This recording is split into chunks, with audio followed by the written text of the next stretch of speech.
And so I think it's going to be hard to have accountability towards him for that, specifically if it stayed within the confines of the settlement. If the agreement required that it was nonviolent individuals and they released nonviolent individuals, I don't think it goes further than the front door.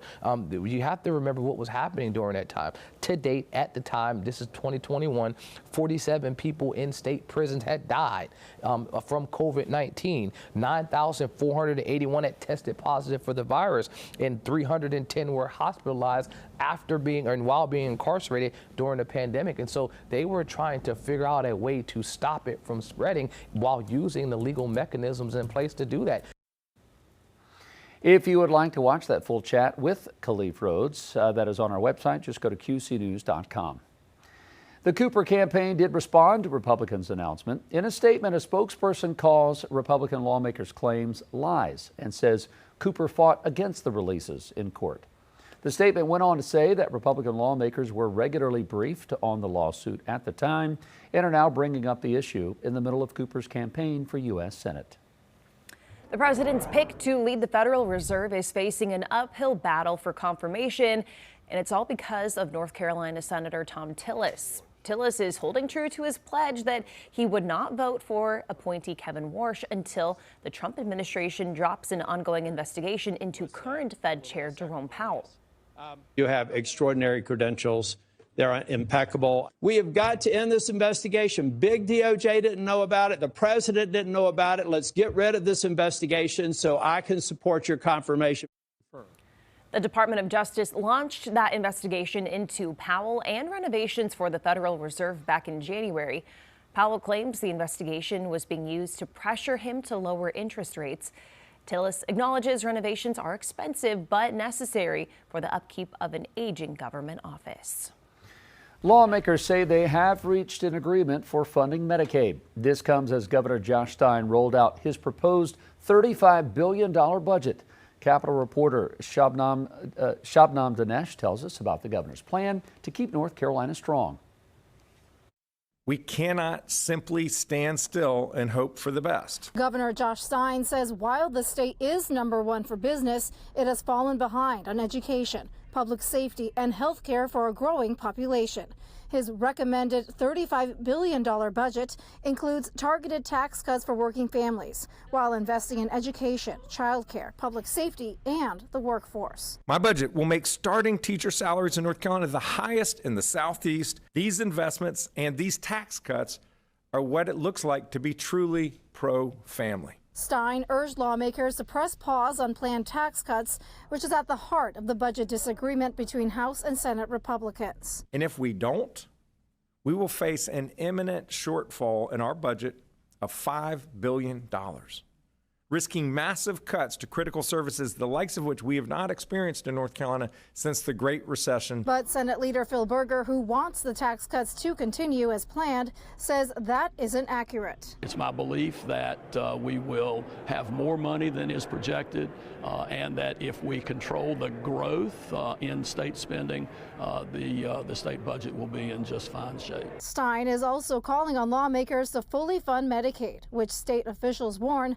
could run out of funds as soon as May. At the General Assembly, I'm Shabnam Dinesh. And Senator Berger says that budget discussions are ongoing. Lawmakers are set to vote on the Medicaid agreement later today. Coming up on 610 this Wednesday morning. Man, the last couple days, Andrew, have been picture perfect. I hope more is coming. Yeah, that's right. Beautiful weather on the way this afternoon. Jason, really throughout the rest of the week here, it's going to be kind of picturesque, though a little bit warmer here across the Carolinas. There's the big southeast ridge taking over. You're going to see a little bit more southerly flow this afternoon. That's going to be pushing our temperatures higher across the region. Low 40s right now for some of us, like 41 in Lincoln, but here in Charlotte, we're up into the low 50s. Actually, dramatically warmer up across the mountains compared to this time yesterday. Kind of an interesting contrast there. Some places very similar to where we were this time yesterday, but notice Wade's about 16 degrees warmer, and then Boone and Jefferson about 25 degrees warmer compared to this time yesterday. Bus stop forecast this morning going to be a cool start for the kids as they're heading off to school. You get ready to head off to work. Might need the light jacket this morning, but you should be in good shape. And then very quickly, Jason, these temperatures are heading up into the 80s this afternoon. Got more in your forecast coming up in just a few minutes. All right, thank you very much, Andrew. Appreciate that. Want to give you a live look right now in the south end part of the city. We have got some CATS light rail construction going on. This is courtesy of our photojournalist, Eric Johnson, out there. You can see some runners moving about as we're waiting on the sun to come up. Road completely closed at Tremont Avenue at South Boulevard, and this will be for some time. They're working on a new light rail station there at the South End project. It's going to take a little while to construct that, but that will be helpful for riders that are out there. So pedestrians, just know that's going to be closed, and that intersection, Tremont and South Boulevard that you can see right there, it's going to be closed for a while. So just wanted to give you a heads up there. Overall, volume is incredibly light this morning. We don't expect rush hour for about another 50 minutes or so. 45 in and outer, 85, 77, all those stretches looking good. Here's a great looking shot courtesy of NCDOT, just the slightest beginning of a sunrise. This is 77 north and south traffic with LaSalle going over the top. Another cool shot from the John Belk Freeway coming right at us, going over I-77 with the sunrise. Starting there, lighting up the silhouette of the Queen City. Up coming down from Cabarrus County. This is 85 north and south, all 10 lanes across in both directions. Looking really good. If you're coming down from Lake Norman, here's what you're looking at. Traffic moving great, whether you're in the toll lanes or not. It is all looking really good as you work your way into the Queen City. Independence and 74 bypass, Indian Trail, Union County. You guys are looking good this morning. Here's further up Independence Boulevard. We like it. And finally, if you're going to the airport, all stretches are looking good, whether you're in Uptown coming down from Lake Norman or up from South Carolina. Just don't be distracted. On this Wednesday morning, we'll give you another update of traffic coming up around 6:30. Annie? Federal officials are pushing for psychedelics, the new treatments being researched for veterans and how they could save lives. You're watching Queen City News, the most local news in Charlotte. Check out that sunrise on this Wednesday. It's going to be a beautiful day.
Welcome back. Veterans groups and some lawmakers are praising a new executive order fast-tracking the review of certain psychedelic drugs for mental health treatments. Washington correspondent Maddie Beertemple talked to those who hope that this will help people with PTSD, traumatic brain disorders, and other conditions. Texas Republican Congressman and Navy veteran Morgan Luttrell survived a helicopter crash in 2009 that left him with a broken back and traumatic brain injury. What I did not have the ability to do was turn my previous career off and make the transition from my military Morgan into civilian life. Luttrell went to Mexico to be treated with the psychedelic ibogaine after hearing success stories from fellow veterans. In order to get to where I needed to be, I had to go through that, and it changed my life wholeheartedly. Saved my marriage. Luttrell's experience and his advocacy in Congress eventually led him to the Oval Office Saturday. President Trump signed an executive order to speed up the FDA's review of certain psychedelics. It's for a lot of people, but it's for our military in particular. The suicide epidemic among veterans is a national tragedy. The National Institutes of Health briefly researched ibogaine in the 90s, but stopped due to its cardiovascular toxicity. This new order now commits $50 million to further research the drug. Very, very welcome news. California Democratic Congressman Lou Correa co-chairs the Psychedelic Advancing Therapies Caucus. He says the next step is putting the president's order into law. We want to make sure that the next administration, whoever they are, don't go backwards on their commitment. Jason Moore Brown is with the Heroic Hearts Project, dedicated to helping veterans with PTSD. We think this is a monumental first step. The Army veteran says they're now looking ahead to implementation. The hope is that we can seek treatment through our own institutions here in the United States through the VA. Maddie Beertemple. Transportation Secretary Sean Duffy is showing off his agency's plans to modernize air traffic control. It's been his focus after the deadly crash at New York's LaGuardia Airport when an Air Canada flight hit a fire truck on a runway last month. Both pilots were killed and dozens of others were injured. Duffy says the push for modernization is all about safety and capacity. Right now, the current air traffic control system is using aging radar and old telecom lines. Plus, in some towers, controllers are still using a paper note system to keep track of flights. Duffy's goal is to bring new technology into the towers, and he's looking to AI to do it. The FAA is testing software designed to ease congestion and spot traffic conflicts earlier, even hours before they happen, not just minutes.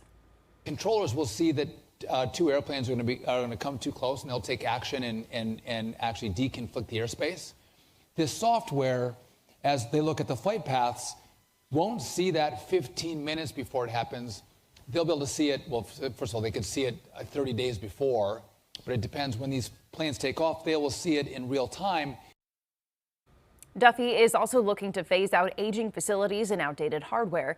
He also wants to change how controllers see and talk to planes with updated radar, more reliable communications as well. Duffy is pushing to hire more controllers, with recruitment focusing on younger applicants. The agency has already received $12.5 billion from Congress for the modernization work, but Duffy says they still need more. The push for overhaul also comes as FAA officials announce that it's opening an investigation into an incident at Nashville's airport over the weekend. Two Southwest airline flights reportedly flew within 500 feet of each other. The FAA reported that one of the flights was asked to initiate a go-around, putting the plane into the path of another flight.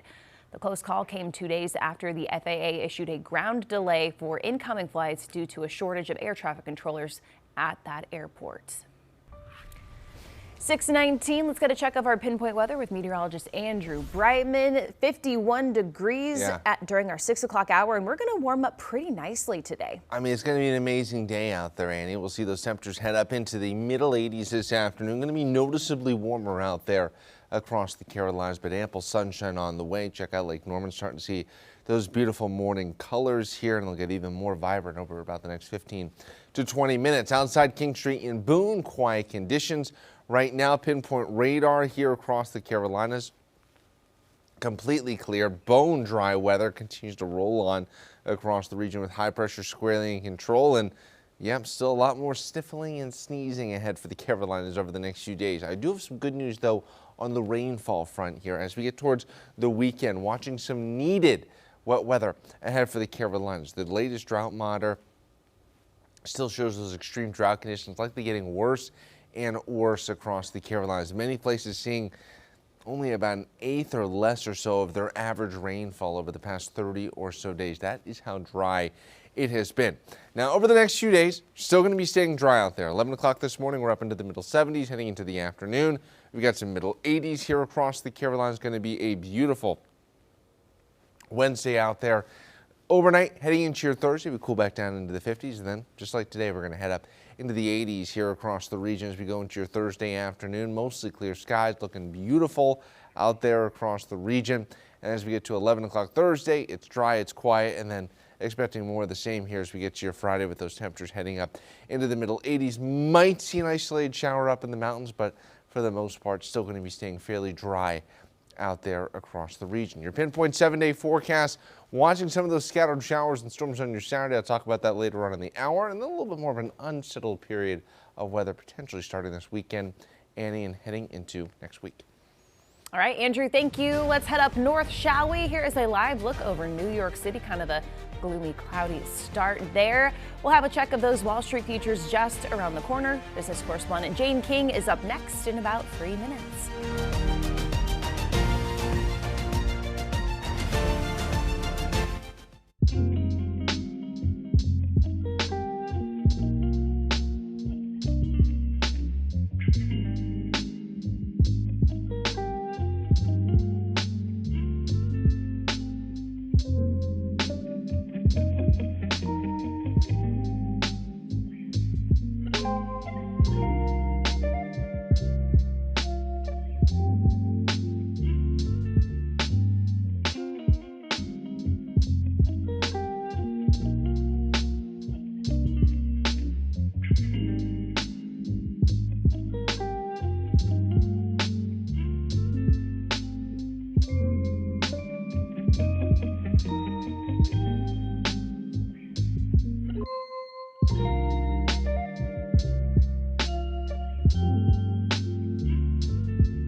Welcome back. Overnight stocks are shrugging off the tensions with Iran, and job cuts driven by AI are rising on Wall Street. Jane King is live at the New York Stock Exchange with those stories and more. Jane, good Wednesday to you. Happy Wednesday to you too, Annie. And futures are positive, totally shrugging off so far the situation in the Middle East, which doesn't seem to have any kind of resolution anytime soon. Oil, by the way, up a little bit as well. But yesterday, when the news broke that Vice President Vance would not be going for the peace talks, we did see stocks kind of fall apart, and we ended up closing lower on the day. Well, the big banks just reported earnings, And all of them credited AI to some degree with helping cut jobs and automate work in areas, especially in the back office. This is where tens of thousands of employees fill out paperwork to comply with laws and regulations. Now, many on Wall Street have long argued that software or chat agents cannot replace the personal relationships that are a big part of a financial career. And just 1% of Google News articles in the non-customizable sections of Google News come from outlets that are right-leaning. That's according to a study by All Sides, a nonpartisan group that classifies news outlets. According to their political leanings, Microsoft's Bing and Yahoo News had similar biases in this study. And then a few months ago, a study showed that Apple News had just 1% of their articles from conservative sites. Annie, back to you. That's interesting, Jane. And everyone has their preference for their home browser when they open up their computers. So, you know, you have to wonder what people are seeing and what kind of lean that has. You do. And, you know, maybe just bringing these things to the attention might you know, bring out some balance in these stories. Exactly. We'll see. It requires a little bit of extra steps to do your own research on things, which I know is hard. So, all right, Jane, thank you so much. We will see you in our 8 o'clock hour. Okay. Heading to a break. You're watching Queen City News, the most local news in Charlotte.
President Trump says he is extending the U.S. ceasefire with Iran. What this means for a war that some say is weeks past its expiration date.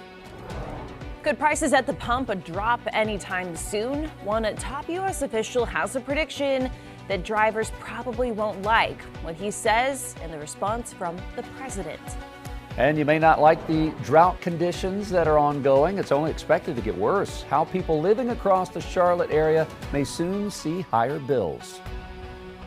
6:30 here on your Wednesday. Thank you so much for starting your day here with us. I'm Annie Satowski. I'm Jason Harper. Nice to have you with us. We've got, Ted Phaeton and Julian Sador both working on our hometown special. Today we're going to join both of them coming up. In the meantime, Andrew Brightman's been with us here since 4 a.m. here and present, bringing us good news about great weather. Yeah, great weather here across the Carolinas. Getting a little bit warmer too this afternoon. Still a lot of sunshine on the way. Our kind of bone dry pattern. Trying to find different ways to talk about the drought here. But any rain in the forecast though that could help alleviate that a little bit? A little bit maybe here this weekend, but still not really getting the soaking that we truly need across the Carolinas. Though, the trade-off here is it is a beautiful morning again as we look towards uptown from West Charlotte. Uptown off in the distance here. And again, the beautiful weather here as we get started on your Wednesday right now. Looks absolutely fabulous out there as we get things rolling. What do you need to know? Warmer temperatures moving in. We got some sunny skies on the way too across the Carolinas. Then we're tracking those scattered shower and storm chances once we head on into the weekend. Charlotte live cam right now 51 degrees. Winds out of the south-southwest about 3 to 5 miles an hour. Dew points currently in the lower 40s. That dry feeling as you step out the door this morning. Boone camera looks beautiful as well. There's the big area of high pressure. That southeasterly ridge now is going to start to push our temperatures up as we go through the rest of the week. Taking to the friendly skies this morning, not seeing a lot of major issues out there when it comes to the major airport hubs here across the lower 48. Always best to check ahead with your local carrier, but at least right now, not seeing much in the way of major issues. Temperatures, cool spot right now is Lincolnton at 40, 48 in Monroe, 52 in Wadesboro. So a lot of mid 40s to lower 50s out there across the Carolinas. Temperatures compared to 24 hours ago, check out the contrast as we get up in the mountains, about 25 degrees warmer in and around Charlotte.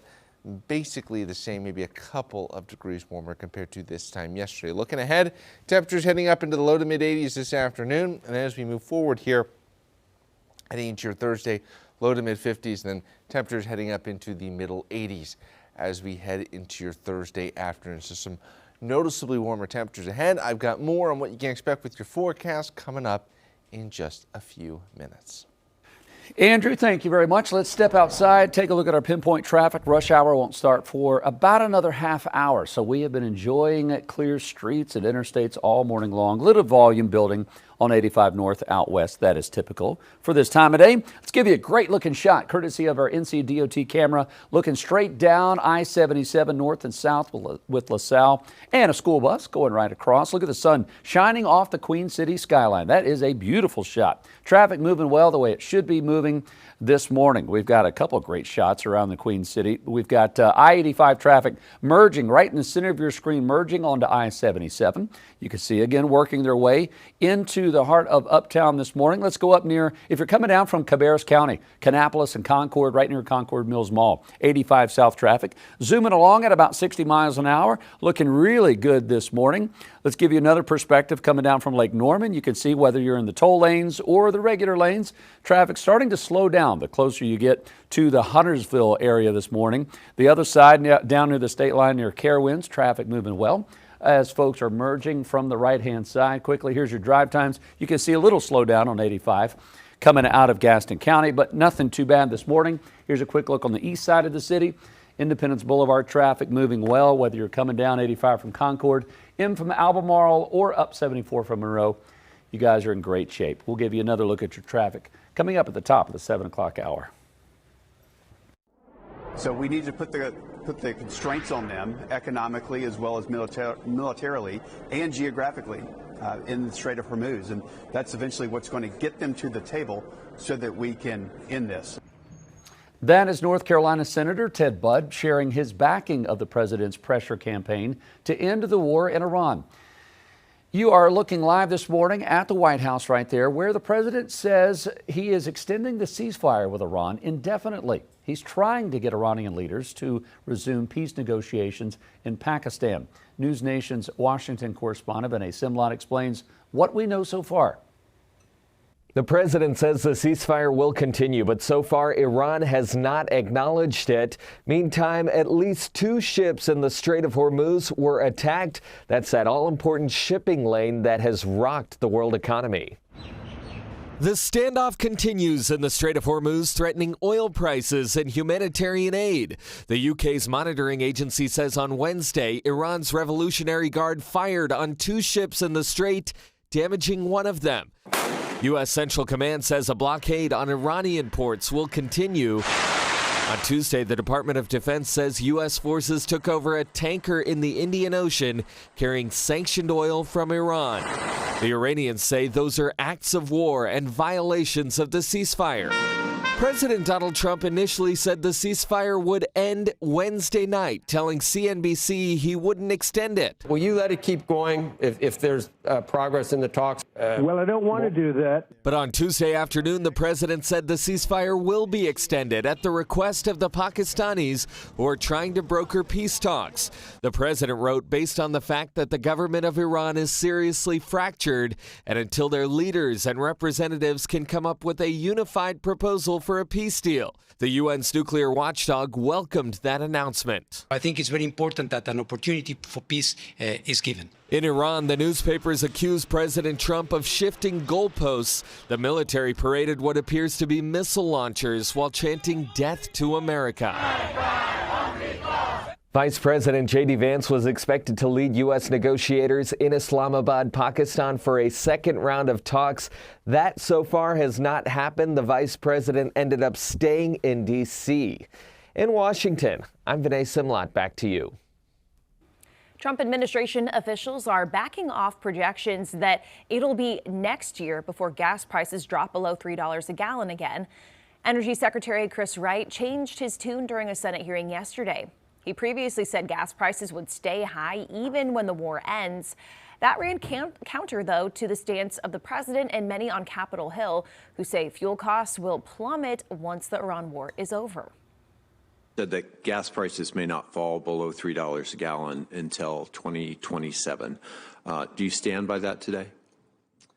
I don't know the future of energy prices. Often I will speculate or look at those things. I would say gasoline prices looks like they peaked about a week or so ago. President Trump said Wright's previous prediction for high gas prices was, quote, totally wrong. Defense Secretary Pete Hegseth announced on Tuesday that the U.S. military will no longer require all American troops to get the flu vaccine. The decision will affect both active and reserve members.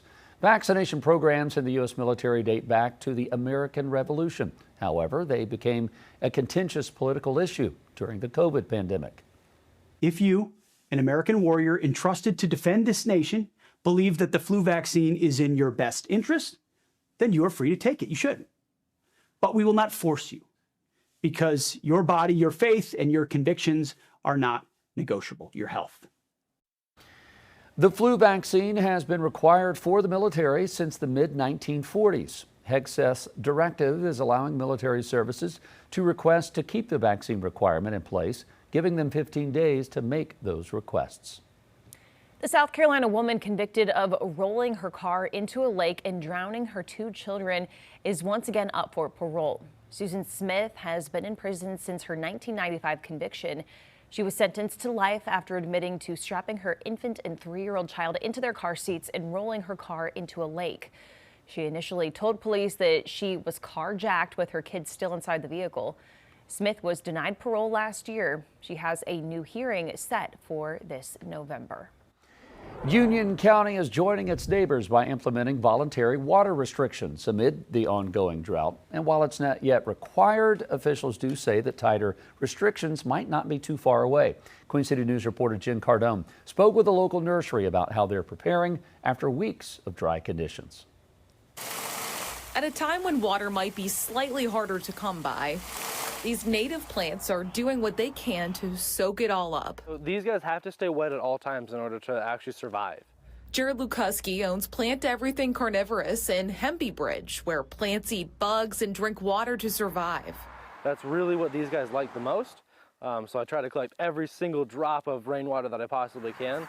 But in times like this, it's tough to really conserve water. Under the new water restrictions, Lukuski can only fill up these water tanks on Wednesdays, Fridays, and Sundays.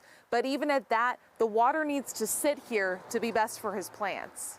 We're not riding around in our vehicles trying to catch people watering on the wrong days. It's all voluntary, and we're just asking our customers to be mindful of their water use. Union County Water Administrator Hong Yi says the drought will likely get worse, and in stage 2, that's where restrictions become mandatory and rates go up for heavy water users. This may persist for a while, so we have to take action now to try to last it out as best as we can. You poke it again, then it closes. And Lukuski's plants will keep biting back to capture the nutrients they need to survive. We try to conserve as much water as we possibly can. Jen Cardone, Queen City News.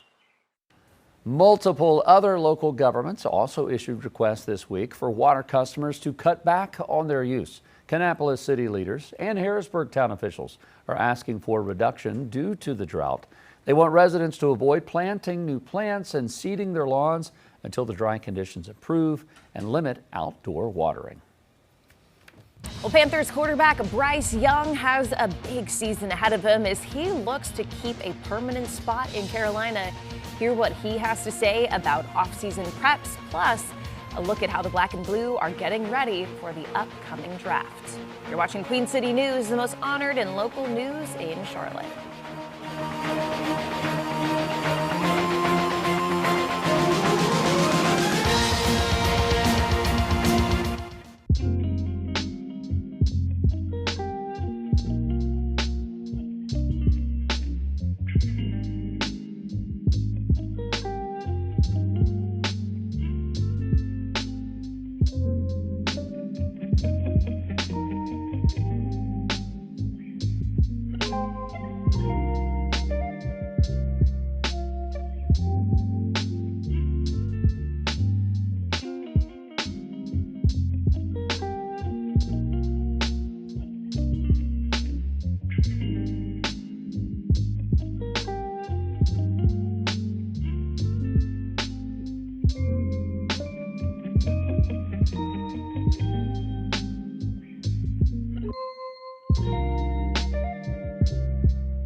Our award-winning Hometown series is continuing through this spring, and we have a lot more stories to share with you. This morning in our 9 o'clock hour, we're exploring What's in a Name. We'll be live in different communities throughout our Queen City. Ted's going to be up in Huntersville, Julian over in Matthews. And if you have missed any of our hometown stories, you can always catch them online. Just go to our website, qcnews.com.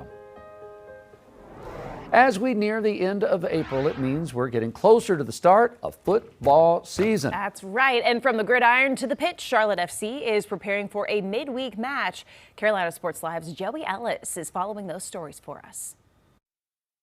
But it's hard to believe, but the 2026 NFL Draft is just a day away in Pittsburgh. And, of course, Carolina Panthers on the clock with that 19th pick. Where do they go with that pick? Do they stay there? Do they trade back? We do not know to this point. One thing we do, though, know is everything for the Black and Blue is, of course, going to start with that guy, number 9, Bryce Young, getting locked and loaded for his 4th year in the National Football League and his 3rd year under Dave Canales as head man. Well, there's, of course, still room to grow in his game. Year 3 saw the former top overall pick progress really in a number of ways. Young posted career best in each of the main statistical categories, which ultimately led to the front office deciding to pick up his 5th-year option. And then on Tuesday, Young really walked us through the main steps that he took this offseason as he aims to eventually land a rather large payday in Carolina. Want to make sure that I'm able to continue to take the communication, leadership, and processing to a higher level. You know, a lot of it was for me wanting to go back into the playbook, which I thought was just a good exercise for me. Coaches wanted to put more onto, you know, our shoulders, you know, on the field because, you know, they trust us, and you know, because of that, wanted to make sure that I continue to grow and, you know, continue to all of us have mastery in the offense. So I think those are a lot of the things that were, you know, big in the offseason for me. All right, so these are the marks that Bryce is looking to build on in 2026. He threw for just over 3,000 yards a season ago and 23 touchdowns, which is nearly as many touchdown passes that he had combined in his first 2 seasons in the NFL. And his completion rate, 63.6%, with his passer rating coming out to 87.8 on the year. But not listed here, the big thing, he was only sacked 27 times a season ago, the lowest amount in his career so far, which really is rather impressive given how many different offensive line combinations that he worked with last year. And then in the land of Major League Soccer, Charlotte FC is coming off its first road win of the season a week ago in New York, and now they're back to it tonight on the road, which continues with 2 more matches really in the coming 3 days now from playing away from home, that is, when they're crowned. They're in Orlando tonight before they head to Nashville to cap the week on Saturday. And it's early, but with Charlotte FC now 3rd in the Eastern Conference table, every match and really every point is important at this point. Dean Smith obviously looks forward to another road opportunity, but also at the same time knows they've been few and far between. You can take some kind of momentum, but it's only our 3rd away game. You know, there's not plenty of away games we've played so far, such as the fixture list. You know, we didn't start on the road well, but we showed loads of characteristics that I like on Saturday, and we need to continue to do that now in the next 3 away games as well. All right, so here's the look down the road for Charlotte FC, including Wednesday's match, I should say tonight in Orlando. For the next 5 matches, they are playing away from Charlotte. And we mentioned the upcoming stretch of games there for this team. They'll head to Nashville on Saturday, and then the crowd will round out the road trip in New England. That's on May 2nd before getting back to the bank May 9 with Cincinnati coming to town. So another big opportunity for Charlotte FC. Can they win away from home? Can they pick up their 2nd road win of the season? We'll have the highlights from that. We'll hear from head coach Dean Smith after the match, and we'll get you set one final time for the Carolina Panthers. What do they do with the 19th overall pick in this year's NFL Draft from Pittsburgh? It all gets going on Thursday. We got a lot more to dive into tonight at 11 o'clock on Carolina Sports Live. All right, hard to believe. Coming up tomorrow night, here we go. Join the Carolina Sports Live crew as they cover round 1 of the NFL Draft like never before on Queen City News. Look at this right here. I mean, this graphic tells you how insane this is going to be. Kicking off tomorrow night at 8 p.m. They are live streaming their reactions and insight as the picks are made. You can watch. You can even chat with the team as they follow every selection. That is tomorrow night at 8 o'clock on Queen City News Plus, Facebook Live, and YouTube Live. How exciting is that going to be? I mean, everyone's really pumped for the draft, of course. How can you not be? We'll see where Carolina lands. We have to build off that momentum of last season. So yeah, good point. Here we go, team. Here we go, team. And here we go Wednesday. Yep. Oh, beautiful sunrise underway as we bring in meteorologist Andrew Brightman. If you liked the last 2 days, we're going to warm up a little bit more than that, right? Yeah, we are going to warm up about 5 to 10 degrees warmer this afternoon, Annie, versus what we saw earlier in the week here. Still going to be absolutely fabulous weather, beautiful conditions across the Carolinas, 51 degrees right now. South-southwesterly winds about 3 to 5 miles an hour. Dew points currently in the lower 40s. Lake Norman, Cam, starting to get more of those morning colors here as you get a little bit later on here close to sunrise. Boone camera looks also perfect as well. cool conditions up across the mountains, but still about 20 degrees warmer compared to yesterday. Radar is quiet right now. We zoom out, high pressure in control across the central Carolinas, looking good.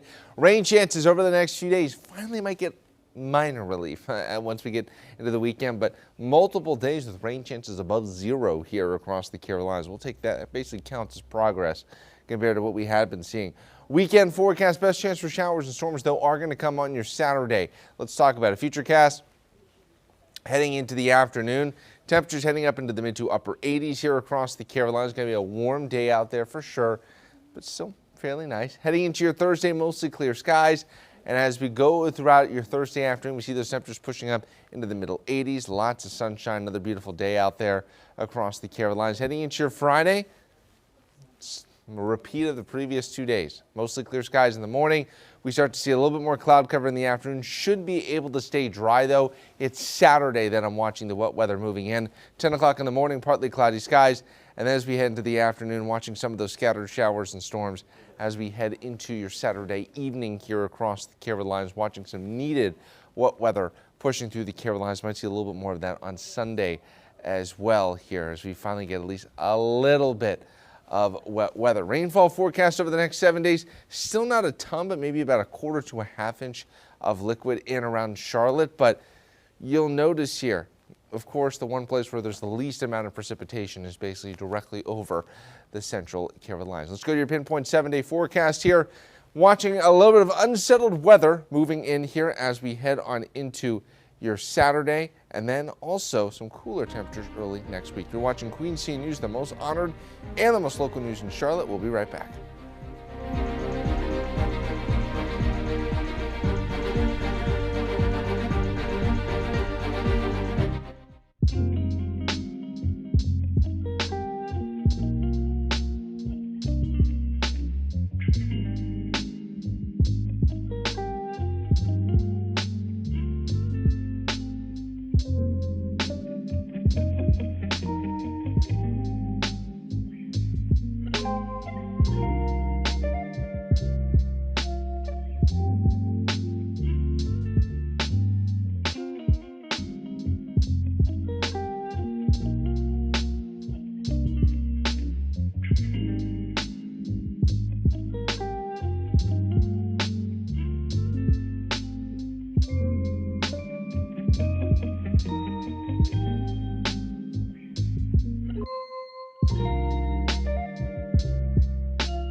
Much of the country faces affordability challenges. A new study finds that Gen Zers are still building generational housing wealth with the help, of course, of their parents.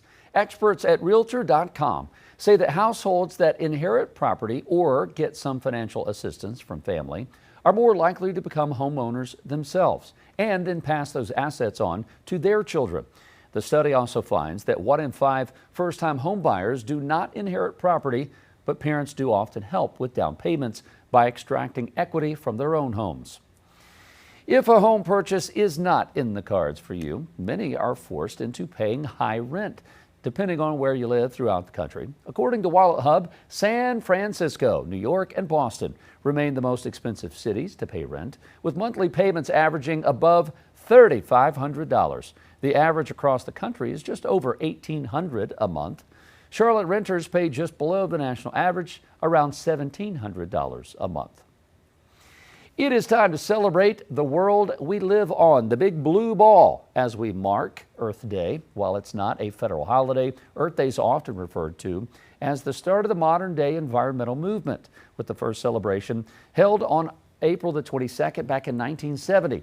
Earth Day was founded by former Democratic Wisconsin Senator Gaylord Nelson. Like a growing number of Americans, Nelson was concerned about the effects greenhouse gas emissions were having on the planet. Besides helping to pave the way for the creation of the Environmental Protection Agency, Earth Day also helped lead to the passage of the Clean Air and Water Acts. This year's official theme is Our Power, Our Planet.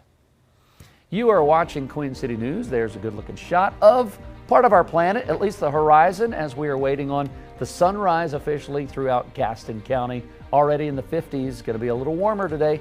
We'll be back.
Welcome back. Tick bites are sending Americans to emergency rooms at the highest rate in 10 years. According to the CDC, every 71 out of 100,000 ER visits during the second week of April were for tick bites.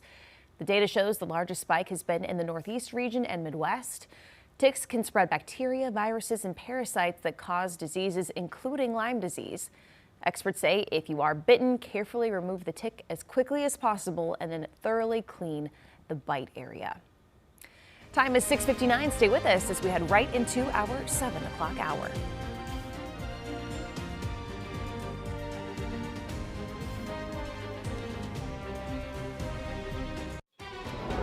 I personally have witnessed our community fall victim to gun violence.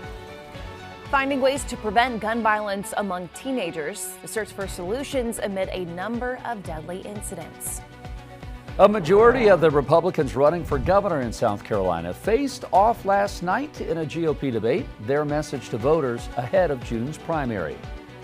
And a ceasefire deal is set to continue, at least for now. But Iran has now resumed its attacks on some ships in the Strait of Hormuz, the latest on the U.S. conflict with Iran.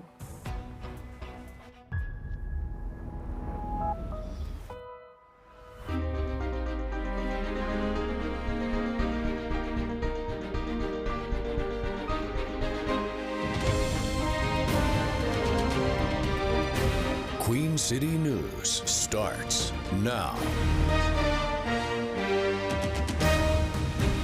Good Wednesday morning, everyone. Happy hump day. It is 7 o'clock. Welcome into Queen City News. I'm Jason Harper. I'm Annie Satowski. Julian Sador and Ted Phaeton are on our hometown assignment today. Looking forward to that. We'll have Julian coming up in about an hour, hour and a half from now. But in the meantime, meteorologist Ted Phaeton. You thought he was playing hooky this morning. Oh, no. Andrew's been holding down the fort since 4 o'clock. Teddy, good morning. Happy Wednesday. It looks beautiful. Where are you? Annie, Jason, we are here at Sweetwater Farms. You might hear the roosters behind me. Just hanging out with some friends. Forget about the dog house. I got the goat house right to my left. And we'll be showing you some sights here from Sweetwater Farms all morning long as we have a beautiful and picturesque day on the way. We've been spoiled with mostly sunny, mostly clear skies. It's a nice, cool, and fresh evening here at the farm and probably close to home where you are as well. So let's take a look at the forecast for folks who are waking up early with the crow of the rooster, or maybe even with the that pot of coffee brewing early this morning, the smell of Folgers in your cup, right? We have those low 50s, winds coming out of the south at about 5 miles per hour, so that light breeze sticks around.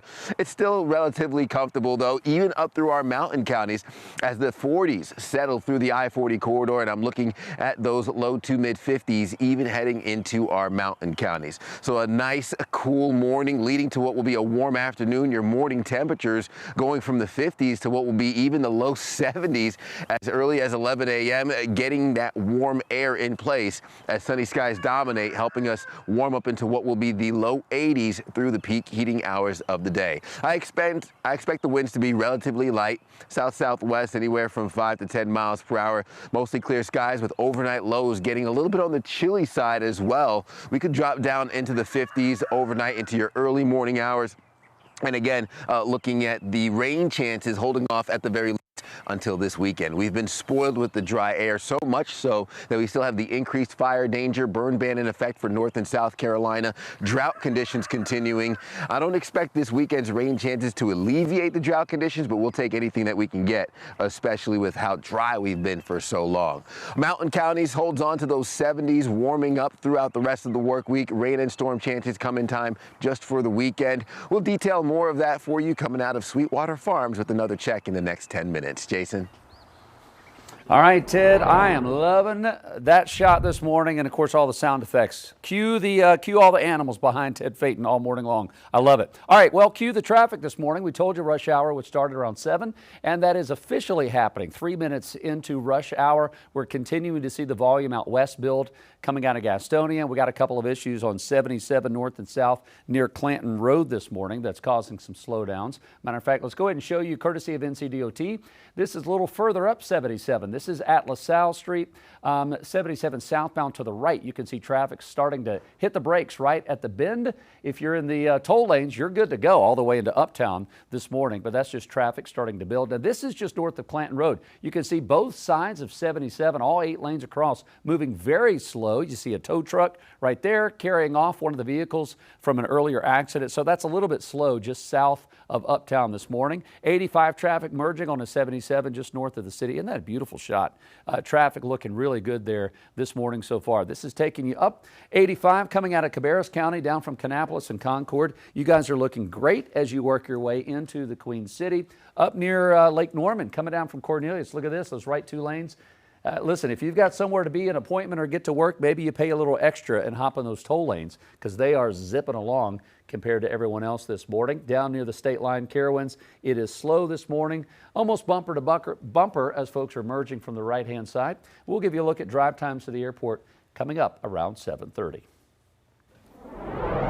Teenagers, parents, advocates, and police gathered last night in Union County to tackle a difficult subject: how to stop young people from turning to guns to solve their disputes. Last night's forum comes a day after a deadly mass shooting in Winston-Salem that left 2 teens dead and 5 more injured. Unfortunately, acts like that are not uncommon. Queen City News reporter David Schumann shows us the first Union County Teen Summit on gun violence.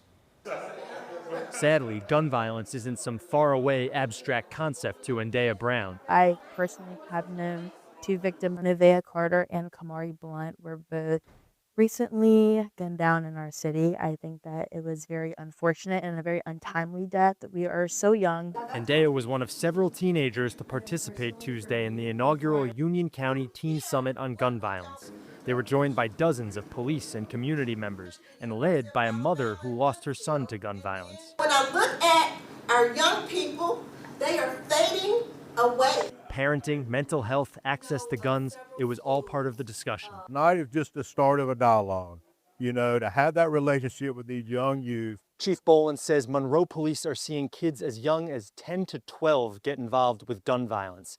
He says it's going to take more than just cops to fix this problem. We have to be involved with our community. So tonight shows our support, that law enforcement is willing to come together with the community to try to bridge that gap for those that don't like people that are in uniform. Union County Sheriff's deputies didn't find any records in a search Tuesday of incidents involving guns on Union County public school campuses. Among the 53 schools in the district, there have been 63 cases this school year involving communicated threats. I want to feel safe going to school. For Endea, sitting on the panel, having the conversations, it's a start. This definitely gives me hope because they are looking to us to lead the future. In Monroe, David Schumann, Queen City News. Winston-Salem investigators are saying that they are not seeking any more suspects in that city's deadly mass shooting, and they're now preparing to charge adults who watched the violence unfold. Police say teenagers planned to fight Monday morning at a park on the city's west side. That fight, though, escalated to gunfire. The age of the teenagers killed or injured ranged from 14 to 19. Kannapolis police are investigating the deadly shooting of a teenager at his home. This happened Monday night on Coldwater Lane. 17-year-old Legend Benjamin was found dead at the scene. Investigators say that a red SUV was seen leaving that area, and they're now asking anyone with information about the shooting to please contact Kannapolis police. The suspect accused of stabbing a pregnant woman in a Charlotte supermarket parking lot is in the Mecklenburg County Jail this morning. Court records show deputies booked 40-year-old Marvina Butler Hardy into the jail around 7:30 last night. Deputies caught Butler Hardy in Florida last month. She's accused of attacking that woman outside the Cotswold Harris Teeter. Investigators say they identified her through the store's surveillance video. 6 of the 7 Republicans running for governor in South Carolina faced off last night in a GOP debate, each one hoping to secure their party's nomination in the June 9th primary. They answered questions from the panel during the debate at the College of Charleston. Gabriel Johnson shares some of their replies on key South Carolina issues. At the Sotilli Theater at the College of Charleston, candidates answered a variety of questions from panelists. One of those questions was, would you as governor support the addition of data centers in the state? To put parameters around data centers to ensure that the water consumption does not impact places like the Ace Basin, ensuring that the Public Service Commission makes absolutely sure nobody's power rate goes up, and we try to get behind the meter energy grids in place so they can be self-sufficient. Data centers should pay their own way. They should pay for their energy, they should pay for their water, they should pay for their infrastructure. And I have been working over the last 6 to 12 months with the Department of Energy, with the EPA, to look at backup energy sources for states that are lacking energy. In the meantime, the state of South Carolina is looking at the southeastern energy market to get into potentially. I'm dead opposed to them. In the Sandy Cooper, they're talking about the utility stuff. $10 billion. A donor-appointed board did not know they were $10 billion in the hole until the money had gone. And you are paying those bills. These guys have no idea what they're doing. Trying to cut deals with data centers will be another boondoggle like Scout Motors, battery plants. Another major question was, as governor, what specific investments and reforms would they prioritize to improve roads, bridges, and flood-prone areas while keeping taxes competitive? Overall forensic accounting of every agency in government, and including the Department of Transportation. And I'll itemize what needs to be cut and what needs to really go for gravel and subgrade to get the thing right. Governor McMaster and I, in our executive budget, we asked for $1.1 billion to expedite these projects because we understand that time is money.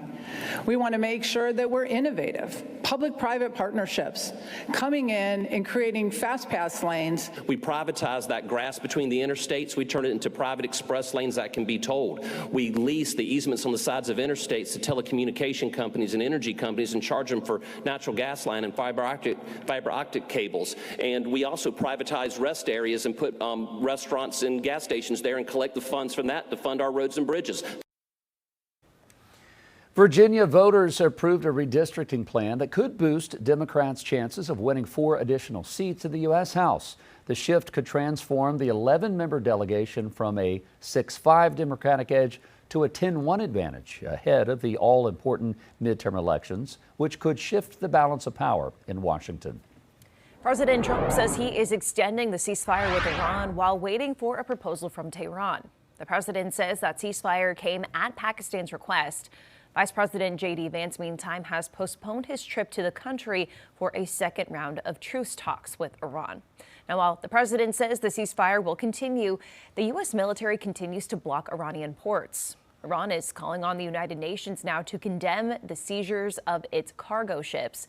The Iranian mission says this breaches international law and violates the ceasefire deal.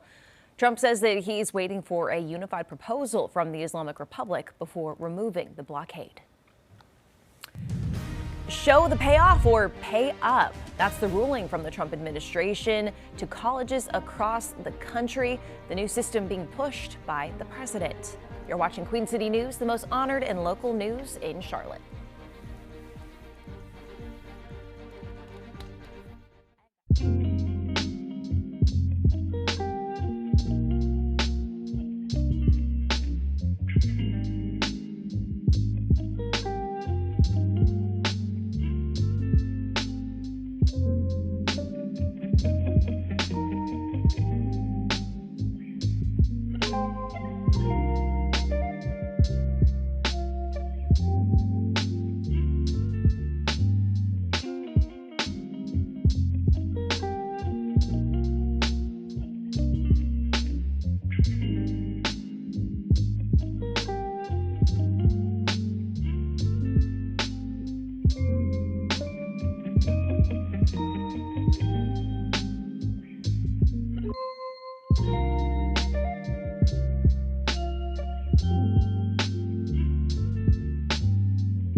Time is 7:14. Welcome back. The nation's air traffic control system, responsible for millions of flights every year, could soon get a high-tech makeover. Transportation Secretary Sean Duffy is pushing a major overhaul, including the use of AI to help manage the skies. But as Washington correspondent Rashad Hudson found, as the FAA tests that technology, questions are emerging about safety, cost, and whether passengers are ready.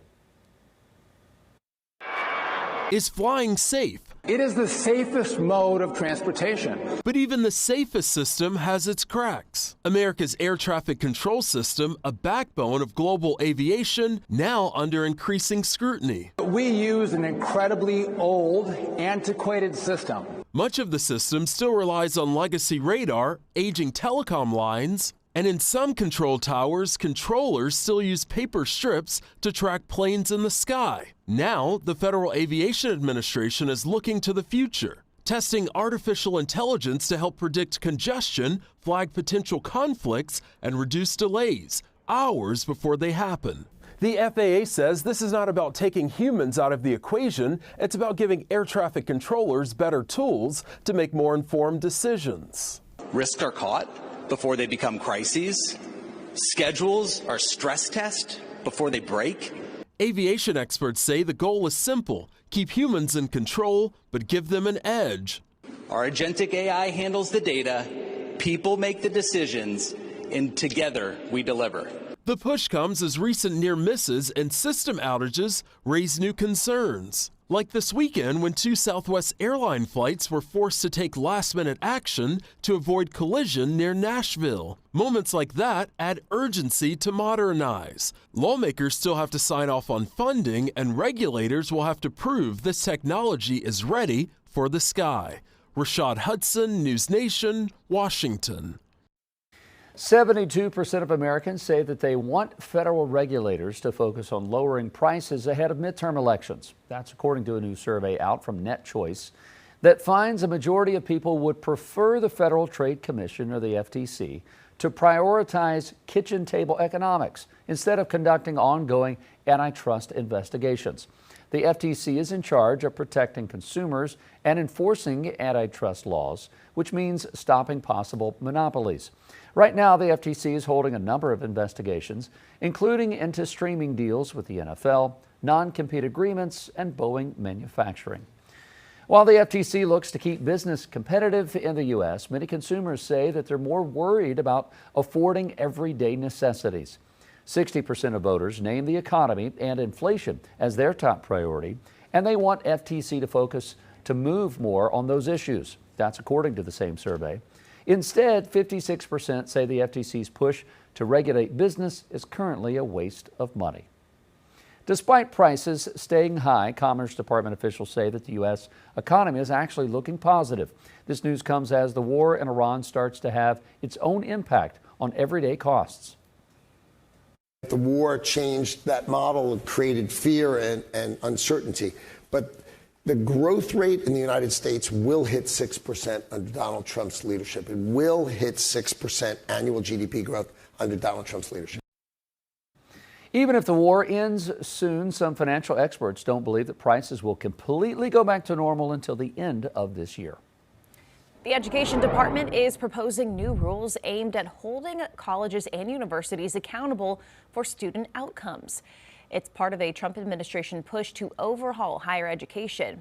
An Education Department proposed rule would cut off access to federal student loans for programs whose graduates earn less than a typical high school graduate. Federal student loan debt is near $1.7 trillion. One expert says with the cost of college approaching $100,000 a year at some private schools, this makes a lot of sense. At least you can know that if your program passes this earnings premium test, that at least it's not going to leave you worse off than you would have been if you hadn't attended the program at all. Education Secretary officials say poor high school education is also forcing students to take remedial classes in college, leading to higher costs. Now, this news comes as borrowers prepare for new loan agreements through the federal government. The current SAVE plan is being eliminated, and the Trump administration plans to cancel other income-driven plans by 2028.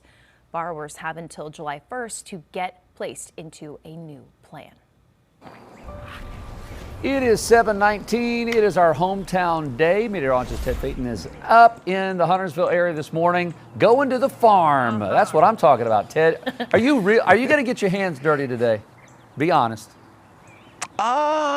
I don't know if I'm going to get my hands dirty. He said no, thank you. No. Susan has already fed the animals, and they are all taken care of, but we are going to be enjoying the beautiful sights. I might go down a slide because there are also a playground here. There's also things for kids to play in. So my daughter has gone down this slide that I'm looking at behind the camera, and if you're looking to take the family out, not a bad spot to be, not just for the play, but for the interaction with the nature and the animals that's here at Sweetwater Farms. It's a beautiful day to do so. We've been dry and we have more of that warmth heading into the afternoon, getting into the 80s, starting off on a nice cool note. Let's take a look at your forecast to see how things are shaping up for folks getting their morning started and heading out the door early this morning. I'm looking at those low 50s with those relatively light winds coming out of the south at about 5 miles per hour. Dew points in the low 40s, and we are going to be holding on to an afternoon above normal yet again. Typically, we aim for the mid 70s this time of year. I'm looking at low 80s peak heating hours of the day. Mostly clear skies, lots of sunshine, and those winds staying relatively light between 5 to 10 miles per hour. Now we hold on to that warmth. Those 80s linger into midweek and into your Thursday and Friday. A little bit of a cool down Sunday into early next week with 70s returning, and that comes at the expense of rain chances that will mainly roll in Saturday, heading into Sunday and lingering into early next week. Now that pollen forecast still remains high, so Claritin Zyrtec might be needed if you're going to spend some time outside or maybe coming by Sweetwater Farms, holding on to the birch, oak, and juniper. Still the tree pollen mainly driving your allergies. In terms of radar, we're clear, not seeing any rain to speak of for your Wednesday. We will stay dry all the way through the peak heating hours of the day. A big picture setup showing high pressure just off the North Carolina coast, giving us some of those winds out of the south, which is going to help usher in that warmth that will settle in, but also give us the increased fire danger through the peak heating hours of the day. Burn ban still in effect for North and South Carolina, that light yellowish shading showing that increased fire danger as drought conditions continue. Level 3 and level 4 out of 5 for the Carolinas. So overnight lows bottom out in what will be the 50s heading into your early morning hours. Another cool start to your day on Thursday. 7-day forecast shows those 80s lingering into the weekend. Storm chances ramp up Saturday, heading into your Sunday and early next week as upper 70s take hold by Monday. You're watching Queen City News Now, the most honored and the most local news in Charlotte. We'll be right back.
Coming up on 725, it is a beautiful start to this hump day in New York City this morning. The futures are actually looking pretty good too. We're a good couple of hours before the opening bell at 9:30. The Dow's up 235, S&P, NASDAQ also in the green as well, so that's good news. Now, markets ended on a lower note yesterday. Matter of fact, almost 300 points down for the Dow, 144 for NASDAQ, S&P down about 45.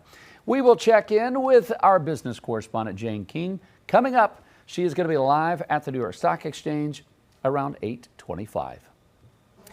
It's the perfect mashup of video games, robotics, and soccer. Instead of using legs and feet, though, to score goals, students in California and beyond are using remote controls to compete in drone soccer. It's exactly what it sounds like, except those balls are drones, and players try to navigate them through those hoops.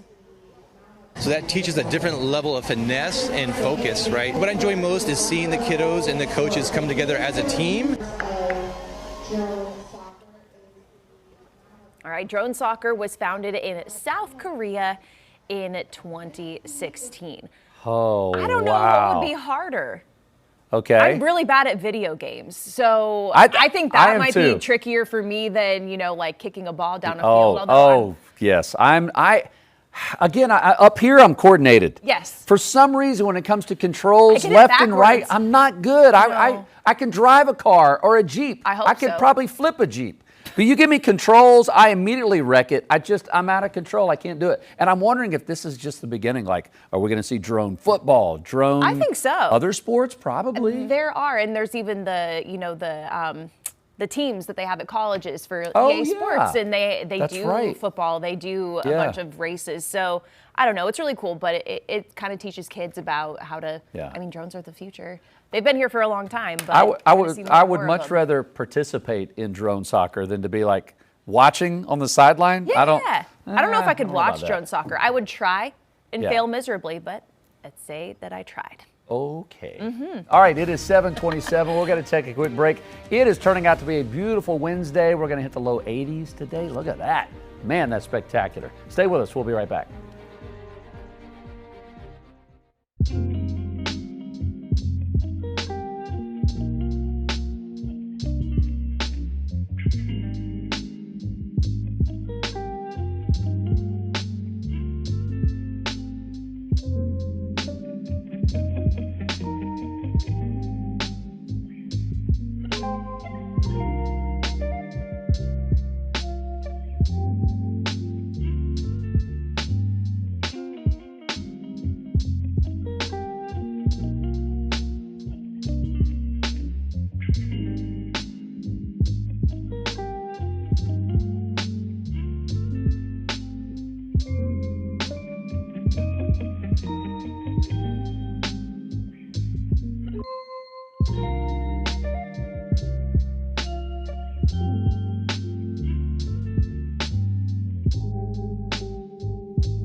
A big shift in education in Catawba County. What comes next for students and staff in 3 school districts after county leaders approved a school merger?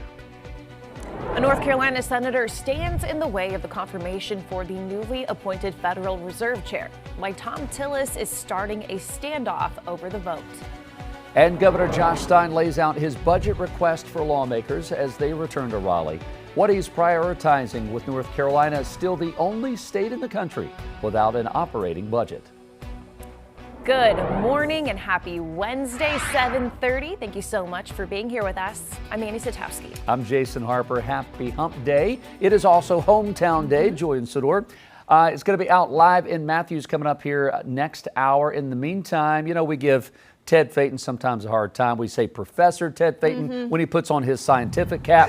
Today, he is switching it out for his farmer's hat. He's Farmer Phaeton. Farmer Phaeton this morning. That's what I'm talking about. What's up, Teddy?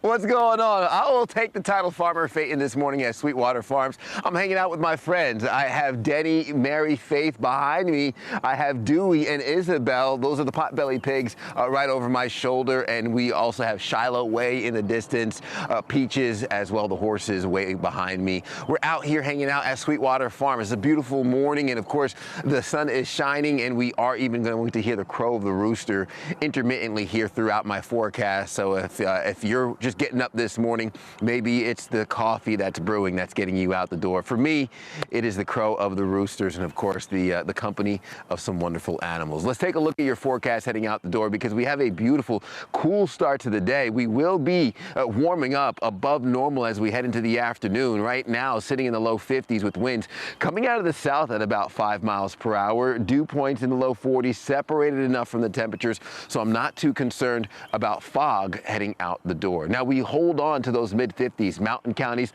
mid to upper 40s along that I-40 corridor. I'm expecting the mid-50s to linger a little longer before that sun, now that it's up over the horizon, continues to warm us up, helping us get into what will be the upper 60s, low 70s towards the late morning hours, heading into your early afternoon. We'll continue to blow past the low 70s, highs landing in the low 80s for the peak heating hours of the day. Mostly clear skies, sunshine dominates and sticks around even heading into your afternoon. And again, I'm looking at what will be another cool evening, dropping down into the 50s overnight, heading into your early morning hours as we have another cool start to your Thursday. 80s linger for the second half of the work week. We hold off on rain chances at the very least until Saturday. Saturday will bring our best chance of some showers, some isolated storms as well. That active pattern lingers into early next week. We need the rainfall as drought conditions really have taken hold over the Carolinas. I don't expect this weekend's rain to be enough to alleviate the drought, but we'll take anything we can get, and any rain will be helpful. Mountain counties will be coupled in there as well, getting those low 70s this afternoon, ramping up into the low 70s through your Thursday and Friday, and then we'll have the rain chances pick up Saturday into Sunday. The storm chances roll in from our mountain counties into uptown as we head into the weekend. Something that we'll watch for you here closely, but out here at Sweetwater Farms, it's a beautiful start, hanging out with my friends Denny, Mary, and Faith, the playgrounds, the creek for the kids as well. I'm going to be enjoying the sights, and I'll check back with you guys here coming up in the next 10 minutes. All right, Ted, appreciate that. I have a feeling the food trough, there's going to be a lot of traffic at the food trough there at Sweetwater Farms today. Speaking of traffic, we are now 33 minutes into our rush hour, and we're seeing whether it's the east side, 485 near Mint Hill, coming up from South Carolina on 77 and 85 out of Gaston County.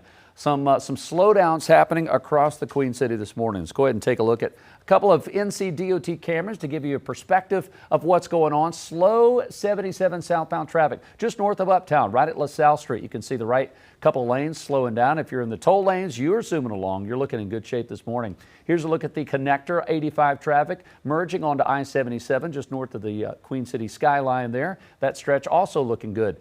We are slow coming down near Huntersville. This is 77 south at Sam Fur Road. Those toll lanes, they have no problem, but those two right there really start to clog when folks are merging from the right-hand side. This is down at the state line near Carowin. Same problem. Those right two lanes as people are merging, trying to make their way into the North Carolina stretch. Here's a look at the 85 stretch. Gastonia to 45, you're looking at almost 40 minutes slow, as we just showed you, coming down from Mooresville, half an hour coming up from Rock Hill this morning. The other side of town, you're looking pretty good coming down from Concord, but we're seeing some slowdowns from Albemarle and up 74 from the Monroe Indian Trail area. So we'll give you another look at your drive times to the airport and your traffic coming up at the top of the 8 o'clock hour. 3 separate Catawba County school districts are set to merge after commissioners approved the controversial plan Monday night in a very close vote. State regulators still have to approve that plan. The merger does not have the support of many parents or school leaders, but county commissioners approved the plan anyway. Queen City News reporter Matt Stell heard from people directly impacted. Bigger is not always better. Newton Conover School Superintendent Emily Shaw calls the vote from Catawba County Commissioners to merge her district along with Hickory City Schools into the Catawba County School District disappointing. I feel like they were there going through the motions. They were not hearing and fully engaged with what everybody in the community and even our students were saying. The merger plan, which would take effect in July of 2028, still needs final approval from the North Carolina State Board of Education. Hickory School Superintendent Jennifer Griffin says along with a potential loss in state and federal funding, she's worried about the 2 districts losing their identities. We just serve different populations of students with different needs. Our communities have different values. I think you lose your individuality, you lose that local control, which is what makes our schools feel like home, feel like community. Catawba County officials say decreasing enrollment in both the Newton, Conover, and Hickory districts is why a merger is the best way to save taxpayer money. I think a consolidated district, we can provide more for the students, more for the staffs. Catawba County School Board Chair Tim Settlemeyer tells us he respects the passion to keep the district separate, but believes this is why Catawba County voters chose commissioners to make tough decisions like this one. I'm sure coming together as a community, we can look at those things together and we can have productive conversations and come up with solutions to all those concerns. The superintendents are now asking families to reach out to the state and demand an independent study of the merger before final approval. Really dive deep into the plan and look at, okay, what is best for students? Now, if this merger is approved for 2028, we're told that there should not be any staff layoffs for at least 2 years, but we're told that it will be ultimately up to the Catawba Valley School Board to decide if high schoolers will be allowed to graduate from the school they started in. In Catawba County, Matt Stell, Queen City News. A bill that would further restrict abortions in South Carolina is one step closer to becoming law. The Senate Medical Affairs Committee approved the legislation yesterday, sending it to the Senate floor. For context, the bill would move South Carolina's current ban of 6 weeks to the moment of conception. It would also eliminate exceptions for cases like rape and incest. No word when it'll be taken up on the Senate floor. Republican lawmakers in Raleigh are now putting together an oversight committee to investigate a lawsuit settlement signed by former Governor Roy Cooper. In that 2021 agreement, some criminals convicted of nonviolent crimes were released from prison during the pandemic. Civil rights groups had sued the state, arguing that prisoners' constitutional rights were being violated by being held in prison. A Wake County judge agreed, ruling as many as 32,000 prisoners were impacted. Cooper's administration then reached a settlement for 3,500 prisoners to be put on supervised release. We asked our chief legal analyst, Khalif Rhodes, if there's any sort of punishment Cooper could face for following a court-approved settlement. Didn't do something that he didn't have discretion to do. And so I think it's going to be hard to have accountability towards him for that, specifically if it stayed within the confines of the settlement. If the agreement required that it was nonviolent individuals and they released nonviolent individuals, I don't think it goes further than the front door. You have to remember what was happening during that time. To date, at the time, this is 2021, 47 people in state prisons had died from COVID-19. 9,481 had tested positive for the virus, and 310 were hospitalized after being and while being incarcerated during the pandemic. And so they were trying to figure out a way to stop it from spreading while using the legal mechanisms in place to do that. Khalif will join us coming up in our next hour with more insight on this specific topic. The Cooper campaign did respond to the Republicans' announcement. In a statement, a spokesperson calls Republican lawmakers' claims lies and says Cooper fought against the releases in court. The statement went on to say that Republican lawmakers were regularly briefed on the lawsuit at the time and are now bringing up the issue in the middle of Cooper's campaign for U.S. Senate. Lawmakers say they have reached an agreement for funding Medicaid. And this comes as Governor Josh Stein rolled out his proposed $35 billion budget. Capitol reporter Shabnam Dinesh tells us about the governor's plan to keep North Carolina strong. We cannot simply stand still and hope for the best. Governor Josh Stein says while the state is #1 for business, it has fallen behind on education, public safety, and health care for a growing population. His recommended $35 billion budget includes targeted tax cuts for working families while investing in education, childcare, public safety, and the workforce. My budget will make starting teacher salaries in North Carolina the highest in the Southeast. These investments and these tax cuts are what it looks like to be truly pro-family. Stein urged lawmakers to press pause on planned tax cuts, which is at the heart of the budget disagreement between House and Senate Republicans. And if we don't, we will face an imminent shortfall in our budget of $5 billion, risking massive cuts to critical services, the likes of which we have not experienced in North Carolina since the Great Recession. But Senate Leader Phil Berger, who wants the tax cuts to continue as planned, says that isn't accurate. It's my belief that we will have more money than is projected, and that if we control the growth in state spending, the state budget will be in just fine shape. Stein is also calling on lawmakers to fully fund Medicaid, which state officials warn could run out of funds as soon as May. At the General Assembly, I'm Shabnam Dinesh. Senator Berger says that budget discussions are ongoing. Lawmakers are set to vote on the Medicaid agreement later today. Protests and demonstrations are continuing as a federal judge prepares to sentence a major opioid drug maker. Our chief legal analyst, Khalif Rhodes, is up next to talk about the case against Purdue Pharma.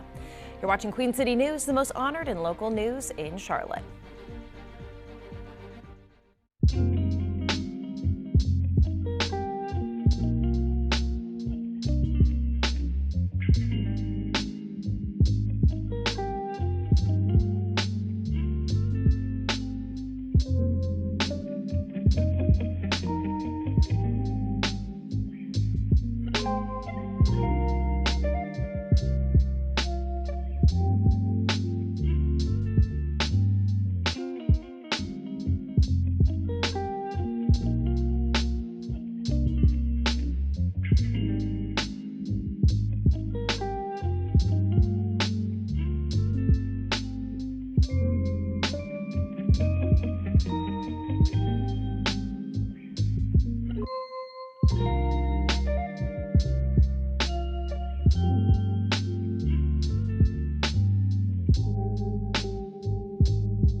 We are out here at Sweetwater Farms on this beautiful Wednesday morning, getting your day started at the farms. I'm out here hanging out with my friends right by the goat house. Forget about the dog house. We're by the goat house with Denny, Mary, and Faith right behind me over my left shoulder.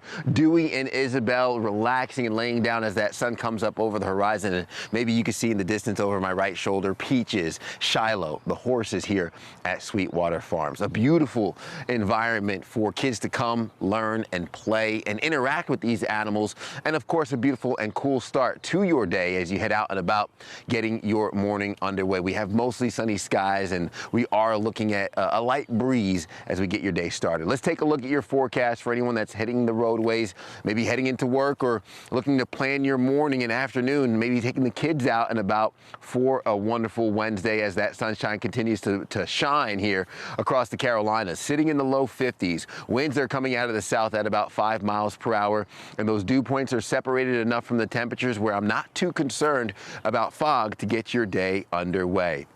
Now, when it comes to what we would expect here for the temperatures and your afternoon highs, we'll be looking at those low 80s peak heating hours of the day, continuing to hold on to the warm conditions, mid 80s Thursday and Friday, and even further through the weekend. We'll have a little bit of a cool down as rain chances ramp up Sunday into early next week. We'll have the rain chances really arrive Saturday into Sunday, maybe giving us some relief from that pollen, which is going to stay high until the start of the weekend. Tree pollen, the main culprits behind those flares. Allergies, something to watch out for as we look at radar, not picking up on any showers to speak of for your morning commute, and even zooming out, high pressure off the North Carolina coast, giving us those winds out of the south, which is helping to usher in some of that warmth and maybe a little cloud cover mixing in later on this afternoon and evening. Still more dry than wet, giving us an increased risk for fire danger heading into the peak heating hours of the day. I'm expecting us to continue those drought conditions, getting an update on Thursday to see how things have changed. Overnight lows settle in what will be the 50s, upper 40s mountain counties, rebounding into what will be those 80s for the remainder of the work week heading into the weekend. We'll have another check of that forecast here coming up in the next few minutes. Guys. All right, Ted, thank you. The maker of OxyContin, Purdue Pharma, will be sentenced today by a federal judge. They are expected to be required to hand over $225 million to the Justice Department, clearing the way for the company to finalize settlements it faced surrounding the drug epidemic. Yesterday, a judge delayed the criminal sentencing of opioid drug maker Purdue Pharma in order to allow victims to attend the court proceedings in person. Joining us this morning, our chief legal analyst, Khalif Rhodes. Khalif, good morning. You look at something like as big as this. Let's talk about the timing of the sentencing happening, even though it's been postponed. We know it's happening here soon. Purdue Pharma pleaded guilty years ago, right? Yep. This was a huge deal. Why are they just now going through sentencing? Well, because it's just like, and obviously I can speak on an extremely smaller scale. This affects millions of folks across the country. Mm-hmm. So you're talking about millions of families. But on a smaller scale, anytime there is a settlement, you want to ensure that the victims have some type of insight and input on how the settlement will be reached and negotiated in the final finalization of it. And so here, that's talking to, speaking with, getting agreement, getting buy-in from a number of individuals across the country, which is not an extremely easy thing to do. And it kind of touches on why what you mentioned, how the sentencing was supposed to take place and now it's getting postponed.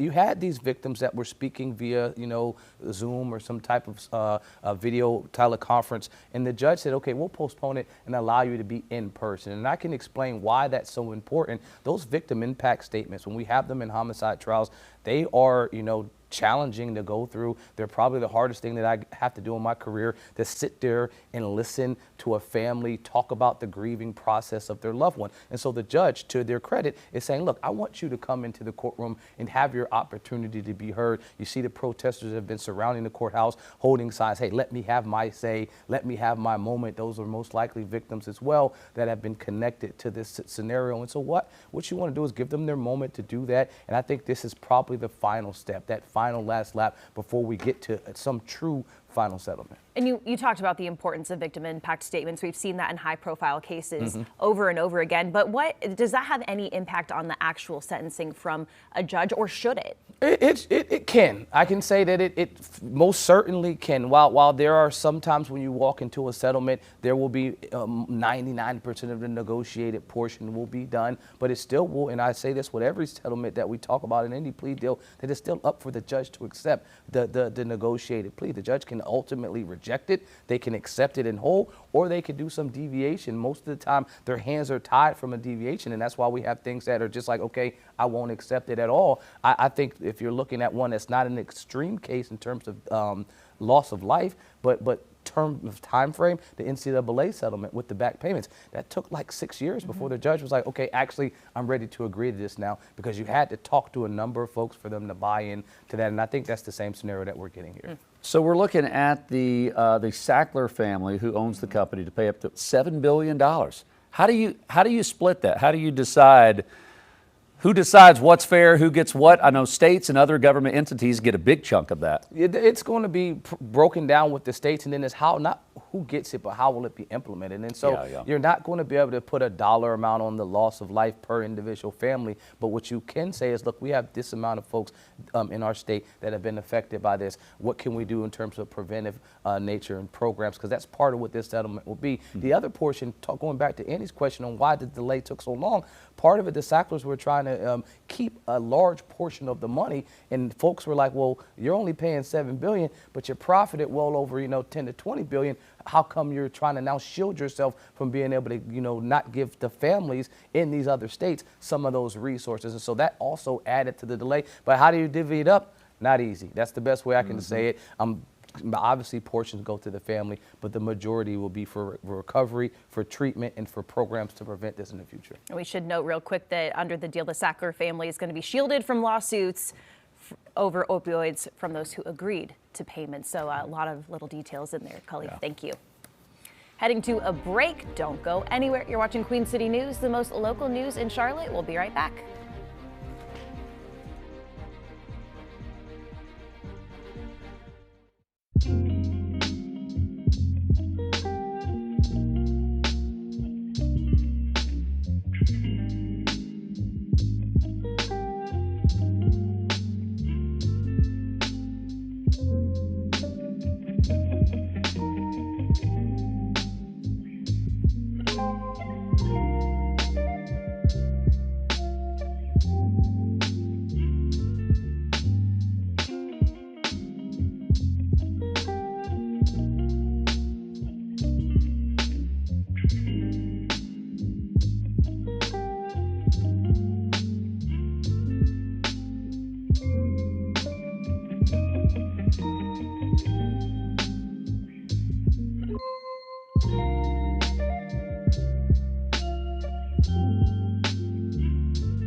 Welcome back. Queen City News brings you 6 hours of news each and every weekday morning, and we still have 2 hours left to go. So here's a preview of what's ahead in our 8 and 9 o'clock hours.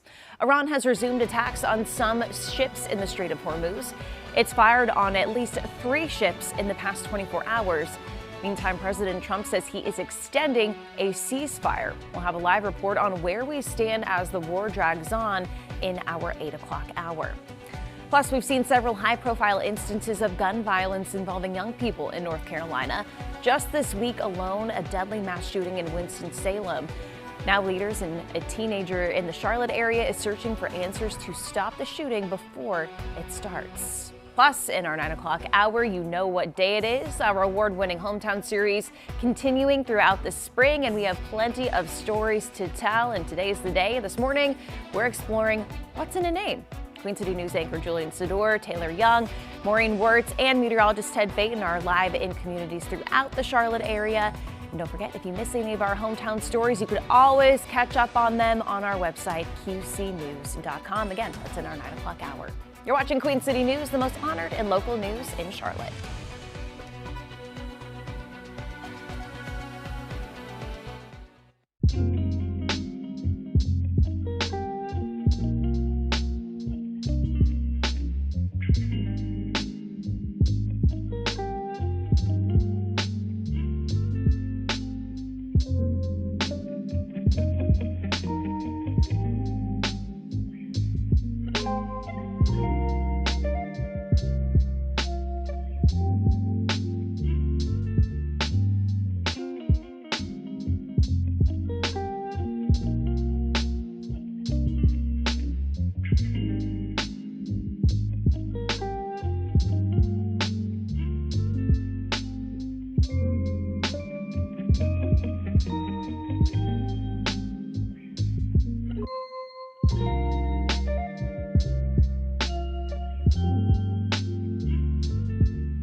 Researchers in California are working to digitize millions of preserved bees and other insects so that we can better understand biodiversity and fragile ecosystems. The team at UC Santa Barbara is taking high-resolution image of bees and other pollinators, then labeling and archiving them in the hopes of predicting what might be at risk. That allows us to test hypotheses about evolution of the bees and also to use those images to train machine learning models that we're going to use to help us sort through images we collect in the field. The expanding database also helps researchers follow climate patterns, habitat loss, and pollinator decline. It is almost 8 o'clock on this hump day. Oh man, traffic, that's not looking good on inbound Independence. We will take a look at what's going on, plus a warmer forecast coming up as we kick off our 8 o'clock hour.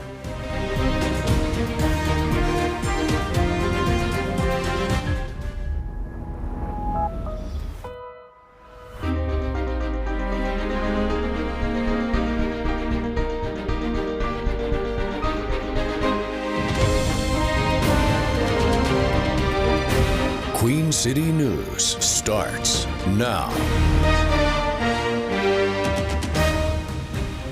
Good Wednesday morning. Happy hump day, everyone. It is almost 8 o'clock. Welcome into Queen City News. I'm Jason Harper. I'm Annie Satowski. Julian Sador and Ted Phaeton are on our hometown assignment for the day. It is Wednesday. That show gets underway in just an hour, but Ted's already hard at work out in Huntersville at Sweetwater Farms. Ted, this is an amazing place. If you have toddlers, it's like a dream for them. They can just run amok and be safe. And today's going to be a good day if families want to head out.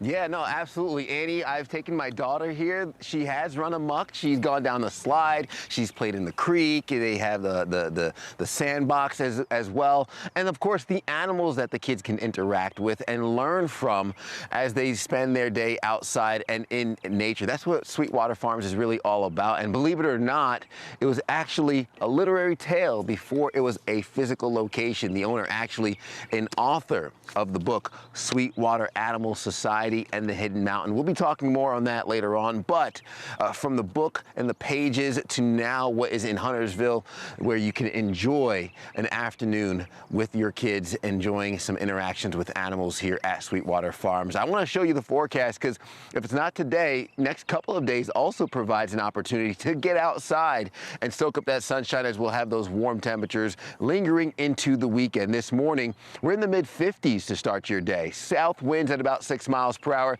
I expect the winds to stay relatively light from the morning into the afternoon. Now we hold on to those mid-50s even up through our mountain counties. I'm looking at upper 40s through the I-40 corridor, low 40s Lincolnton, still holding on to mid-50s east towards Wadesboro, with our next few hours ramping up into what will be the upper 60s to even low 70s for your mid to late morning hours. Mid-70s on tap come lunchtime. 75 degrees with those temperatures continuing to warm up. I'm looking at highs hitting the low 80s and then more in the way of the 70s and 60s, dropping down into the 50s overnight, heading into your early morning hours. So we are going to hold on to another cool evening before rebounding into the 80s, heading into your Thursday and Friday.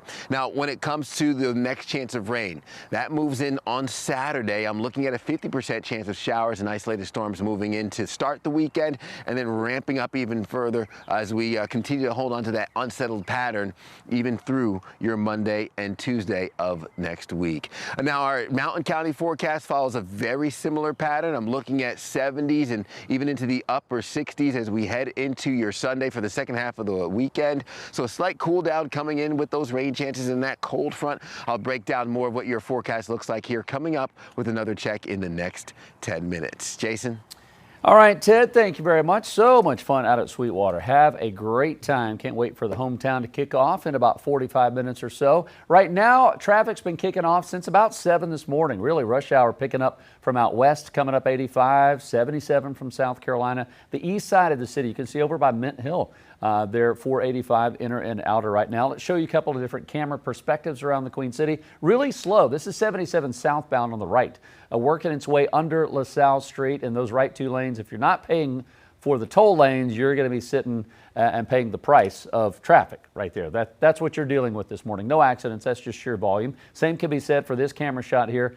Well, it's frozen. I promise you it's actually moving. That makes it look worse than it is. That's 85 traffic. There we go. Merging onto 77. But that is really slow just north of town at the connector. Even further north, if you're coming down from Lake Norman, it starts slow at 77 southbound near Cornelius. Unfortunately, it doesn't get better the closer you get to Huntersville. It is slow all the way to 485. So if you're coming from up north, you kind of know the drill. That's what it is like almost every day. Same can be said coming up from Fort Mill and Rock Hill. That's right near Carowinds, near the state line as people are merging from the right-hand side. Almost an hour to get from Gastonia to 485. No accidents. That's just, as Annie just told me a while ago, that's just people doing people things, all trying to get to the same place at the same time. That's what happens. That is what traffic is. Almost an hour coming up from Monroe on 74. We'll give you another look at your traffic coming up around 8:30.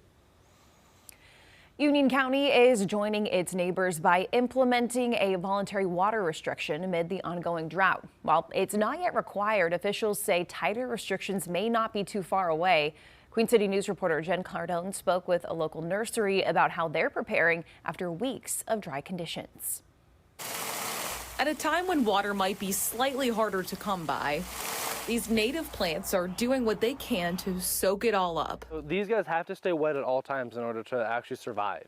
Jared Lukuski owns Plant Everything Carnivorous in Hempy Bridge, where plants eat bugs and drink water to survive.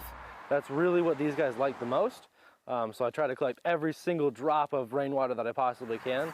But in times like this, it's tough to really conserve water. Under the new water restrictions, Lukuski can only fill up these water tanks on Wednesdays, Fridays, and Sundays. But even at that, the water needs to sit here to be best for his plants. We're not riding around in our vehicles trying to catch people watering on the wrong days. It's all voluntary, and we're just asking our customers to be mindful of their water use. Union County Water Administrator Hong Yi says the drought will likely get worse, and in stage 2, that's where restrictions become mandatory and rates go up for heavy water users. This may persist for a while, so we have to take action now to try to last it out as best as we can. You poke it again, then it closes. And Lukuski's plants will keep biting back to capture the nutrients they need to survive. We try to conserve as much water as we possibly can. Jen Cardone, Queen City News. Multiple other local governments are also issuing requests this week for water consumption for people to cut back on their use. Kannapolis city leaders and Harrisburg town officials are asking folks to reduce using water during the drought. They want residents to avoid planting new plants and seeding their lawns until the dry conditions improve and limit outdoor watering. President Trump says that he has extended the ceasefire deal with Iran indefinitely. The president says negotiations over a peace deal will continue. News Nation's Washington correspondent Vinay Simlat joining us live in D.C. to explain the latest. Vinay, good morning. Jason, Annie, good morning to both of you. There are signs of escalation in the Strait of Hormuz. Iran state media says the Iranians have seized 2 ships that were in the strait and they're now taking them to Iran. This is after President Donald Trump said that there would be an extension to the ceasefire. The standoff continues in the Strait of Hormuz, threatening oil prices and humanitarian aid. The UK's monitoring agency says on Wednesday, Iran's Revolutionary Guard fired on 2 ships in the strait, damaging one of them.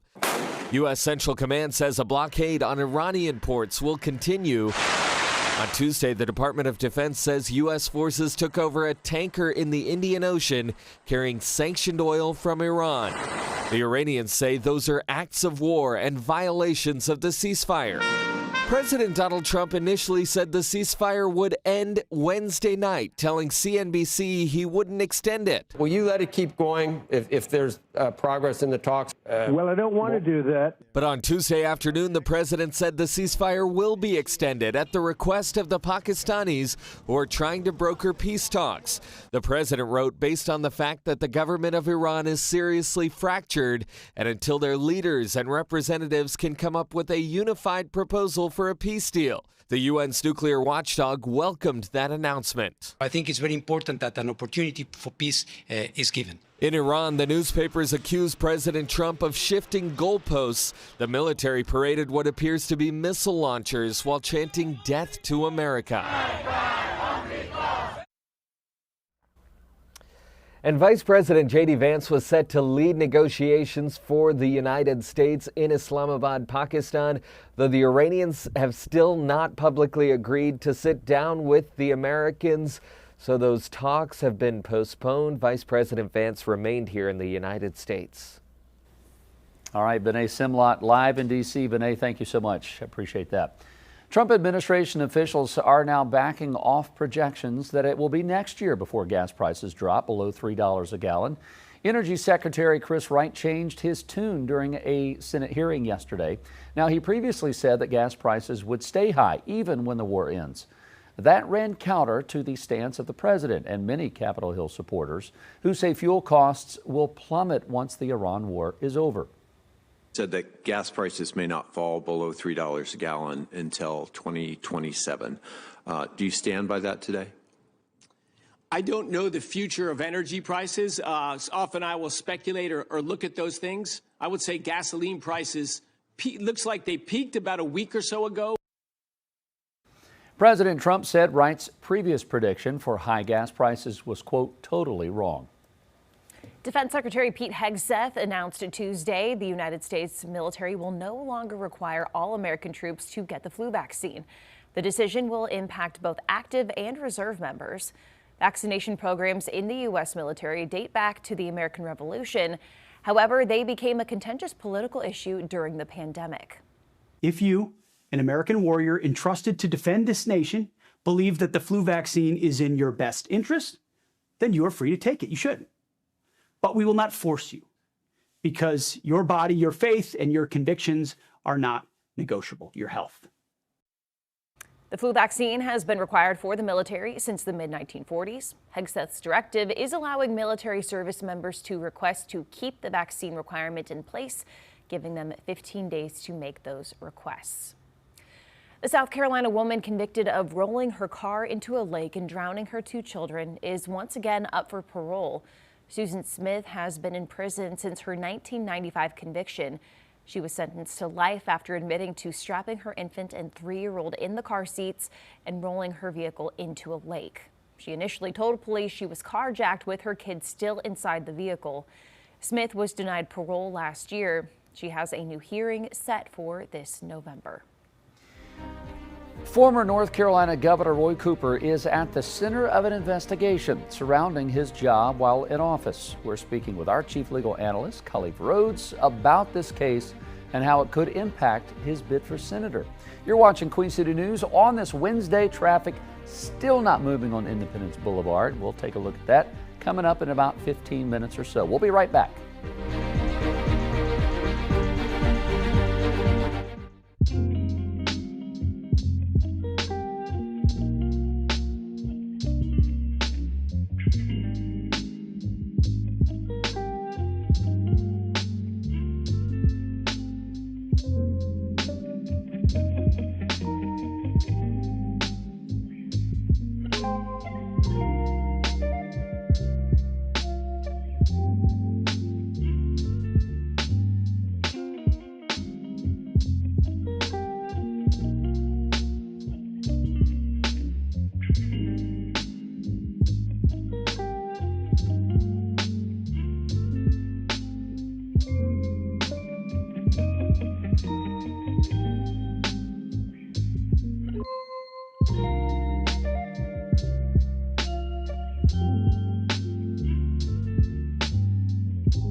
Some Republican North Carolina lawmakers are launching an investigation targeting prison releases that were made under former Governor Roy Cooper. Cooper, who is now running as a Democrat for U.S. Senate, released several thousand prisoners due to a COVID-era settlement. Joining us now is our chief legal analyst, Khalif Rhodes. So the Cooper campaign saying this timing is certainly interesting to be bringing this back up. But walk us back through what this settlement actually was and when it happened. It was during COVID. It was definitely during COVID. And I think you took the words right out of my mouth that the Cooper campaign is saying that, look, this is the perfect time. And if you had issues with this, 2021, 2022 would have been great. Hey, it's 2026 and the guy that had something to do with it is also running for Senate. Let's go ahead and figure out if we can connect him to this right now. He's obviously right in the middle of it. The lawsuit was North Carolina NAACP versus Cooper, so you can't run away from it. Cooper, you are Roy Cooper, right? So we get it. This was a number of groups, ACLU and the NAACP, brought claim because a judge in Wake County at the time said that our prison systems were failing in North Carolina, that there were a number of folks that died, almost 100, that there were hundreds of people that were sick with COVID, and that the best way to manage this process was to ensure that you reduce the population of the prison so that individuals wouldn't be so close quartered and you wouldn't have individuals getting potentially sick and or dying. And so the judge made that ruling, and then that kind of started the ball for this conversation. Where we got was 3,500 people being released, and it was a number of things. The key word that I have to hit on is that these were non-violent individuals. So a number of things when you talk about the connection where it's quasi-political, quasi-legal, the political aspect is trying to connect the violence things that are happening with the train stabbing, with the things that happened in Charlotte with DeCarlos Brown, and with this release, because the timing of his release was around the same time that this happened. But if you look back and see, he served this whole time. He wasn't released as part of this scenario of the 3,500 individuals. So while I can understand and appreciate connecting release of prison to anything connected to violence, this scenario is not connected to his release.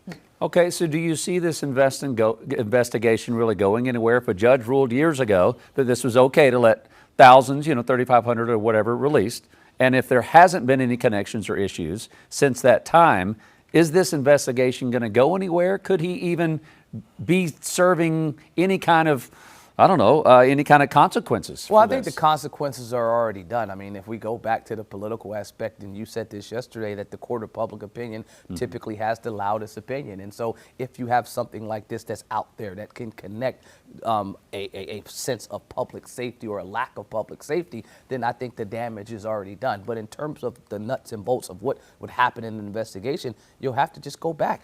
Judge in Wake County ruled that this is a problem. It's unconstitutional what we're doing, and we have to fix it. And if you don't fix it, what they recognize is that the judge was tipping their hand to releasing upwards of 18,000 individuals, not 3,500. And so it was actually good lawyering by Governor Cooper and their team to say, do we want 18,000 people to be released, or do we want 3,500? And let's go ahead and pivot and settle this now. You guys often ask me, well, why do you settle? You settle because, all right, either you can see the writing on the wall that you're going to lose, or you don't have anything to leverage to further negotiate. This was, I think, a negotiated strategy to make sure that further people weren't forced to be released.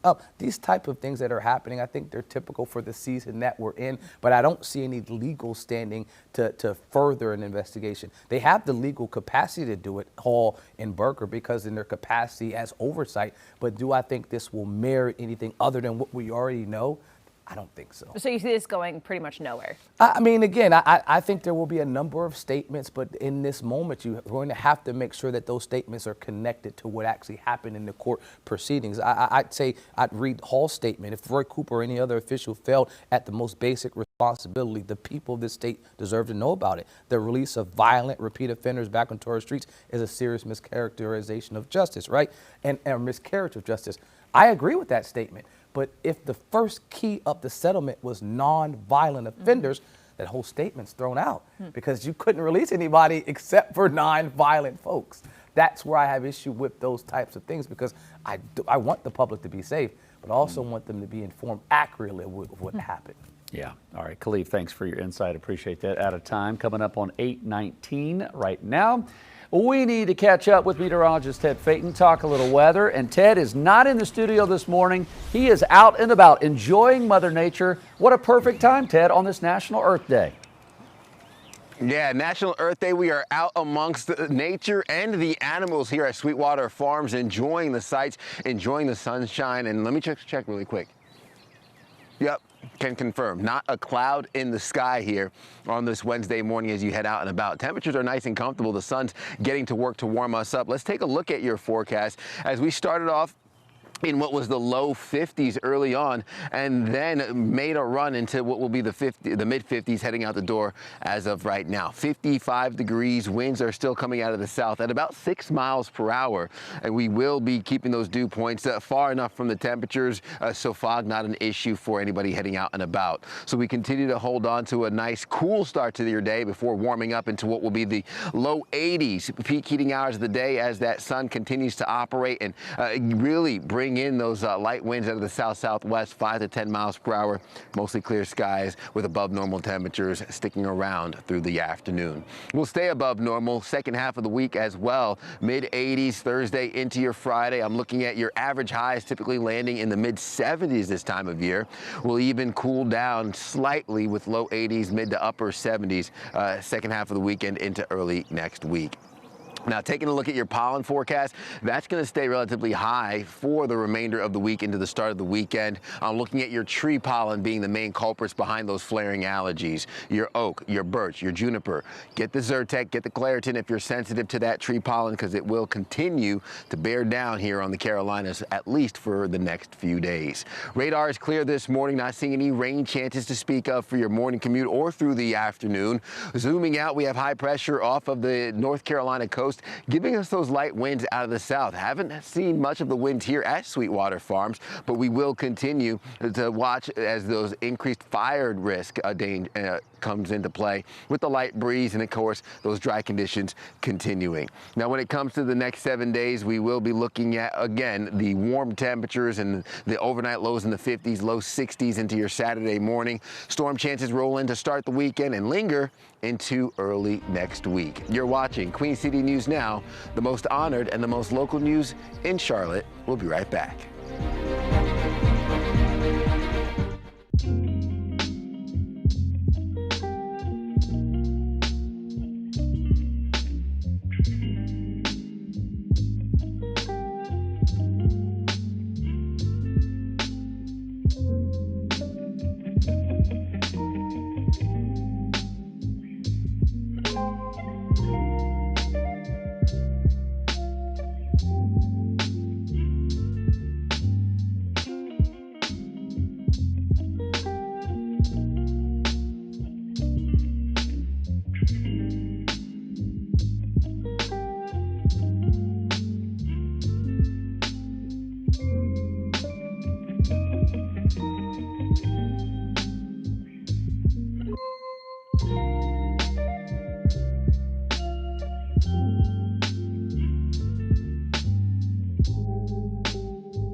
It is 8:24. Welcome back. Messy homes are apparently keeping us from social activities, and DoorDash is your new cable guy. Jane King is live at the New York Stock Exchange with those stories on this Wednesday morning. Jane, good Wednesday. Hi, Jason. Happy Wednesday to you too. And the markets are getting stronger as we get closer to the opening bell. Now about an hour away. Dow's up 370 points for the start. Now yesterday started off strong but kind of fell apart later in the day on fears that the Iran negotiations are breaking down. But similar situation today, and the markets are back up again, so we'll see. Right now, you can sign up for T-Mobile 5G home internet and get everything you need delivered by DoorDash on the same day. Now, traditionally, you'd have to call the cable provider, schedule an appointment. You might have to wait days, maybe weeks. But this new T-Mobile times DoorDash, you can get the 5G gateway delivered on the same day. And in the past 3 months, the average American has missed out on 2 fun events, avoided hosting guests twice, and had 2 arguments in their home due to the messy state of their household. Now, the stress of needing to clean their home before they can relax is something 2/3 of Americans experience. This was conducted by Talker Research for Swiffer, and the survey found the average person surveyed loses 6 hours a week between prepping to clean, cleaning, and then recuperating from the cleaning afterwards. Jason? Okay, interesting findings. I can't say that we've missed out on events because we had to clean our home. We've used that as a brilliant excuse to not go somewhere, Jane. That's always a good one. You got to clean. That's well, right. I have definitely not invited people over because, you know, I have teenagers at home, and who knows what they'd find. You got teenagers. Yeah. That's why they live behind bars. Closed doors. That's right. They keep their mess so you can close the door and keep it hidden from guests. Mine don't. Yeah. Jane, thank you so much. Markets open at 9:30. We'll join you after the opening bell. Appreciate that. You're watching Queen City News on this Wednesday morning. Traffic still struggling to work into the Queen City on Independence Boulevard. We got your traffic and weather coming up right after this.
Coming up on 8:30 here, happy Wednesday, and thank you so much for being here with us. I'm Annie Satowski. I'm Jason Harper. Yeah, happy Wednesday to you. Meteorologist Ted Phaeton and Julian Sidor, both on special assignment. Today is another installment of our hometown special, What is in a Name? So we are going to be joining Julian coming up in about 10 minutes or so, but in the meantime, Ted is Farmer Phaeton today Farmer is Phaeton. what Annie has called you, Ted, out at Sweetwater Farms up in Huntersville. What are you finding? What's your favorite farm animal? I want to say the miniature donkey Pee-wee is fantastic. I was actually hanging out with Dewey and Isabel as well, the potbelly pigs that are here. I mean, they're all fantastic. You want to come out and hang out. The goats were having some fun. I don't know if it was Denny and Faith, Mary and Danny. Two of them were getting a little button heads, having some fun. They were playing together. So whether you come out to see the donkey, come out to see the goats or the potbelly pigs or the horses or the cows, there's so much fun to be had here at Sweetwater Farms all morning long, as kids will be coming in here anytime now. They open at 9 a.m. So plenty of sunshine to go around. We have a nice, comfortable start to your day. Temperatures have ramped up as that sun has really been shining all morning. Let's take a look at your forecast for folks heading out the door this morning. We started off in the low 50s, now sitting in what is the mid 50s with winds coming out of the south anywhere from 5 miles per hour. The dew point's far enough from the temperature, so not a major issue. I'm expecting us to hold on to what will be a relatively cool start to the day here. Looking at those conditions ramping up into the mid to upper 50s around the Queen City, more in the way of the mid 50s up through our mountain counties. So while you get your morning started, we hold on to the beautiful setup. Our forecast peaks in the low 80s through the peak heating hours of the day. I'm expecting us to hold on to that sunshine with the 80s lasting for the rest of the week. Heading into the weekend, I'll break down your rain chances here coming up in the next few minutes. Guys. All right, Ted, thank you. Well, there might be traffic building at the slide at the playground there at Sweetwater Farms because the weather's so nice. People are going to be standing in line. I want to go down the slide. All right, let's take a look at our pinpoint traffic. Man, it almost looks like a zoo out here this morning. We've got incidents all over the Queen City. Now, thankfully, none of these are causing major delays, but this is just adding insult to injury around problem areas that we have every single day. Let's take you first to this NCDOT camera of I-77 going underneath LaSalle Street. You can see traffic really coming to a halt right there at the turn, trying to work its way into Uptown. That connector is slow this morning. Further up 77. Oh, there we go. Finally, it's improving. 10 minutes ago, this was a complete standstill. This is up near Lake Norman, Cornelius area, trying to work your way down 77. Stop and go traffic all the way till 485. Out on the west side of the city, give this camera in just a second, a little bit slow, but this is 85 at Cox Road. We're hearing there's an accident there. It's got one of the lanes blocked on 85 northbound, so it's going to be slow working your way in through Lowell, McAdenville, and then eventually into Mecklenburg County. You can see State Trooper is up to the top right of your screen. You can see it on the shoulder. So that's causing merging everyone into 2 lanes instead of 3. It's better if you're coming down from Cabarrus County this morning, 85 southbound. That traffic's looking well. Here's quickly your drive times. You can see that almost 40-minute drive from Gastonia, almost 40 minutes coming down from Mooresville. Same can be said coming up from Rock Hill and Fort Mill. Coming down from Concord and Albemarle, you guys are good. Man, Independence Boulevard, no accidents, but it has been slow. You're looking at almost an hour to work your way from Monroe to Uptown. We will wrap up your traffic and give you drive times to the airport coming up at 9. All right, Jason, thank you.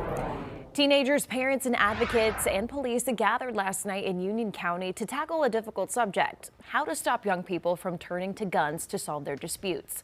Last night's forum comes a day after a deadly mass shooting in Winston-Salem that left 2 teens dead and 5 more hurt. Unfortunately, acts like that aren't uncommon. Queen City News reporter David Schumann shows us the first Union County Teen Summit on gun violence.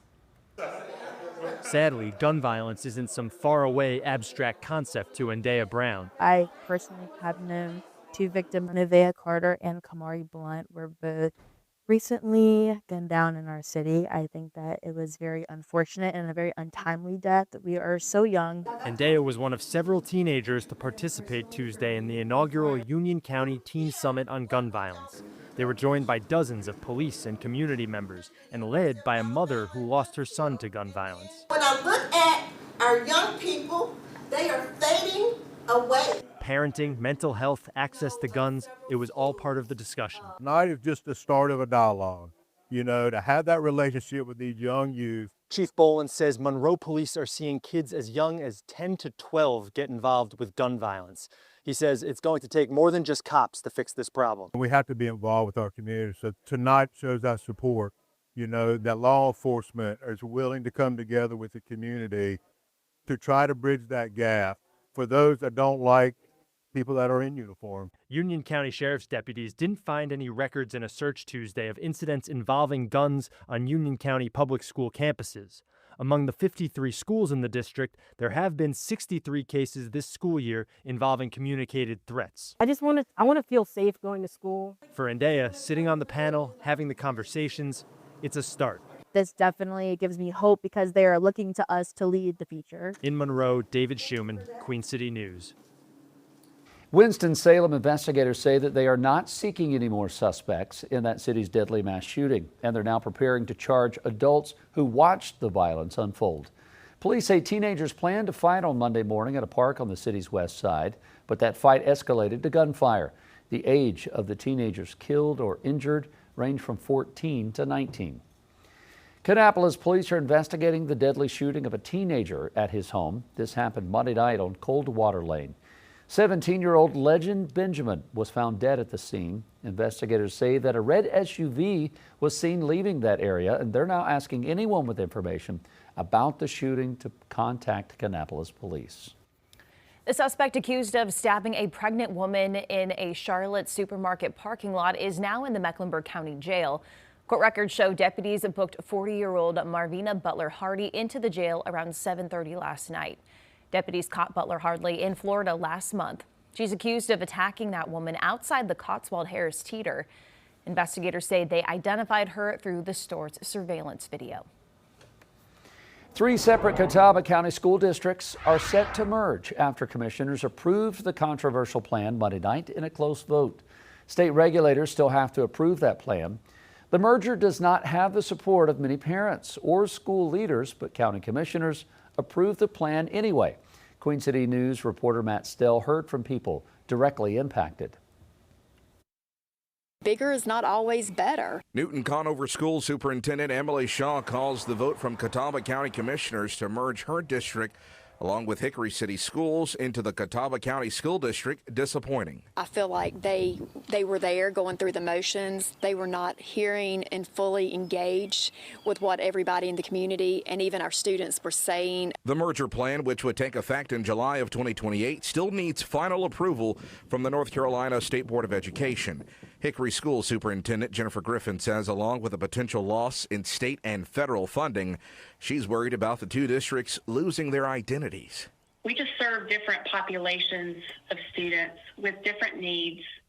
Our communities have different values. I think you lose your individuality, you lose that local control, which is what makes our schools feel like home, feel like community. Catawba County officials say decreasing enrollment in both the Newton, Conover, and Hickory districts is why a merger is the best way to save taxpayer money. I think a consolidated district, we can provide more for the students, more for the staffs. Catawba County School Board Chair Tim Settlemeyer tells us he respects the passion to keep the district separate, but believes this is why Catawba County voters chose commissioners to make tough decisions like this one. I'm sure coming together as a community, we can look at those things together and we can have productive conversations and come up with solutions to all those concerns. The superintendents are now asking families to reach out to the state and demand an independent study of the merger before final approval. Really dive deep into the plan and look at, okay, what is best for students? Now, if this merger is approved for 2028, we're told that there should not be any staff layoffs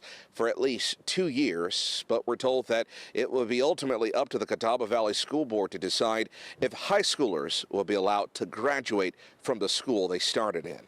In Catawba County, Matt Stell, Queen City News. The president's pick to lead the Federal Reserve is facing an uphill battle for confirmation, and it's because of North Carolina Senator Thom Tillis. Tillis is holding true to his pledge that he will not vote for appointee Kevin Warsh until the Trump administration drops an ongoing investigation into current Fed Chair Jerome Powell. You have extraordinary credentials. They're impeccable. We have got to end this investigation. Big DOJ didn't know about it. The president didn't know about it. Let's get rid of this investigation so I can support your confirmation. The Department of Justice launched that investigation into Powell and renovations for the Federal Reserve back in January. Powell claims the investigation was being used to pressure him into lowering interest rates. Tillis acknowledges that renovations are expensive, but they are necessary for the upkeep of aging government buildings.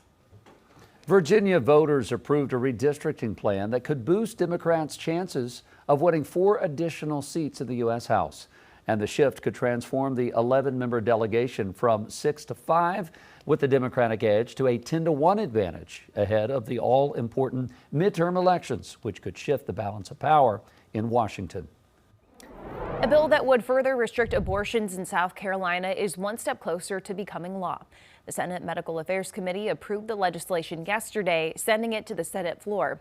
For context, the bill would move South Carolina's current ban of 6 weeks to the moment of conception. It would also eliminate exceptions for cases like rape and incest. No word when it will be taken up on the Senate floor. Panthers quarterback Bryce Young has a big season ahead of him as he looks to keep a permanent spot in Carolina. Hear what he has to say about the offseason preps, plus a look at how the Black and Blue are getting ready for draft day. You're watching Queen City News, the most honored in local news in Charlotte.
As we near the end of April, it means we are getting closer to the start of football season. Yes, we are. And from the gridiron to the pitch, Charlotte FC is preparing for a midweek match.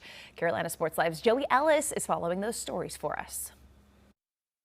But it's hard to believe, but the 2026 NFL Draft is just a day away in Pittsburgh. And, of course, Carolina Panthers on the clock with that 19th pick. Where do they go with that pick? Do they stay there? Do they trade back? We do not know to this point. One thing we do, though, know is everything for the Black and Blue is, of course, going to start with that guy, number 9, Bryce Young, getting locked and loaded for his 4th year in the National Football League and his 3rd year under Dave Canales as head man. Well, there's, of course, still room to grow in his game. Year 3 saw the former top overall pick progress really in a number of ways. Young posted career best in each of the main statistical categories, which ultimately led to the front office deciding to pick up his 5th-year option. And then on Tuesday, Young really walked us through the main steps that he took this offseason as he aims to eventually land a rather large payday in Carolina. Want to make sure that I'm able to continue to take the communication, leadership, and processing to a higher level. You know, a lot of it was for me wanting to go back into the playbook, which I thought was just a good exercise for me. Coaches wanted to put more onto, you know, our shoulders, you know, on the field, because, you know, they trust us, and you know, because of that, wanted to make sure that I continue to grow, and, you know, continue to all of us have mastery in the offense. So I think those are a lot of the things that were you know, big in the offseason for me.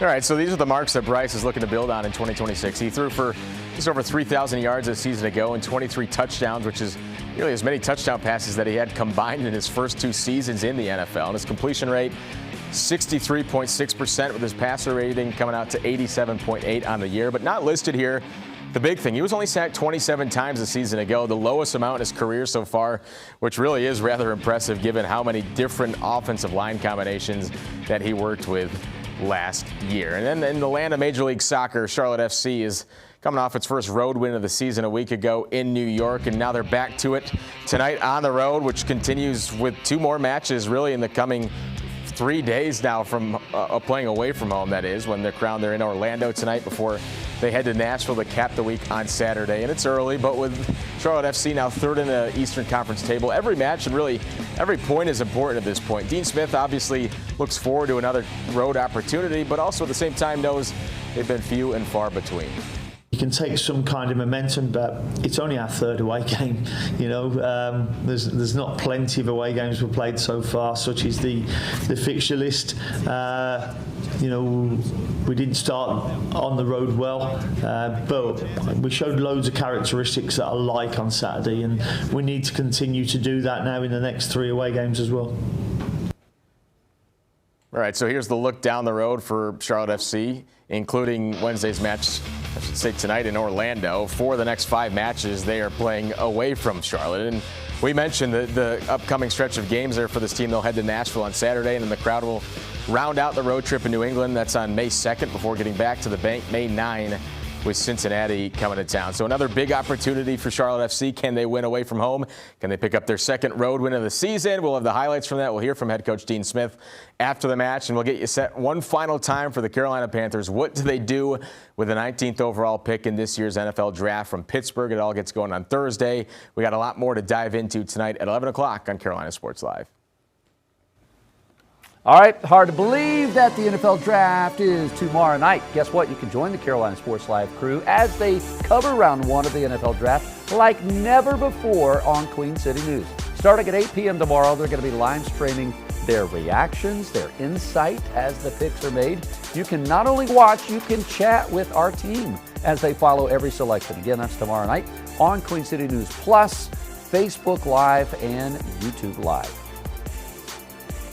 Work on expanding one of North Carolina's most iconic golf destinations is making progress. Construction of Pinehurst number 11 is taking shape at the resort's Sand Mines property.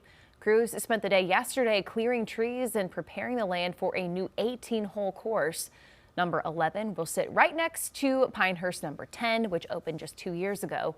Both courses are about 5 miles south of the main clubhouse on Highway 5 in Aberdeen. Resort operators say the course is still expected to open up next year. All right, it is hometown day, so we have to send things out to our crew all over the Queen City, and that includes Julian Sador, who has found himself a caboose. Where are you in town, my friend? Oh, Annie and Jason, I'm over in Matthews, and we're talking about what's in a name, right? So we're talking about what's in Matthews' name. What's in also a name called Cresthill, Stumptown, Tanktown. I'm going to explain all of it today and take you through the very rich history. And here's the thing, it all ties into, this caboose and the railroad, right? We don't think about the railroad. We talk about, the light rail a lot, but we don't talk about the railroad enough, and actually has a really big part of North Carolina's history. So we're talking about that, what's in the name here, why I'm inside of a caboose, all that and more coming up. And that's just a part of it, because Maureen and Taylor, they're also standing by with a lot of really good stories today. Good morning, ladies. Good morning. So many questions this morning, right? So many questions. Julian has a caboose. We are live in Cherryville, which we just heard from a local. Cherryville?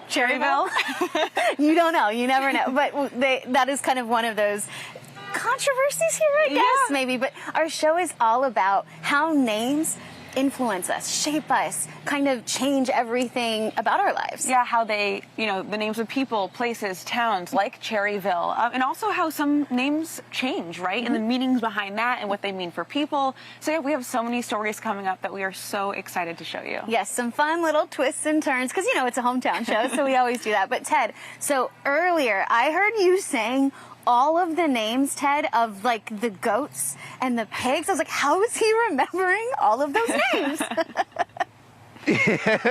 Well, you spend some time with them and you get to get their personalities to tell them apart. They also have some of the names on the pens as well, so it might be cheating a little bit, but at the same time, the owner of the farm here actually wrote a couple books, children's books, and you get to meet some of the pets within the books. Pee-wee, by the way, the miniature donkey, is a fantastic donkey in one of the books that you'll get to meet. But a beautiful morning for kids that are coming out and about, as we are going to be starting with that sunshine, Carolina blue skies, and light winds out of the south for your start to the day, and even into the afternoon. We'll hold on to those warm temperatures. So let's get you out the door and take a look at your forecast in terms of how things have been warming up throughout the mornings. First starting in the low 50s, now sitting in the mid 50s across the Carolinas. Winds are out of the south at about 6 miles per hour, and I am looking at those dew points far enough from the temperatures, so not an issue, not terribly muggy as we warm up into what will be the low 80s with mostly clear skies here heading into the peak heating hours of the day. Winds stay light. We are going to have an increased risk for fire danger. I'm going to highlight that in just a second, but those 80s finish out the work week, staying above normal from now until the end of the weekend and even into early next week before rain chances come back Saturday into your Sunday. Now we'll keep that pollen count high. We're looking at oak, birch, juniper, the tree pollen, still the main culprit behind those flaring allergies. So just something to consider here as you head out and about. Radar not picking up on any rain for your Wednesday. We'll stay dry for the rest of the week as well. So zooming out, we also have high pressure off the North Carolina coast. That's going to continue to give us those winds out of the south, helping to usher in some of the warmth that we'll be dealing with here for the rest of the week. And again, looking at that increased risk for fire danger as we get into the peak heating hours of the day, and looking at your next 7 days here, we are going to be ushering in what will be, again, the 80s for the rest of the week. Rain and storm chances come into play Saturday into Sunday. That unsettled pattern sticks around heading into early next week. You're watching Queen City News Now. We'll be right back after a short break.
As much of the country faces affordability challenges, a new study finds Gen Zers are still building generational housing wealth, but with the help of their parents. Experts at Realtor.com say households that inherit property or get some financial assistance from family are more likely to become homeowners themselves and then pass assets on to their children. The study also finds that 1 in 5 first-time homebuyers do not inherit property, but parents do often help with down payments by extracting equity from their own homes.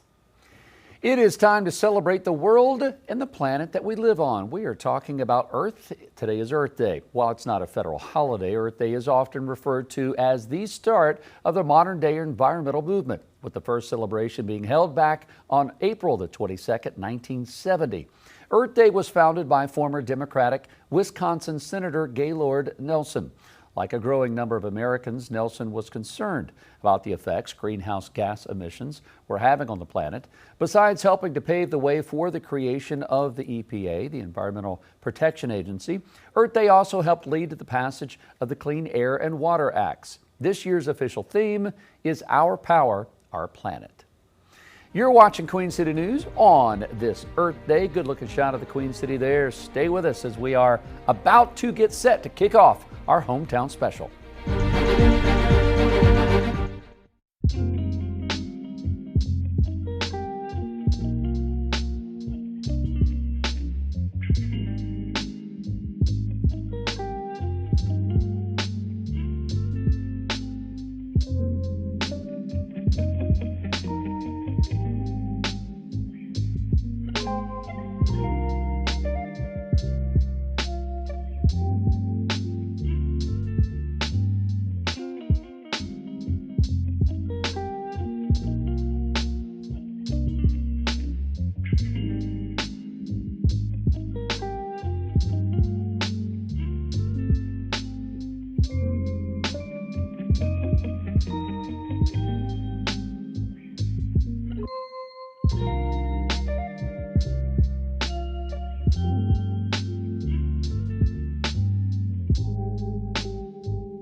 Kenny, can I just start with you? And can you that's sing fine. and spell your name for me? This is just so I spell it. K-E-N-N-Y. My name is Mandy Miles. Peter Mutabazi. My name is Todd. Put the letter T in front of the word odd and you have it. My name's James. Why do I always start with That is not part of my name. It might seem simple, just a name, but there's more meaning to that. I'm Jamie Bird. Jennifer Ramsey. Elizabeth. Anthony. Luke. Isabella. Elijah. This is Devontae. Being able to choose your own name, both first, middle, last, it's definitely empowering. It's just you. It's just about that person. And I think I wanted to take on a name that changed the narrative of what my past was. It's more than being recognized. You look younger. I just love loving on people. It looks so good. Miss Judy, we got you this. If you can't give folks love, then what's wrong with you?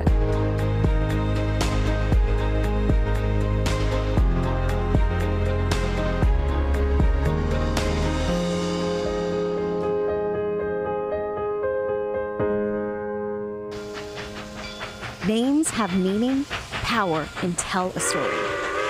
These railroad tracks running through Cherryville, North Carolina, used to belong to the Carolina Central Railroad. It's a name that's no longer around today, but shaped small towns from the coast to the mountains, sometimes changing their names in the process. Just like the railroad, this place was not always named Cherryville. When these tracks were laid, they not only changed the town itself, it changed the name from White Pine to Cherryville. The same can be said about Matthews, a town named after the director of that line of rail that connected those small towns to the big city of Charlotte. Before the tracks were laid, this was Fullwood, and before that, Stumptown. This caboose, a lasting symbol of those connections that still shape the towns we know today.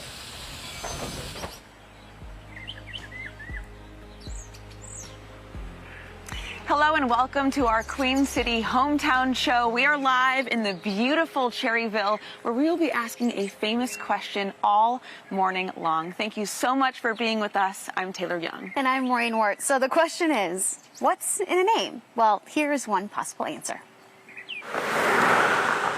When people do come in here, I want them to feel welcome. Though we may not want to admit it, I'm gonna shave it down bald till it's shiny. the first thing you notice, I want to see what you're drawing. about a person or place Welcome. Yeah, welcome. tends to leave an impression. Beautiful day outside. Beautiful. So it makes sense I'm thinking about shoulder length, little choppy layers. why we put in so much effort to look good. Mine is going to be easy. I bet we all have I just like short haircuts. a haircut horror story. Oh yeah, when I was younger. Actually, I have not. Okay, I guess most of us, except for Todd. My name is Todd. Put the letter T in front of the word odd and you have it. At Mandy's Perfect Impressions, Your hair is so long. owner Mandy Miles knows Many years. Many years for a haircut. a good haircut Would you like some face framing? makes all the difference. The feeling that you get to making somebody feel good about themselves there's no greater joy. Me, it'll be a year, and actually this month, end of this month. Kenny and Todd, Usually in the middle, sometimes to the left. Elizabeth, Did you draw that? and her son Devontae Oh, you drew this? Yeah. all live in a homeless shelter. We do drive past these people every day, and we do not see them. We look past them around at a stoplight. They all have felt the sting I've had to count change out to get a haircut before. of a snap judgment. Because a lot of times, you know, with homeless people, they just get pushed to the side. And with people doing things like this, it makes you feel a lot better. It makes you feel like you're still here, you're still alive. The most important thing, to know that they matter, they're important, and that they are seen. Mandy has lost count of how many free haircuts she's given to people who are struggling. Now I'm gonna take this and we're gonna make it slick. There we go. It's very warming to see that we're all of like mind to want to make a difference in this community. Love, yeah. I think I got it slick as a baby's bottom, don't you? Yeah, I can see it. That's what I said. That's what I'm talking. Oh yeah, that's what I'm talking about. That feels good, don't it? Ma'am. Oh yeah, you stand out. I love it. What do you think? Beautiful. Yeah? No, it's more than that. It's more being like recognized. Wow. You look totally different. Mm-hmm. It completely shifts the way that I look at myself, and I can actually look at myself in the mirror at the moment, and that's something new and wonderful. Now, the first impression they make, the name, Welcome, is the same one they got I saw the Welcome Church of God. when they pulled into Welcome, They don't have the true welcome sign. Just welcome. North Carolina. Welcome to Welcome. A place, a person So anytime you need a haircut, just come see me. who makes sure you know right away I'll hook you up. you are always welcome. So it's so cool because Mandy actually lives in a town called Welcome, and I think she just exemplifies exactly what that means, because she says it's about people, seeing people and making them kind of feel special, and that's exactly where she lives too, the second you cross into city limits. So what a great person. And what a perfect story for What's in a Name, right? And Julian, when we talk about connections, I mean, you are 40 miles away from us, but we are connected through the railroad, which we know was just one of the many ways that people connected back in the day. Oh, ladies, I mean, that is exactly it. We talk about Matthews and that welcome sign that Maureen has, right? That kind of welcomes people into Welcome. And the railroad was essentially the way that people were welcomed into Matthews. It's kind of like the red carpet here, but make no mistake, there was a lot of history here in Matthews before that line of rail even came through town. So we're talking about What's in a Name. I want to talk about pivotal names and the roles they played, all right? So we're going to start with two here, and I'm going to give you a bunch today. We're talking about Waxhaw and Catawba. The reason why is that this area used to be luscious hunting ground, all right? I want you to use your imagination. I'm going to actually help you a little bit here. This area used to be full of trees, okay? So you see those trees in this picture? This was Matthews back in the day. Those trees were all around. Now here's the thing. Matthews used to be Stumptown. Why is it Stumptown? Well, because they had to clear all those trees for King Cotton, the premier cash crop of the South. So a lot of those trees became stumps. One traveler writing about the area said there were so many stumps they couldn't even turn their carriage around. Now, ready for another name.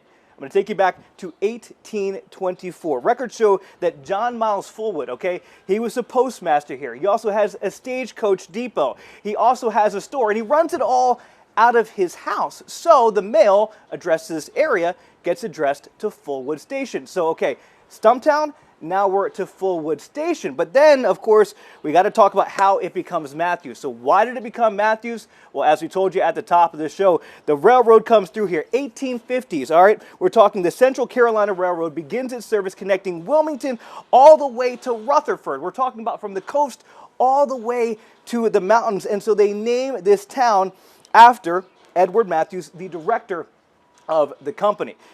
So obviously, rail brings a lot to Matthews. We're talking about stores, we're talking about industry, some of the same stores that are here today, but even still, Matthews was a pretty small town, relied a lot on their exports, cotton and all that. But what really caused this area to grow actually had nothing to do with Matthews. Instead, it had everything to do with Charlotte and the arrival of big banks. Take a look at the population of Matthews, okay?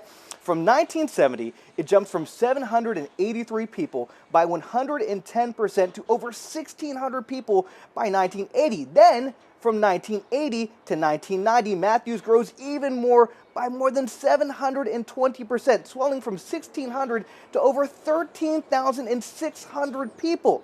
And that growth just continues from there. So what was the cause of that big spike from 80 to 90? Well, a loophole in the law that allowed the North Carolina National Bank to buy up several smaller banks in Florida, leading to North Carolina to lift their regulations on interstate banking in 1981. And from there, everybody, the race was on. Charlotte grew, and by proxy, so did Matthews. Now, Jason and Annie, speaking of what's in a name, okay? The North Carolina National Bank becomes Nations Bank in 1991.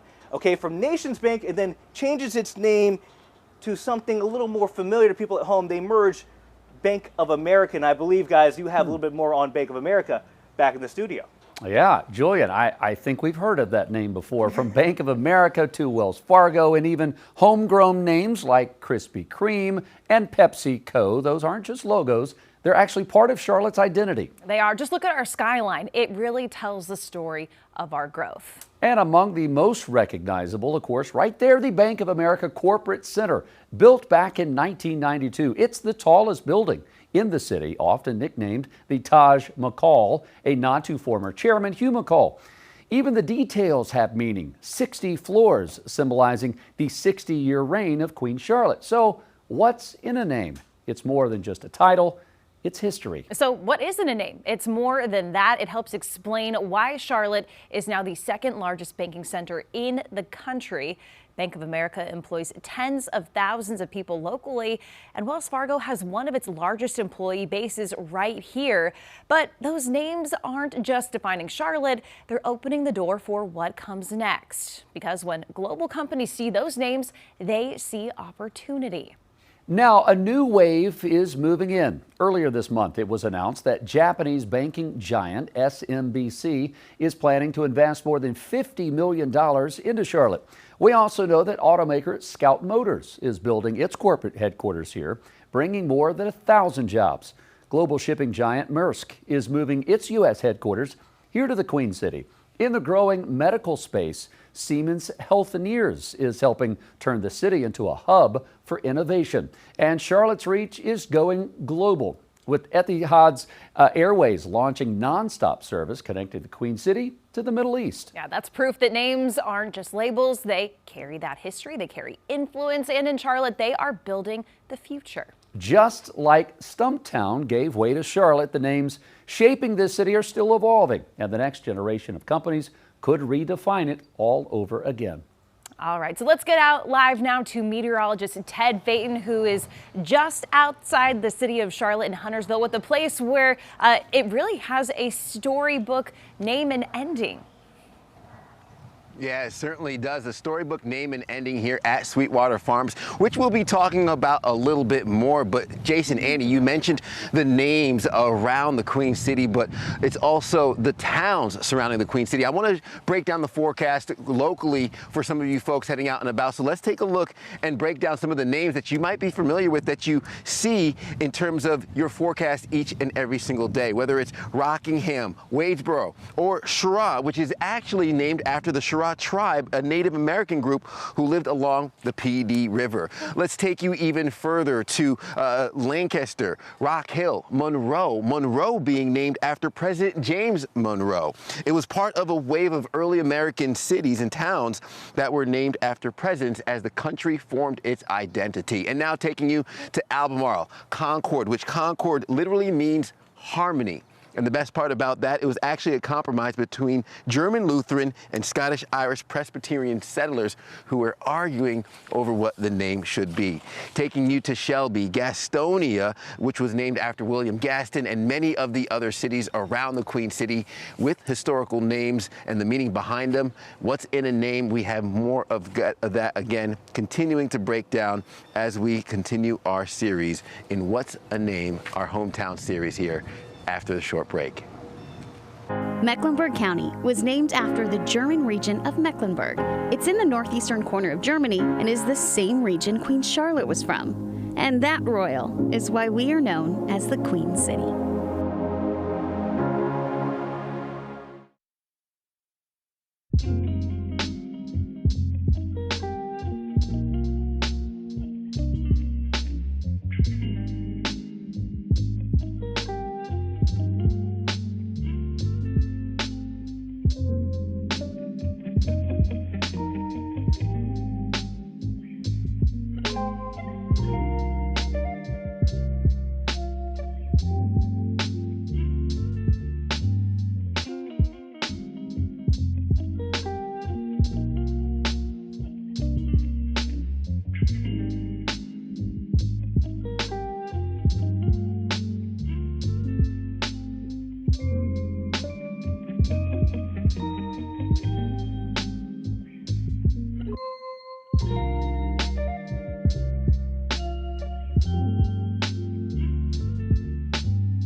Cherryville may have had its name changed, but even today there's still a little bit of disagreement on how to pronounce this small town.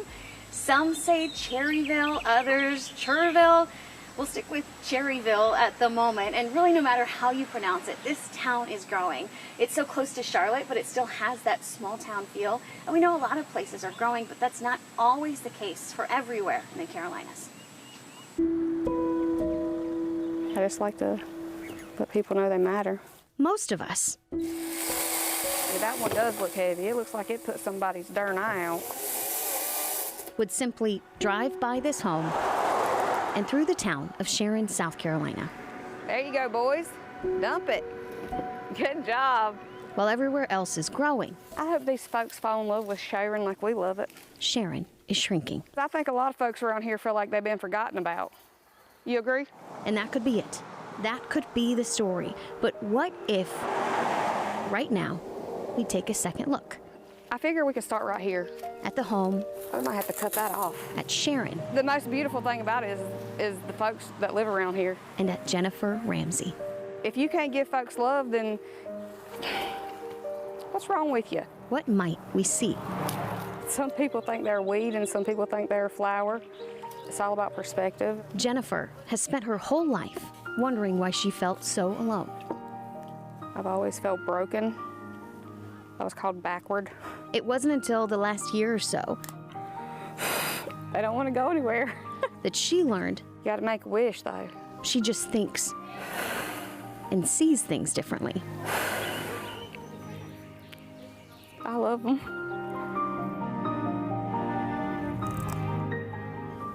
Being told that you're not broke, you're just autistic, just opened up my whole world up. Cut that one vine down, Skylar. Jennifer resurrected a women's volunteer group in Sharon called the Athena Club. It'll look a little better as time goes on. They're going around town and helping their neighbors. There's a lot of great things that can happen. It just takes the right people to come along and, you know, see a flower instead of a weed, I reckon. So, do you see the weed or the flower? It's like little wishes, ain't it? Do you keep going or stop? Oh, this is a good one. What do you see? What could you see? Those who love Sharon say it is worth remembering the name and worth preserving just because the people who love that place and they are so proud to say that I am from Sharon, South Carolina. Julian, this is kind of a story that we have seen though around the area where these small towns can sometimes get swallowed out by all of the growth that's happening around them. Yeah. Maureen, you are so correct. Sometimes small towns can get swallowed up by everything happening around them, but Matthews, that's not the case, right? They do a really good job of preserving their history. I have Bob Aycock, Executive Director of the Heritage Matthews Museum. Bob, Matthews has always been a town that kind of just cares for one another. Can you take us back to the history of Matthews and how that small town feeling is still very alive today? Yeah, so I mean, our community was formed early 1800s, as you mentioned, from a long time ago. People were coming here, settling, helping each other build houses, build the town. Where our museum is located was actually the help center for the town for many, many years until they outgrew the space because they were helping so many people and had to build a new location. And now our Heritage Museum serves as kind of the starting point to kind of share everything about the town's history and welcome visitors in and everything and give them information on places to go. Now, Bob, one of the things I was talking about is how quickly Matthews grew. Your family came here in the 1980s. We and the did. Matthews ballooned, but it really still has that small town feel despite the fact that there's houses and all this construction going on. Yeah, I mean, it's great. We have our historical foundation for the town, did a lot to work with the town to preserve many of our landmarks and buildings. So we have 10 commercial buildings that are National Historic Sites and then several other just local landmarks like the Heritage Museum, like the Reed House where we have special events. So there's a lot of great buildings that we've preserved, like our historic depot as well. Okay, give me rapid fire. Some big family names that you can't miss here from Matthews. All right, so the Funderburgs built a lot of buildings on one side of the trade street, and then the Renfros built some more. Renfro Hardware is still in operation today, over 125 years. Also the Reeds, as I mentioned, Dr. Reed was a community doctor and helped many, many people in town. And then I can't also forget Crestdale and the folks that live there, our historic African-American community. So Harvey Boyd designed our Mecklenburg County seal, and he still lives there in Crestdale. Okay, we'll be talking more about that in just a bit.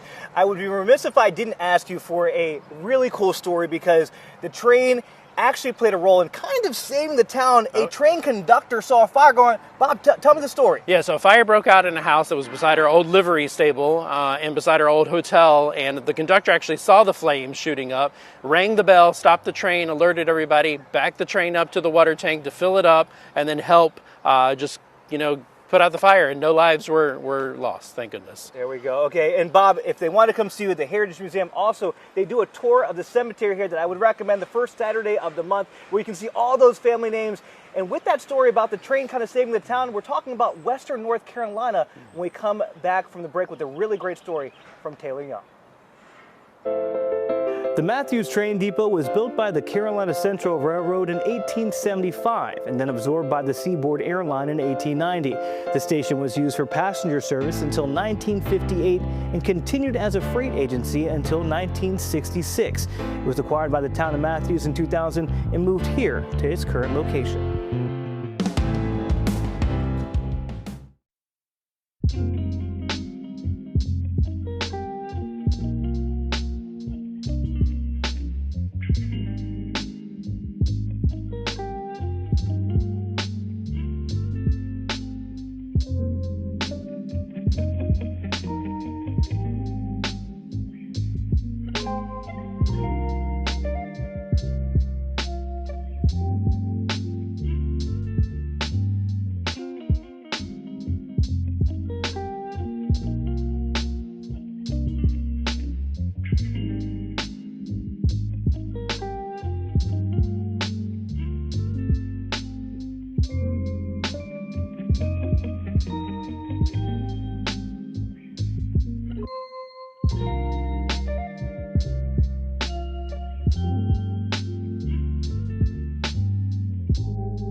Welcome back to our Queen City News hometown show. Look, from places to people, names have so many meanings, but here's the thing about names is they can change. Names and titles, and when life throws you a curveball, sometimes the only option you have is to adapt.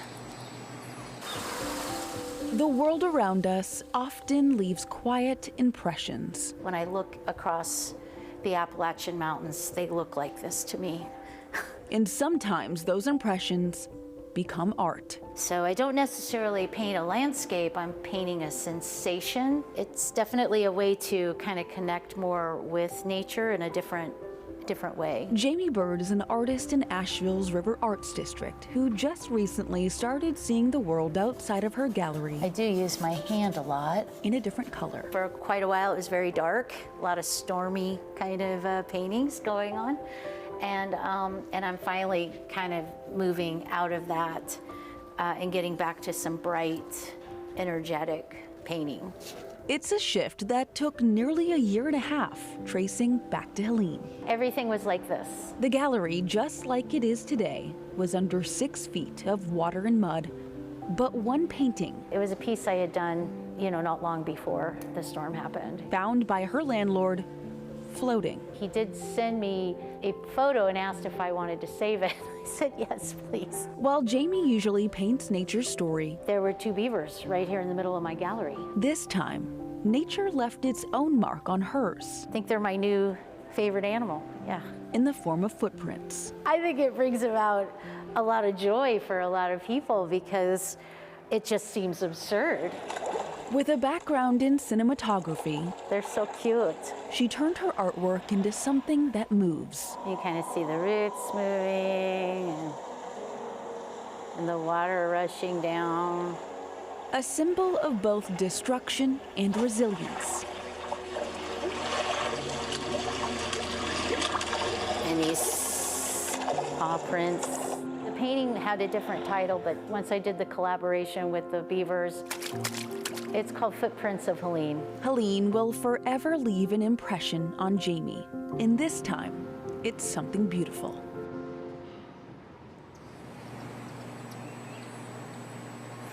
And if you know anything about artists, they do not believe in making mistakes. They just roll with the punches, and that is exactly what she did there. And Jamie only made 250 prints of Footprints of Helene. She only has several left. Well, our hometown show will continue right after the break. We have more stories ahead.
From Bat Cave to Love Valley, and from Lizard Lick to why not, the Carolinas are full of names you can't ignore. Some make you laugh, some raise an eyebrow, and all of them have a story. Because from Boogertown, North Carolina to Gumneck, North Carolina, there are stories to be told. So, what's in a name? Around here, anything. Good morning and welcome back to your Queen City News Hometown Show. You're looking over Cherryville, North Carolina. The cherry trees are blooming, and there's such a prominent and lovely hometown pride here. So this is a town that was named after the cherry trees that people saw when they were driving through the town on the train. And names can connect us all, whether that's the name of your hometown or a name of your choosing.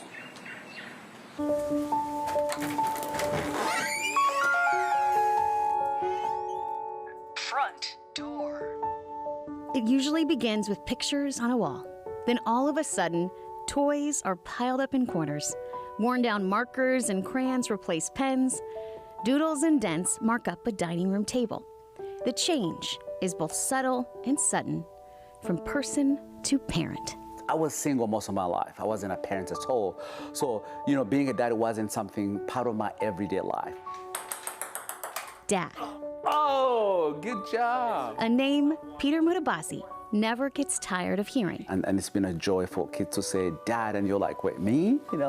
Because that name. So the first time that I came here, I called him Peter. So I called him Peter for 3 days that I was here. Means so much. I didn't do it at the first year we came, so it took me a while. To each. I felt like I actually had a dad who actually cared for me. Of his adopted. And then after those 3 days, I called him Dad. Children. I'd say it's definitely kind of right away. I started calling him Dad. All right, here we go. While his kids call him Dad, most know him as Foster Dad Flipper on Instagram. He grew up as a street kid in Uganda and now is all about caring for kids.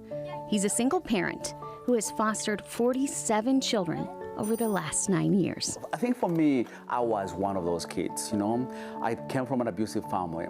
I was unwanted. I never felt safe at any time as a little boy. All right. His family keeps growing. I was so happy, I almost cried. Elijah was just adopted. Thank you. Congratulations, sir. Thank you. He's now one of 4 and counting. See, you wiggle the feet. I'm gonna let you go. Yeah. I'm holding you. I'm ready. Are you sure? Yeah. You sure? Yeah. Once they were all adopted, all of his kids. They actually started calling me Luke the first day that I changed my name. Okay, spin it, pull up. Changed their first name. Good, it felt great. I felt like myself. It gave me the opportunity to choose a name I actually liked. And their last. Does this make sense? Hi, my name is Isabella Mutabazi. It's Elijah Leandre Powell Mutabazi. Hi, my name is Anthony Mutabazi. Luke Mutabazi. Oh, I don't want to cry right now, Think about that. The joy, the pride that brings, even for them to say, man, I have a piece of the world through my father that I can claim. It was never just a name change, but a tie, forever linking them together as family. So Peter's family keeps growing, and I think there might be some exciting adoption news soon. What's so beautiful, Taylor, is all of those kids are getting to choose their name, and they got to choose their first name and then their last, and they're connected through family, which I thought was just like such a beautiful sentiment. And honestly, Julian, we know across the Carolinas, names have actually been changed because of what they represent today. Taylor, that is so true. Some names have changed. And here's the thing. Taylor, when we talk about names here, right, some names are also still very prominent. We're talking about the Funderburk name, Funderburk General Store, the Reed family, and the prominent Reed family house that is still here in Matthews that you can go see today. And, of course, you can't forget about the Renfros. The Renfro hardware store, in fact, is still open in Matthews today over 120 years later. And, guys, that's just a few of the family names that have played a role in making Matthews what it is today. But we can't talk about Matthews today in Matthews only, okay? Bob mentioned it a little bit earlier, and I talked about it, Crestdale, right? That is a town literally a quarter mile away from here, but it wasn't always called Crestdale, okay? It was called something else. Tanktown. Why? Because of the large wooden tank tower that stood above the rail for the steam locomotives to use to power them on their journey. But Tanktown also contains a good bit of history itself. It's considered the oldest African-American community in North Carolina, settled after the Civil War by former slaves. Freed slaves after the Civil War had very limited opportunities. My ancestors were crowded into 130 acres of land that was probably put together by the Union soldiers right after the Civil War. Now, that gentleman that you just heard from, that was Harvey Boyd, and he's still alive today, still living in Crestdale, formerly Tanktown. Now, history buffs or trivia all-stars may know his name because, as Bob told you, he designed the Mecklenburg County seal as a teenager, and he actually had to hitchhike to Charlotte when he went to West Charlotte High School because he wanted to continue his education. Now, his dad was the unofficial mayor of Tanktown, working them to get them running water and sewage. They didn't get that, guys, until 1988. So the Boyd name is a really big one in the Matthews area. But I also want to give you another one since we're talking about what's in a name. The name Bud Potts. An institution, he was the only black merchant in the town of Matthews. What he was so known for was fish. He sold fish on Friday. The train would come in from Wilmington and bring in fresh fish. Every Friday, my mama would send the kids over to get a pound of butterfish, and they were fresh. She kept them on ice. They were good. All right, Jason and Annie, there were some amazing things done by the black community here. But of course, this was the South. Segregation was alive. There are some very unfavorable things that happened here as well, and Matthews does not shy away from that. They talk about their history. And the United States has also done a good job of recognizing some of our history, our painful history, and that's why some names just need to be changed, and we've realized that, guys. Yeah, absolutely, Julian. Sometimes the name is wrong, and we've been talking about how names can, of course, build identity. But across the Carolinas, some names have also been reevaluated and changed. Some of those names have been changed over the years because of what they represent today. What once stood for history can start to represent something else. Which is why we've seen some pretty high-profile changes in recent years. So let's start with Fort Bragg, formerly Fort Liberty. Back in 2023, the Biden administration changed Fort Bragg in North Carolina to Fort Liberty because it was named after Confederate General Braxton Bragg. Secretary of Defense Pete Hegseth signed an order in February changing the name back. The department found another American soldier with the same name, Army Private First Class Roland Bragg, who fought in World War II. And here in Charlotte, Julius L. Chambers High School, once known as Vance High School, now honors a civil rights leader who helped desegregate schools across the city. The school was renamed to replace Zebulon B. Vance, a former governor and Confederate-era figure who owned slaves. The change reflects a shift in what communities choose to celebrate. City leaders in Charlotte have also completed a push to re-examine street names all across the city. Stonewall Street, once named for Confederate General Stonewall Jackson, is now known as Brooklyn Village Avenue. The new name honors the historic black-owned Brooklyn neighborhood in the 2nd Ward area. Another major change, Behringer Drive in West Charlotte. It's now known as Revolution Park Drive. The original name was tied to Osmond Behringer, a figure associated with white supremacy. The new name comes from nearby Revolution Park, a community landmark in West Charlotte. But not every name changed is settled. In fact, some are still being fought over. A South Carolina bill is now moving forward that would protect nearly all historic monuments, street names, and buildings from being removed or renamed. The legislation would protect memorials to figures who played a significant role in past developments. Supporters say that it preserves history. Critics, though, say it freezes in its place even when communities want change. Because in the Carolinas, the question isn't just what a name means today. It's what it should mean tomorrow. We want to get back over to meteorologist Ted Phaeton, who is Farmer Phaeton today up in Huntersville at Sweetwater Farms. Ted, how's it going? It's going great. Speaking of name changes, Farmer Fate and I Will Take It, and even here at Sweetwater Farms, it once went under a different name. That was the name of the old Henderson place. And what was once eroded and depleted by weather would undergo a single-day renovation in 1948 when about 300 workers, big machines, would come and revitalize the life here at the farm. We're talking gardens, orchards, even a pond stocked with fish.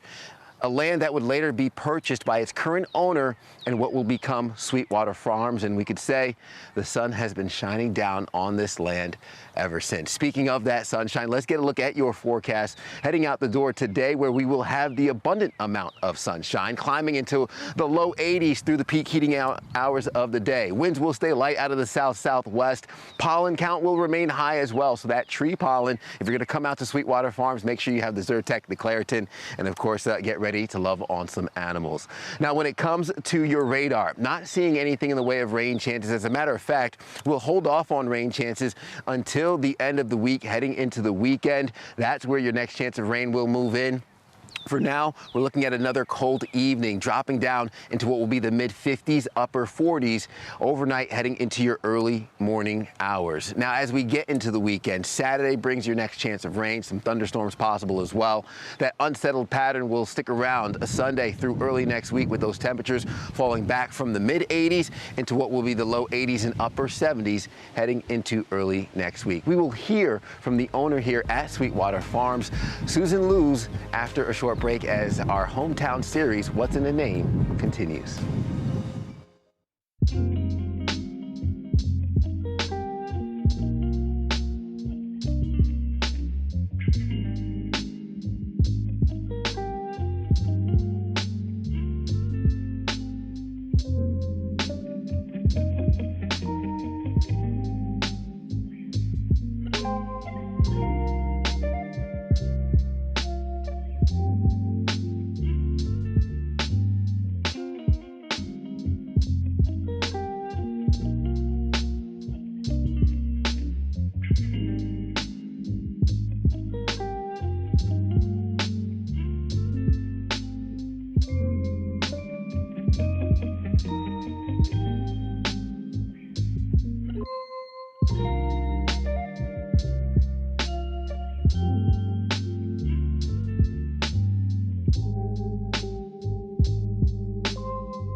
Good morning and welcome back. It is a beautiful Wednesday morning here in Cherryville, North Carolina.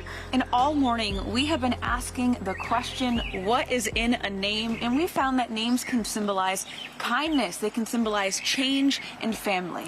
And names are the first thing you hear, the first impression that you make. So there is one more we'd like to introduce you to. This is Leroy. All things Cherryville's Leroy. Like any important first introduction, this story starts with a hello, What's up, man? a fist bump, What's up? All right. And how are you? All right.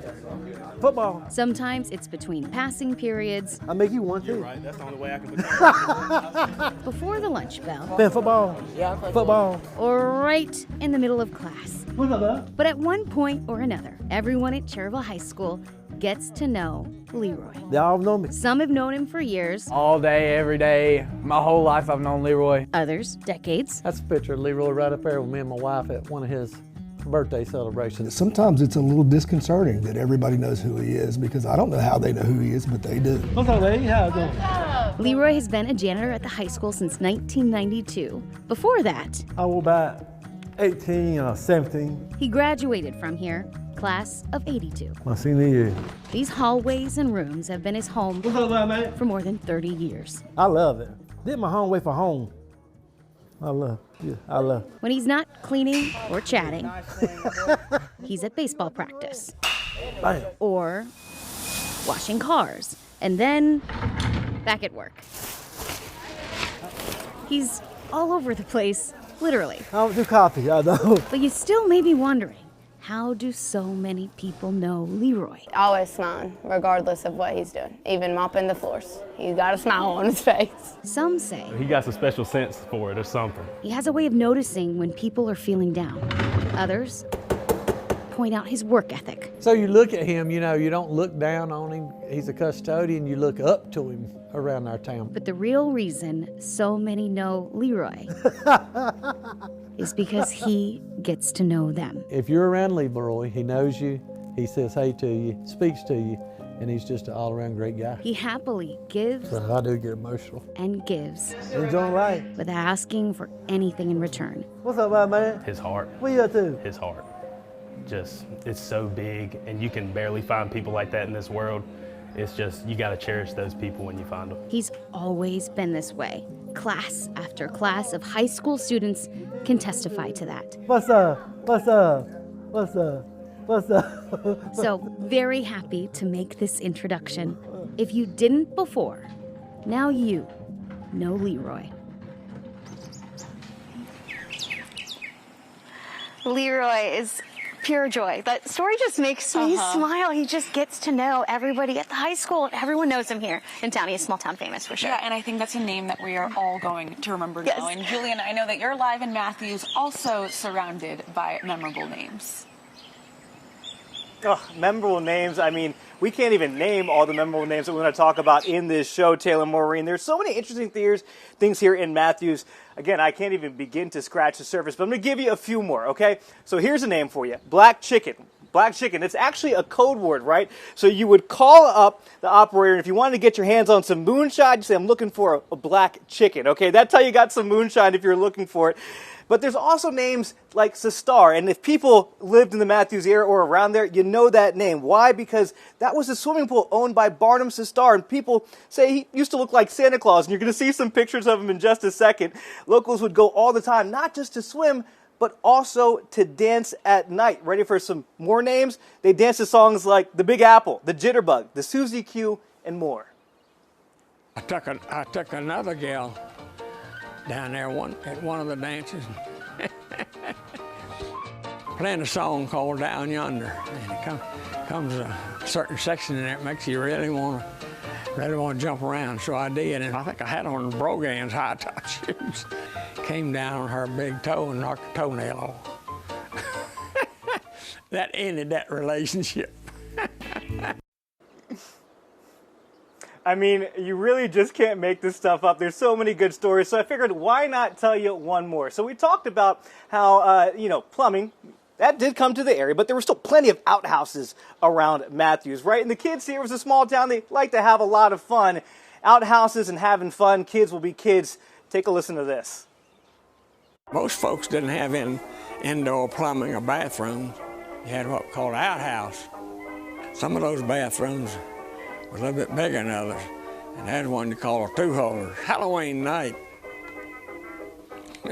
us boys is bad to go around and turn those things over. And it's too bad if somebody was in there. But we did have an outhouse, and every Halloween somebody would turn it over. There you go. Kids will be kids. Got some more names for you there as we talk about what's in a name. But let's send things back over to another name, Farmer Ted. Hey, Ted. Hey, Julian, kids certainly will be kids. And speaking of kids, why not enjoy some nice reading? Sweetwater Animal Society. Now, what was once a fictional location, now a physical location here in the form of Sweetwater Farms. And I'm with the owner, Susan Lurs, who founded this location. You bought this in 2016. When did you realize that you could bring Sweetwater Farms to life? Gosh, it was just soon after that. As I was walking around the new home that I had built, I found out that it wanted to be something more. It wanted to come to life, actually, everything in the book. And so with the help of the town of Huntersville, who they've been awesome and support everything we do, I was able to build the farm and then do field trips, and moms and kids and dads came out on the weekend, so it was just perfect. So when the kids come out with their families, myself included, bringing my daughter out, what do they experience? What do they see? Oh, so many things.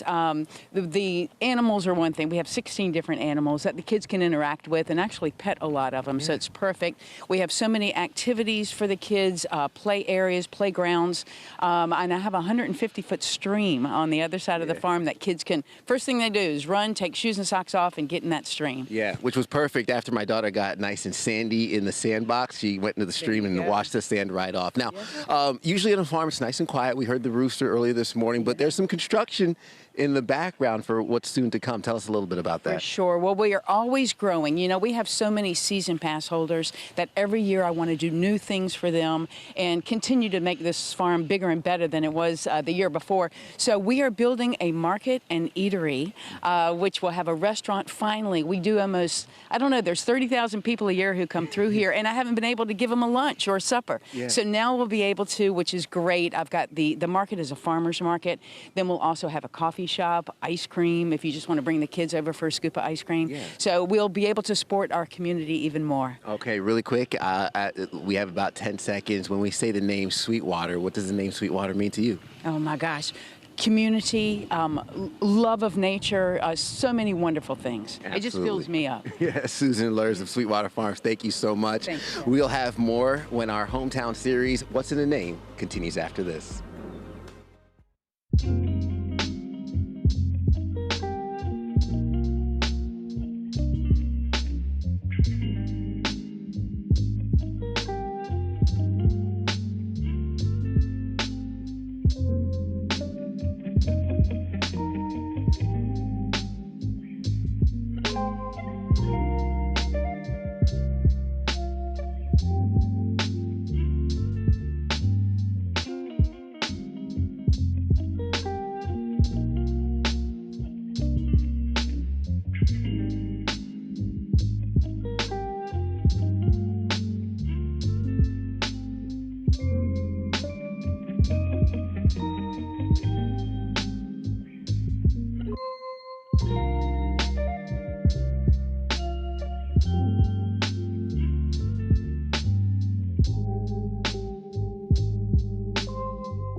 Welcome back, guys. As we say goodbye here from Matthews, I want to bring in Bob and Mike. These guys have been so instrumental in helping me pull off everything in here. And I want to make a correction. I said the first Saturday of every month. It's the third Saturday, and we'll be going on tours with Michael, take you through the cemetery here, give you all the stories. And I bet if you stick around afterwards and maybe go by the Heritage Museum with Bob and Mike, they'll have even more stories that you won't see in the museum or see in the cemetery. There's so much history here, guys.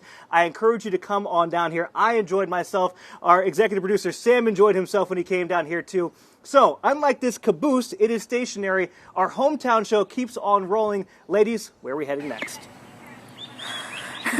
Julian, I'm like cracking up. That's so Julian great. and his caboose. We love it. I'm glad you had fun. Yes. This was such a great show. And honestly, if you think about names too, we did talk about how they are the first thing that you hear and usually the first thing that you hopefully remember about a person. Yeah, and just the meaning that they bring, right? We talked about how they can mean kindness or family or change, like the painting found in Helene, which I think is so special. So names have so much meaning. Maybe you'll think next time you see the name of a town or a street or a person's name, you know, is there meaning behind there? Yes, and I think that was really fun exploring that, and we hope that you guys enjoyed it. But where are we going next week? Well, the theme of our show next week is, I feel like we need a drum roll or something like this, shaped by the land. We're going to be heading to different places and seeing how land and where we live impacts our lives, our livelihoods, futures, and past. So a really exciting show coming up. Yeah, and we know North Carolina, I mean, we're so drawn to the land here, from the mountains to the coast, the farmers. There's really so much to explore, and we're really excited to show you all. Yes, lots of stories. And so we are here in Cherryville. Honestly, so many people have told us different names today. But this weekend is actually the Cherry Blossom Festival here. So if you've seen the show and you really want to come out and dress like one. We decided to dress like them. But come out and see the cherry blossoms. This is a huge part in the small town here. And I just can't thank you guys enough for being here with us for this show and meeting all of these wonderful people, right? Yeah, absolutely. We really appreciate you watching. And we're excited to show you next week as well. We'll see you next week at 9 a.m.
You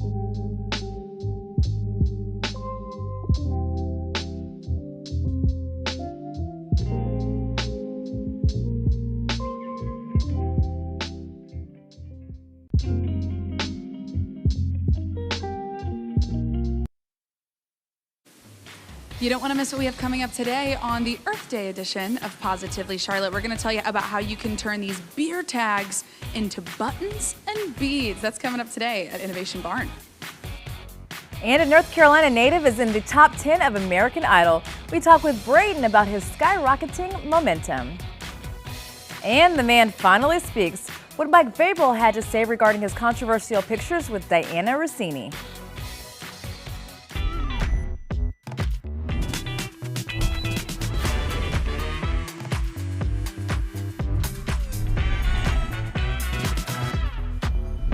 Welcome to Positively Charlotte. I'm Alicia Quarles. Happy Wednesday and happy Earth Day.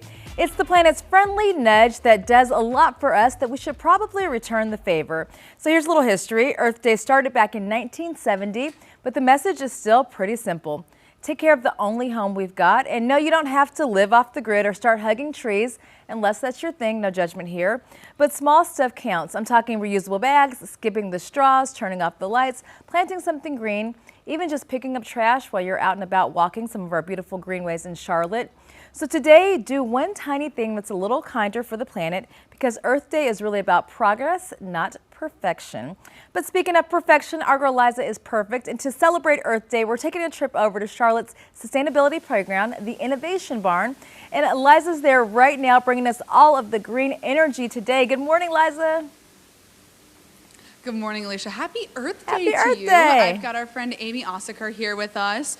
She's the executive director of Innovation Barn, and we are going green today. I'm so excited about this. But one of the biggest things that people talk about is, plastics, and that is a way that we're really harming our Earth. But you guys are turning, kind of used plastics into something new, right? Yes. We are demonstrating that the plastic that's going to the landfill right now can be used for products, and we ultimately can create jobs with that. I mean, that's incredible. So we've got these right here, and they're beer tags, or? So I'm sure we have a few beer drinkers out there. Mm-hmm. And that's what you buy your beer with. They're called PackTex. And so they are No. 2 plastic. And so we take those and we shred them down into all of that little flakes over there, and then we can mold them into everything like beads. Hey, Taylor Swift, we're looking for a sponsor. That's right. I'm just saying. Right. Get those friendship bracelets going, Taylor. Yes, right? I mean, it could be a way to be better for the Earth and get your bracelets made. Exactly. But also you've got buttons, you've got combs, if you want your Little Mermaid moment to comb your hair. But what's great about Innovation Barn is you guys have so many different programs. It's hard to even explain what you are because you have so many things going on all the time. Yeah. So basically what we're trying to get Charlotte to be more circular. Keep everything out of the landfill, keep using it, use less, reduce, reuse, all of that. And so here is your playground for trash. And you have so many volunteers today here because, of course, with it being Earth Day, everybody wants to give back in some way, shape, or form. But you have tons of events. I know you have a celebration for Earth Day this weekend, but lots of ways to volunteer throughout the week. Yeah, so it's Clean the Queen. Yes. So it's 6 full days of volunteering out on the streets, cleaning our city, making dog beds, sorting food. And then this weekend, we have our Second Chance sample giveaway, which we take in samples from the design community on Friday, and we give it away on Saturday. Last year, we gave 17,000 pounds of samples away. That is amazing. So what do those samples go towards? What do people typically use those for? So a lot of it's teachers and artists. So teachers will come in and they'll get carpet tiles for their classrooms. Or I had this one lady, she was picking up little pieces of wood. And I'm like, what do you do with that? And she's like, I'm a jewelry artist. And so I use these to mount my jewelry at different trade shows. So I don't know, home projects, if you are creative, it is your place. But what's great is you mentioned the dog beds. People can bring in old T-shirts. If you run the 5Ks, if you have business T-shirts, things like that, and you're like, I'm never going to wear this again. There's still a way to give new life to it. Yeah, I always joke that someone might want your Grateful Dead T-shirt. They don't want your 5K shirt. That's going to the landfill.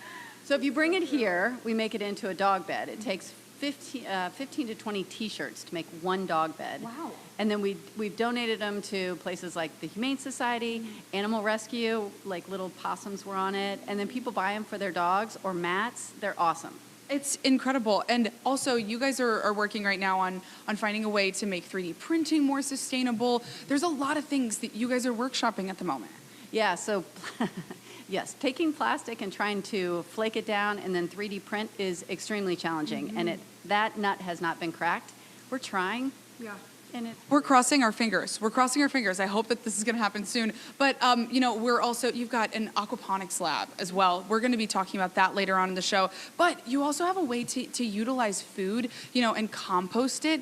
And, you know, we've got that going on outside too, right? Yeah, so if there's one thing you can learn on Earth Day, right? Keep your organic material, like food, out of the landfill. If it goes to the landfill, it does not compost, it does not break down because it doesn't get oxygen. It off-gasses methane, which is one of the biggest contributors to climate change. So if there's one thing you can do is reduce the amount of food going to the landfill. Full stop. Okay, so if you want to compost, I haven't done that before. What are the first steps that you need to take? Do you put it in a bin? Do you just take your scraps, put it in a bag? Like, what are the things that you do? Well, I think you should address like how much you want to really go into it. Sure. So like, for example, I live in a condo, so it's really super hard. I have a little machine called the mill, and it recycles my food at night, and it turns it into chicken feed. Super easy. I just scrape my plate, and it goes in. Some people want to create compost in their backyard. Go to ChatGPT, ask how to get it started. Or in between, you can get a subscription with Crown Town, and they'll come pick it up for you and compost it. That's incredible. And you guys have a great partnership with Crown Town here, you know, and that's what's great about Innovation Barn. There are just so many different places that are also hubbed here. You know, you can always get some more information on it. But again, we're going to be talking about aquaponics next. So stick with us because we're going to get to see some fish and some plants. But we're really excited, and we'll send it back to you for now, Alicia, on this Earth Day. I learned a lot during that segment, Liza. Can't wait to see what else you've got coming up from Innovation. All right, guys, well, stay with us because we sit down with American Idol alum David Archuleta to talk all things music, books, and life. Do not go anywhere.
You may know him from American Idol or his single Crush from back in the day, and now David Archuleta is back with his debut memoir, Devout. We've got him here with us today, and it's so great to have you joining us. Thank you so much for coming on the show, David.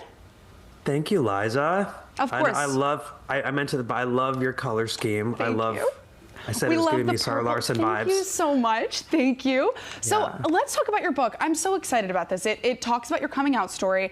What did it really feel like to write this all down, share it with the world? Was it terrifying? Was it liberating? What did it feel like for you?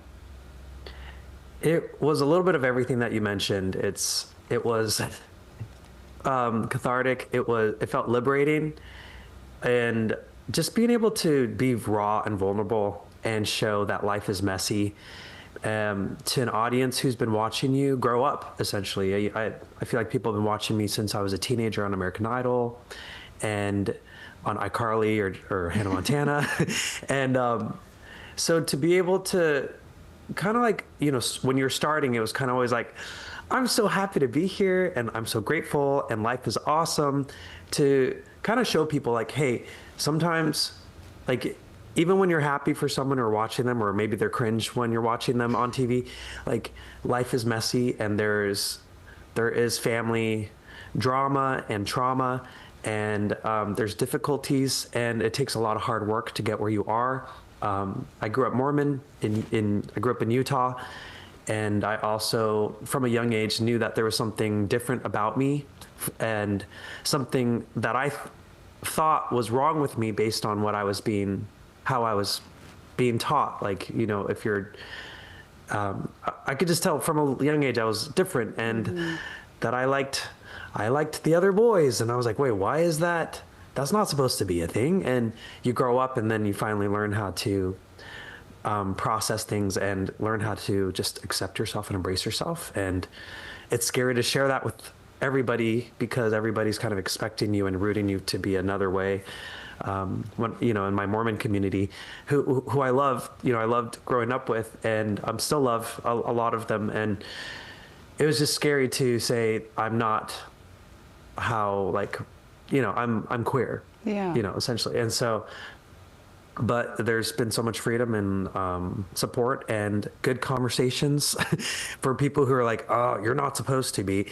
It's brought some good discussions. Yeah. What do you wish you could tell your younger self, when you're going through these first kind of throes of fame and this chapter of your life? What do you wish that you could tell him from your perspective right now? I wish I could tell it can be a scary place, but it's not as scary. You don't have to protect yourself as intensely as you thought you did. But I think it's hard when I feel like when people hurt you, especially even your own family, you don't really know who to trust, and so you just kind of lock up and close yourself off. But I wish I could tell myself, like, hey, even if people hurt you, even if people break your trust, you can speak up for yourself. You can let other people know you're disappointed, even if you're a kid. Or you can say and voice and say, I feel differently than what you're saying, and you can have an opinion, and it's okay to voice it, and even to go for what you feel and what your intuition says. Because there are a lot of people telling us, like, no, live your life this way, live your life that way, and this is how you need to be, and this is how to obtain happiness and to be happy and to be a good person.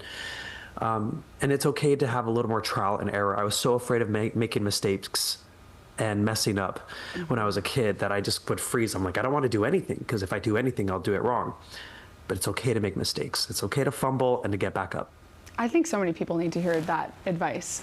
No matter what community you're in, I think that people need to hear that, especially in this day and age. Well, such a good conversation with Liza and David, and we'll have part 2 of that interview airing tomorrow.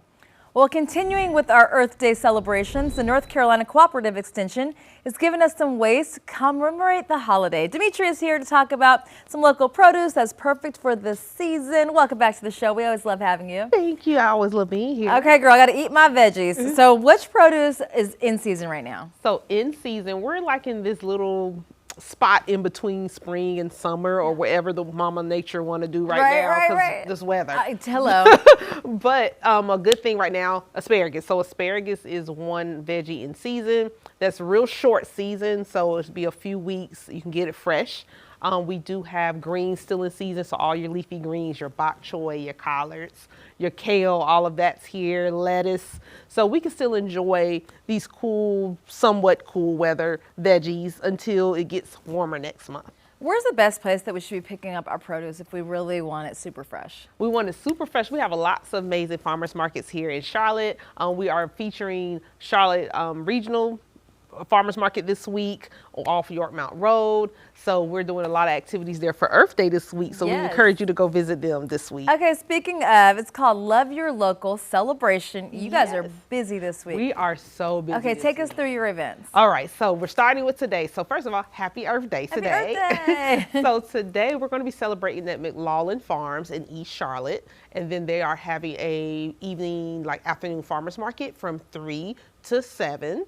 And then come out, there's 30 vendors, there's some farmers, there's some meat farmers, and just a whole bunch of crafts and nice It's really cool things to do. Yeah, people can actually talk about what they're growing. Yeah. So that's today. Then we have tomorrow, we're doing brewery trivia. Okay. Now, what does breweries have to do with, eating, I guess, organically?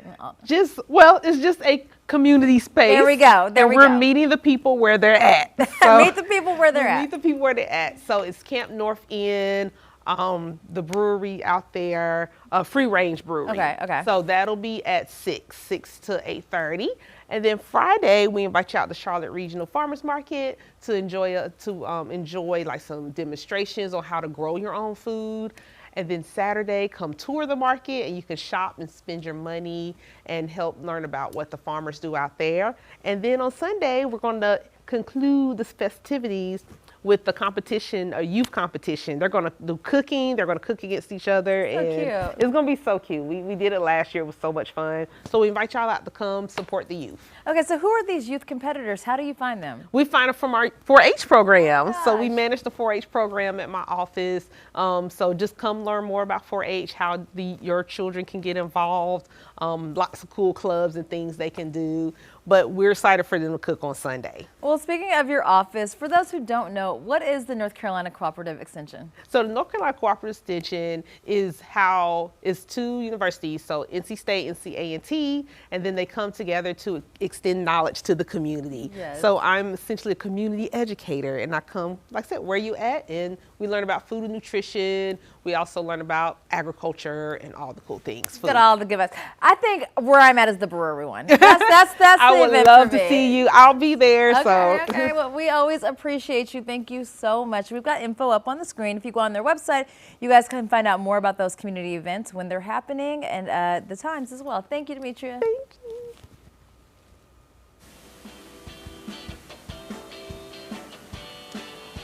It's officially Earth Day, and so we are talking all about aquaponics after the break. I'm having a stare-down competition with this guy right here. I don't know, Les. I think he won. All right, here's a live look at some beautiful North Carolina greenery. We'll be right back after this short break.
Welcome back. Well, when our pets get sick, of course we turn to our veterinarians for their expertise. But behind the care they provide, vets are facing increased stress from the demands of the job, and many are feeling the strain. Now, a new national effort is helping generate support for veterinarian well-being. It encourages pet owners to share their thanks on this World Veterinary Day and beyond. Joining us now to share how pet lovers can share their appreciation for their vets is Purina veterinarian Dr. Callie Harris. Hi, Dr. Callie. Hello there. Thanks for having me. My pleasure. Okay, so let's get into it. What's causing the pressures that many veterinarians are facing? Yeah, so this is super multifaceted, but as veterinarians, our work is more than just a job. This is a lifelong calling to care for animals. And we go through not just the happy moments with our pet owners, but we also experience some of those hardest days. And so 75% of my colleagues have experienced some level of burnout at some point in their career. And with it being World Veterinary Day coming up on April 25th, this is an excellent time to recognize the essential role that veterinarians are going to play in the lives of our pets. Well, if pet owners trust their vets, why is there still a disconnect? Yeah, so I think that overall that we have a great relationship, right, with our pet owners, but you and I both know how it is that we may not be able to show up and express how we feel as often as maybe we would like to. In fact, a recent survey showed that while 94% of animal owners appreciate the work of veterinarians, only 49% of my colleagues feel that their profession is appreciated. And so at ProPlan Veterinary, we're working to change that. Okay, speaking of working to change it, what can people do to help recognize their veterinarians? It's going to be super simple. Just show your vet some love, right? The most meaningful way to support your veterinarian is just through a simple thank you. And in fact, your pet owners, they can visit thanks.proplanvet.com through May 31st and share that message of gratitude for their veterinarian. For every message that we receive, we're going to donate $1 up to $50,000 to our nonprofit partners in the ProPlan Vet Support Mission. And pet lovers can also nominate their favorite vet clinic for a chance to win a $10,000 donation. That sounds like a win-win to me. So what else is being done to support veterinarians right now? Yeah, so in 2024, we launched the ProPlan Veterinary Support Mission, which is really focused on removing those barriers and obstacles that vets often face in practice. And so we've donated more than $3.5 million to programs addressing those key challenges in veterinary medicine. Our overarching goal is really just to give veterinarians the support they need so they can focus on what matters the most, which is caring for our pets. And Dr. Callie, once again, will you share that website with us? Absolutely. So everyone can go to thanks.proplanvet.com. Thank you, Dr. Callie. Thank you. All right, we've got more Earth Day energy for you. Our Les Mahacek is over at Innovation Barn this morning. Liza, where in the barn are you now? Alicia, I'm just going to say, this is fantastic. Holy carp. We're talking all about aquaponics today. And also, look at all the volunteers that we've got here. We're packed to the gills, you know? No pun intended, except I mean all of these puns with intention. So I've got Sam Fleming here with me. He's with 100 Gardens. And, you know, so many people are here giving back for Earth Day today, but one of the biggest things that's here at Innovation Barn is the aquaponics lab. So can you kind of explain what the fish are doing here? Absolutely. So aquaponics is where we raise edible freshwater fish and vegetables in a symbiotic ecosystem.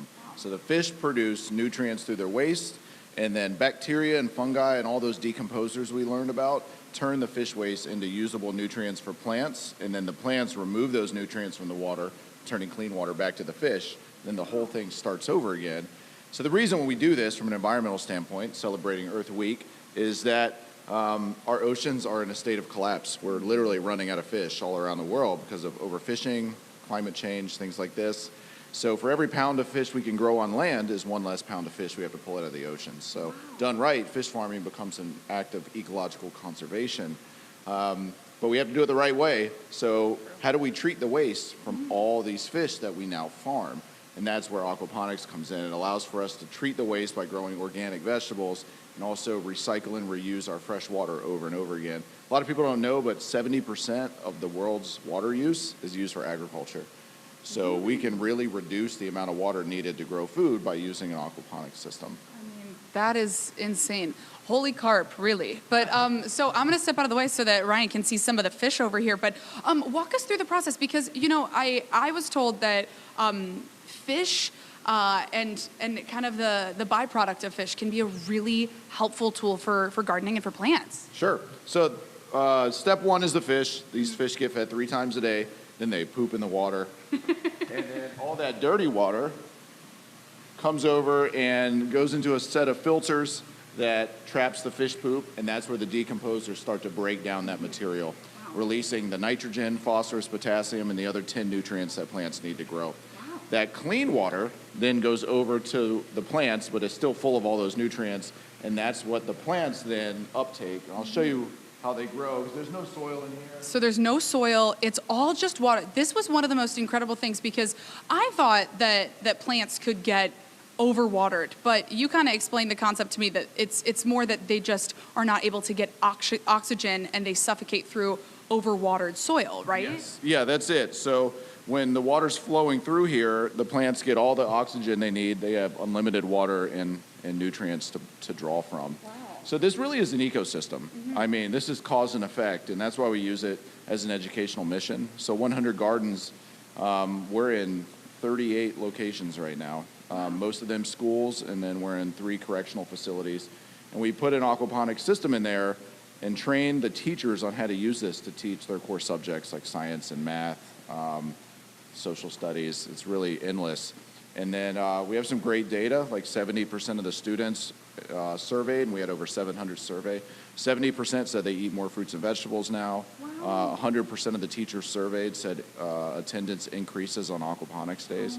So we're really getting some great evidence-based programming around what hands-on learning can do for kids. It's so cool. Also, I have heard that because of this kind of, these plants being raised in this way, that these products taste even better. And also, I know that you guys send some of your products to Mariposa as well, and you said that they gave you guys a grant to really kind of open this space as well too, right? Yep, during COVID, they helped us secure a $20,000 grant, so shout out to Jill Marcus with Mariposa.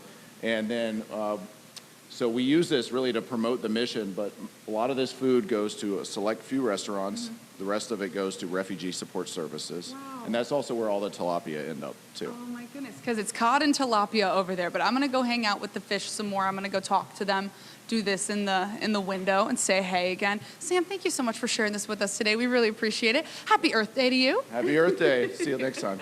We'll send it back to you, Alicia. Well, coming up, we speak with a rising star on this season's American Idol. He's from right here in North Carolina. Don't go anywhere. And you're taking a live look over Cataloochee, Hemp Hill, and Waynesville, North Carolina. We'll be right back.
Well, Mike Vrabel has finally spoken and is very much a let's move on kind of a statement.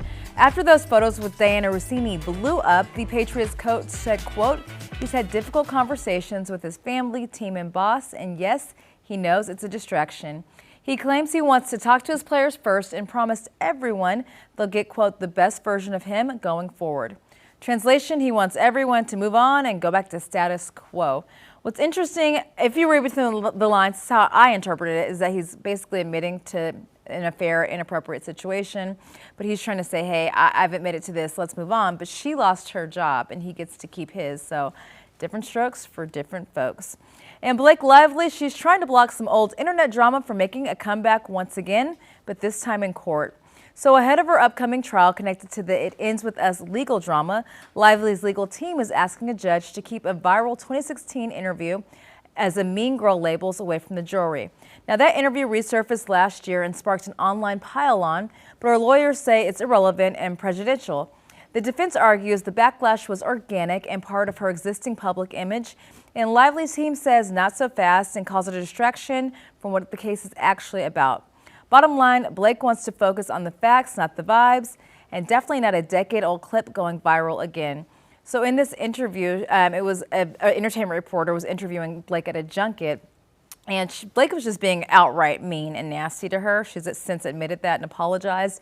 But because of this It Ends With Us legal drama, the clip resurfaced and went viral once again, and the reporter spoke out saying how small it made her feel. Well, Kendall Jenner and Jacob Elordi are apparently a thing, or at least in a very low-key, no announcements situation. And People magazine reported a source says the model and actor have been quietly hanging out and getting to know each other for the past few months. And rumors really heated up after they were spotted around the same Coachella spots, but neither of them are saying a word. This is very on brand. The two have run in the same celeb circles for years and have been seen together at events before, including her birthday party and the Vanity Fair Oscars party recently. So the question is it serious? Who knows? But if you're going to test drive a romance, doing it quietly and at Coachella not so quietly does feel very 2026. I know some people are saying who cares, but for Gen Z, this is a big deal. Both of them are A-listers. He's hot to trot right now. She's a supermodel, so this could be a really big it couple. Well, here on Positively Charlotte, we've been loving all the Earth Day energy, but let's see what's going on in today's entertainment report, switching gears. Here's Melvin Robert. We start with this pop icon, everybody. Madonna asking for help from the public to find the outfit that she wore on stage.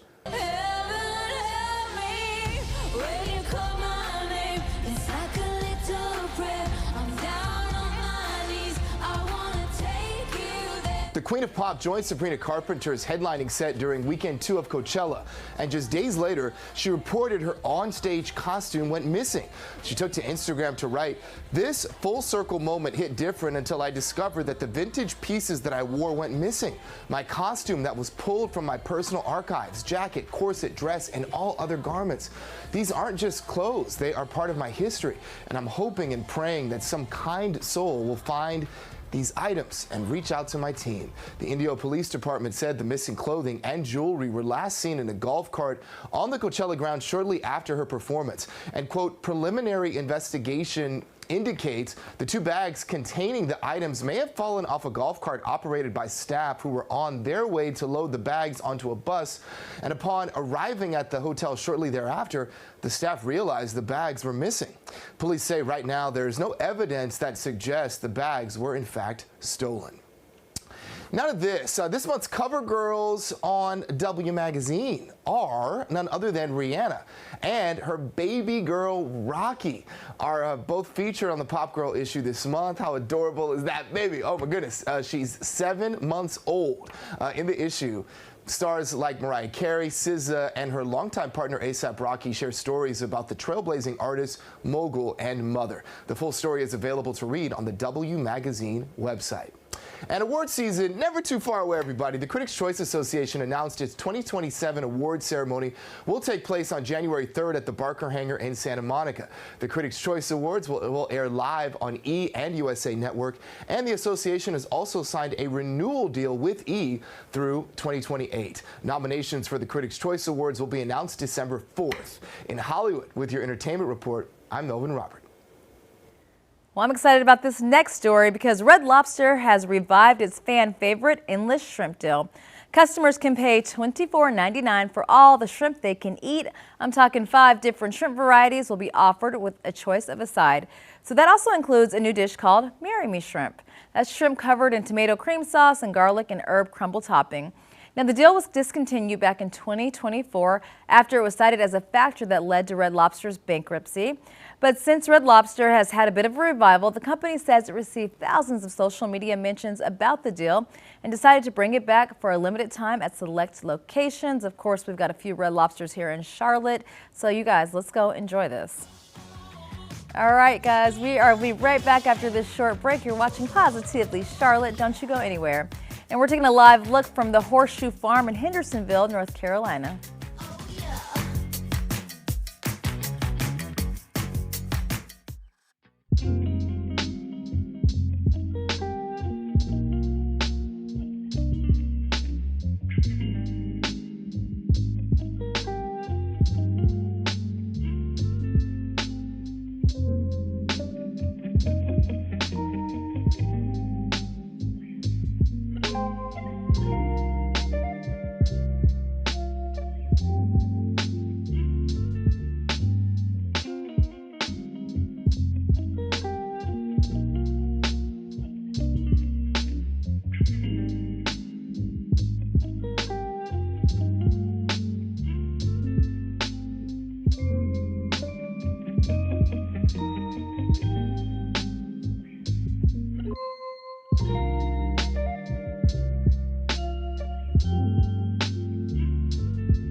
I don't mind spending every day out on your corner in the pouring rain. Look for the girl with the broken smile.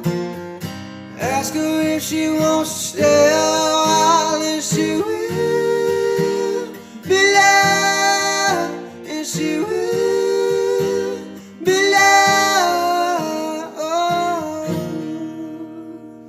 Ooh, that's a beautiful voice. Well, Braden Rumfield has just made it to the top 7 as a contestant on American Idol. He's a country and Christian artist from western part of the state in Murphy, North Carolina.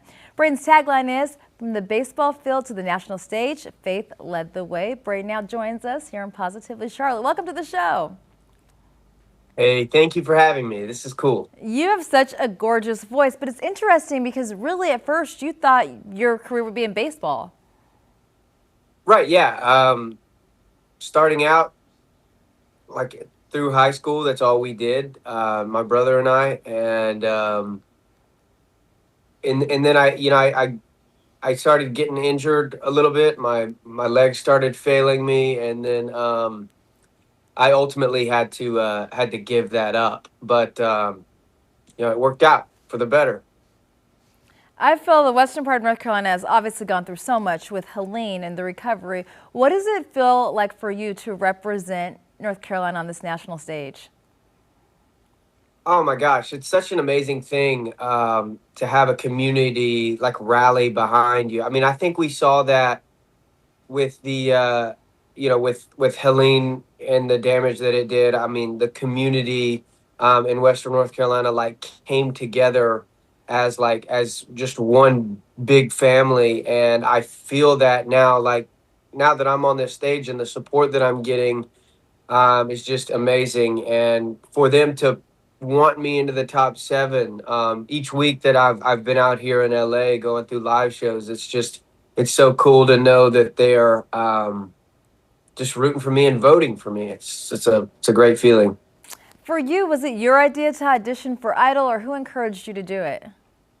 No, I actually had no plans to be on Idol. My friend that I grew up with, Noah Rogers, he always told me, he was like, if you don't sign yourself up, I'm going to do it for you. And so that's what he did. And they reached out to me, and I thought it was a prank until they called me on the phone, and I was like, oh, this is legit. Are you feeling the pressure? Or are you able to enjoy the process? Yeah, starting out in this like at the beginning of American Idol, my mom and I were talking, and I was telling her, I was like, I don't want to get up there on national television and have them tell me no, that I'm not good enough. And her response was that nobody, like, there's not a lot of people that even get to do this at all. So you should have fun doing it, and that's been the main goal. And I've had a blast. Of course, like on show days, I'm a nervous wreck, but when I'm on the stage, I mean, I that's where I feel the best. So no matter what happens, are you going full force? Is this going to be your new career?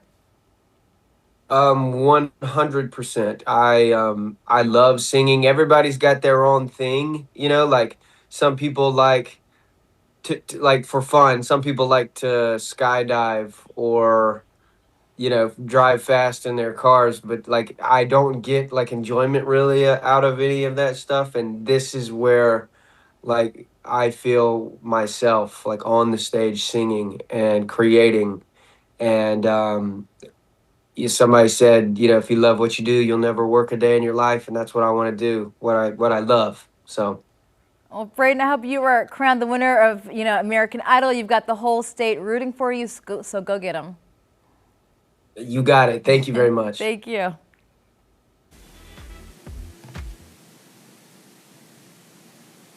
We've got more for your Earth Day because we are here at Change Please Coffee in Innovation Barn, and I've got Lorena here with me to talk all about it. Now, you guys are a nonprofit coffee shop, so what does that really mean and how does that work? Yeah, so we sell our coffee beans wholesale, as well as we have this beautiful coffee shop. So all of the profits that we make from selling our coffee goes directly towards funding barista training classes for people who are coming out of homelessness. Wow. So we teach them that skill.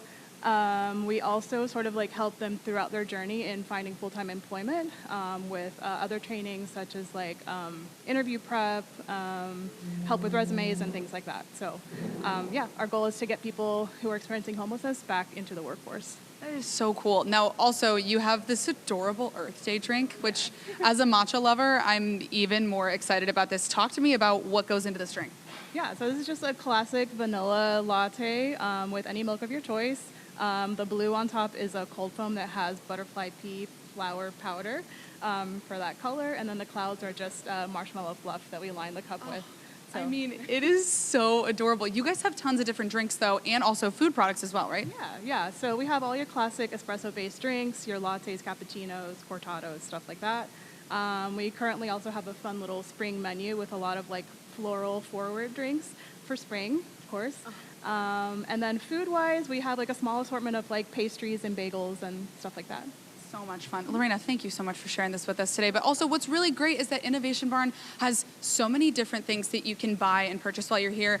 Ecological is another place. They've got a bunch of sustainable products. But like we've been talking about all day, I mean, the things that they have here are unending. Right now we're walking into the bulb. And so what they do here is they have volunteers come in and help sort produce that they have been given from grocery stores like Costco when they say that, maybe one strawberry has gone bad. They they go and sort out which strawberries need to be composted and which ones can be repurposed, and then they go and they give them out to people into the community for free. I've got Lisa here with me to talk to us a little bit about what the volunteers are doing behind us. What are they up to today? Awesome. Today we have Allstate here with us to celebrate Earth Day. They are sorting through food that we have gotten from our partners over at Trader Joe's, both down in Ray Road and the Metro locations. I believe we have Whole Foods coming in pretty soon too. So sorting through every strawberry, every head of lettuce, every stalk of broccoli to really ensure quality. What we aren't able to bring out to the markets, we compost with our on-site Crowntown composting partners, and then everything else gets repackaged, inventoried, and sent out to one of our 16 regularly occurring markets. Wow, and that's what's so cool is that these regularly occur, and they're all throughout Charlotte, right? Yep. We have 16 locations in 11 unique zip codes all around Mecklenburg County. We just kicked off our newest one up in Cornelius last week, so super exciting. And all markets are barrier-free, so we don't require referrals, registration, ID, or payment. Everybody is welcome to come shop with us and access free fresh fruits and veggies. So cool. Lisa, thank you so much. And also, we've got volunteer Tajaro here with us. So talk to me a little bit about what you guys have been up to today. So today we're working in produce, and I'm just trying to save as much fruit and vegetables as possible here. Yeah. So why do you think that it's so important to do this, particularly on Earth Day? Yeah, so I think, giving back and making sure people have a lot of food to eat, and not just throwing everything away, actually looking at it and seeing what we can save. Exactly. Well, thank you so much for volunteering today and for talking with us. We really appreciate it. Alicia, we'll send it back to you in the studio. Happy Earth Day. Happy Earth Day, Les. It's really cool Innovation Barn, so thank you for bringing us everything from there. And we're not done yet. Stick with us through the break and get a look at our beautiful pale blue dot.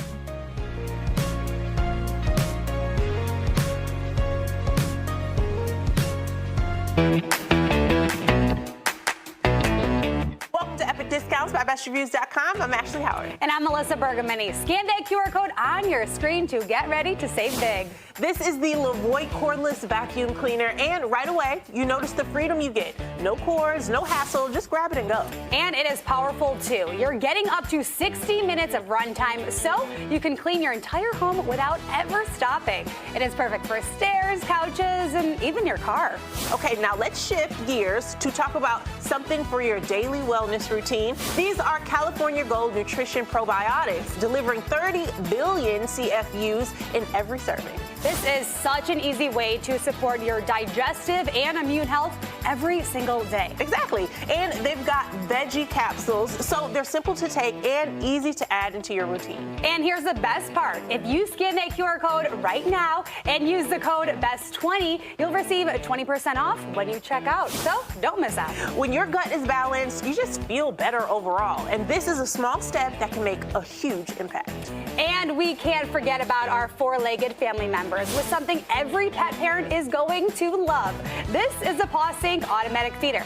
Schedule their daily meals so your pet is taken care of whether you're home or not. And what makes it really special is that built-in smart scale. It tracks how much your pet is eating and sends it right to your phone. Plus, you've got a stainless steel bowl and dual power supply, so it's reliable and built for everyday use. Now it's time for your money moment from Money.com. Gold is hitting record highs, and Money.com says Americans are turning to gold IRAs to help protect their savings.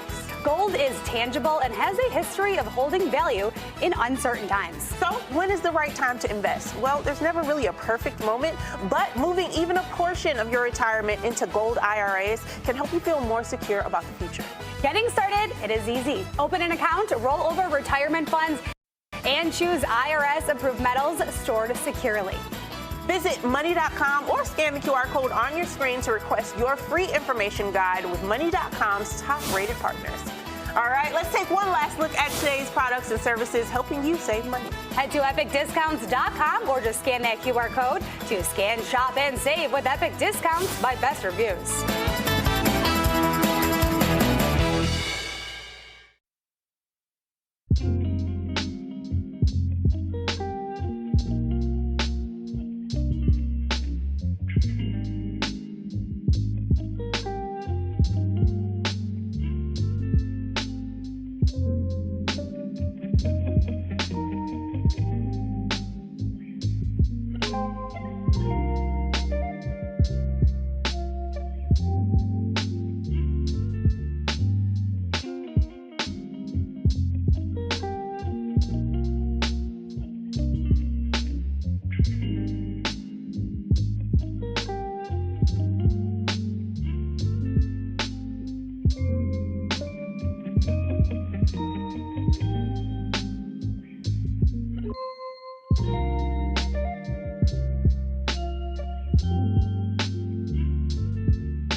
Well, Earth Day is a great chance to get kids involved, and it doesn't have to be complicated. So think starting small. Let them plant something, even if it's just a herb on the windowsill, or turn cleanup into a game who can pick up the most trash at the park. Or let them help sort the recycling and explain why it matters to our Earth. You can even make it creative with an Earth-themed art or no screens outside afternoon all afternoon. Okay, so the big idea, make it hands-on, make it fun, and show them that little actions can actually make a big difference on our beautiful planet Earth. Also, how about this video, you guys? I think also with Artemis and just us getting to see the Earth from this different perspective, it makes you appreciate it even more. And as always, before we go, I want to share my closing thoughts with you, and here's mine for today. The greatest threat to our planet is the belief that someone else will save it. And that's from Robert Swan. And not to get preachy here, but we have this beautiful planet, so we all have to do our part to take care of it, especially here in Charlotte, where it's so beautiful with all of our greenery. So I hope that you guys go out there and enjoy this 82-degree day weather, and happy Earth Day. We'll see you tomorrow here on Positively Charlotte. And we're taking Ryson City.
Welcome in to another episode of Morning Edition. Julian Sidor, Andy Satowski, Jason Harper, Ted. Don't hide. Where'd he go? Where are you hiding? Ted That's like a Payton here. pop-up book. Look, it was a interesting morning for us. One, we always love being together, but we come in during, I don't even know, overnight bat hours, as Savannah Rudisell calls them. But we get to see a lot of crazy things on the road, people driving erratically. And unfortunately, this morning, one of the things that happened was we saw that there was this accident with injuries, a very severe accident involving CMPD. We don't know the status of the CMPD officer involved in that, but we know that there were 4 people hurt. One of them with serious injuries. You hate to have news like this. Your hearts go out to everybody involved. Hopefully everybody ends up being okay. But unfortunately, guys, not that uncommon during the hours that we come into work. No, not at all. And I did want to, I'm looking at my phone, not to be rude, but all officers, we did hear from the public information officers. They emailed back about our requests of how, how everyone's doing. All the officers that were involved were treated and have been released. Okay, so good news there. That is some good news there. It doesn't change the fact that there were serious injuries, and we still don't know. Obviously, that must have been to someone in the other vehicle here. But we do come in at very strange hours, and a lot of people do go to work early in the morning, like us. A lot of times I'm like, where are all these people coming from? What are you doing? I'm like, Andy, they're going to work just like you. But people go really fast on I-85 and 485. And I think that they think, oh, there's not as many people out. Kind of the rules don't really apply, but that's not the case. They still very much apply. Again, we don't know what happened here, but we see some stuff, guys. Yeah. We do. I think there are some people, because we have this weird shift, like you were saying, they're either going to work or they're wrapping up a shift. I pass some of the same cars on the stretch of road before I get to the interstate, and they're going opposite direction. I'm heading towards town. They're heading towards neighborhood. So I'm guessing they're wrapping up a shift. So either they're, as my mom always said, nothing good happens after midnight. I don't know. There could be shenanigans going on, or likely they're wrapping up a shift and could be very tired. But man, you see it all. I don't know if they're just like, there's probably not cops out here at 1 or 2 in the morning. I'll do whatever I want. Or they're just tired and distracted, just trying to get home. Either way, there's many days we come into work and you're just grateful that you made it there safely, not because of you behind the wheel, but because of other people at 2 or 3 in the morning. It's crazy. Yeah.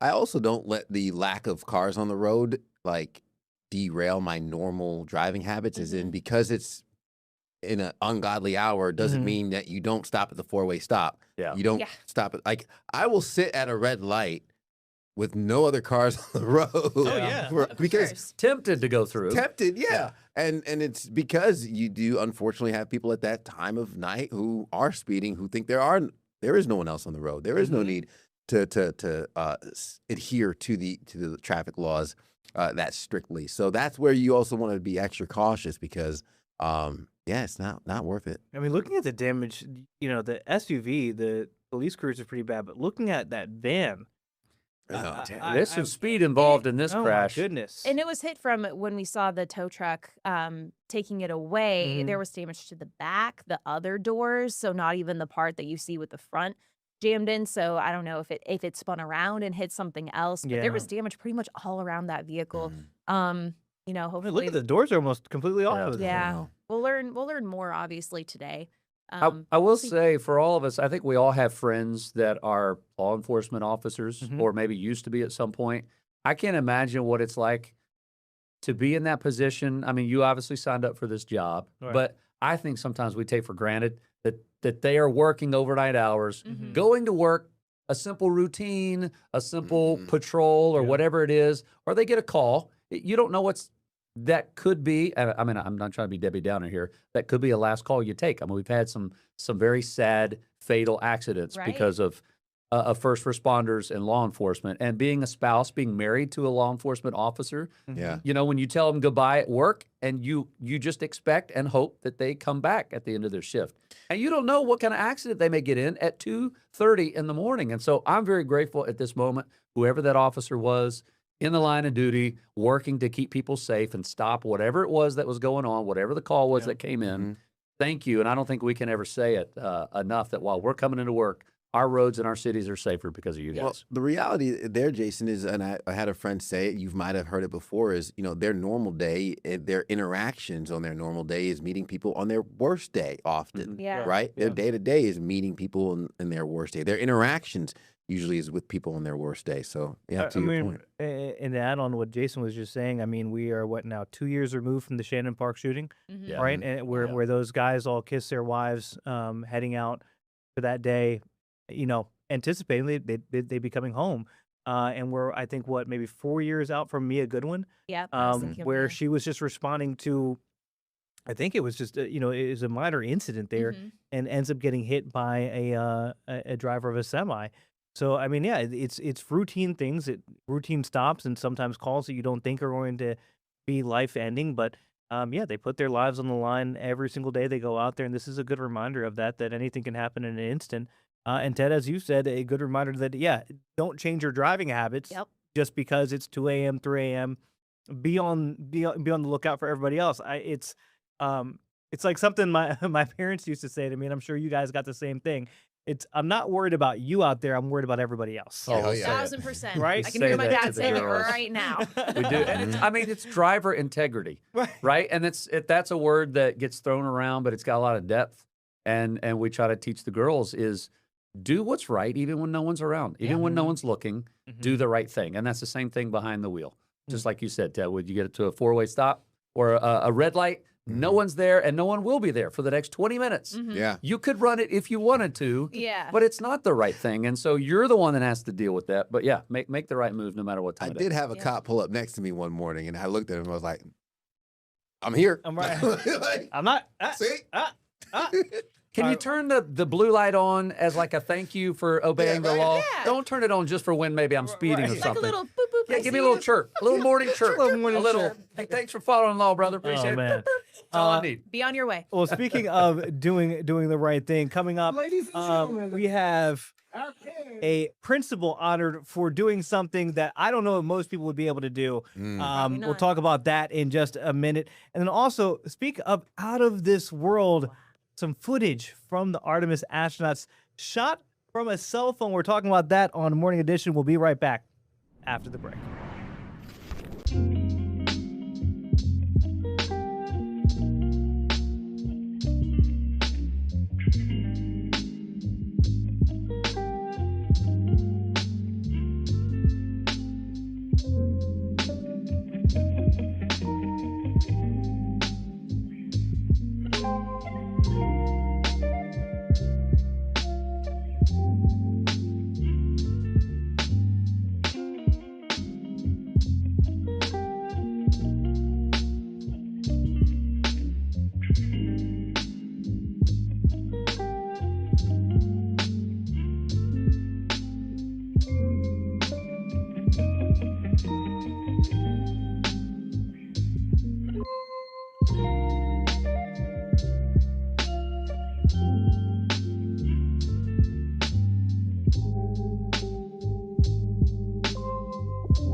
Welcome back in the Morning Edition, where we continue the conversations from commercial breaks and even further. Now, we all have a cell phone on us, right? But very few cell phones can get the vantage point of Commander Reed Wiseman, who captured a 53-second video that might just change your life. Take a look at this. This is during the Artemis II mission as they were going around the far side of the moon. Wow.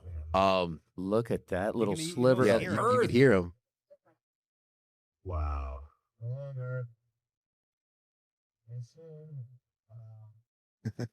Look at that. A couple more seconds. It just absolutely disappears. Can you imagine? It's fantastic. Having that in your camera roll. I mean, that's not AI. That is legit on the backside of the moon looking back at us. You could hear the shutters from like the other cameras too. I think he says like, dude, no way. Dude, no. Fiend. Gone. But like, Right? also, Just can we just wow. appreciate that that is from a cell phone? And you can tell because like it doesn't Like, it's refocusing doing- it's right. like, you can tell that part, but then once it gets into focus, that's the moon and the Earth. What are we talking about? Like, Yo. Our cell phones have gotten so good. Jason said when we were talking about, bringing this up, it's like that's an ad, like depending on if you have an Apple or Android, like Yeah. I would be Yeah. getting in I touch would. with Mr. Wiseman and saying, That's it. can we use this video and how much money do you want for it for our next ad Yeah. campaign? It's definitely an Filmed on Android. an Did you guys iPhone hear or it that whatever. time? Yeah, yeah, The yeah. dude, no way. No way. Dude, no way. You could, as an astronaut, you can prepare yourself from talking to other astronauts before you. What was Right. it like? And what you think what your reaction's gonna be. But until you're there in that seat, looking out the window across the moon at planet Earth, like how do you even wrap your head around that? It looks fake almost. I mean, almost does. I would have the same reaction. Like, But just more dude, like, no way. I think I would say, dude. Well, also it's like I'm kind of. It's almost eerie too when the Earth finally goes behind the moon, where you're looking at just a black expanse and stars out there. Yeah. That's it.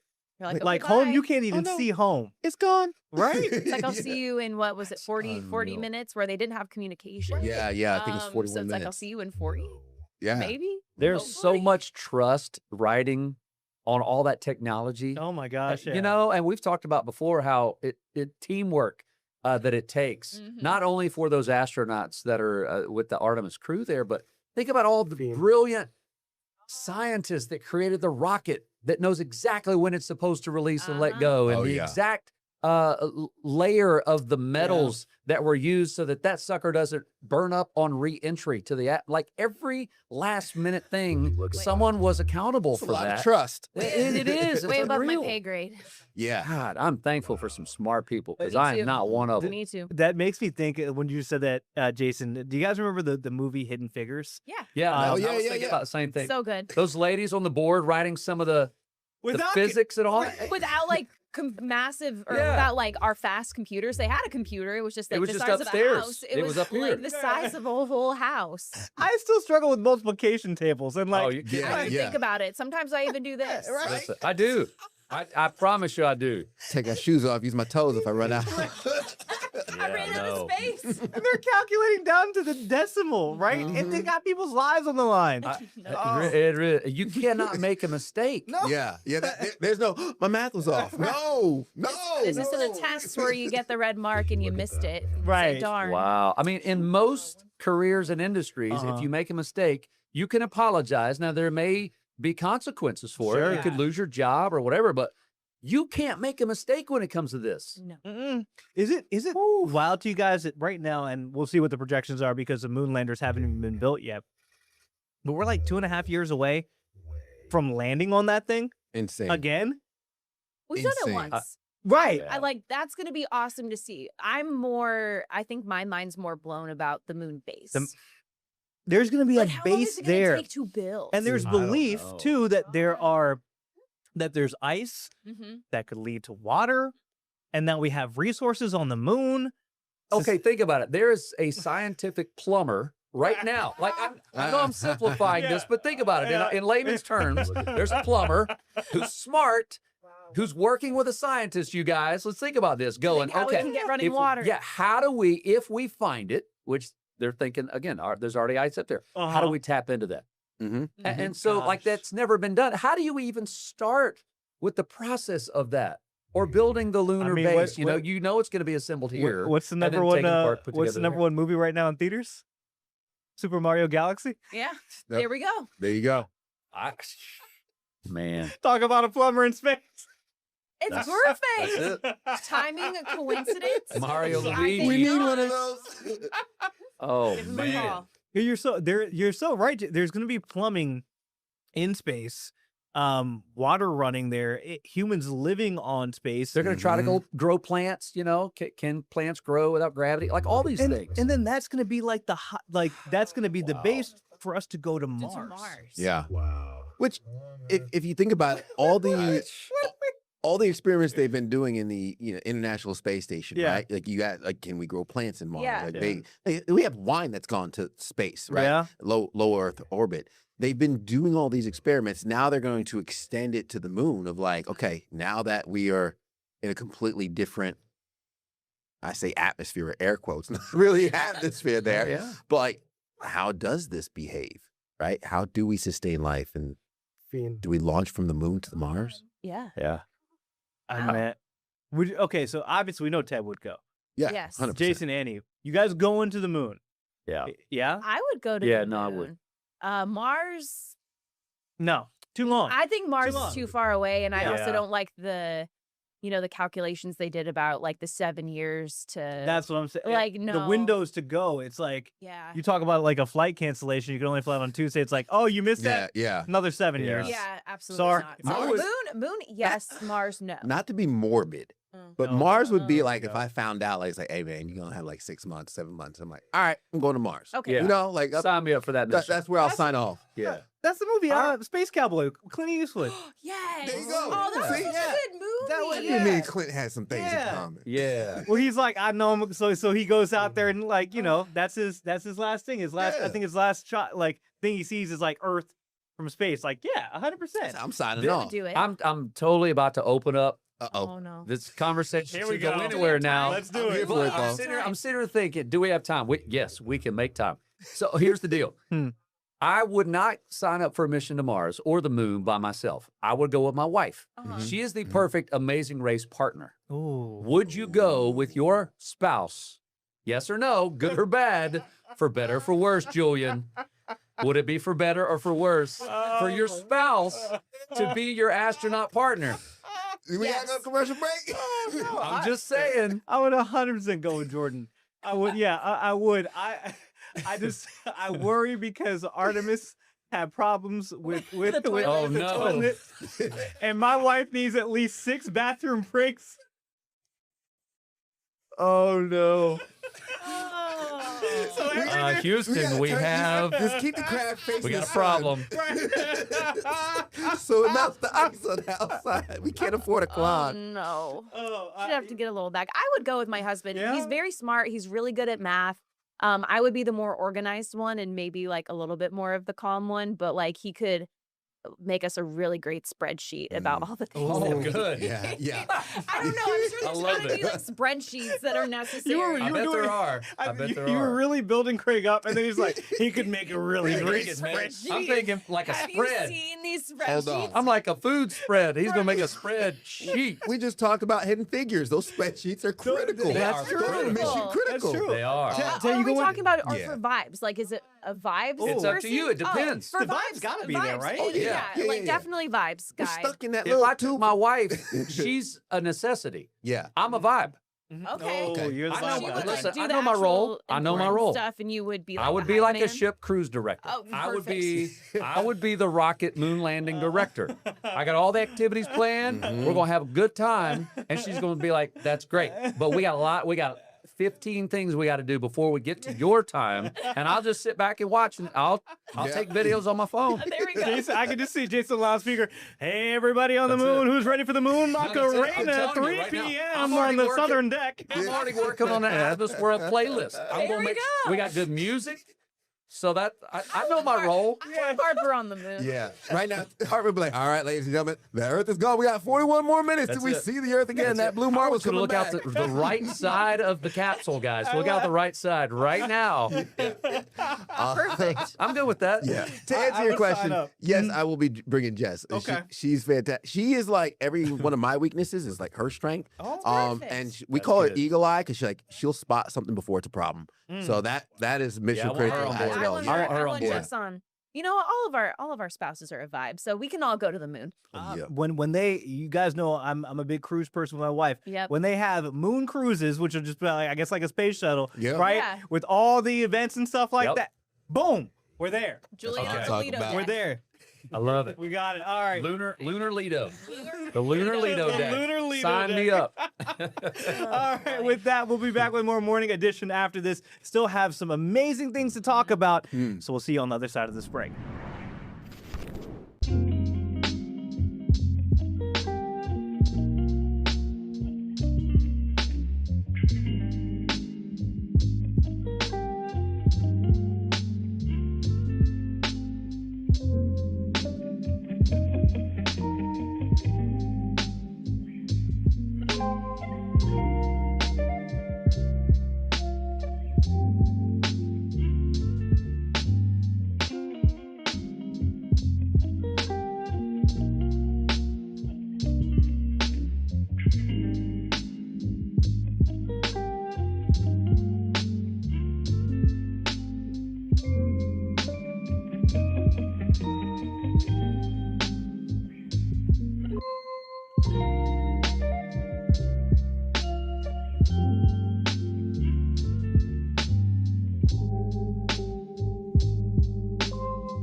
Welcome back, everyone. We are officially in prom season in high schools across North Carolina. And y'all remember who got nominated for prom at your high schools? No. No No, No, not like A names little bit. specifically. Well, But it's did usually you win prom queen? Is that why? No, absolutely Is that not. where we're going with I was this? not cool enough. Do you guys remember? Oh, I was prom queen. No, I mean, but it was always like the popular kids, right? Or like the jocks, or just like the model UN person. But there was this very special prom king out of Oklahoma who won. Take a listen. Ladies and gentlemen, our king, Kurt Moore. Oh, Everyone went crazy. That is Kirk Moore. He's the Pauls Valley High School principal. And he won that honor. I love the crown, by the way. That's so classy good. AF. Yeah. But he won for a very special reason. Yeah. Earlier this month. And, this is the happy part of it, but this is why. So this was a would-be shooter. You saw the gun right there, and that is more. He is the principal of the high school, and he just charged that gunman. Got it out of his hand. He actually got shot in the foot, and we can't really see it in this video, but when we talked about it before, at the bottom of your screen, just out of frame, there are students right there, and he just walked into this main lobby. And Right here, you see the student foot? Yep. there's that kid sitting right there, and then there were more students, I think, just out of frame too. But he said, he didn't think. He just did it. And that's a mean tackle. That guy played some ball. That's a form. We all agree that guy played some football. That's a form tackle right there. But that's kind of, we know all of our educators care so much about their students, and that's a perfect example of how much they do care. Simply amazing. I think, many people talk about what they would do in that instance. And he reacted, and that's, gosh, you want to send, who wouldn't want to send their kid to that guy's school? Right. Yeah. Right? Like when they say look like after them. on Harper, you've been through many of them. On that first night when they have the student parent night and they say, thank you for trusting your kids with us. We will do everything. That guy means what he says. I will do really everything to did. protect them. He delivered. Yeah. Well, for many parents, your kids are with the school administrative staff longer than they are with you sometimes. Especially the older they get and they're driving and they got work at night and all these other sports and stuff.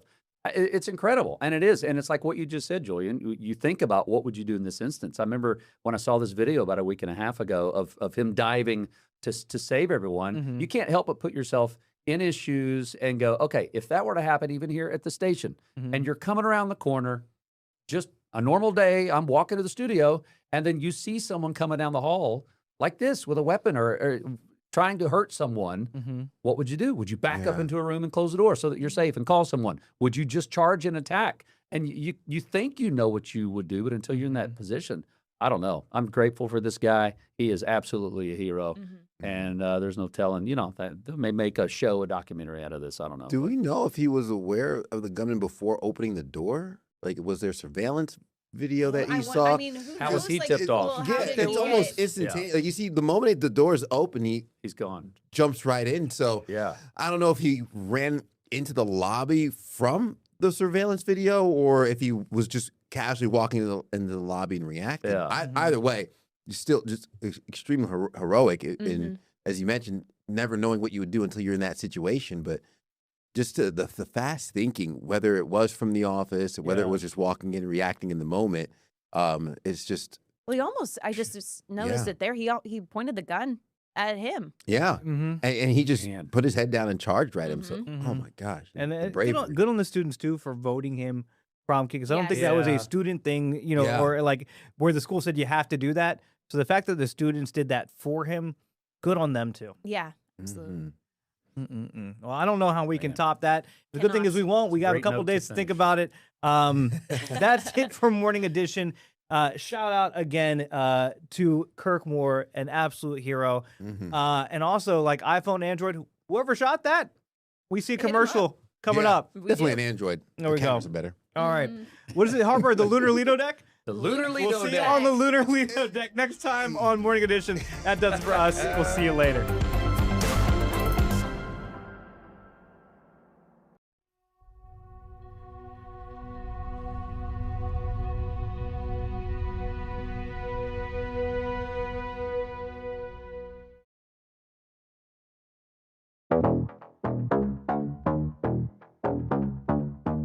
Full icon energy, working the angles 1, 2, 3. You got that look to a T. Full icon energy 1, 2, 3. welcome into Side Hustle. I am your host, Taylor Young, who's also the chief business correspondent at Queen City News. And this is a show dedicated to learning all about the interesting ways that people make extra money on the side. Every episode, we learn about a new side hustle. And this time, we are welcoming Becca Hartung. Thank you so much for joining us. Yes, Welcome thank you. to Side Hustle. So you are an artist, a live doodle artist. I am. Let's start from the very beginning. Has art always been in your life? It has. I have always loved creating things and making art ever since I was little in elementary school, winning the little coloring contests. I've always loved it and I've wanted to pursue it, here and there. I like to make art for friends and family, really. I think the best kind of gifts are handmade, so that's usually my go-to. Yeah, I've always loved it and wanted to pursue it. And you specifically draw people, which I feel like is it's hard to draw up face, right? Yeah. So talk about what got you into that specifically. Yeah. I mean, let's be real. I'm not a realistic artist. I'm not doing all the little details, because that is very crazy and I'm not there yet. But about a year or two ago, I was just messing around with like little caricatures, little cartoon doodles of my friends. I hosted my friends for like a Valentine's Day weekend. And so I made everyone a little caricature of themselves, and I was like, "Oh, this is fun!" Like And they all everyone loved loves it. a little picture of themselves. Exactly. They all loved it, and like my one friend has it up at her desk at work and gets compliments on it all the time. And so I've just been doing it for like friends for birthday parties, like for their. This is Ethan? Yes, that is Ethan, and that is a commission piece that I did. But yeah, I just started doing it as like sort of their cards and their birthday gifts and stuff like that, and they all loved it. And I was like, it'd be fun. I could do this. So then let's transition to how I found you. So you posted a TikTok kind of saying, hey, I'm a live doodle artist. Yeah. If you want me at an event, what got you to that point where you were like, hey, maybe I should put this on social media to see what people think? Yeah. So I hadn't actually done it live yet, but I was like, I'm gonna call myself a live doodle artist, and that's my manifestation. And if you claim that you are it, then people will Then believe you are. So yeah, I've posted TikToks like here and there, nothing crazy, mainly just like my crafts and hobbies that I do. And then I was like, this works for a lot of people. Like TikTok really gets the word out there and spreads fast. I was like, whatever, I'll make a video. If it gets traction, it gets traction. If it doesn't, no harm done, like whatever. And then it got a lot more likes and comments than I've ever gotten before. And gotten some DMs and I'm like, okay. One of those DMs were me. Yes. And also had 2 colleagues also send me your TikTok. Yeah, So it got around. Yeah. What was the response? Obviously your goal was to find clients, customers. Yeah. Did it work? Yeah. I posted that, got a lot of comments of people being like, oh, I'll DM you, or this is so cute. Like, I love this idea. And I got some people reach out for birthday parties. Last week I did my first live birthday party. And it went great. She was so kind and everyone was so nice. I was definitely really nervous, but I was like, we can do this. I've gotten DMs for different markets and pop-ups going on in Charlotte, which there's always so many of. I've gotten some people reaching out about like weddings. And I'm like, that would be so fun. Kind of crazy, but like, I would love to get into that. Huge undertaking. Yeah. But some people reach out for like, they're like, oh, I have a 70-person wedding. I'm like, I could do that, sure. Why not? I'll try. And I love weddings. I'm like, I want to go. Did you expect that? No. Really not. I really didn't have any expectations. I was like, you know what? Like, we'll just try it and see what happens. And my other videos don't really get that much traction, not like this. So I was like, wow, this is crazy. And people really enjoy it. The girls love it. Girls love a little doodle and they're all so nice. And gotten some people with like bachelorette parties. And I'm like, oh, that would be so fun. That would be the first thing I would think. I've had a bachelorette party. You want things to be so personalized, and it'd be perfect for that. Yeah. I also think that this shows the power of social media. I think for a lot of people who, I've spoken to a lot of people who have started a side hustle, right? And the main hardest part in the beginning is just getting the word out there. Yeah. But social media is free. Exactly. Wow. So how long does it take you to do each doodle? Yeah, I have definitely been practicing just with friends' pictures and stuff at home just to see how quick I can do it. So they're usually about 5 to 8 minutes. Definitely if you have more jewelry or like tattoos, I want to add that in. So that's going to take a little bit more time than some people. If you're just wearing like a t-shirt and nothing too crazy, I can get that done quicker. But yeah, I think I've gotten it down to like 5 to 8 minutes. It's really impressive. Yeah. For something that someone's probably going to keep for a very long time. So you did mention that you did your first event, the birthday party. Were you nervous? Like, what? Oh my God, yes. How did it? It went great. They were so kind. I think it was like 12 people. And the birthday girl was so nice. It ended up, I was a surprise for everyone. They didn't know that I was coming, and she hired me. And so they were all excited. And all the girls were all dressed up. They had like boas and little tiaras and stuff. So that was fun. Yeah, I was definitely nervous. The first one that I did, I scratched it because I was like shaking, and I was like, "You're fine, calm down. You can do this." But once I got into it, it was great. So what's going through your mind as you're drawing, or is it kind of nothing? Do you have to stare at the person? I try not to stare at them. Yeah. So I try to just like take in what they're wearing, and I'll pull out the markers of like, okay, you've got a blue shirt on. I'm gonna like get that out and everything. So I have it all, and I'm not like searching while I'm doing it. But I sort of have the same layout for each one to make it easier for myself. They all sort of have the same shape and format to them, so I can sort of fill in the blanks with what the person's wearing and what they look like. But yeah, it's sort of, I don't know if you know the cartoon Teenage Drama Island. That's sort of the vibe of them, I feel like. They're kind of funky little guys. Yeah, with the big eye. Yeah. That's amazing. So what is like the reaction that people have when you give them? I mean, I could imagine it's just joy, right? Yeah, which I love. That's also, handmade gifts, making something that I'm proud of, and then I get to see the reaction is always so fun, especially with like friends and family. I just did a commission piece for my friend. He asked me to do one for him and his girlfriend's anniversary and to add their dog into it. And seeing his reaction and her reaction was so cute, and I love it. They're always like, "Oh my gosh." Do you have a limit for how many you'll do? I know 5 to 8 minutes. When you're talking about a wedding, I mean, I'm not going to do the math on how many that is, but that could be hours. That there. For things like that, obviously I haven't done it yet, but in my mind, I'm going to prep the pages and everything and sort of have an outline of it so that I can just kind of fill it in, like have sort of the body and the eyes like sort of ready, and then I can fill in the colors and like their shirts and whatnot. Because I'll have to get through them faster. I also have like an idea of like if it's a wedding or a big event, I have these sheets of paper that I've made where you sort of fill out your name, your eye color, because that can be hard to tell sometimes. If they want to hold something in the picture, things like that. And then I'll like take pictures of them so that they can go and have fun at the wedding or whatever, and then come and pick it up later. So they're not just sitting there. All right. Well, on that note, we're going to take one quick break. We'll be right back.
Welcome back to Side Hustle.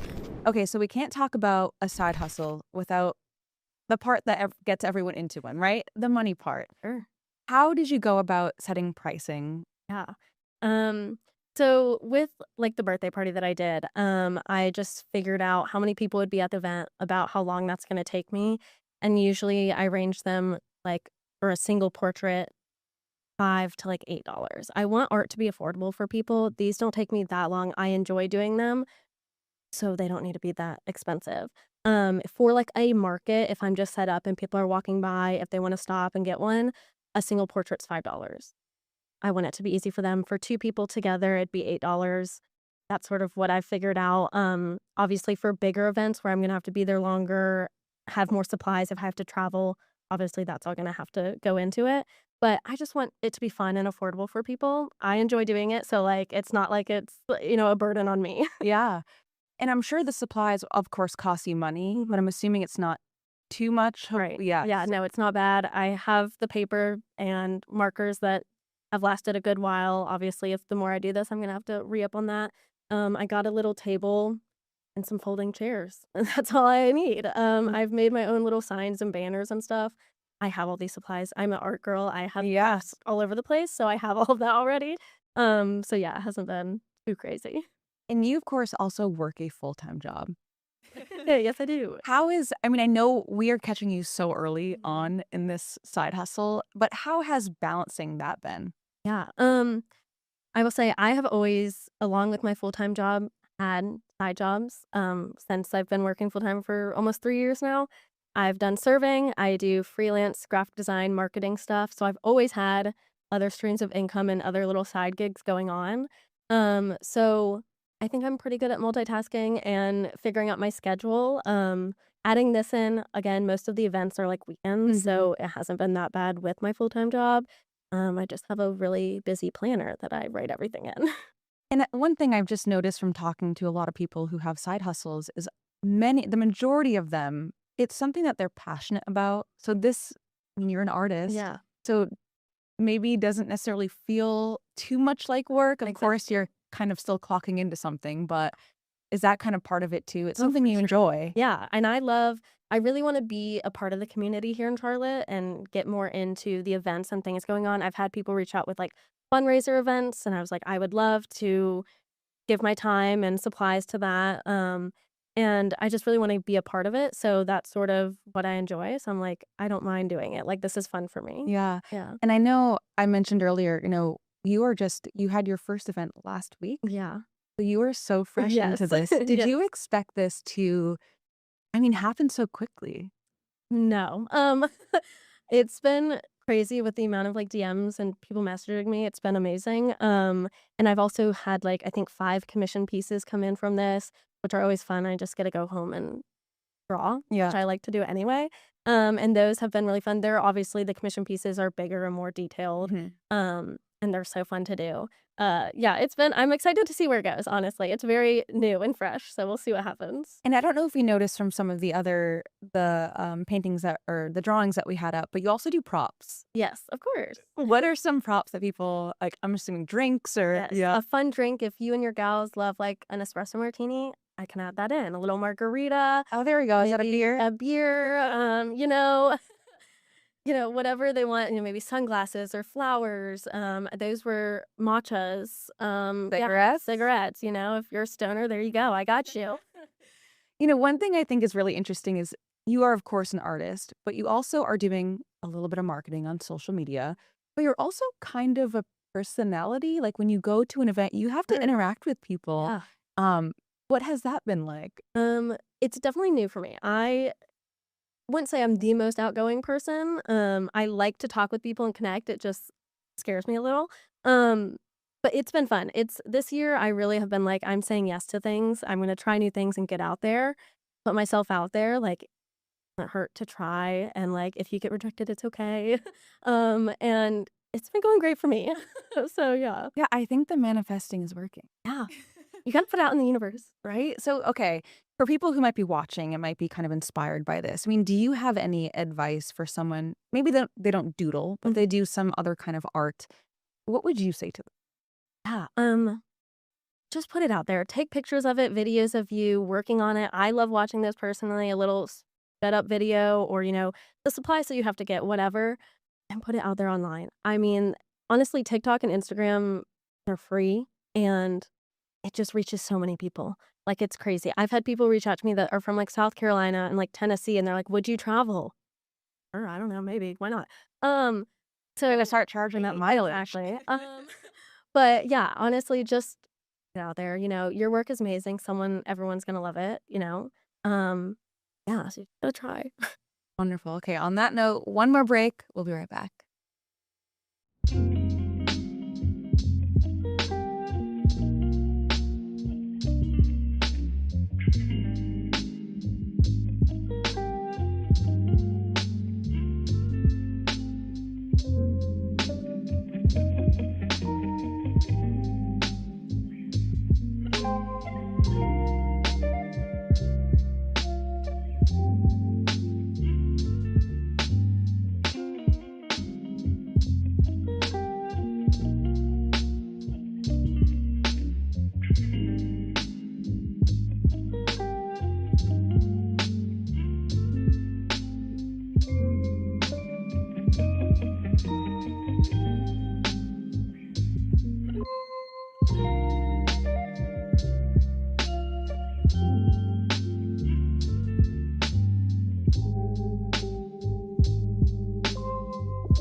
Welcome back to Side Hustle. Okay, so we can't have a live doodle on Side Hustle, so actually seeing you in action.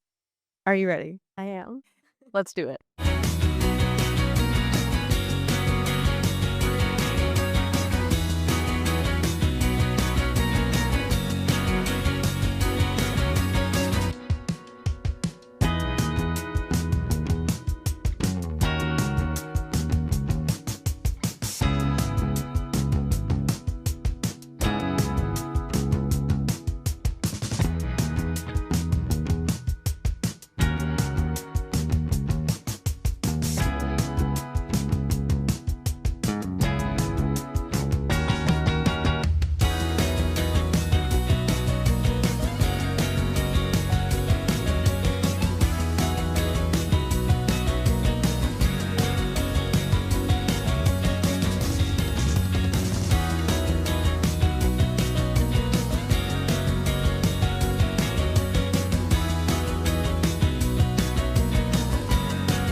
we are done. Yes. I'm so excited for this reveal. Yes.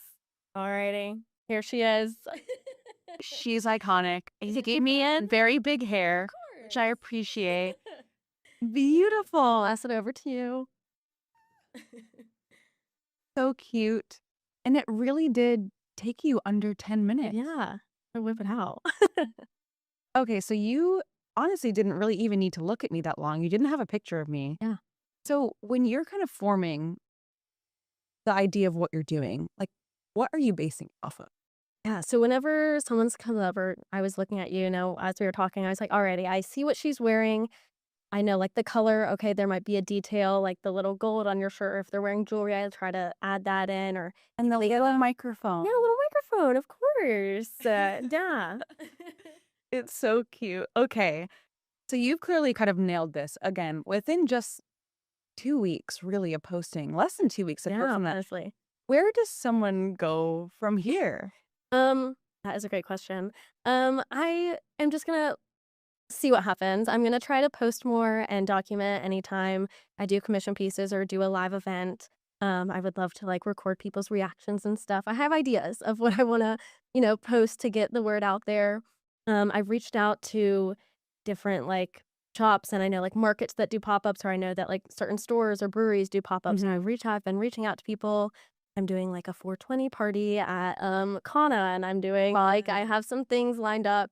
I'm doing a Pups and Pilates event next Sunday and do And this is all from your post. Yeah. Yeah. And I could imagine the more, like, say you do more weddings or other events, I mean, other people are going to see you doing this. And then it's just going to spread naturally from there. Like, are you ready for that? We'll see. I'm excited to see what happens. I'm just gonna let it go and see what happens. If it doesn't, keep flowing, that's okay. I'm not gonna put stress on myself. I want this to be fun for me. I don't want it to be a burden on myself. Yeah, I'm just gonna go with the flow. Could you ever see this becoming a full-time thing? Possibly. I was doing the math of my little side gigs and everything that I do, like with my serving job and everything too. I'm like, especially if I get into weddings, I can do those once or twice a month and like it will work out for me. But yeah, I want to keep it fun and not like stress myself out about it. Yeah, I know when some people have a passion and they do it for fun, once you start making money from it, it might feel like a job or start to feel like a job. So I think the goal is to avoid that feeling. Yes. Yeah. Yes. Well, tell us where, and I'm just going to show the picture one more time. This is what you can have. A personalized version of you. So tell people how they can find you. Yeah, you can find me on Instagram and on TikTok at BexMedia_. Well, thank you so much for the doodle. Yes, thank you so Like much. your friend, it will also be on my desk. What's that? Yeah, thank you for being on Side Hustle. We really appreciate it. And we wish you the best. You've taken off just in a couple weeks. So we're excited to see where you go from here. Yeah, thank you so much. Thanks for watching Side Hustle. We'll see you next time.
And the new charges she's now facing. Brandon.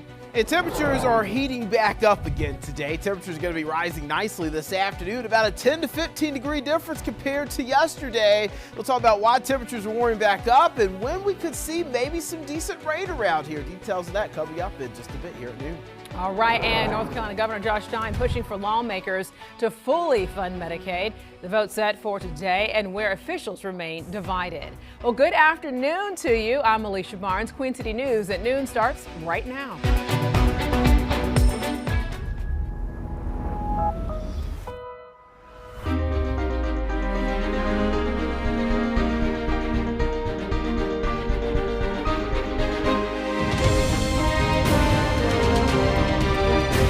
Queen City News starts now. Well, first at noon, the return of 80-degree temperatures. Looking live here at clear skies around Queen City right now. We are tracking a warming trend. It's going to continue into the weekend. Meteorologist Brandon Lawson in the Pinpoint Weather Center. So, Brandon, right now, we're still, though, in desperate need of the rain. Yeah, we're desperate need of it for sure. We're talking about temperatures heating back up again as well. And whenever you get hot and dry conditions, that accelerates the drought even more because heat, as it warms up the ground, the atmosphere takes more moisture out of the soil that we already don't have. So definitely something we'll be concerned about probably for the next several months when it comes down to the drought. Temperature change here, about 15 to 20 degree difference compared to this time yesterday. We're already in the low to mid 70s here at lunch. We were in the 50s yesterday. You still needed a hoodie or a lighter jacket at lunch yesterday. Now shorts and a t-shirt would be just fine. Temperatures in the mid 60s in the mountains. Very comfortable day today. I expect high temperatures to get up at least into the mid 80s. We'll call it mostly sunny, heating back up with that west-southwesterly breeze, which is the big reason why we're warming up today. Winds coming out of the southwest helping bring in the warmer air.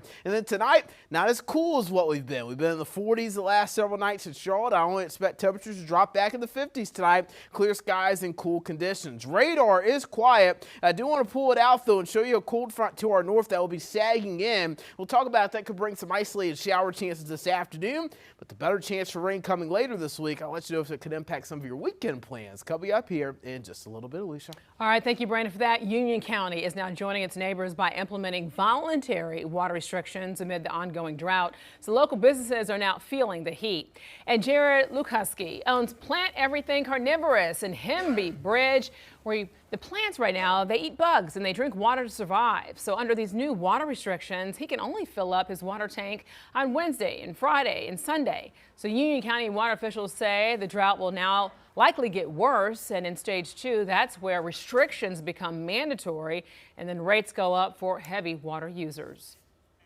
This may persist for a while, so we have to take action now to try to last it out as best as we can. We're not riding around in our vehicles trying to catch people watering on the wrong days. It's all voluntary, and we're just asking our customers to be mindful of their water use. So multiple other local governments also issued requests this week for water customers to cut back their use. Kannapolis city leaders and Harrisburg town officials are also asking for reduction due to the drought. They want residents to avoid planting new plants and also seeding lawns until the dry conditions improve, and also limiting their outdoor watering. Well, you can stay up to date on the conditions and you can track the drought to be able to monitor what you need to do in your neighborhood, all with our Pinpoint Weather app. It's free to download from Apple App Store, and also you can find it on Google Play. Charges against a Rowan County woman accusing her of assaulting her 93-year-old husband have now been upgraded to murder. Well, deputies responded to a home on Meadow Lane in Salisbury earlier this month, and they say 58-year-old Yerlini Schaaf called 911 saying that her husband, Richard Schaaf, was lying on the floor bleeding. Well, he was found unresponsive and taken to the hospital. He died from his injuries a week later, and investigators reported finding evidence of a violent altercation inside the home. Yerlini was initially charged with assault with a deadly weapon. Well, she posted a $500,000 bond and was released, but then she was taken back into custody after her husband's death. So Yerlini right now is being held in the Rowan County Jail without bond. The suspect accused of stabbing a pregnant woman in a Charlotte supermarket parking lot is now in the Mecklenburg County Jail. So court records now show the deputies booked 40-year-old Marvina Butler Hardy into the jail around 7:30 last night. Deputies caught Butler Hardy in Florida last month, and she's accused of attacking the woman outside the Cotswold Harris Teeter. Investigators say that they identified Butler Hardy through the store's surveillance video. Mecklenburg County deputies say that they have someone in custody charged with trying to be able to bring a loaded gun into the courthouse. So this happened yesterday morning. Deputies report the gun was found when the suspect's bag was going through the X-ray scanner. They have metal detectors, and they also live scan imaging to be able to have this being prevented, and this is obviously the weapons are prohibited from getting into the courthouse. North Carolina lawmakers are set to vote on the Medicaid agreement today. So this now comes as Governor Josh Stein rolled out his proposed $35 billion budget.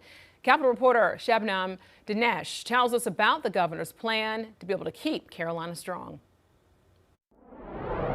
We cannot simply stand still and hope for the best. Governor Josh Stein says while the state is #1 for business, it has fallen behind on education, public safety, and health care for a growing population.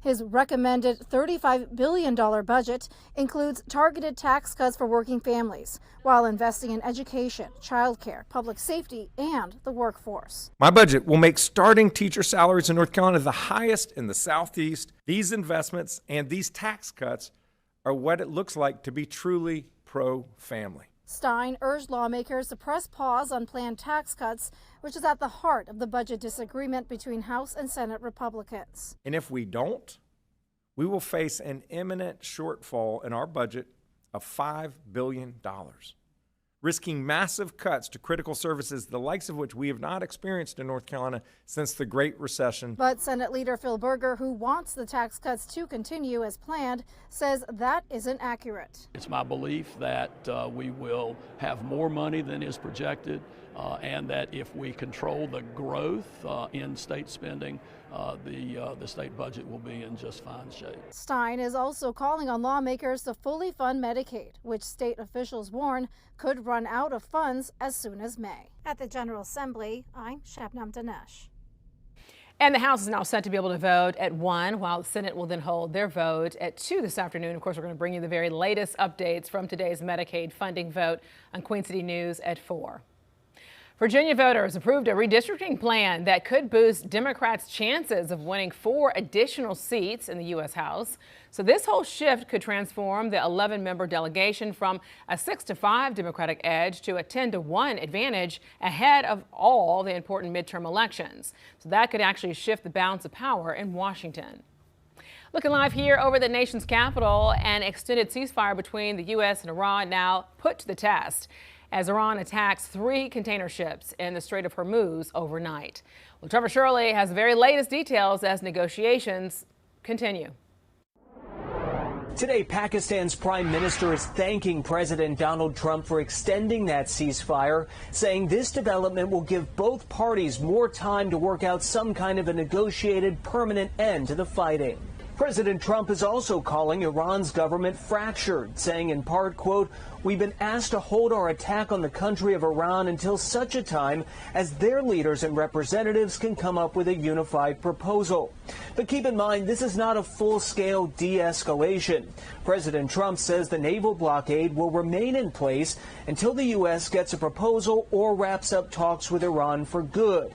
In the meantime, Vice President J.D. Vance is waiting for the call to head back to Pakistan for another round of talks. We had anticipated that could potentially happen yesterday, but it did not.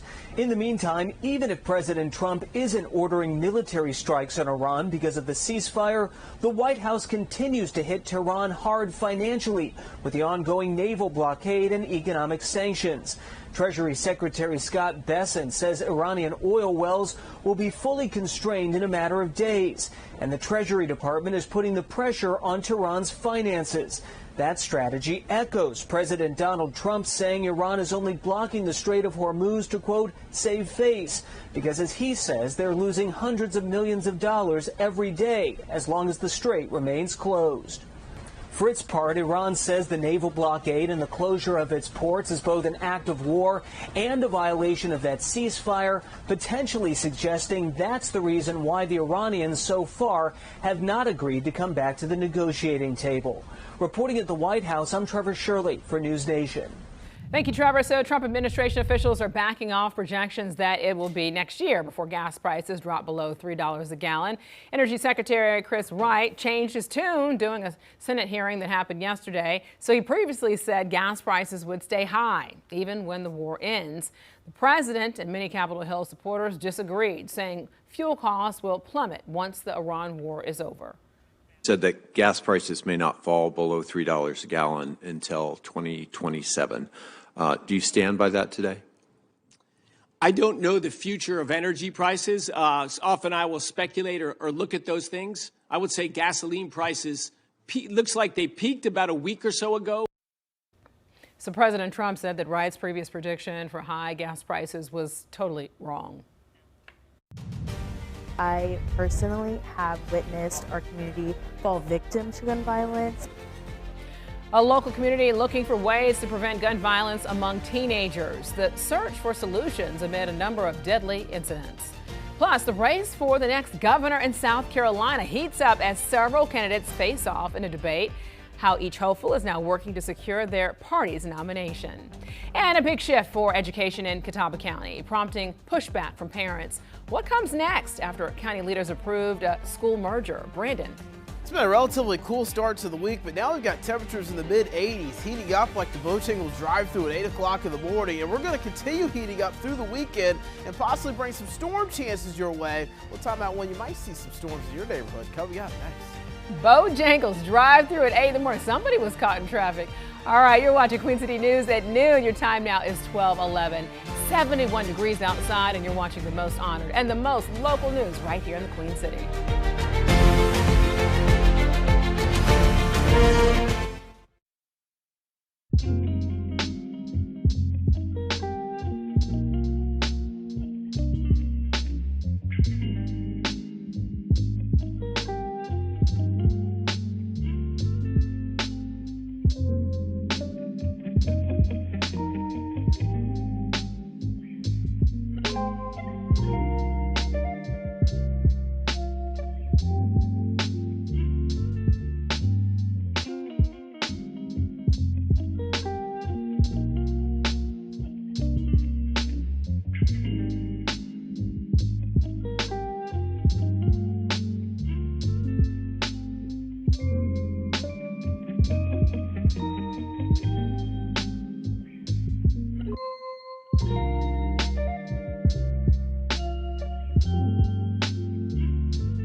Well, 6 of the 7 Republicans running for governor in South Carolina faced off with each other in a GOP debate last night. They each hopes to be able to secure their party's nomination in the June 9th primary.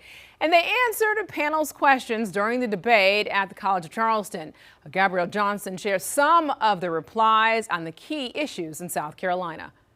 At the Sotilli Theater at the College of Charleston, candidates answered a variety of questions from panelists. One of those questions was, would you as governor support the addition of data centers in the state? To put parameters around data centers to ensure that the water consumption does not impact places like the Ace Basin, ensuring that the Public Service Commission makes absolutely sure nobody's power rate goes up, and we try to get behind the meter energy grids in place so they can be self-sufficient. Data centers should pay their own way.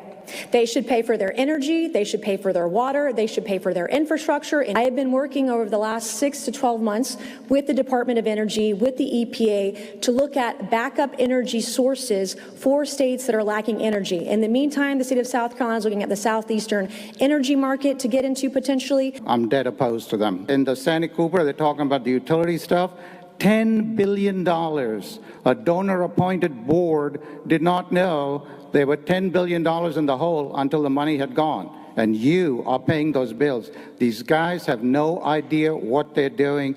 Trying to cut deals with data centers will be another boondoggle like Scout Motors, battery plants. Another major question was, as governor, what specific investments and reforms would they prioritize to improve roads, bridges, and flood-prone areas while keeping taxes competitive? Overall forensic accounting of every agency in government, and including the Department of Transportation.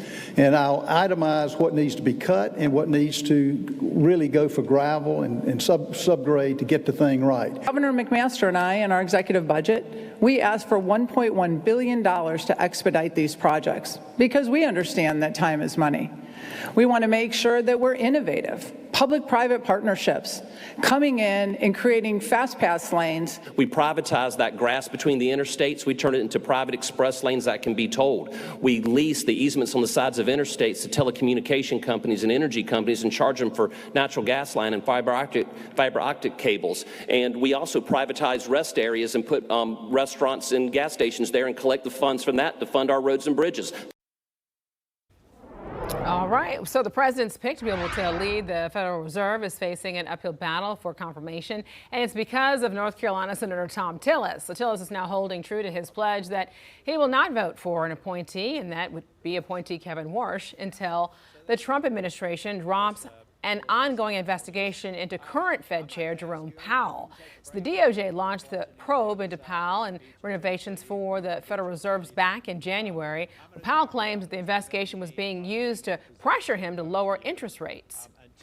A new report from North Carolina's auditor now shows Hurricane Helene recovery funds were spent on things like stress balls and pizza. Well, David Bullock's report now centers on 3 colleges: Blue Ridge Community College, Gaston College, and also Wilkes Community College.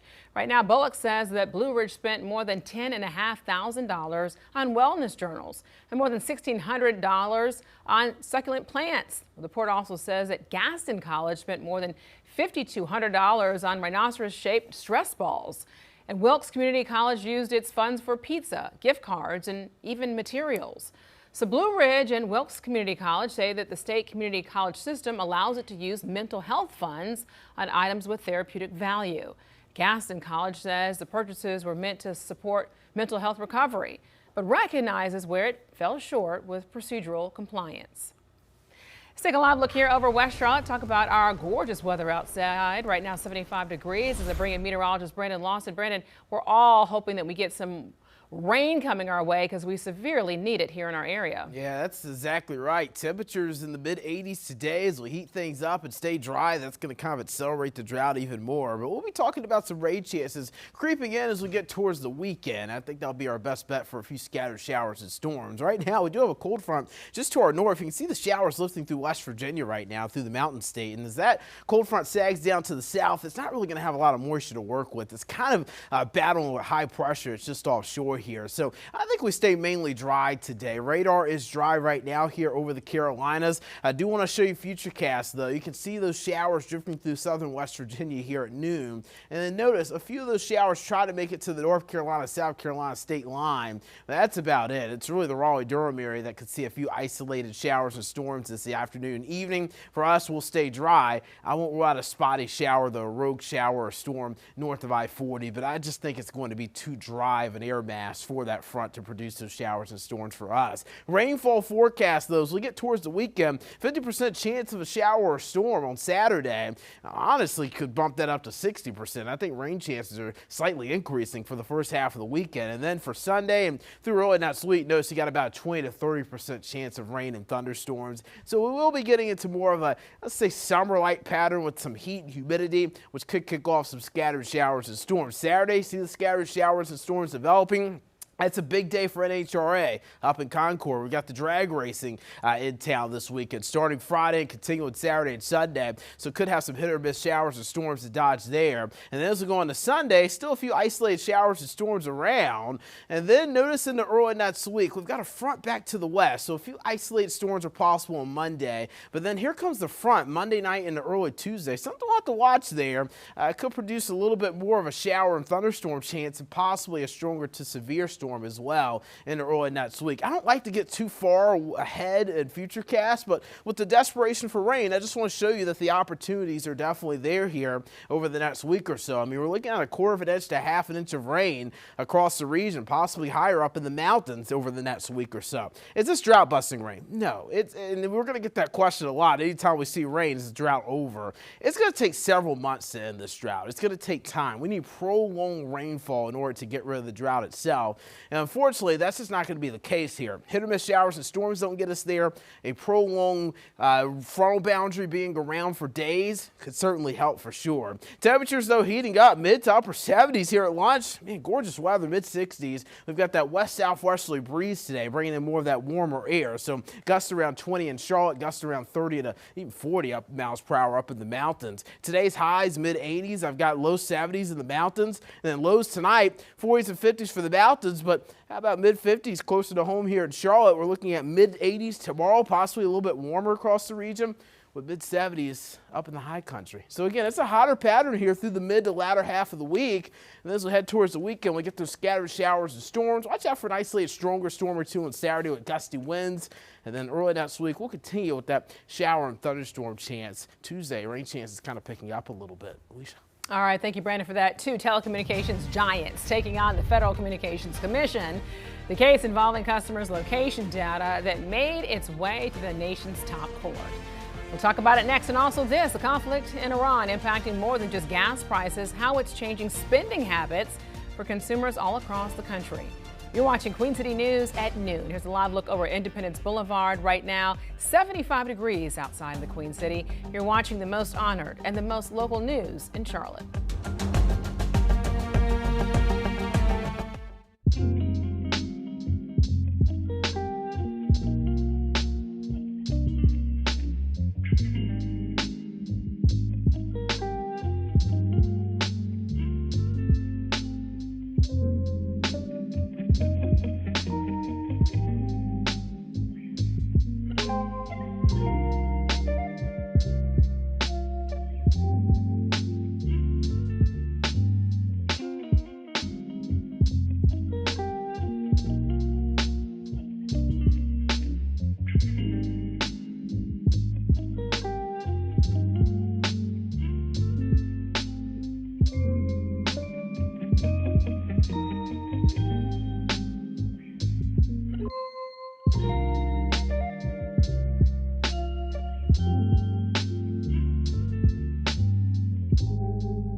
Well, U.S. Supreme Court justices now seem concerned of limiting the power of federal regulators. They heard oral arguments yesterday in a case over multi-million-dollar penalties levied against Verizon and also AT&T. The wireless carriers claim that the FCC violated their right to a jury trial when it imposed more than $100 million in fines for sharing customers' locations data. A ruling is not expected for months, but right now most of the justices seem to side with the FCC yesterday. 72% of Americans say they want federal regulators to be able to focus on lowering prices. So the Federal Trade Commission is in charge of protecting consumers, but many say right now they're more worried about affording everyday necessities. According to a survey that was taken from trade association Net Choice, 60% of voters name the economy and inflation as their top priority and want FTC's focus to be able to move to those issues. Instead, 56% say the FTC's push to regulate business is currently a waste of money. Well, despite prices staying high, Commerce Department officials say the U.S. economy is looking positive. So this news now comes as the war in Iran now starts to have its own impact on everyday costs. The war changed that model. It created fear and uncertainty. But the growth rate in the United States will hit 6% under Donald Trump's leadership. It will hit 6% annual GDP growth under Donald Trump's leadership. Meanwhile, right now, rising gas prices due to the Iran war ate up more of people's spending. So this whole spike, it led to a 1.7% gain in retail sales from February to March. And this was the fastest one-month increase in more than 3 years. So the Commerce Department's report is the first picture of spending that we're really seeing, capturing the effects of the war. Business at gas stations went up 15.5%.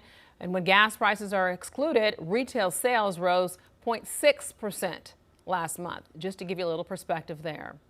And as much of the country faces affordability challenges, a new study finds that Gen Zers are still building generational housing wealth with the help of their parents. So get this, experts at Realtor.com say households that inherit property or get some kind of financial assistance from a family member, they're more likely to become homeowners themselves and then pass assets on to their children. Well, the study also finds that 1 in 5 first-time home buyers do not inherit property, but parents do often help with down payments by extracting equity from their own homes.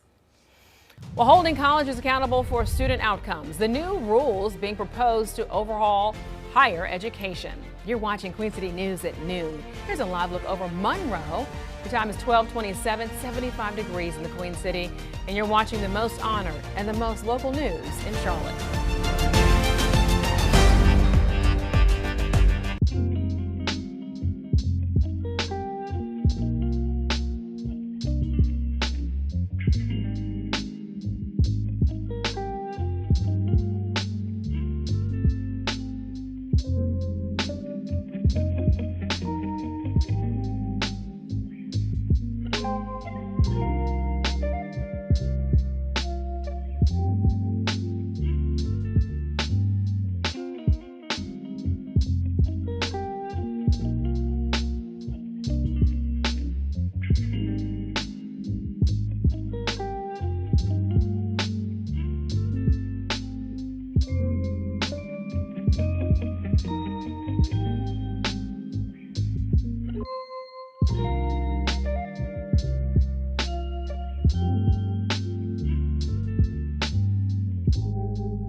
All right, let's talk about it now. Time is 12:30, 75 degrees outside as we take a live look here over Gaston County.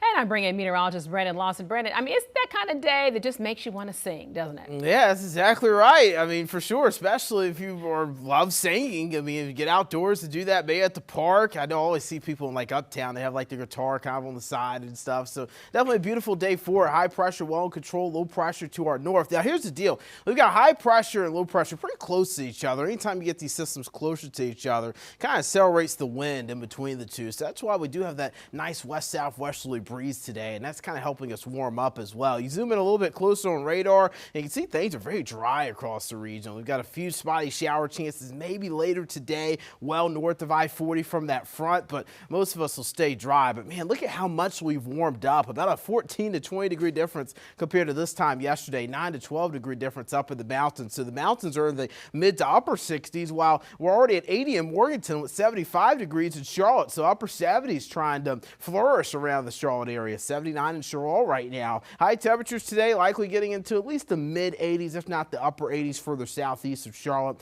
I think mid 80s for most. We'll be around the low 70s in the mountains. So 80s are here to stay. And notice for the weekend, we get a little bit cooler as we head towards early next week. A few fronts to move through. Could bring some scattered shower and thunderstorm chances to the region. Let's know just how much rain we could see over the next week or so, and if it could help a little bit with the drought. Coming up in just a bit, Alicia.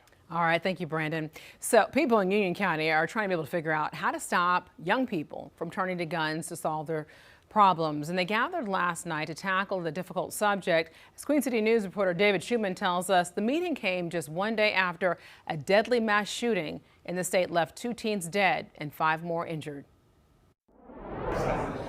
Sadly, gun violence isn't some faraway abstract concept to Endea Brown. I personally have known 2 victims, Nevaeh Carter and Kamari Blunt, were both recently gunned down in our city. I think that it was very unfortunate and a very untimely death. We are so young. Endea was one of several teenagers to participate Tuesday in the inaugural Union County Teen Summit on Gun Violence.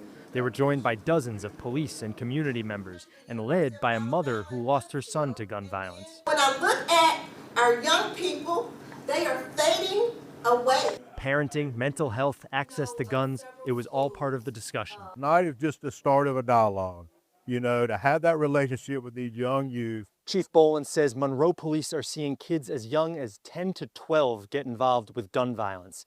He says it's going to take more than just cops to fix this problem. We have to be involved with our community. So tonight shows our support, you know, that law enforcement is willing to come together with the community to try to bridge that gap for those that don't like people that are in uniform. Union County Sheriff's deputies didn't find any records in a search Tuesday of incidents involving guns on Union County public school campuses. Among the 53 schools in the district, there have been 63 cases this school year involving communicated threats. I want to feel safe going to school. For Endea, sitting on the panel, having the conversations, it's a start. This definitely gives me hope because they are looking to us to lead the future. In Monroe, David Schumann, Queen City News. Well, Winston-Salem investigators say that they are not seeking any more suspects right now in that city's deadly mass shooting that happened. So they're also preparing to charge adults who watched the whole violent situation unfold. Police say teenagers plan to be able to fight Monday morning at a park that was located on the city's west side. So that fight then escalated to gunfire. The age of the teenagers killed or injured ranged from 14 years old to 19 years old. A reported sexual assault inside of a residence hall at NC State is now under investigation. So the school sent students an alert over the weekend, warning them about a rape at a residence hall. The university says the 17-year-old suspect has not been arrested. The school offers resources to be able to help students, though, during difficult situations. But students say they want to be able to see more immediate action, including stronger security at the residence halls. I was really scared. I got a text from my friend who told me about it, and I was on the phone with my mom, and she was like, "Oh my gosh!" And I remember like calling him, my boyfriend, and I was like, "Can you just come over? Because that's something that's really scary." Well, NC State police say the suspect is known to the victim, and there is no threat to the campus. 3 separate Catawba County school districts now set to be able to merge after commissioners approved the controversial plan Monday night in a close vote. So the merger does not have the support, though, of many parents or school leaders. But county commissioners approved the plan anyway. As Queen City News reporter Matt Stell tells us, state regulators have the final say.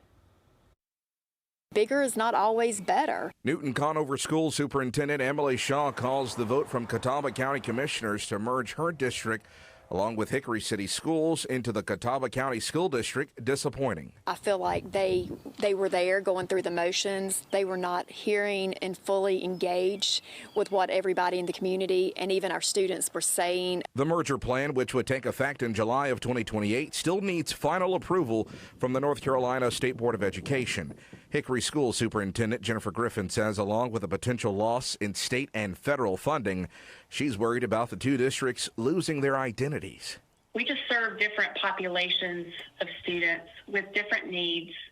Our communities have different values. I think you lose your individuality, you lose that local control, which is what makes our schools feel like home, feel like community. Catawba County officials say decreasing enrollment in both the Newton, Conover, and Hickory districts is why a merger is the best way to save taxpayer money. I think a consolidated district, we can provide more for the students, more for the staffs. Catawba County School Board Chair Tim Settlemeyer tells us he respects the passion to keep the district separate, but believes this is why Catawba County voters chose commissioners to make tough decisions like this one. I'm sure coming together as a community, we can look at those things together and we can have productive conversations and come up with solutions to all those concerns. The superintendents are now asking families to reach out to the state and demand an independent study of the merger before final approval. Really dive deep into the plan and look at, okay, what is best for students? Now, if this merger is approved for 2028, we're told that there should not be any staff layoffs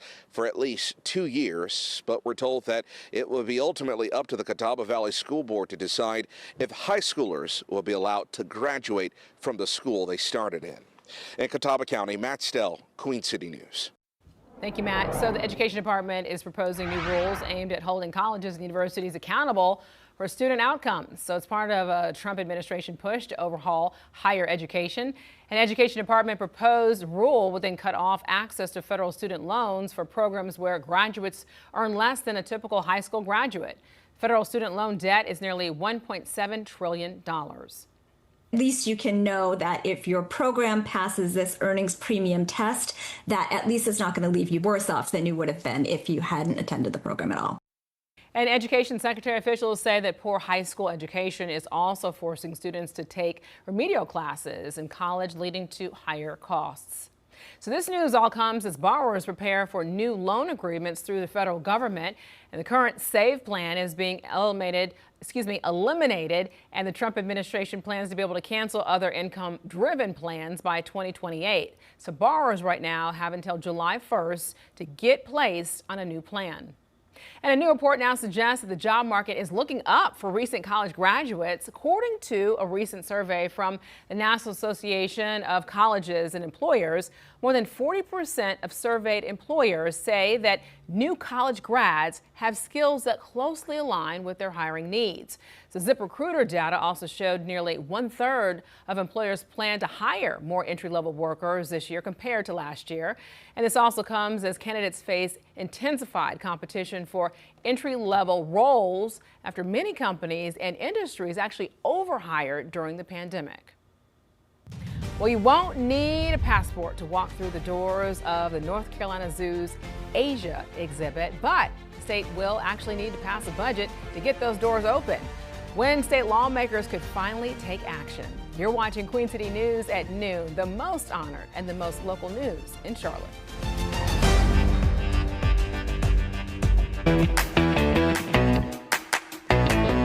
Welcome to Epic Discounts by BestReviews.com. I'm Ashley Howard. And I'm Melissa Bergamini. Scan that QR code on your screen to get ready to save big. This is the Lavoie cordless vacuum cleaner, and right away, you notice the freedom you get. No cords, no hassle, just grab it and go. And it is powerful too. You're getting up to 60 minutes of runtime, so you can clean your entire home without ever stopping. It is perfect for stairs, couches, and even your car. Okay, now let's shift gears to talk about something for your daily wellness routine. routine. These are California Gold Nutrition Probiotics, delivering 30 billion CFUs in every serving. This is such an easy way to support your digestive and immune health every single day. Exactly. And they've got veggie capsules, so they're simple to take and easy to add into your routine. And here's the best part. If you scan that QR code right now and use the code BEST20, you'll receive 20% off when you check out. So don't miss out. When your gut is balanced, you just feel better overall. And this is a small step that can make a huge impact. And we can't forget about our four-legged family members with something every pet parent is going to love. This is the Paw Sync automatic feeder. Schedule their daily meals so your pet is taken care of whether you're home or not. And what makes it really special is that built-in smart scale. It tracks how much your pet is eating and sends it right to your phone. Plus, you've got a stainless steel bowl and dual power supply, so it's reliable and built for everyday use. Now it's time for your money moment from Money.com. Gold is hitting record highs, and Money.com says Americans are turning to gold IRAs to help protect their savings. Gold is tangible and has a history of holding value in uncertain times. So when is the right time to invest? Well, there's never really a perfect moment, but moving even a portion of your retirement into gold IRAs can help you feel more secure about the future. Getting started, it is easy. Open an account, roll over retirement funds, and choose IRS-approved metals stored securely. Visit Money.com or scan the QR code on your screen to request your free information guide with Money.com's top-rated partners.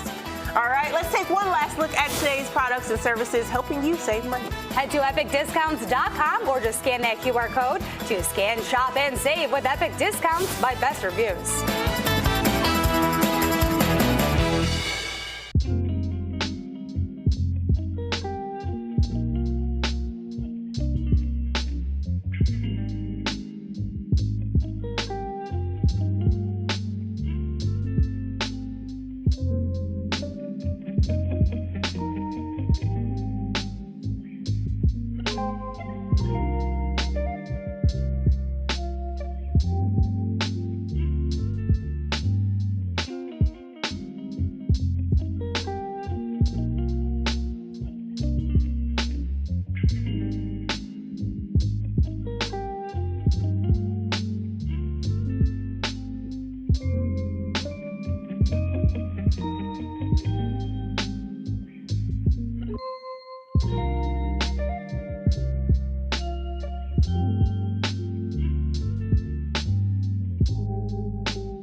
The North Carolina Zoo long-awaited Asia expansion now is finished, but visitors still can't go to see it.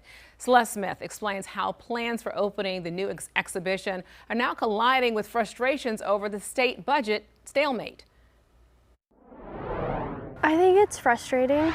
The North Carolina Zoo saw steady crowds on Monday, just days after zoo leaders told Fox 8 the zoo still has to wait to open its new continent, Asia. Zoo leaders say construction on the 12.5-acre exhibit is complete, and most animals are settled in. But because state leaders have not adopted a budget yet, the zoo says it cannot hire the 70 additional employees needed to safely open the area. One visitor traveled from Winston-Salem to Asheboro Zoo, excited to visit, but disappointed the new exhibit is still on hold. The one thing that is needed is inaccessible right now because it does so much good for the community. And it would be nice to see the budget focus on things that provide enrichment in education and safety. The state of North Carolina has invested more than $75 million in the Asia exhibit, making its opening highly anticipated.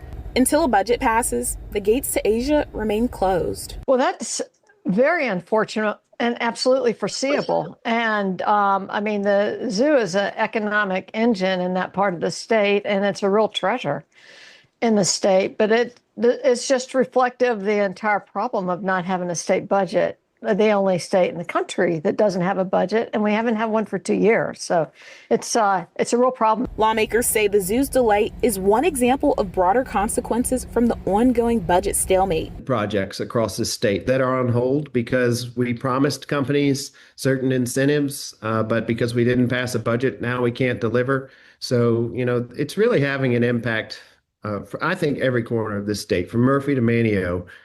We are letting our people down, and it is the only job we have, is to pass a budget. It is job number one. It is the responsible thing to do. In Asheboro, Celeste Smith. My favorite animal there. So the zoo is operating as normal while waiting for funding for the Asia exhibit. Well, it's time to celebrate the world we live in, because guess what? As we mark Earth Day today, while it's not a federal holiday, Earth Day is often referred to as the start of the modern day environmental movement. The first celebration was held in 1970. Earth Day was founded by former Democratic Wisconsin Senator Gaylord Nelson, and he was concerned about the effects of greenhouse gas emissions on the planet. So this year's official theme is Our Power, Our Planet. In honor of Earth Day, all Charlotte area transit system rides are free today. That's good news for you. See, news you can use. And it's CAT's way of encouraging people to use mass transit to be able to help cut down on pollution. Let's take a live look here over Independence Boulevard as I bring in meteorologist Brandon Lawson. Brandon, so you look outside, I mean, it's just gorgeous outside. Just take it in, 75 degrees, but your heart really goes up because we need that rain in the area. Yeah, we absolutely need the rain. We've got a spotty shower chance maybe later this afternoon north of I-40, but I do have some good news, Alicia. There are a couple of good rain chances coming up here starting this weekend and continuing into early next week. So we're dry for the rest of the work week. And then as you get into Saturday, 50 to 60% chance of a shower or thunderstorm. So yeah, it's not 100%. It's not widespread rain. It's not drought-busting rain, but it starts us into more of an active pattern as we end out the month of April and head towards the month of May. So you see the cold front this north of us today. It's getting ready to move into Washington, D.C. We've seen a few showers and storms over West Virginia, but for us here in the Carolinas, we're staying dry. That high-pressure system that's just near us, I think it's really battling with that cold front. We've got a lot of dry air overhead, which is kind of wiping out some of those showers as we move down to the south. So radar is quiet for now, but notice as we get later into the day, a few clouds up along the I-40 corridor. There's some of those showers trying to move towards the North Carolina state line with Virginia. I just don't think they're going to make it here locally. Likely an isolated shower or storm as you're getting towards Greensboro or maybe over towards the Raleigh-Durham area. But let's skip ahead to Saturday. Saturday, scattered showers and storms are going to be present. Right to the NHRA drag racing this weekend. Maybe a shower or storm can interrupt things on Saturday. Again, it will be welcome, though, because we need some rain. Obviously, you don't want the event to be postponed there, but something we'll be watching for you on Saturday afternoon. And then Sunday, a few isolated showers around. And notice Monday, still a few isolated showers and maybe some thunderstorms to track. And then here comes a cold front. This is Monday night into Tuesday. This is a pretty strong front that's going to be moving in here early next week. Likely some severe weather west of us. We'll see how much steam it has Tuesday morning as it moves in here. Looks to break up quite a bit with just scattered showers and storms, but something we'll watch. Of course, it's been a while since we've seen a threat for severe weather around here. Could see maybe an isolated stronger storm or two with gusty winds on Saturday, and then another chance for stronger storms next Tuesday. Rainfall forecast, 1/4 inch to 1/2 inch of rain. Look, it's not going to bust a drought, but it's a start. I always like to compare it to paying off a credit card or paying off a loan. You got to pay it off somehow. You might be paying it off over 12 months, 24 months, however you're doing it. But if you don't pay above the minimum payment, sometimes it can make it a little bit harder to get that card paid off. For our drought, if we're not paying above our minimum average rainfall, then it's going to be a little bit harder to pay the drought off as well. So I'm thinking this drought will be here for several months, but we just want to start to dwindle it down a little bit. You've got the extreme drought really expanding over the Queen City News viewing area, and I expect it to expand more as we go through this week because we have not seen any more rain and temperatures are heating back up again. Upper 70s, low 80s as we head towards the afternoon now. Mid 60s in the mountains, strong west-southwesterly breeze. Windy conditions can kind of dry out the soil as well. So gusts around 15 to 20, gusts around 30 in the mountains. Mid 80s this afternoon. It will be comfortable, but it will be hotter than what it has been all week. Low 70s up in the mountains. Lows tonight, 40s in the mountains. A little bit 50s towards Charlotte, and then we've got highs tomorrow back in the mid 80s, likely slightly warmer with mid 70s in the high country. So 7-day forecast showing those 80s sticking around here, warm and breezy today. And then we'll have those scattered showers and storms on Saturday, and then another good storm chance as we get to Tuesday of next week. You're watching Queen City News here at noon. It's the most iron and most local news in Charlotte. Live look from uptown, our exclusive RLT camera showing Carolina blue skies on this Wednesday.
Well, Charlotte SC now getting ready for a midweek matchup. So it comes after the team's first road win of the season last week in New York.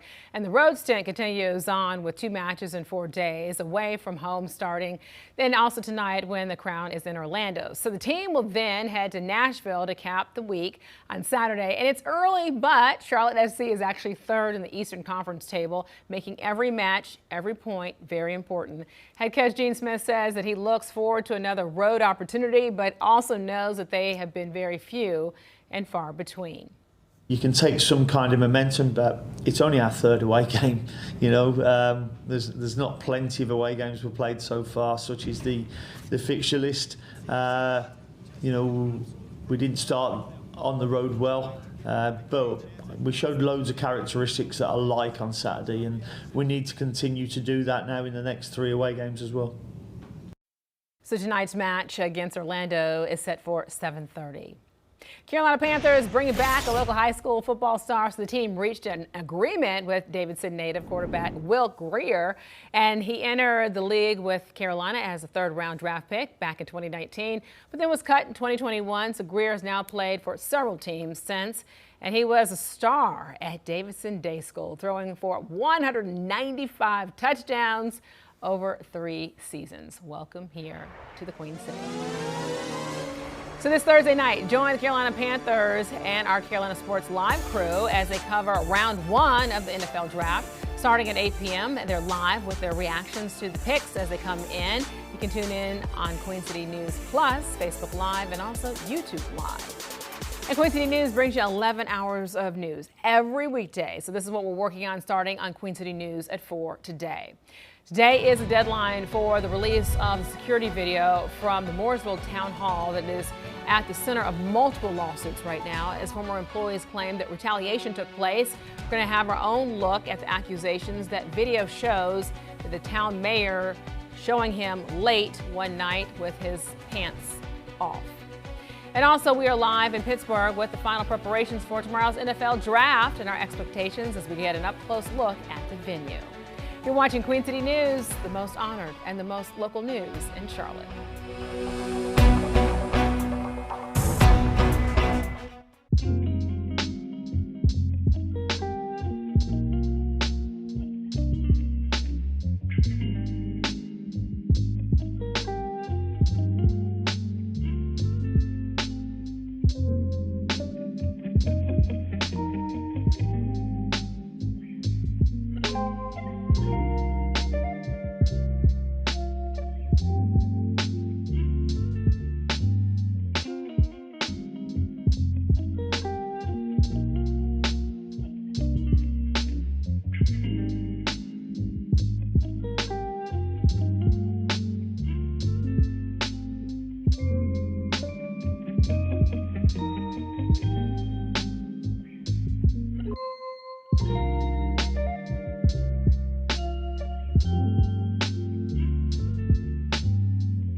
Welcome back in here at noon. We're tracking a stretch of hotter weather through the mid and late portions of the work week. Into the weekend, we're still in the 80s. I think a little bit of humidity by Saturday as a front moves in, brings some scattered showers and storms. An isolated stronger storm or two Saturday with gusty winds. Then next Tuesday, we got another fronted here that could bring another chance for scattered showers and storms, and maybe a chance for some stronger storms as well. Something we'll watch in the early next week. So some rain chances are in the forecast. We need more, but it's a good start. Yes, thank you so much. And thanks for joining us. We'll see you next at 4.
Welcome into Turnkey on Queen City News Plus, your go-to show for everything real estate. We talk about the latest market trends, do's and don'ts of the industry, and provide expert advice on navigating this dynamic landscape that we call home.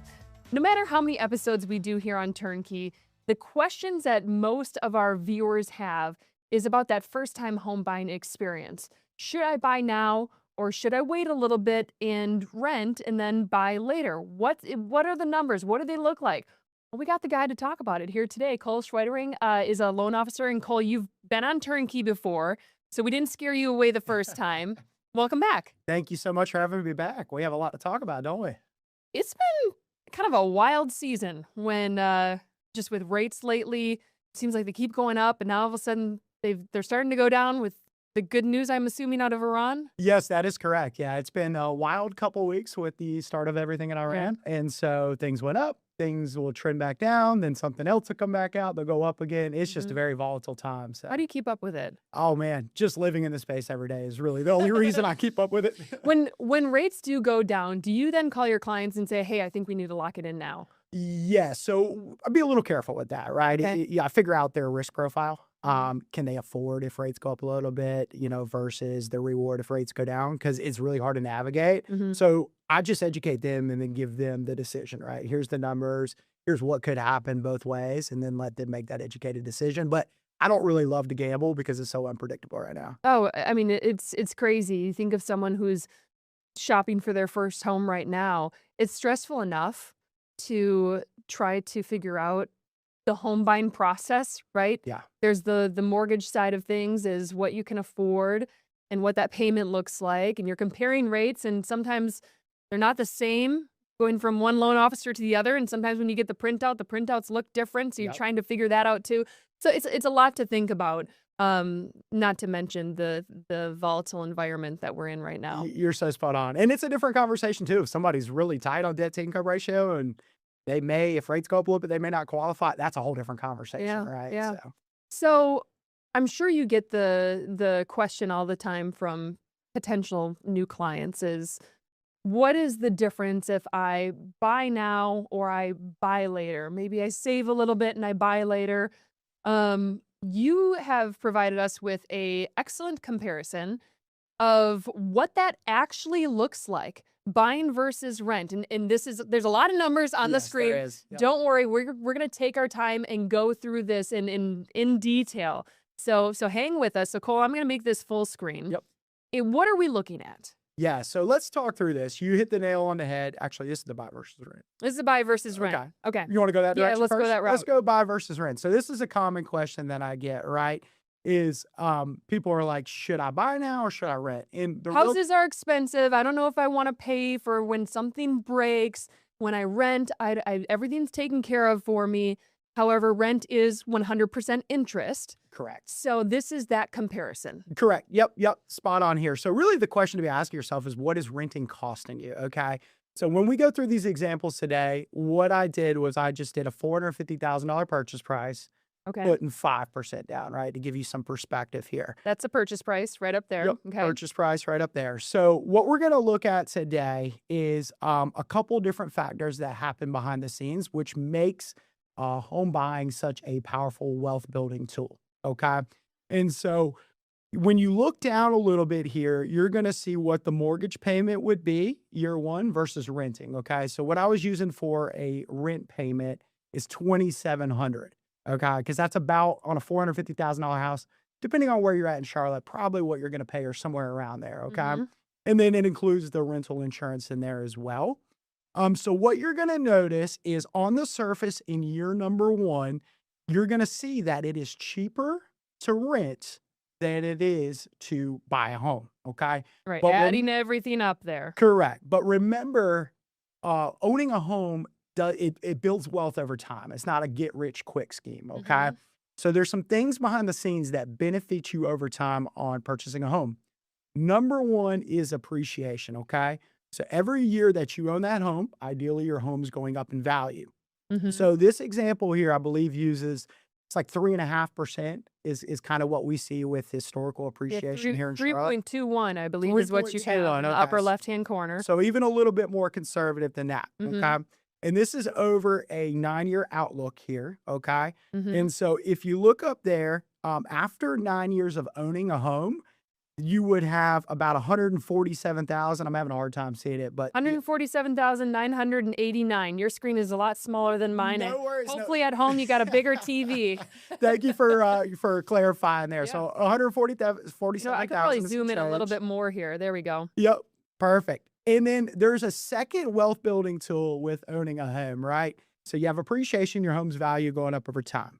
Number two is what we call amortization. So Mhm. every month, every time you make a mortgage payment, a portion of that mortgage payment is going towards paying down your principal loan balance. Mhm. Okay. Principal loan balance would be, let me see, where do we have it here on the screen? Because it's a $450,000 purchase price. That's correct. Are you looking per payment? Yes. Yeah. Go down real quick. Okay. You'll notice year one, it breaks it out there. You got your principal versus your interest.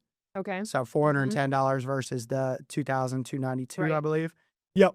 Now, over time, what's important to understand about a mortgage is interest is front loaded. Okay. Right. So on a 30-year fix, you're going to pay more interest at the beginning of the term than you will as you go along. So Mhm. you're going to notice, like year 5, for example, you're now starting to pay more principal than you were in year 1, and et cetera, the longer you Well, do and it. at some point here, they're going to cross in the middle. Correct. And it's going to Yep. invert. So then at some point, you are paying more toward your principal, so your equity portion, Yes. than you are interest, which is just money that's flying out the window. That is 100%. Maybe not on your end, but 100% correct. Yeah. And this would be a good plug. This is why it's powerful if individuals have the capability Mhm. to make a little extra payment towards principal each month or at Mhm. least once a year. It can be a powerful tax tool to season cut is a down great that. time to think about that. If people are getting a refund, it's already money that isn't in your bank account. A lot of people put that toward their principal for their home. You hit the nail on the head. This is the perfect time of year if you come into a tax refund and you have that capability, do an extra payment. It's going to save you a ton in interest Over over the life time. of You it. might not notice it right out of the gate, but over time, you're cutting years off of your 30-year mortgage, probably. Yep, you are correct.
So we talked about the difference in payments from year 1, year 5.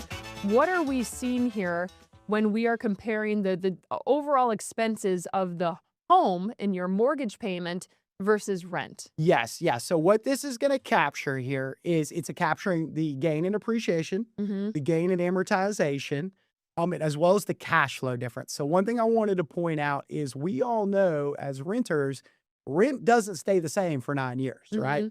Rent costs are going to go up year over year. Pretty much right around 5%, right? Right around 5%. Okay. So my example might be a little bit to the higher side. Okay. This was using an average of 6% each year. Okay. But the numbers will change, but not by much. So pretty much, year 1, yes, it is cheaper to rent a home than it is to buy a home. However, by the time year 9 comes around, you're going to be paying more in rent than you would for your mortgage payment. Because one thing people need to know about a 30-year fixed rate mortgage is that principal and interest portion of your payment stays the same, okay? Because you're fixed on that interest rate. Taxes really are the only thing that taxes changes, and right? insurance can go up over time, but this example even factors that in. Where you see property taxes and insurance, you'll notice that increases over the year. So just to kind of put a bow on top here, because the audience can kind of take a look at this and break it down, when you factor in that appreciation gain, that amortization gain, cash flow difference, and then it even looks at the negatives, right? The cost to close on a home and the cost to sell a home, you would have a net gain of buying a house of over $202,000 if you kept that house for 9 years. So you can see that that's a powerful wealth building tool over time. Well, and it's quite the swing when you're talking about a home that appreciates. And this is, excluding a big 2008 moment, right? When you're talking about the year over year appreciation of that property and then rent that continues to go up, that could be an 8% swing. Yes, very much that's so. significant. Very much so. Yeah, I'm passionate about it. I mean, there's the statistic I think that came out in the NAR National Association of Realtors report last year that the average net worth of a homeowner is 43 times greater than that of a renter. And this is the perfect example. You really got to kind of dive deeper into it to see that, because a lot of people just stop on the surface and they're like, hey, like it's cheaper to rent right now than it is to buy. True. Yes, that's true. Maybe year 1, but if you're planning on owning a home for some time, right? Mhm. 3, 4, 5 years. Right. You can see where like this can really build some wealth for you. Mm-hmm. So it sounds like you're on the side of you should probably buy a home. Well, yes. Now, it really depends on your financial situation. I'm the Right. first person to, when I sit down with individuals, if it's not the right time to buy, we're never going to push you to that. But however, if you're in a good situation and you've saved up and you're ready to buy, you're just kind of maybe waiting, which will be our next topic for rates to go down. Right. Right. We're going to have a different conversation. Why not go ahead and enter home ownership now? All right, I've got it all queued up right here. This is buy now versus waiting. This is just year one. So you're saying the benefit of buying now for this particular scenario is a basically $10,500 difference. Yep. Why? Yeah, so let's talk about this real quick. So just going back, same parameters here. That's a $450,000 home. Okay. 5% down, okay? And I'm using a 6.5% interest rate. As we talked about, things are very volatile. Could be a little different when this episode comes out, but this will give you a good illustration here. So what this is going to consider here is rates decreasing to 5.875%. So that's what I'm saying. Maybe rates will be in a year. No guarantee, but for the illustration here. So remember on the last part of this segment here, we talked about home appreciation. Okay. Home appreciation is the big key in this. So if you buy that house at $450,000 today, assuming the 3.45% appreciation rate, that home's going to be worth $465 and some change. Yeah, 465. You got 465, 512 is what you've got. Yep, perfect. So let's just say 465, right? Okay. And so in a year, that home's gonna be worth 465. Okay. So that's your appreciation gain that you would have by buying now. And keep in mind too, 4% is, conservative. Correct. Right. Yep. I mean, during COVID. Now, I almost hate using that example, but there were properties that were seeing 20% appreciation for 1 year. Yes. So that number can fluctuate, but that 3.45, I feel like that's pretty conservative. I think it's a pretty conservative average. You're right. We've seen upwards of 10%, and even in hard times, maybe just 1%. So 3% gives us a nice conservative average. So that's why I think this is a good illustration, like even at 3%. So a couple things we want to consider, right? The appreciation gain, which is over $15,000 just in appreciation alone by buying now. Now, now we got to look at the other side of this, right? So if rates were to drop to 5.875 and you were to wait, you're only going to be saving about $77 per month. Okay. Okay. So the box on the right Correct. is factoring in if rates drop a whole percentage point from almost. So because this is what 6.5 down to 5.875. Oh, okay. So Yep. okay. Yep. So you're saving $77 a month for that swing, which I think is a significant swing. Yeah, you would think it's a significant thing, Yeah. but it really doesn't change the payment as much as you think. Don't get me wrong, we'd all love to save an extra $77 a month, right? But with that being said, it's not a huge change, so we're going to factor that in. That's if you annualize that over 12 months, that's $924 of savings, okay? And then we're also going to factor in the cost of refinancing, right? Because remember, if you buy now, you're always eligible, as long as you can credit qualify and income qualify, to refinance at a later time. So let's factor that in as well, the cost of refinance. So I buy now at, and remind me what the interest rate was. 6.5%. 6.5%. I get that $15,000 in appreciation. Correct. Yep. And then I refinance next year, let's say at 5.875. Yep. 875. What does that kind of, I'll calculate out to be then? Yeah. So the delta here, the benefit of buying today versus waiting a year for rates to drop to call it 5.875 is over $10,000. Okay. The power is in that appreciation, because the cool part is once you own that home, you can always refinance, right? As long as you qualify. What you can't do is you can't go back and buy that house for what it was worth last year. Right. Which we know once we get to anything that starts with a 5 for interest rates, buyers flood the market because it looks good. 100%. Yep. And then, what we traditionally see on the real estate agent side is there's more competition, there are more buyers, and then the price of that home goes up. That's correct. Yeah. And it seems like, the last year and some change, it seems like almost 6.25 That's kind of been that line in the sand. Like activity picks up at like 6.25. And so there's been a couple times over the last 12 months where we've touched the 5s. And I can tell you from like an application standpoint, there's a lot more home buyer interest. So guess what happens when there's more interest, it increases the demand, things get more competitive in the market again. So right, hence the appreciation, your home going up in value. Yeah, and then you end up paying more for a home, and then your mortgage payment goes up, or you have to find a home that's less expensive because you're gonna be paying more for that house to begin with. So we have one more scenario here that I want to bring up. It's the cost of waiting. You provided this as 2 years. Yep, 2 years. So what is the difference between what we just looked at and this one? Yep. So same purchase price, same down payment, using 6.5% today. And I actually did a 5.25% rate in 2 years, right? Okay. So that is over a full percentage point and some change. And so this is going to do the same exact illustration. It's going to look at the appreciation gains over that 2-year period. And then on the other side of things, it's going to factor in the monthly savings, which is what, you can see it better on your screen, $65 a month. $165 a month. And so the same exact thing, it factors in the amount that you would save each month, as well as the cost of refinancing. And over a 2-year period, even if rates drop to 5.25, there'd still be a net benefit of over $22,000. So do you feel like when you're talking with, potential clients or just out and about chatting with people in town, do you think that people understand this? I don't. I think people look at things surface level, which is totally fine, right? If you're not in the mortgage industry, you're not necessarily expected. They don't teach this stuff in school. And so you think of these things on surface level, automatically your brain says, higher interest rates, I probably shouldn't buy right now. It doesn't make sense. Let's wait for things to drop. And that's what stalls people's decision. Same thing on the buy versus rent scenario, right? On the surface, renting appears cheaper than buying. People don't really like pull back the rug and see the benefits of home ownership over time.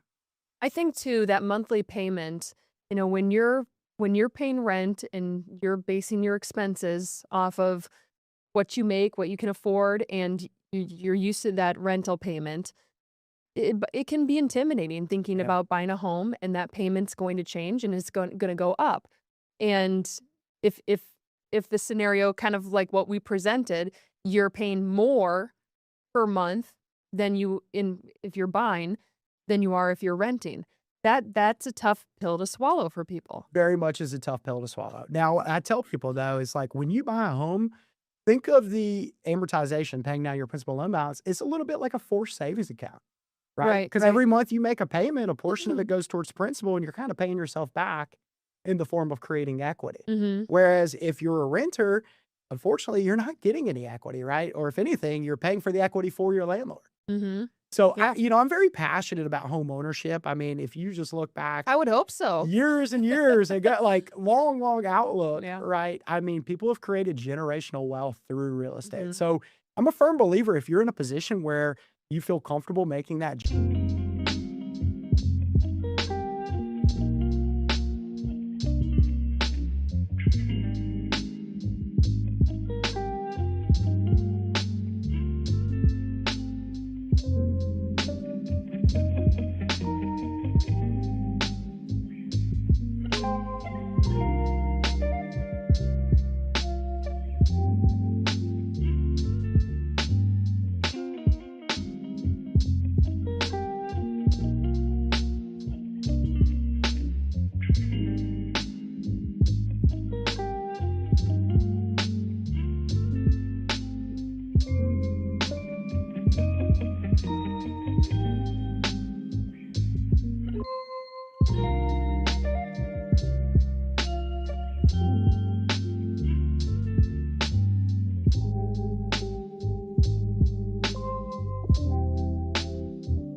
jump, I would encourage you to do it.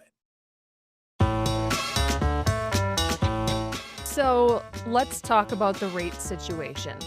What causes, excluding the chaos of what we've experienced the past month or so, what traditionally causes rates to go up and down? Yeah, so really two things. It all comes down to the Federal Reserve. Now, it's important to know that the Fed does not set mortgage rates.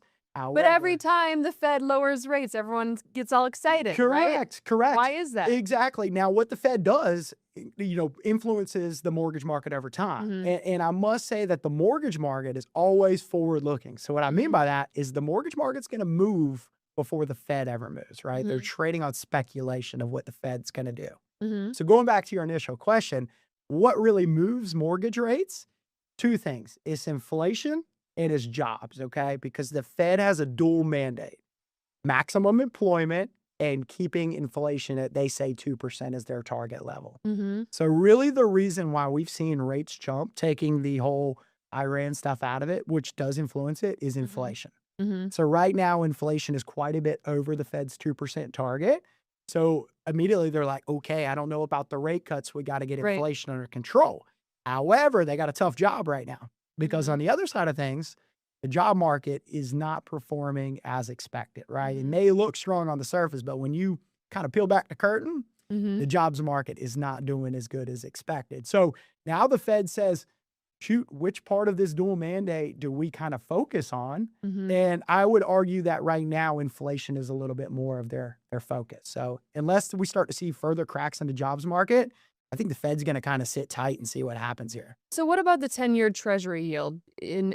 Explain what that is and why there seems to be more of a focus on that for mortgage rates than anything else. Yeah, so I think the 10-year Treasury yield's just a little bit easier to track. So it kind of moves in unison with mortgage rates. Don't want to get too far into the weeds with this, but with that being said, it's like as you see the 10-year Treasury yield go up, typically mortgage rates are going up. As you see the 10-year Treasury yield come down, mortgage rates are coming down. So everyone wants to know, like, what is the crystal ball of rates? Where are they going? Yeah, What are your so, thoughts? goodness gracious. If I had a crystal ball, I'd be on a beach living in paradise somewhere, right? Now, with that being said, I do think realistically, looking at the low of this cycle, I do think once things kind of sort itself out, we could probably get back into the high fives.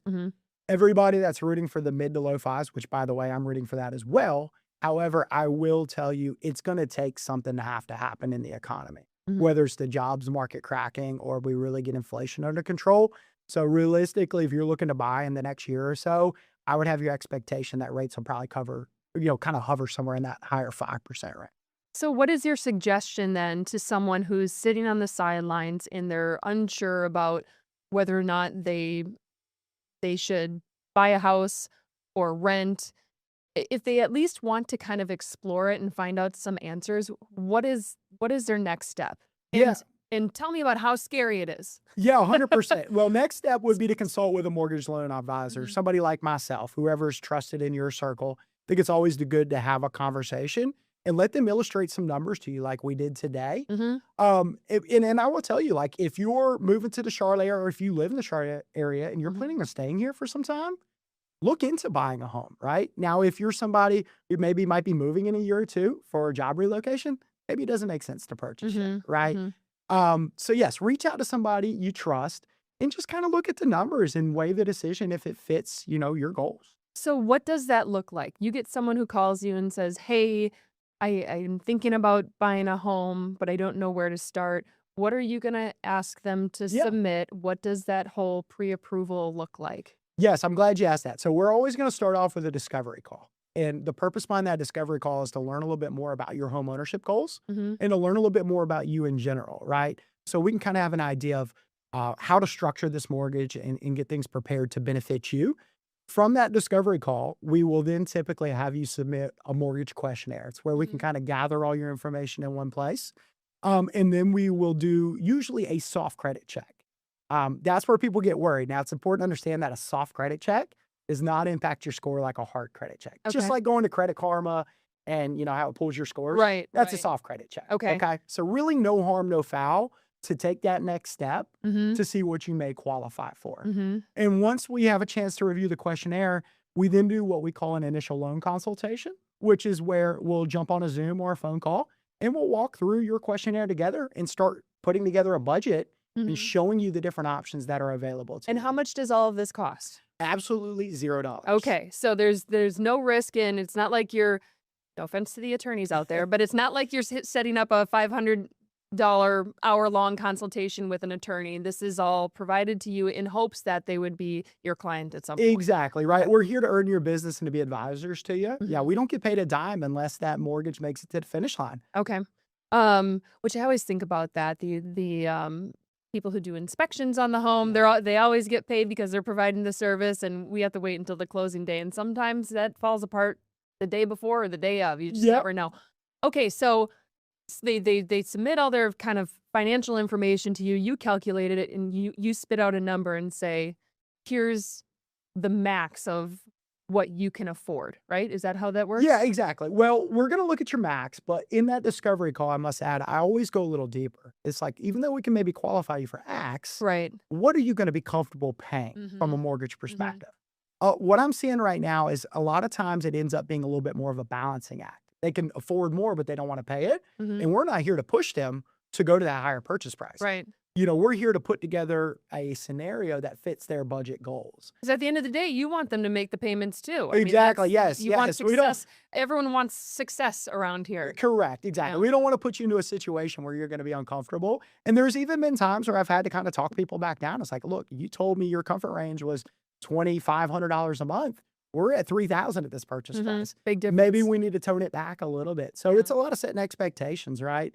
And that's why we're here as advisors. We're here to educate you and give you everything you need to make an informed decision. Well, I feel like you did a lot of that today on Turnkey, Cole. I really appreciate you coming on the show, and I think it was informative, and hopefully it helps the first-time home buyers out there get a better understanding of what they're jumping into when they're thinking about buying their first home. Yes. Thank you so much for having me, Morgan. Yeah, thank you everyone else out there for watching this episode of Turnkey on Queen City News Plus.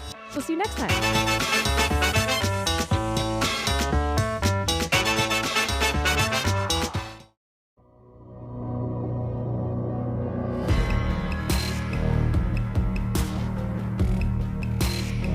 Welcome to Queen City News Plus. We got anchor Brian Blakely here. And I'm Chief Legal Analyst Khalif Rhodes. Yeah, Khalif, good to see you. We got order in the court. Court is in session, and you know the deal. We got three subjects, legal topics, issues that we're going to be talking about. We're going to be talking about a stand your ground case out of South Carolina. Also going to be talking about Supreme Court taking up a case involving the Catholic school and the LGBTQ rights. But first, we want to start off with the Trump administration. They launched an online portal here to begin refunding billions of dollars in tariff refunds. Now, it comes to 2 months after the Supreme Court. It struck down the Trump tariffs here, and now the administration is beginning to refund $166 billion. And businesses can start doing that, and they've already started to do that, and they need to do that sooner than later if you want to get that money back. Brian, you are all over it. Let's start with the Trump administration didn't decide on its own. Hey, we implemented these tariffs, and you know what? Out of the goodness of our hearts, we're going to give you this money back. No, that's not what happened. The Supreme Court $166 billion Yeah, worth. just We're gonna take give it back. Yeah, that's not what happened. The Supreme Court had to make a decision in the February 20th, Learning Resources versus Trump, that the use of the International Emergencies Economic Powers Act to implement the tariffs was unauthorized, and because it was unauthorized, they kicked it back to the Court of International Trade. That judge on March 4th said issued a sweeping order requiring the government to finalize the cost of bringing millions of shipments into the United States without accessing the International Economics Power Act. So basically, the judge in his order wanted them to start issuing the refunds in real time in court. They had a hearing 2 days later. The government comes back and says, Your Honor, we do not have the capacity or the ability to respond in that fashion for a number of reasons. You got $166 billion, right? You got 330,000 different businesses, and you got 55 million different entries. They're like, we need time. Judge gave them 40 days. Guess what? Today's the day. So that portal is now open, and folks were sitting there with their finger on the button, similar when you're trying to get those tickets on Ticketmaster to the next concert, for sure. But it is going to take some time here for businesses to enter. They should have already have been doing their due diligence and getting their paperwork ready to go. There's a process when you file online to get your start seeing your refunds. There's companies all over the country right now, including some here in the Carolinas, that are starting to do this process. And there are some legalities in concerning it as well. I mean, the first thing is you want to identify eligible entries, right? So if they were outside the window when this tariff was implemented, then obviously that's not going to be one that you can now say, hey, give me the money back for this tariff that I paid. It has to be specifically targeted to the things that were brought into the country that were hit with a tariff and that you paid. So you talked about companies during their due diligence having your paperwork ready. If you were following and if you've engaged in this process, you know you doled out hundreds of thousands of dollars or thousands of dollars, depending on your size of business. And hopefully you've been watching, hey, Supreme Court ruled they can't do that. What's the next steps? Okay, the second court ruled they got to give the money back. Okay, what's the next steps? And now you see this website has popped up and you can add your documents on there, but you hopefully had your paper trail ready, having the supporting documents that showed you paid, that showed the money came out of your account, and now that you have allowed to preserve your eligibility. That's a critical step that had to be done within that 90-day time frame of the things getting the tariffs being paid. That's under 19 USC 1514. The goal was that you wanted to ensure that this was final, so now you can appeal this request. And then you have to wait for them to be submitted through this application in this portal.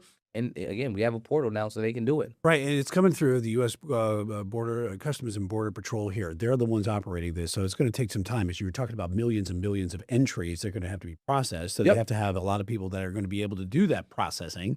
So when will the businesses see money?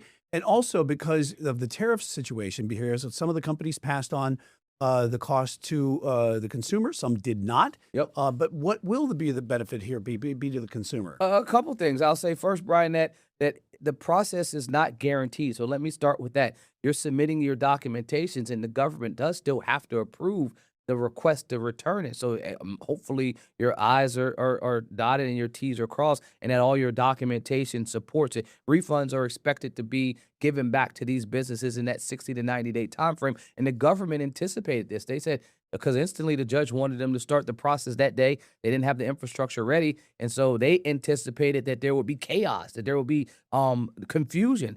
In the Supreme Court, Justice Barrett said the same thing. Hey, I think this refund process could be a mess. That was her words. Judge Eaton says, I believe that there will be no chaos associated with the provision of these refunds and that it will not result in mess. One other thing that he said, and I thought it was crystal clear, he says, the law is clear. The duties were unlawful from the moment they were imposed. And that means that every single cent of IEEPA duties must be returned to the importer. So you asked the question, how will consumers and when will they get their money back? Based on this judge, they should be getting it back instantly, and it should be every cent because they were unlawful. Now, regarding consumers, I think that's going to be another tricky issue. It depends on if the consumer, if the business passed it on to the consumer, or if the business just ate the cost, as if some of these businesses have done, and then, maybe took up the price to their item, but didn't charge their customer a fee. So something that maybe was $10 before the tariff was implemented and now was $12, we didn't pay the tariff, we just paid a higher fee. So you're not going to see any additional changes now. You've probably seen it with the price going back now. But there were customers that businesses charged them the fee. I'm one of them. I had ordered an item from Canada. That company got it from China. So by the time it got to me, those tariffs were implemented. They told me, hey, before this can come to you, you got to pay a $250 fee. I told them, hey, I don't want it. Send it back. Keep it, because I don't want you. You had to pay the tariff. You had to pay that fee. They asked you to do it. They did, and I rejected it. And the crazy story is they still delivered it and then asked me to pay the fees later, which we're still trying to figure out. Oh, boy.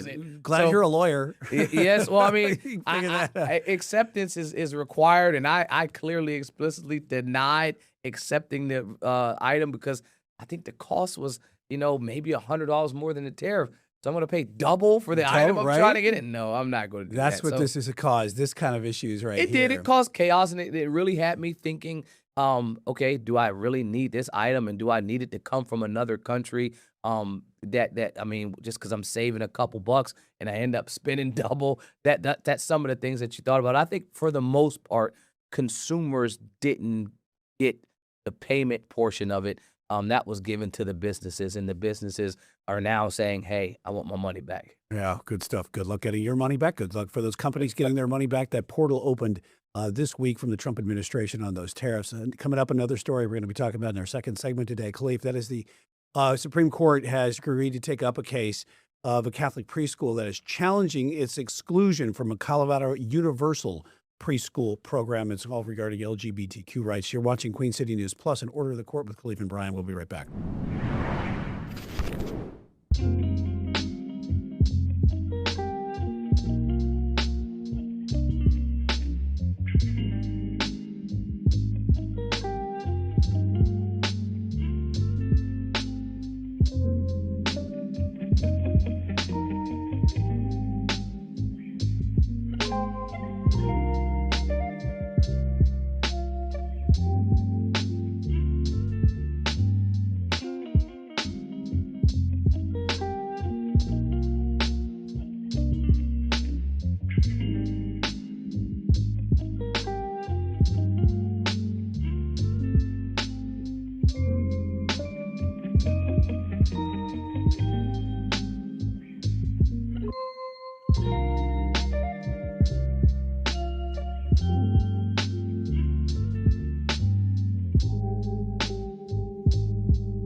Welcome back to Order in the Court with Khalif and Brian. And our second topic today for as court is in session, and we're talking about the Supreme Court.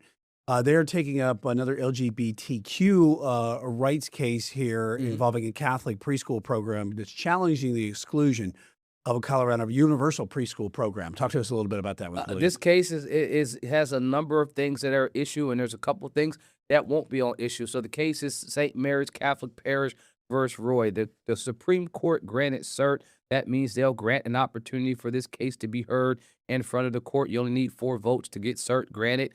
They got the 4 votes, so cert will be now, and this case will be argued before the court. It's the question presented, and I say it like that because that's the legal term. Anytime there is a brief that goes before the Supreme Court, you have to ask them a question, and then you have to allow the court now to answer that question. So the question presented here is, can a state exclude a religious preschool from a public benefits program because the school follows a religious belief that conflicts with the program's non-discrimination rules. And so largely this is the 50-foot view is this a violation of the free exercise clause? Does Colorado violate the First Amendment by denying funding unless the preschool agrees the policies that conflict with its religious beliefs, basically allowing LGBTQ families and children to go to that school? That's going to be the question. And is it unconstitutional religious discrimination, or is it just neutral condition on public funding? So where do you see this case going, and what's the timeline on this when court takes up a case? Friday, April 17th is when they decided they were going to do this. Yeah, I mean, I think that this will obviously be in the next term, so they're deciding that they'll hear this. They'll hear this case not now, but next term, and then I believe we'll get an answer, 60 to 90 days after that. But I think this is telling because there is a case where they've already ruled this employment division versus Smith. They have to apply that same standard.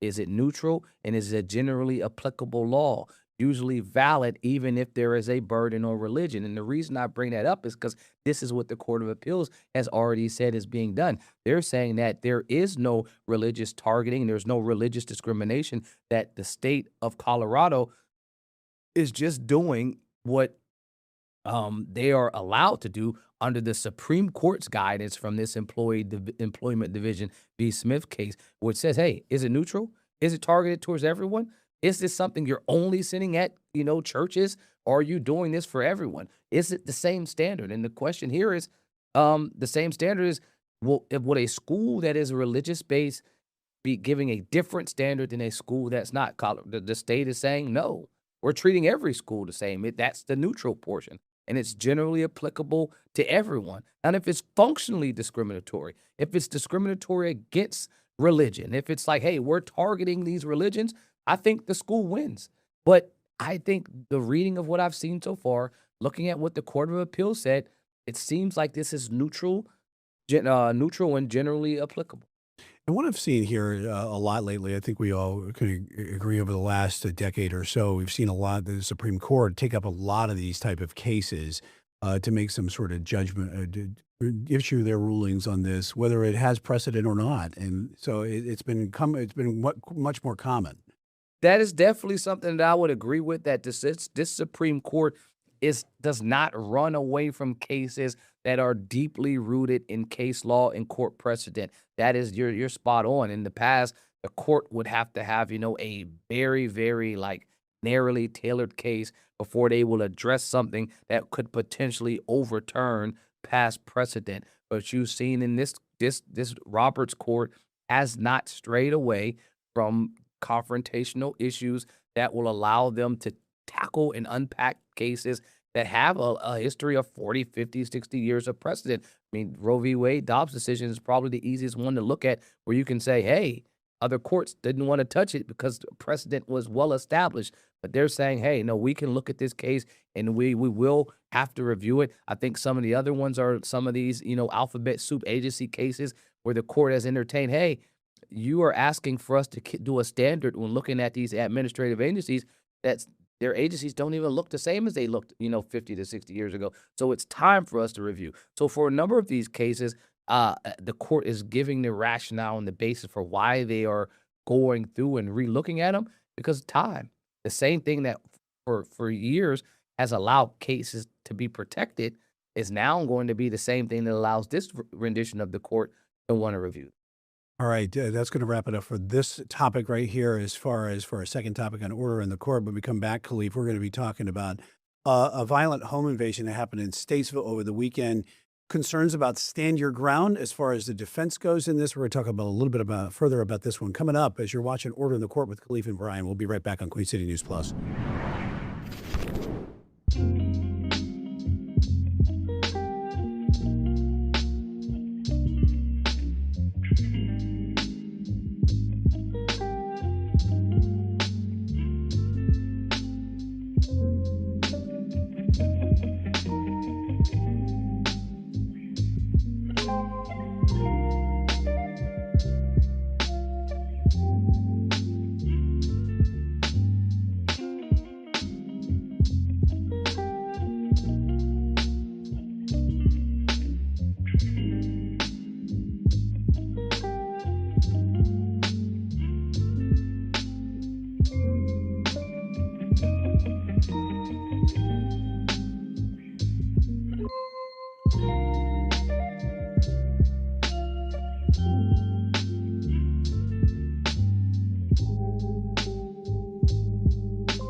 Welcome back to Order in the Court with Khalif and Brian today, as we're going to tackle our last subject here.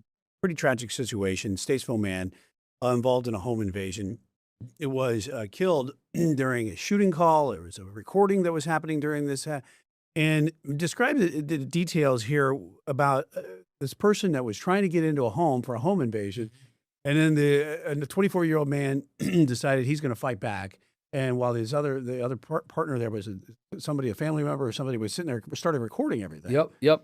Brian, you're all over it. This case hits on a number of issues in our state. I mean, this is a perfect law school example. Obviously, my heart goes out to anyone's family that died, regardless of how they're connected to this scenario. But when I taught law school, these are the type of fact patterns that I would want my students to try to unpack, because if you got a chance to write an essay where you're not just talking about one topic, but 4 or maybe 5 topics, then that could allow me to determine if my students had a good grasp of the context and the content that we were teaching that term. So, I mean, right here we got self-defense, defense of others, stand your ground, and castle doctrine. So those are 4 clearly applicable topics to talk about here. So the question of North Carolina, does it have stand your ground? The overwhelming answer is yes. It's codified in statute, North Carolina General Statute 14-51.3, that allows an individual to stand still. They have no duty to retreat before using force. Some states require that if you are fearful of imminent bodily harm, and you believe that someone is a threat towards you, that you have a duty to retreat first. And then once your last clear chance to retreat is gone, then you may, take that opportunity to now use deadly force if deadly force is being used to you. And so, again, bringing it to the test example, I would say sometimes, to try to throw my students off, I would say, hey, well, this case is happening in California, maybe a state that doesn't have stand your ground. And then they applying the laws to another state. And so now you're giving the wrong law because you didn't catch that first thing, that we're not even in the applicable state. But back to this factor. So stand your ground is rooted in self-defense and defense of other. And it's pretty clear in our state where, do you reasonably believe it's necessary to stop an imminent unlawful attack? That's the standard. And is it justified? So it has to be force met by force. So Brian, if you're attacking me, and I may be in imminent fear of bodily harm, but you're doing it with your fists, I'm not justified to now retaliate with lethal force, because your fists wouldn't be lethal unless, you're some martial arts expert. But other than that, if you're just attacking me with fists, I can't now use a knife or a gun to defend myself in a lethal manner when non-lethal force was used. So would be the same with stand your ground, the same with defense of others, and the same with self-defense. Now, and I will say this, if it is a size discrepancy, say if you're 6'5" and I'm 5'2", and you're 300 pounds and I'm 100 pounds, yeah, your hands can then become lethal, because that size discrepancy would still allow you to potentially kill me with your bare hands, and me not be able to defend myself and then need to use something lethal to do that. So it would be case by case,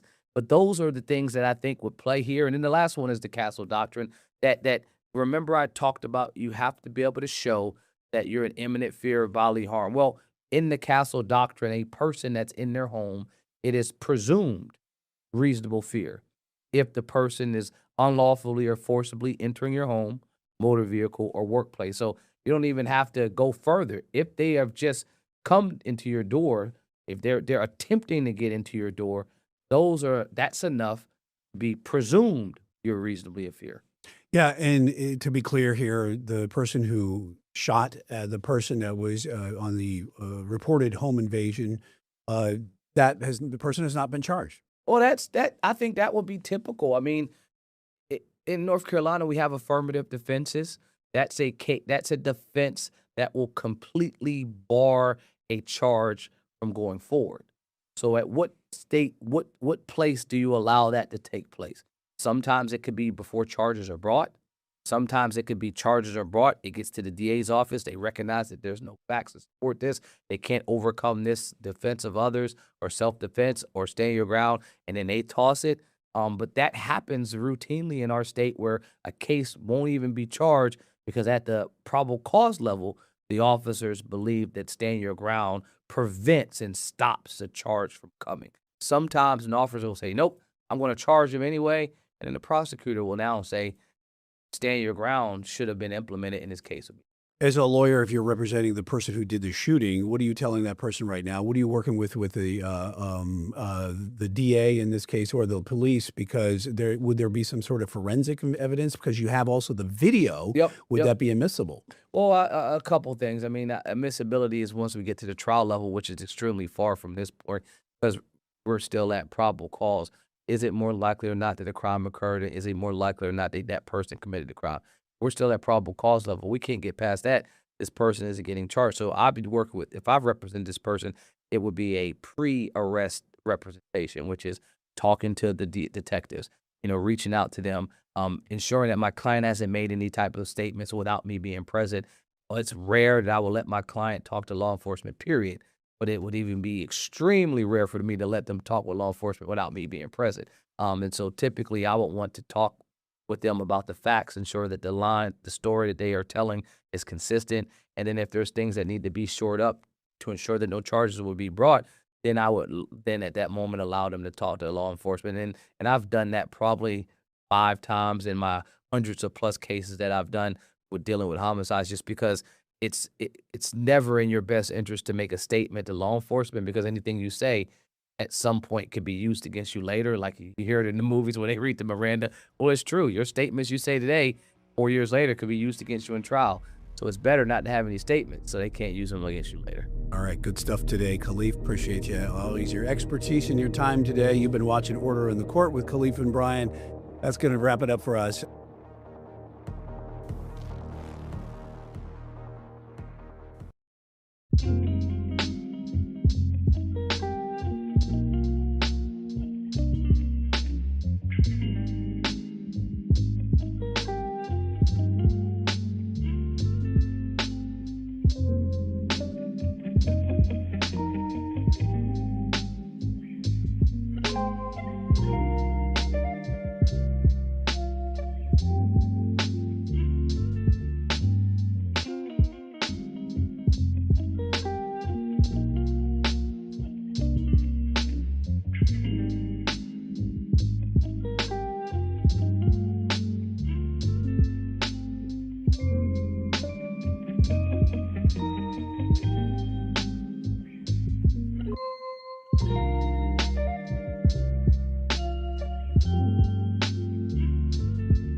Welcome to Stars of Service. I'm your host, Brian Christensen.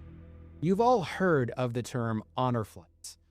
Today, we are joined by Mike Stubbs, who is a Purple Heart recipient and also a board member of the Queen City Honor Flight. Mike, you were in the Army.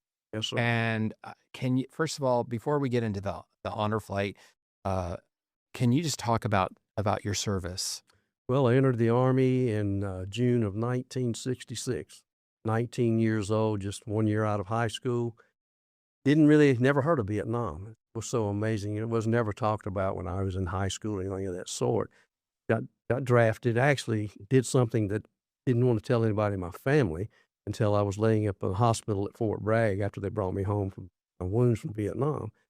That's when I informed my family that I actually volunteered for the draft. Had a job at Western Electric. It was okay. I wasn't crazy about it. I said, can't be any worse. I volunteered for the draft. But I did find out it could be worse. So I learned, be careful what you volunteer for. Careful with which Right. you wish for. You were wounded. Yes, sir. Three times. Yeah. 3 Yeah, times. 3 times. But I went in, like I said, in June of 66, Fort Jackson. Left there, went to Fort Gordon, Georgia, where I went through basic training. From there, I went to Fort Polk, Louisiana. I've been there. That's hot. Oh, well, let me tell you, I had a unique name for Fort Polk. I call it Fort Puke Lazur. Whatever the good Lord had left over, he put in Louisiana. Because it was just like Vietnam. They had what they call Tigerland. That's where you went for infantry training. So I went through that. Right after that, I had a little short leave, went home for a week or so. Then I shipped out to Vietnam. Got to Vietnam in November of 66.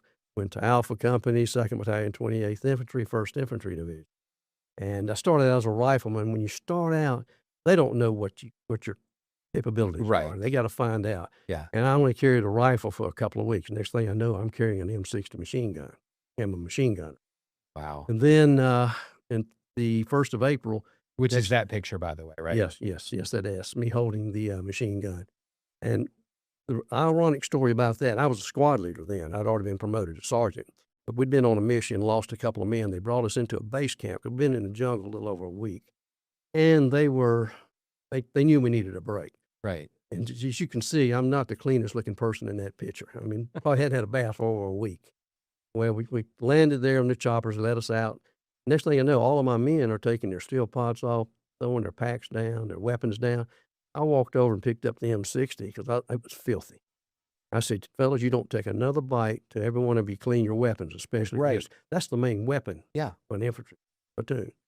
And I wanted it clean because even though they were giving us an overnight break, we could have been called out the next hour having to go back out into the jungle again because of something going on. And if it's messy, it can get jammed, and then you don't have a defense mechanism. Exactly.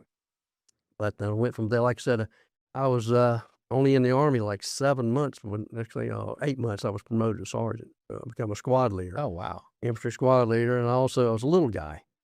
And tunnel rat in 66 was a volunteer thing.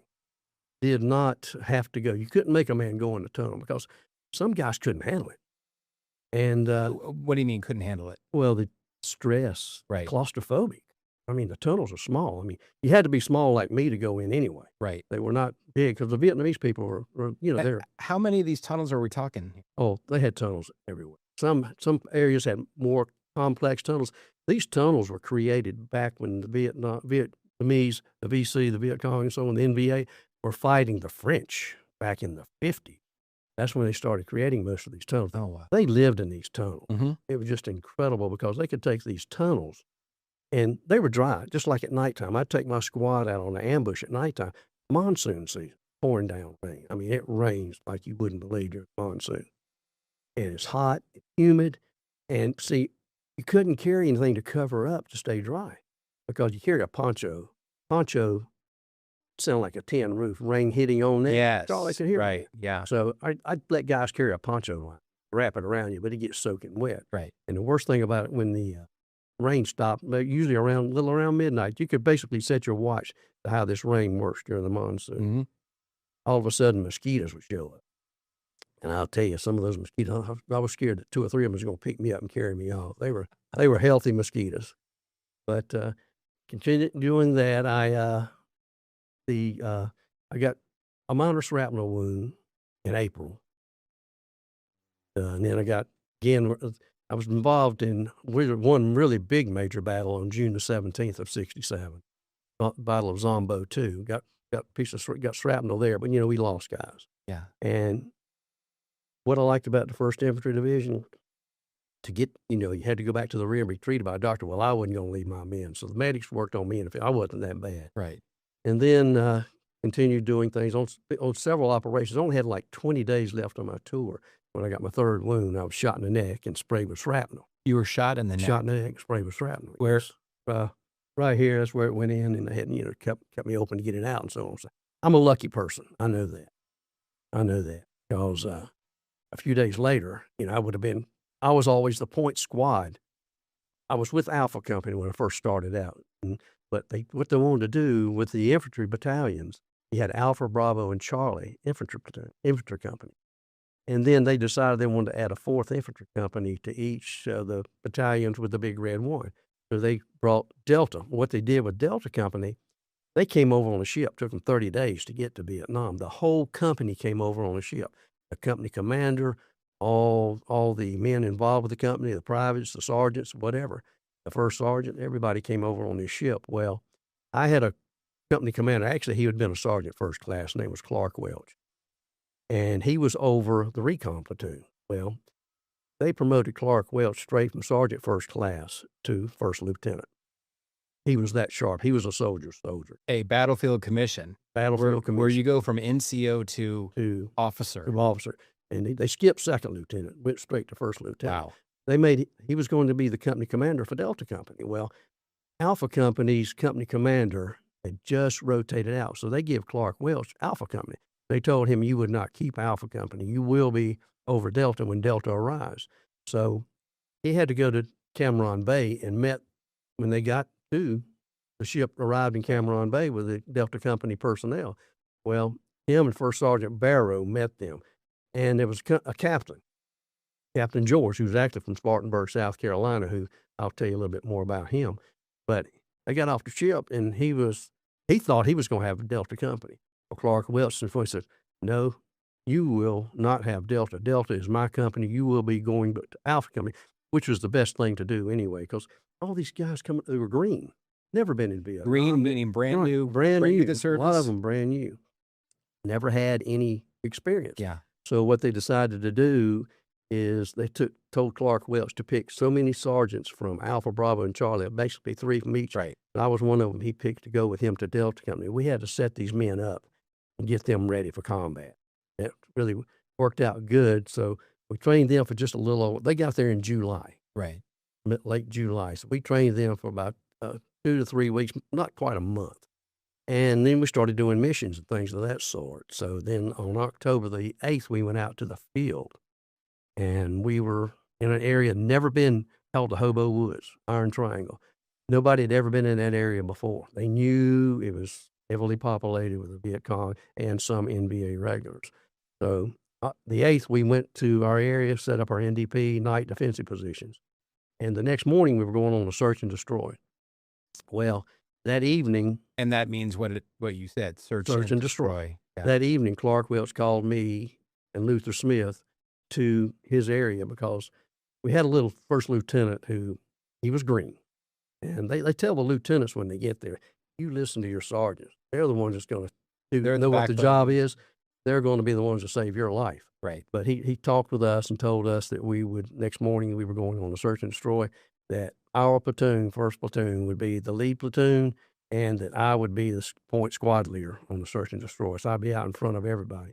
So we were in this area, and we started out. They did something unique that day. They put 3 Chew Hoys signed onto my squad. Chew Hoys were ex-Viet Cong that had turned over to the south. Right. And to the Arvin side. And I had only one of them speak a little bit of English, so I kept him with me and my RTO. Translators. My RTO. That knew the area. Right. And my radio transmitter operator. So we're going to cut down some trails and stuff like that. And one of them stopped. There was a wire across the trail.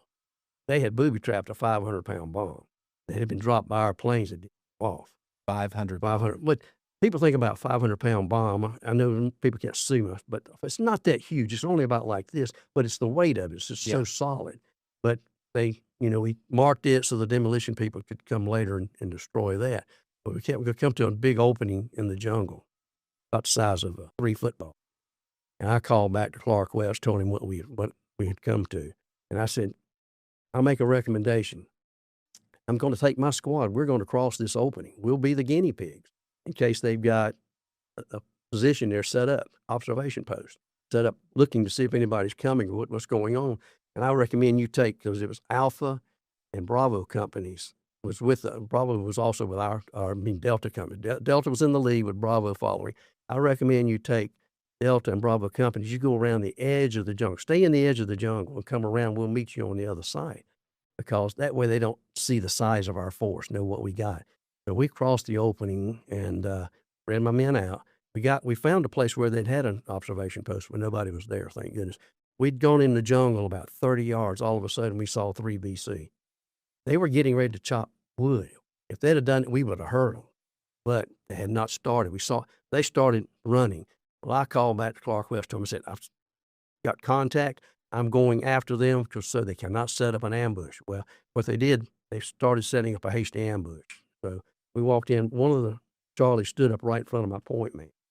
And your point man is the person in he's front. in the very front. First, you had your point man, then had my grenadier, then they had myself and my RTO. And they both froze. My point man, I opened up, killed the BC that was getting ready to shoot my point man. And next thing, everything just broke loose. We had the automatic weapons, claymores, grenades going off. And I was one of the first ones hit. Because it knocked me, it hit me, knocked me back, knocked me down to the ground. I'm laying there for a minute, picking up. Getting yourself back to, I got back up and started. I won't go into detail. I've got a story here if you'd like to read it about what I did. That I won't go into all that detail, but I had myself and 7 of my men wounded. No, I didn't lose a man that day. What's so bad about this? 8 days later, they're in the same area. And what I went into was a Viet Cong supply base camp. 8 days later, they're on a search and destroy, and 144 of our men walked into 1,400.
Welcome back to Stars of Service. I'm your host, Brian Christensen.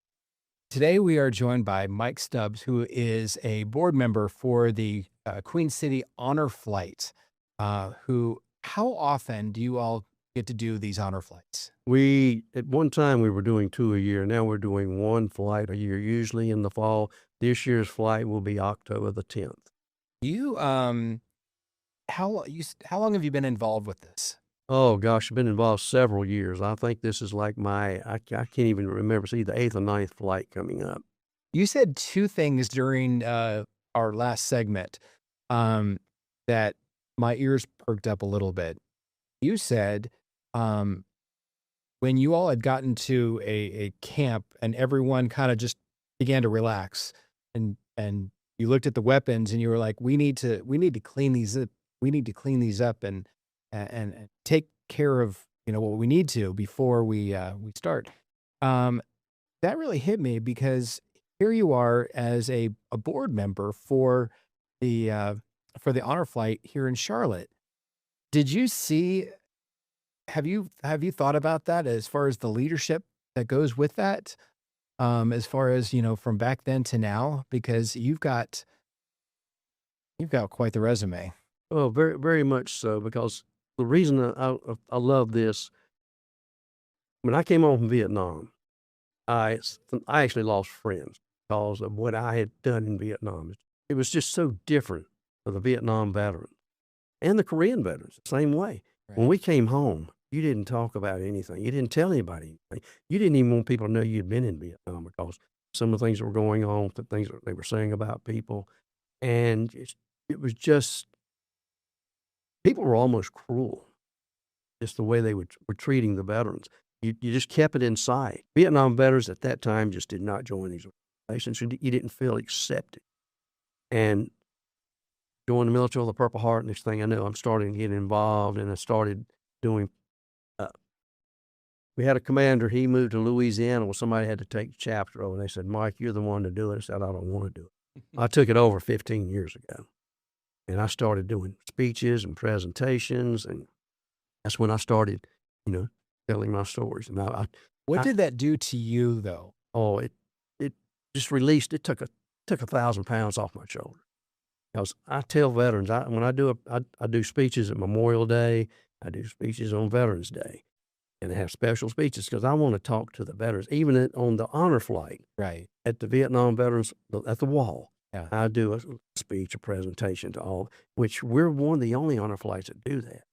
Basically, I didn't say this, but we're not supposed to be really doing that. The understanding we have, but we do it because it is so well accepted and appreciated. Because these veterans need to know they're thanked. No matter what your job, you were a truck driver, cook, fly, whatever. So, and a lot of these veterans never had a homecoming, never were really properly welcomed home, did not have the pomp and circumstance of the celebration of, mission complete or whatever the case is. Let's jump ahead to they're selected. I know it's a selection process for them to get nominated or whatever else to get onto be picked on the honor flight. Talk about what they see and what they're like when they come back and get off that airplane. Oh, it's incredible because, as you say, the selection, we have a specific order: World War II, Korea, Vietnam, then Desert Storm, Iraq, Afghan veterans. And these gentlemen, we start out early, 6:30 in the morning. We usually around the time frame we leave the Charlotte airport, flying to D.C. We fly into Reagan. When we get to Reagan, it's pretty quiet going up, on the flight. Because guys are still wondering what exactly is going to be transpiring here. They don't know each other. Right, they don't know each other. And each veteran has a guardian assigned to them. And we provide the wheelchairs, anything. If a guardian needs to be pushed in a wheelchair, that guardian pushes him everywhere he needs to go. Right. If he needs a follow, and her, right, him or her. A lot of these veterans, they'll have a son or a daughter go. Right. Normally we don't really like spouses because the spouses are usually a little older and so on. So we want someone that can really able-bodied to take care of them. That means if they need a bottle of water, they're supposed to get that and so on. But we give them a little snack in the morning at the airport before we leave, and we get to Reagan, International Airport in D.C. And we get off the plane. We're coming into the area. There's a crowd. The West Point. There is actually, former officers that are, most of them look like they're in their 50s and 60s. They're chorus. Right. They're singing all the military branch songs as you're coming in. The crowd is there waiting, so it's a pretty good sized crowd welcoming these fellows as they come through. Then we have 4 buses. And normally the first location we go to is Arlington National Cemetery. And it's so unique because the fellows that get there, that's when they start finding out that they are appreciated. Because when they come through the airport, that's the first time for a lot of these fellows that they have actually, somebody's really, really thanking them for what they've done. Because the Vietnam veterans just felt like, and the Korean veterans, right, that, what they did was it right? Yeah. But they find out, yes, you're truly appreciated. But we get to Arlington and we do the wreath laying ceremony there. And the last 2 years, what we did, what is wonderful is we have 2 wheelchairs. We have 2 of the veterans that are in wheelchairs, myself and an Afghan veteran. We push them to the monument, and we salute and so on. It's really beautiful.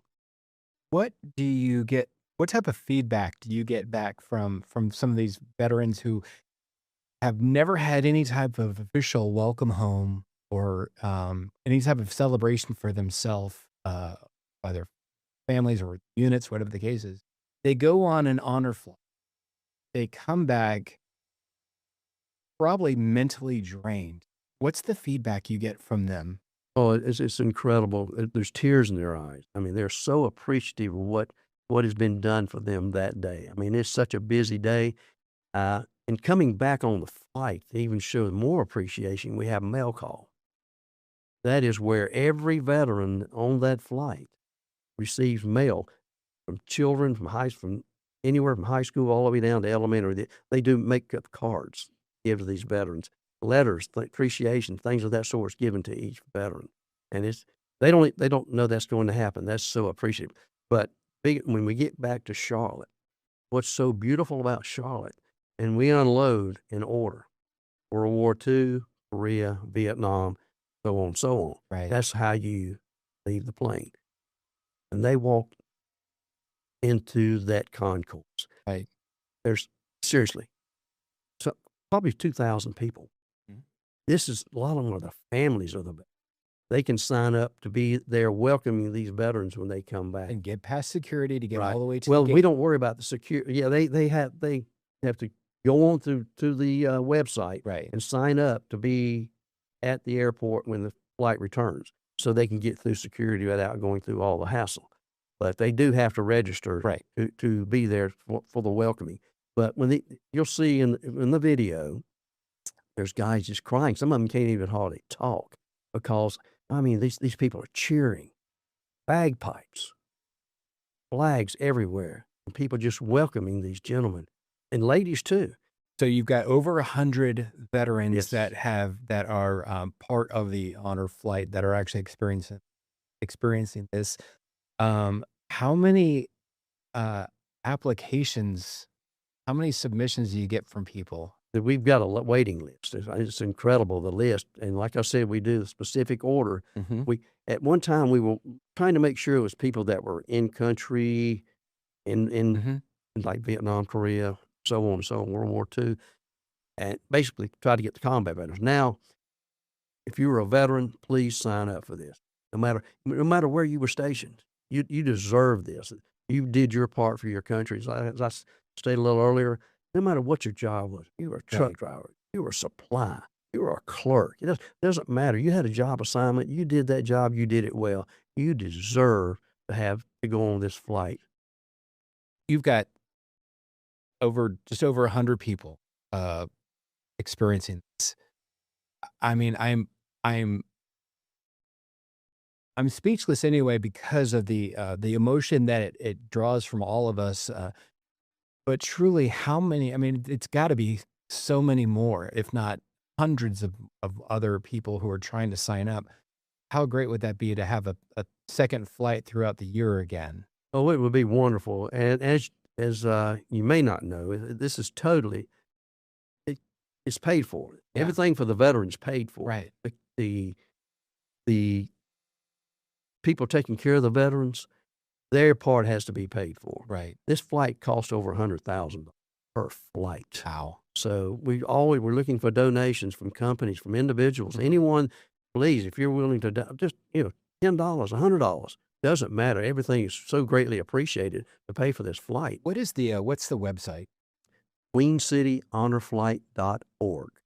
Okay. QueenCityHonorFlight.org. And there you will find where to sign or how to sign up, where you can all about the trip and everything. Yes.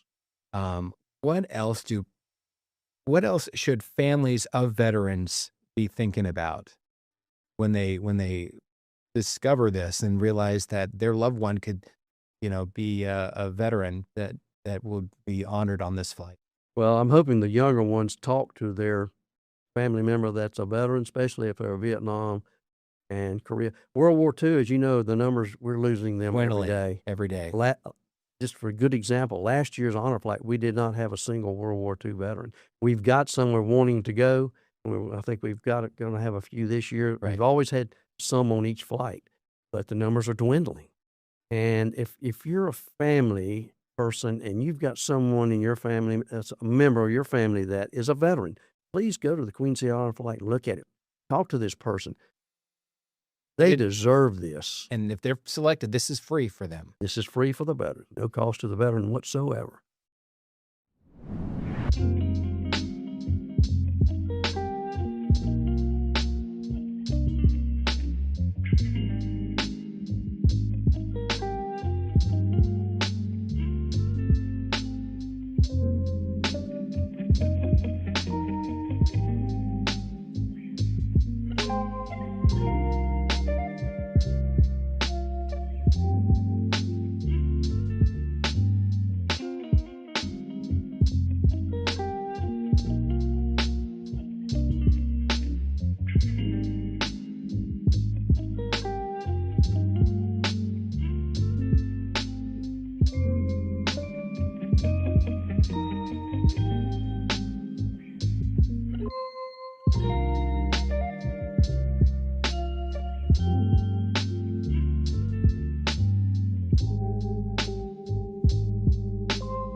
Mike, thanks so much for coming on again. Do you have any other anything else you'd like to share about the honor flight? Well, I do have some quick talking points I'd like to go over about the Queen Absolutely. City Honor Flight.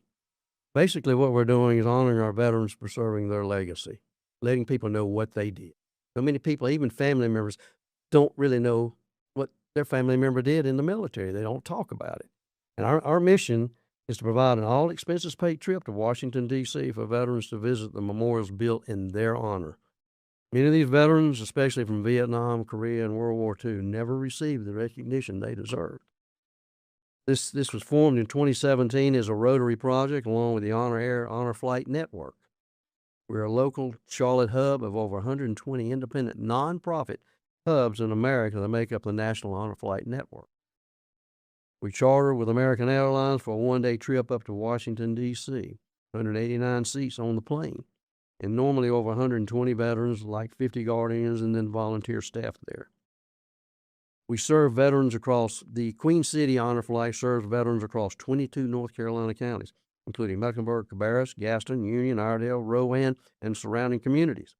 Veterans do not have to be combat veterans, but must have a DD-214 to prove that you were in the service, an honorable discharge from service.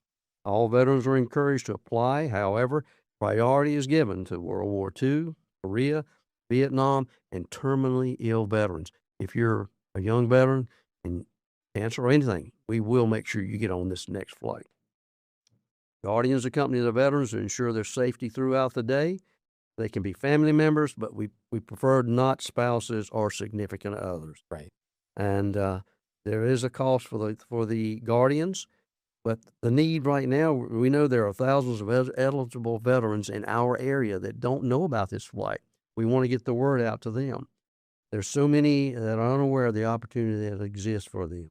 The impact that this does to a veteran is a life-changing experience for veterans.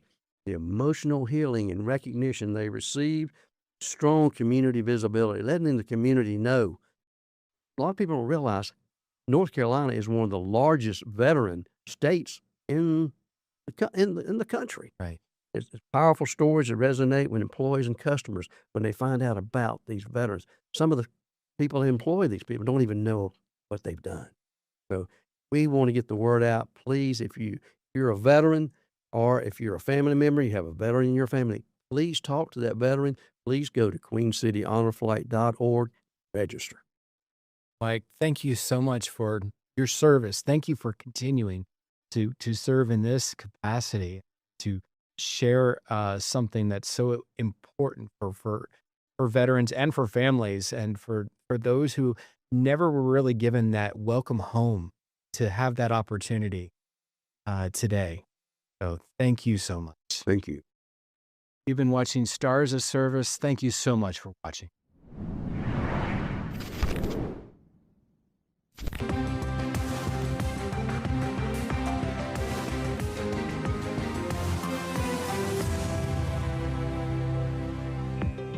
It is 3 o'clock on a Wednesday. This is Queen City News Plus Live, coming to you live from the Blue Room, and wherever you're watching us, be it on Facebook Live, YouTube Live, the Queen City News Plus app, or on the CW Charlotte. Thanks so much for joining us. I'm Derek Dellinger, alongside anchor Brian Blakely, meteorologist Brandon Lawson, and director Amy Thompson. And the hot seat today, making sure we all get punched up properly and everything shows up as it should. We do have a lot of things to get to today as far as the news is concerned. We do want to start off with Iran, where there still is a lot of action, Brian, that's happening. The ceasefire there, at least according to the Trump administration, extended indefinitely, even though there have been some ship attacks that have been happening in the Strait of Hormuz. Yeah, Iran's Revolutionary Guard says they have fired on 3 ships in the Strait of Hormuz on Wednesday, throwing these efforts into the war really kind of further into question. And also Iran's Navy says it has also seized 2 container ships that are going to take back into an Iranian port, claiming they've violated maritime violations there. And it comes as Trump said the U.S. would continue the blockade of Iranian ports, setting the stage for a continued disruption here in the traffic here in this critical waterway that seems to be really the choke point of negotiations. When it was supposed to happen yesterday in Pakistan, that never really got off the ground with Vice President J.D. Vance and Steve Witkoff and Jared Kushner, that never went to Pakistan because Iran was not going to go to those peace talks, but maybe they'll ramp back up again, hopefully by the end of this week. Yeah, one of the interesting things that has come out headline-wise out of the past 24 hours or so is the report from Fox News. They're basically reporting that Iran never agreed to a ceasefire extension, even though the Trump administration is saying as much. Now, while this is happening, the stocks are up. Stocks are right now up 200 points. Oil prices, though, however, are also up right now, which could be a concern for your wallet, at least over the next little bit, because we know those gas prices have been a bit of a penny pincher for pretty much everybody lately. And all this is directly as a result of the war with Iran. At least it's happening right now. Yeah, one of the things, too, that's happened, too, you talk about the fuel prices, jet fuel prices up. We talked about with the 6 weeks of fuel pretty much left for the European fleet. Lufthansa came out today, yesterday, said that they would cut 20,000 short-haul flights through October, citing the doubling of the jet fuel prices that are happening. So we're starting to see a lot of these effects happening around the world. London also, Britain and France, they're set to host military planners right now from more than 30 nations outside of the U.S. to advance their military plans to reopen the Strait of Hormuz, as these conditions here is just not sustainable for the ceasefire that they're worried about. So everyone's kind of hoping that some sort of deal happens here, so we don't have these deteriorating conditions worldwide. Yeah, we have an employee here at the station whose daughter is supposed to be going on a honeymoon to Italy.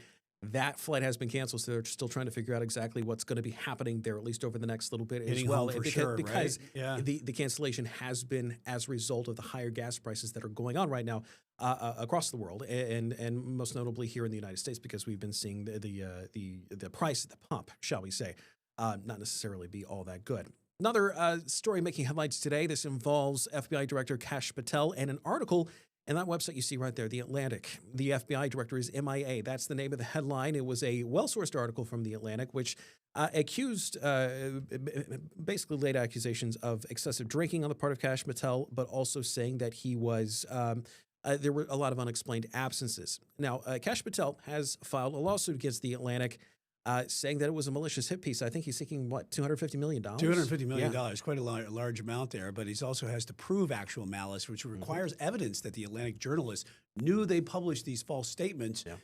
And that's a pretty high standard. Very if you high talk to chief standard, legal yes. analyst Colleague Rhodes about these type of things, requiring much more than just that there's certain statement negligence and certain statements are made. You have to prove all this stuff, and so it's also.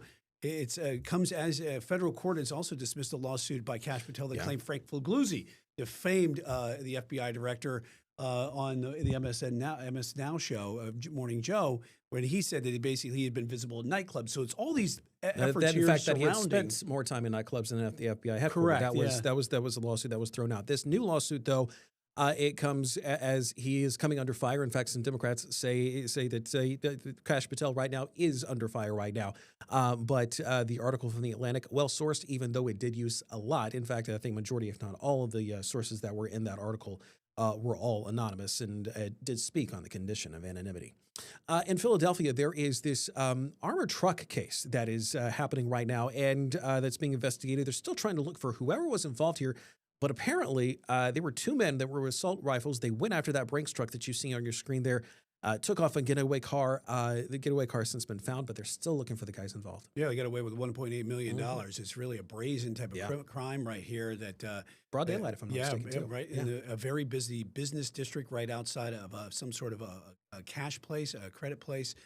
Where they had this robbery happened. And it really brings, first off, nobody got hurt in this. They're looking for two men here. FBI is handling this. And it brings back what's happened a lot here in Charlotte. Because we had several in Charlotte, 4 over the last few years. Northeast Charlotte, back in August of 2024. They got away for about $277,000. January, South Charlotte and Stonecrest Shopping Center.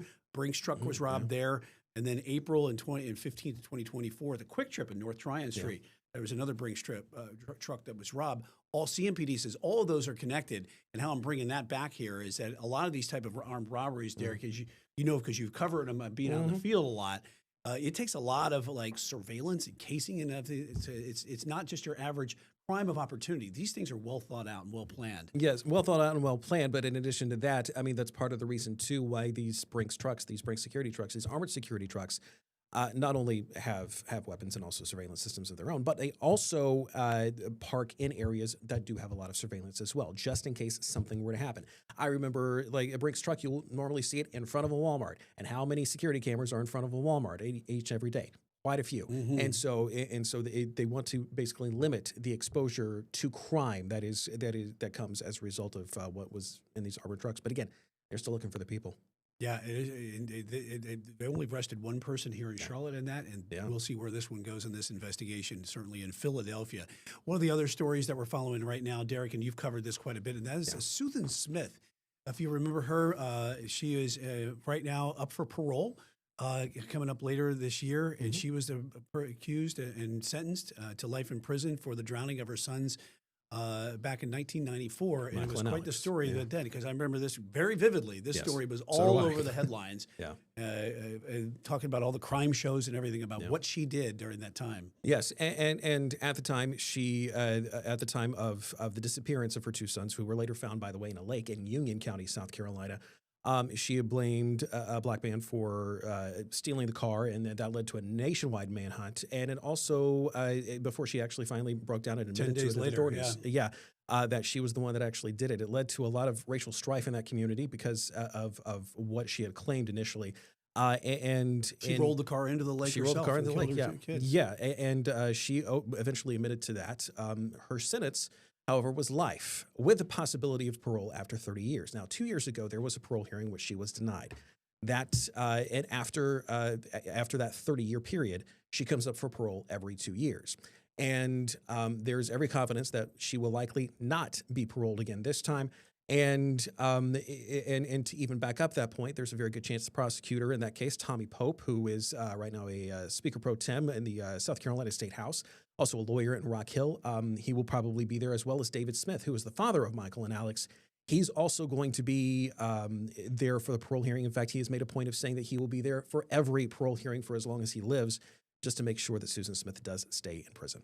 Yeah, and when she came up for parole 2 years ago, there was a lot of violations, as she said. She had there's video of her actually at that parole hearing. Yeah, and she had been having affair, some inappropriate relationship with a prison guard. 2 prison guards. And she said she was sorry for what she had done. She felt horrible about it. It would give anything she could go back and change it. But a lot of people got up and spoke and were not happy about this. They did not want her including to get, David Smith, as well as Tommy Pope. Yeah. And so that's going to be coming up in October, I believe it is. November. November coming up. Yeah. And Middle of November. We'll certainly be covering that for sure. And I know you will as well. Yeah. Another story that we're following here today, drought conditions that we've had a lot of problems with, not just here, but in all of the Southeast. You're looking at wildfires that are happening in Georgia and Florida as evacuations and homes are being happening and homes are being destroyed right now, as this is causing a lot of problems throughout the rest of the United States here. There's a mandatory ban on outdoor burning for 91 counties in the lower half of Georgia right now due to the worsening drought conditions that are there. Only one of the largest fires there. It is only 10% contained. Yes, that one is in the southeastern part of the state, actually right along the state line with southeast Georgia and northeast Florida near the Jacksonville area. 50 homes have been destroyed in that area. Evacuations are being forced. That fire, and more specifically, that fire is up to around 5,000 acres. But again, as you mentioned, just a very small amount of containment, at least right now. Schools have been closed in the area as a result, and crews are basically telling people, hey, even though you might not necessarily be in an evacuation zone right now, you need to be ready for it at a moment's notice. And when that happens, you just have your bags packed. And that's what they're telling people right now. But again, you have all those counties that are being affected, but it's a rather large swath of both southeast Georgia as well as Florida as well, and they're telling people just. And we've seen here we've got water restrictions that are happening around Charlotte.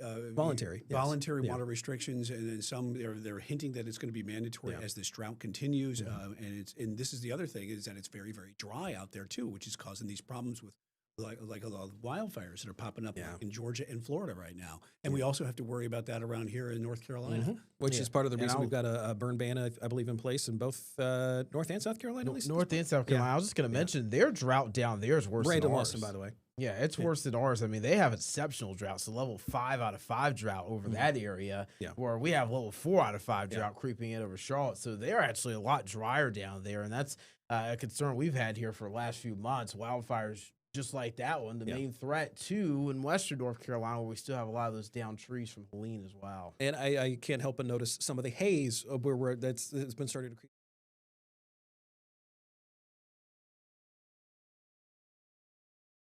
And there we go. The issue with we have with haze over the last little bit. It's not necessarily present in Uptown, as you can see right now with our Arlington camera. But I think a lot of people are wondering, when is the rain going to be a thing? Like we saw a couple of weeks ago, and Brandon, you could attest to this, Derek, we were doing controlled burns in some places.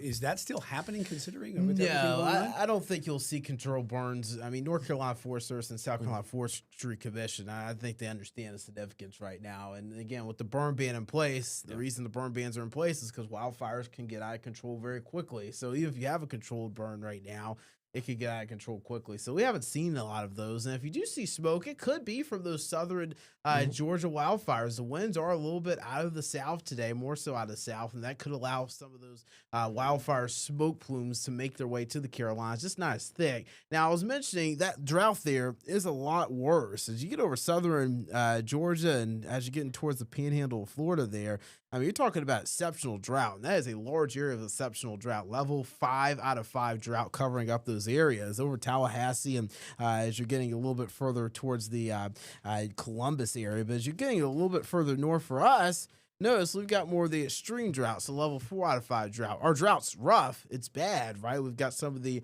voluntary water restrictions taking place, and we've got the burn bans in place. But believe it or not, the drought down to our south is actually a little bit worse than ours here. Now, I want to point out, we've got a cold front just to our north right now. That cold front itself has some moisture with it. It's not going to bring rain to the Charlotte area, but it could bring maybe an isolated shower or two north of I-40. You zoom in a little bit closer on radar, you can see things are mainly dry, but just towards the North Carolina-Virginia state line, again, there could be a few isolated showers, maybe a clap of thunder over towards the Raleigh area. For us, if we see an isolated shower, it'd be spots like Jefferson, Boone, maybe Statesville, or even Salisbury getting in on that. I'm not expecting, though, a raindrop or two here. I think we mostly stay dry. Now, as we get towards the weekend, Saturday, scattered showers and storms build in. Tuesday, another chance for scattered showers and storms. Is it much? No, but you know what? It's something. It's getting us into more of a more active pattern here as we end out the month of April and head into May. So you can see those scattered showers creeping in for Saturday. Could impact things for NHRA, the drag racing at ZMAX on Saturday. And then we'll get a cold front in here on Tuesday. That could bring showers and storms and maybe the threat for severe weather next Tuesday too. Something we'll watch. So a quarter of an inch to half an inch of rain here likely as we get through the next week or so. It's something, a little bit to try and bring a little bit of saturation to the soil. We'll stay in the 80s, though, for the rest of this week and through the weekend, with 70s making a return by early next week, guys. But again, rain chances are there. Is it what we want? No, we want more, but at least it's something, right? You got to start somewhere. Yeah, no April showers bringing any May flowers. Right yeah, now, I was making that joke earlier on Pinpoint Weather University. I was like, Right? you know what? We need April showers to bring May flowers, and the flowers aren't looking very bright for May right now. At least at this point. As we had to break, you might remember, if you are of a certain generation, Scantron sheets, paper tests, things like that, and the fact that you probably, if you have kids in school, they probably aren't really using those these days. Well, they could be making a comeback. And I like it. And it's seen as a very, very constructive way of getting kids away from their screen time. So you're telling me number 2 pencils are coming back? Possibly, yes. Especially if because you have to use those for the Scantron sheets. Because I remember that very specifically. Mm-hmm. Yes, that story and more coming up next. This is Queen City News Plus Live.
Wednesday afternoon to you. Welcome back here to Queen City News Plus Live as we got Happy Hump Day looking outside from East Charlotte back toward our skyline over Independence Boulevard.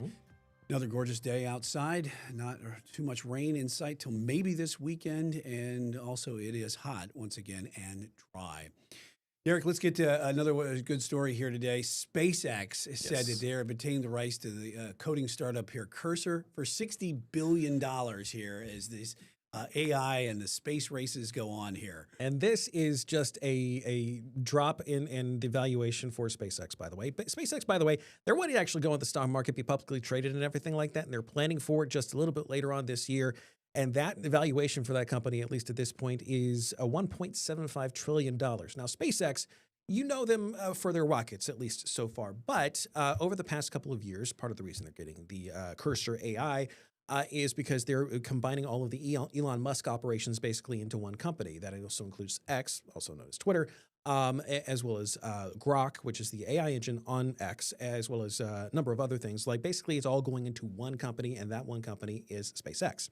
And as a result, again, as you can imagine, there's going to be a lot of money in there, and that could make, that could essentially the richest make man even richer. Yes, basically, it's going to make him a lot of money.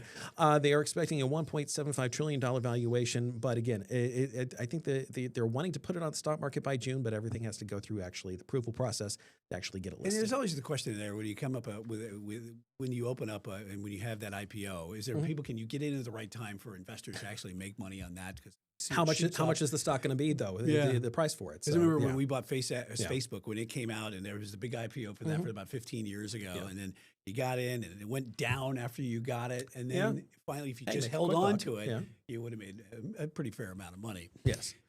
Pretty good stuff. Also, one of the things, too, is that this announcement with SpaceX, it comes less than a week before the trial with Elon Musk versus Sam Altman, a high-profile case there with SpaceX founder and OpenAI CEO Sam Altman, whose company was an early investor in Cursor. So that's something to look out for, too, and see how that affects everything. Yeah, but this all involves money, which we will never probably...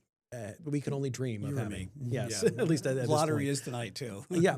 Before we go to this next story, we do have some sound from of a bunch of parents clapping as a result of the news that we're about to tell you about. Take a listen.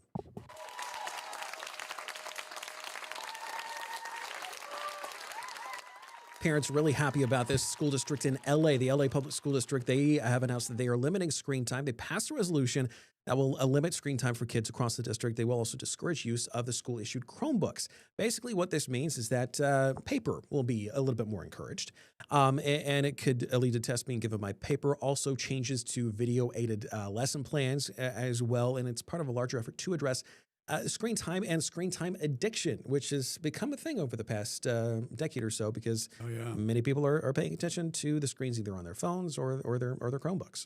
Yeah, and families are sitting there saying that this is a big win, obviously, for not only them, but for the kids as well, because what they have more noticed, traditional education, too. Yeah, and what they've noticed is that the kids, their grades had dropped because they became distracted playing video games in class, watching YouTube. Distracted, the reliance on it. And the reliance on that. And they take that home. Obviously, we see that with our own kids. My son, Wes, is constantly on his phone doing Snapchat. And so we've seen this whole type of fight back on big tech that's going down with kids right now. And by the way, Derek, I did work for LA Unified School District as doing the host of their KLCS Daily Educational Issues talk show back about 20-some years ago. They probably won't be able to show it to the kids now. No. In case you're wondering, though, this is actually going to be going to affect this coming school year, 2026-2027 school year. So they're going to be planning this very quickly to get it implemented. And that's something that I think we'll probably all have to watch out for, see how this works.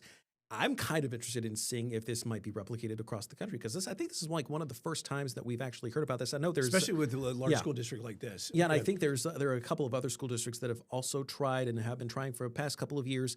It's just a matter of the success rate with it, especially considering everything is so technologically intensive. And the data is there to show that it can, but it's also like, we got to stay up with technology. You want your kids to learn as best as they can, as fast as they can with the latest technology, especially like with AI. That is booming right now. You have to learn with a computer. You can't really learn that one by paper. And it goes to a change that we've kind of been seeing about get your mind, get your eyes off the tablet, go outside, enjoy life, and kind of be regular, for lack of better words. Just be a kid for a little bit. Don't be distracted by whatever you're going to be watching on YouTube. Yeah, another story too that we're following out of the UK. They are trying to fight back here on big tobacco. Yes, they want to set the bar here for anyone born after 2008 to ban them from buying cigarettes as part of a big push to make the future generations completely smoke-free. Yeah, and it looks like this thing's going to be a foregone conclusion until it's not. And basically, UK's parliament, they passed a bill that will eventually lead to this ban. Any child that is born after December 31st, 2008 will no longer be able to buy a cigarette, no matter what age they are. Thing about it is, though, is that there was another country, I think, that tried to do this, and it was knocked down. I think it was New Zealand. They tried it in 2022, and that was knocked down by a court there. The thing about it is, though, is that there's a possibility that could happen here. But in the meantime, though, if this goes into effect, it would also bring in more regulation of tobacco, as well as vaping, nicotine products. And around 13% of UK's population, they do smoke. And I just kind of wonder how much this will be received, basically once it starts. Because I know that there's been a lot of discouragement of people smoking, especially over the past few years, and that's why vaping has become so popular. But due to the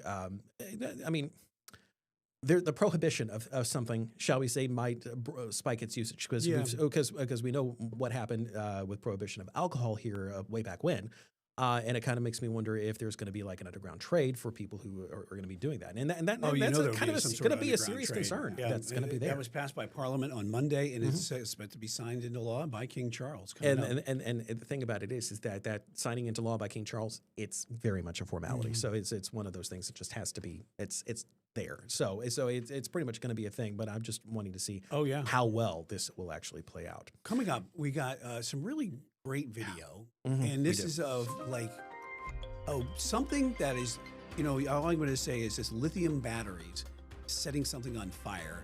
And a woman's instinct was very right quick to get away from it. Yes, was right to get away from it. But not only that, she figured out something was going on real quick, and the way she was able to figure this out, A, you gotta love her for it. We all have but that also video, B, it's City News Plus Live. We'll continue. Heck of a just story. bit. Yeah.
So there is this really interesting story that's out of Florida about a woman who went and bought an electric wheelchair, and to her credit, she thought she had a good deal, especially from a thrift store, until this happened. It's like the 4th of July fireworks. Yeah, there's a lithium-ion battery in that wheelchair that just exploded right there in fire. And the interesting thing there, you're talking about, Derek, when she got that wheelchair home from she bought it at a thrift store. She took it inside and had a non-manufacturer charger as well, charging the thing up. And she noticed it clicking. She noticed some weird clicking noise, and that's when she took it outside, and that's when that happened. Yeah, and so that is one of these crazy things you see what happened with lithium-ion batteries. And firefighters are saying she did the right thing, taking it outside. Otherwise, we would have been telling you a rather different story. Yeah, and that was by the Hollywood Fire Rescue Beach and Safety. They posted that. Hollywood, Florida, by the way. Yeah, Hollywood, Florida. They posted that on their Facebook page to show you the dangers of all that. Yeah. Real quick, we ought to get talk about some housekeeping issues. NFL draft is tomorrow night. Panthers got the 19th pick. First round is going to be on, and our CSL crew is going to be in here at 8:00. Talking all about each pick and how it goes, and talk about their analysis and that sort of thing. And they will be in here for a while. That'll be coming up again tomorrow night at 8:00. You can watch it on the Queen City News Plus app, as well as on Facebook, YouTube, as well as QCnews.com. That will do it for us for today. We'll see you back here tomorrow. Have a good day.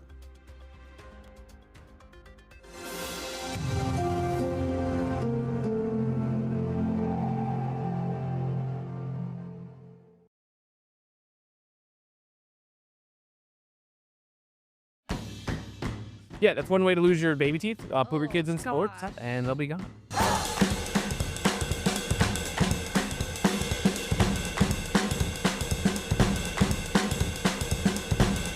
Welcome in for another episode of Tired Parents Club. I am your host, Kevin Pinto. We have... And I'm Sierra Langford. Perfect. This is a place we can share, laugh, vent, talk about the ups and downs of raising the littlest versions of ourselves. Today, what are we talking about, Sierra? Well, it's springtime, and many parents are getting their children, whether you have elementary, middle school, high school, even college, they're getting them into spring sports. Woo, sports. Yes, and we're specifically talking about the dark side of sports. Bum, bum, bum. Injuries. It's injuries. So we grew up playing sports. I grew up probably playing sports longer than you. What sports did you end up playing when you were growing up? So growing up, I actually played softball. I did it in elementary school and I did it in middle school, and I kind of had to stop around 8th grade because the ball got too fast for me, Kevin. And I think that happens to us eventually. I played baseball, right? So I was able to keep up until about college. I played like maybe a little bit of a year. Okay, much farther than I got. But it hits us eventually, I think, unless you're as dedicated as some of those other guys were. We probably weren't as dedicated. I think that's the biggest problem. No, I think there's like a wall, like especially.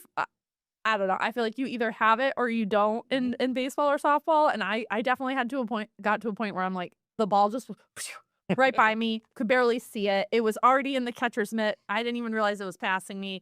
I was like, it's time for me to step away. That's it. Yeah, no, I mean, I followed it pretty well. It definitely just slowed down. And it's time to retire. And mine was college. What kind of injuries did you see? The injuries that I see, man. So mine were usually ankles. We had ankles getting twisted up or whatever, and then I played basketball a lot too. Oh, terrible basketball player. Obviously, I was center. No, I'm 5'8", guys, and back then I was not 5'8". I was like 1'2" or something. Anyway, so but trying to go for rebounds, I would jam my middle finger all the time. And there was one time where I got shoved underneath, and the ball hit my mouth, and my teeth came out. Yeah, so I lost a couple of teeth. How many teeth are we talking? I don't know. There was on the ground. I was on the ground. Teeth were everywhere. I don't remember. Yeah, I don't think it hurt that much. Was this your baby teeth? Yeah, baby teeth. Oh, thank goodness. Yeah. No, all of my other teeth came back just fine. So yeah, that's one way to lose your baby teeth. Put your kids in sports, and they'll be gone.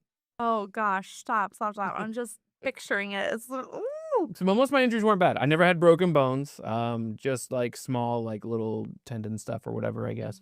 I'm not a doctor. I don't know what it all means, but we have a doctor on in a little bit to talk about it. Yes. Is there a sport that you really don't? Because we have what, 3-year-old and a 1-year-old. Yes. What sport don't you want your kid to play because you're so concerned about it? Well, don't come for me, guys. Football. I'm very worried about football. Now, if he comes to me Why? and he's like, "Mom, please, I really want to play football." It's going to be such a difficult conversation because I'm going to be that mom that's so worried. I'm going to be so worried about But him you learn so many good lessons from. There's family. because it's And such a there's contact building sport. things. It's such a contact sport. So that's probably the number one. The number one as a mom of a boy, Mhm. that's probably the number one sport that if he really wanted to do, I would be worried about. I'm worried about him. What do you want him to play then? What do I want to play? Well, my husband grew up playing soccer. So we're not going to force him into soccer. I definitely don't want to force him into anything he doesn't want to do, but we're hoping he expressed interest in soccer and likes it. Because that's my husband was a soccer player growing up. So we're going to try that and see where it goes. But, baseball, maybe basketball, there's various sports out there. Yes. Well, I have a little girl, so Yeah. if she wants to play football, I guess she can play football. She can do whatever she be the wants. kicker. That's right. Lila, I support. No, I want her to be the quarterback, or a lineman or something. No, I think softball would be great. I would love for her to play softball. I also want to be entertained. I want her to be in a sport that I'm gonna be able to Oh, get it's about into. you, huh? It is a little bit about me for sure.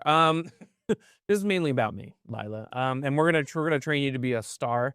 I wanted to name her Shaq actually, because every Shaq has become famous and a great sports player of some sort. Oh, okay. You haven't. There's no Shaq that I've met that does that works at a library or something. No, Shaq is a name that plays sports.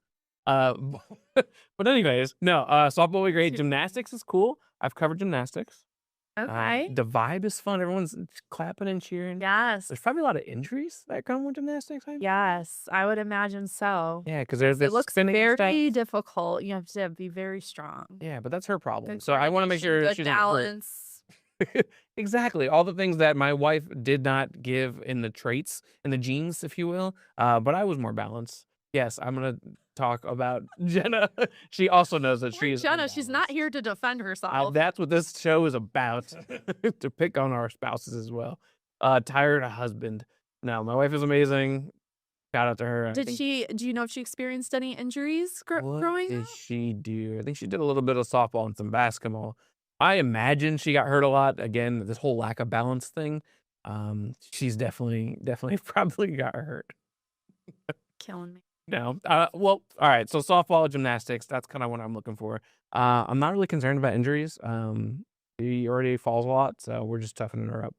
Yeah, we definitely got lucky in the injury department in the sports we played growing up. The teeth, though, I think you win with that one, Kevin. Losing teeth, big deal. Whatever. They grow back. They grow back. All right. So we're gonna take a quick break. When we come back, we're gonna have Dr. Tallarico tell us about sports injuries, how to prevent them, why they hurt so bad, I don't know, stuff like that. So we'll be right back.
Hello,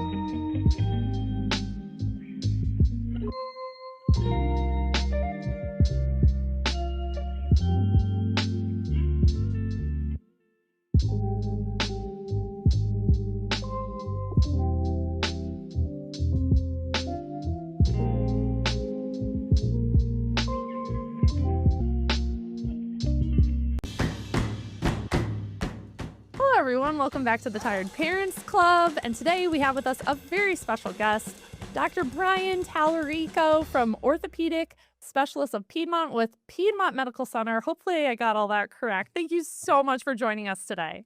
Very well. You did. Yeah, good job. That's perfect. Nice. So today we're talking all about injuries in sports, and with it being, we're full into spring at this point, right? There's so many kiddos out there, elementary, middle school, high school kids, even college kids, right? They're all getting into sports. Out of all the sports, what sports do you see? I'm so curious to get your take on this. What sports do you see kind of bringing the most injuries right now? Most injuries, and I know it's not the right season for it, but football would probably be far and away the highest. But we do have spring practices thing. And, the thing that can lead with is that with children now, they tend to be doing sports longer and almost year round. They go from one sports to another. When I was younger, I won't say what decade that was, you played one or two sports and that was it. And there weren't really any travel teams or the camps and things, very, very minimal. And now it seems like every kid's involved in those. So they're actually training and playing almost 12 months a year sometimes. So the injuries never really go away, but they do peak a lot with the football practices when they begin. And the older kids, obviously, especially high school and college, they do start earlier and earlier. But overall, for the spring, since that's where we are, soccer injuries are very prevalent. The baseball and softball injuries, especially with throwing sports, since those are also spring and summer sports, we see a lot of those. But there you go. Yeah, soccer is very common. There we go. Illustration. Excellent point. There really is no break nowadays, huh? That's correct. Kids just have a full calendar. Yeah, that leads us to a lot of the other questions you have for me about, how do these injuries present and things. Yeah. Could you get into that? What are like the biggest injuries you're seeing right now?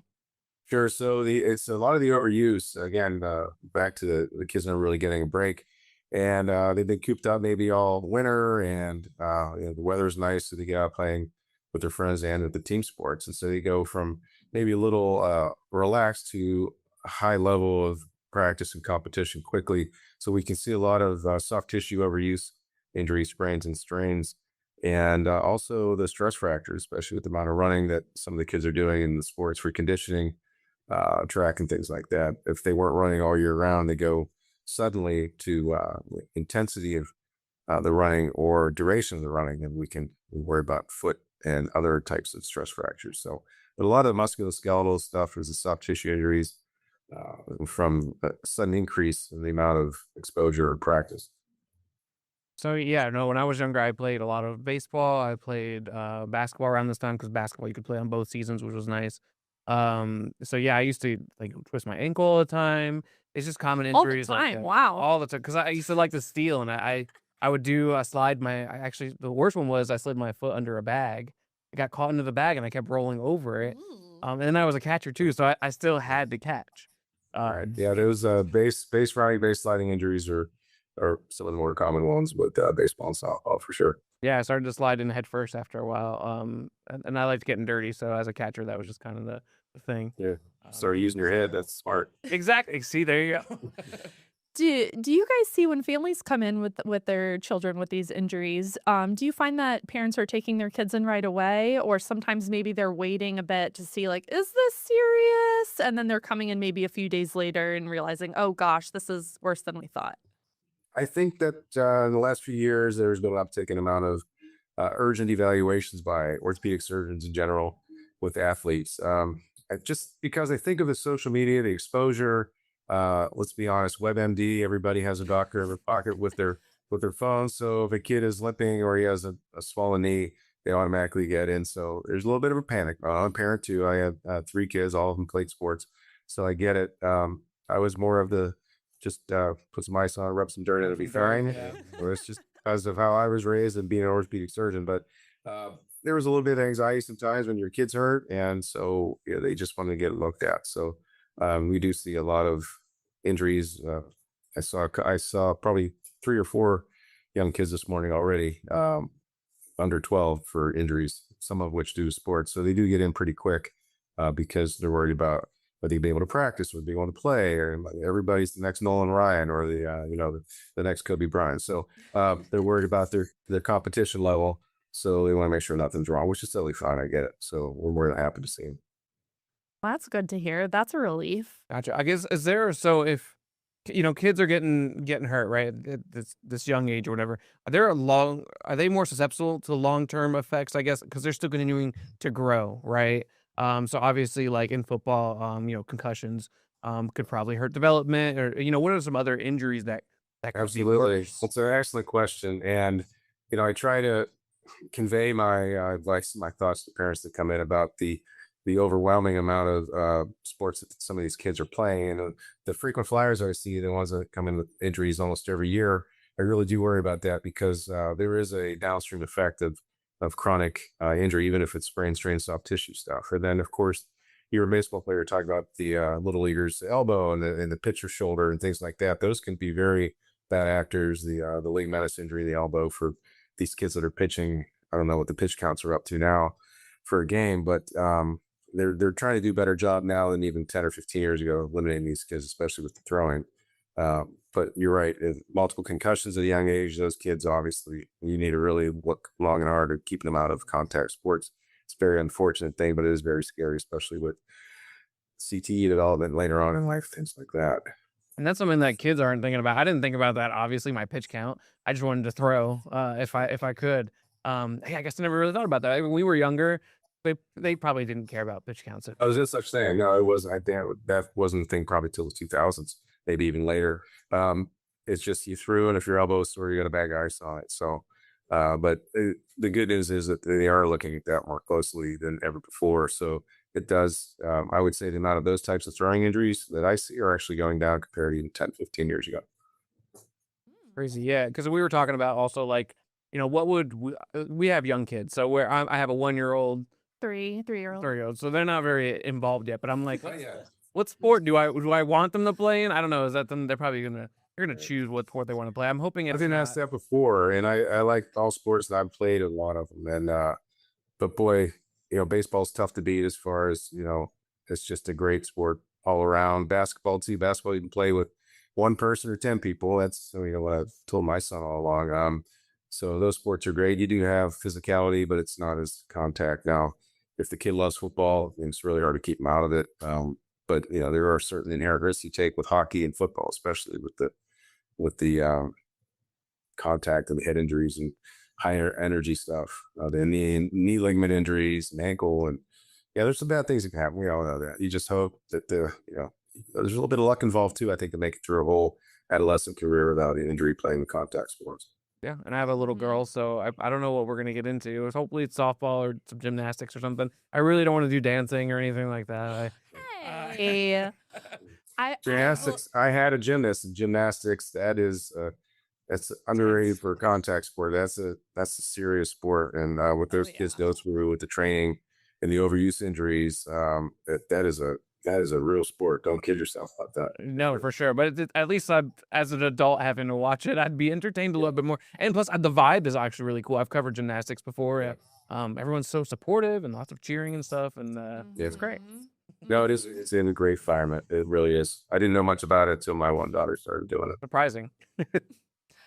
We always joke around in my family because we have a little boy, and I've always said if he comes home and wants to play football, he's gonna hate me because I'm going to be like, no, please don't play football, for just like the concerns that come with it. But yeah, we'll tackle that when the time comes. Yeah, when we get there, right? Unintended. Yeah. Yeah, exactly. Right. I totally meant to do that. Totally meant to do that. When it comes to recovery from injuries, I'm sure depending on the extent of the injury and where the injury is located, it may take longer to recover than others. In your profession, what do you see? What are some of the most difficult injuries that, take a really long time to recover from? A lot of the fractures, we do fractures from the actual sports, but we also see them outside of sports, and then they'll come in and ask how long we have to wait to send my kid back to practice. And it's a really tough sell. You can see it in their eyes. You tell them this is probably 6 to 8 weeks, and they blink. Well, he's a really fast healer. What if 3-4 weeks he doesn't have any pain? So it's a bit of a struggle sometimes with the family, trying to convince them that these bodies need to heal, and they do heal faster than us old people, but they still need appropriate amount of time to.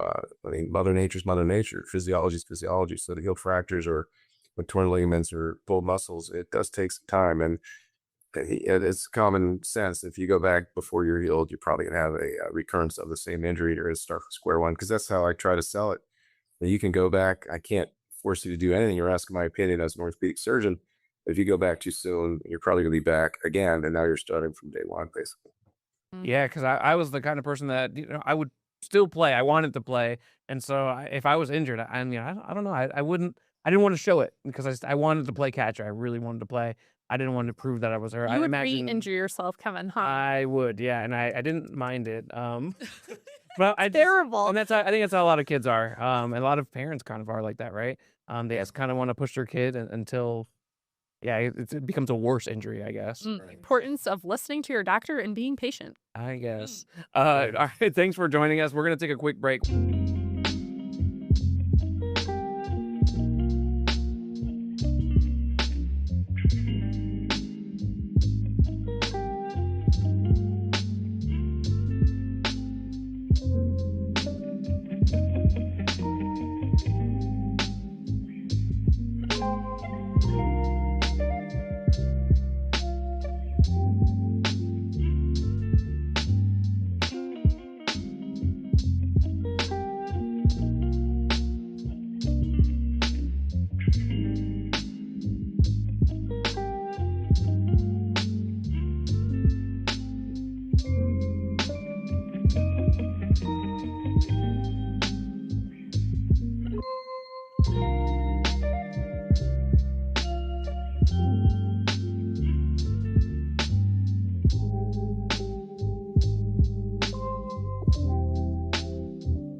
We'll be right back.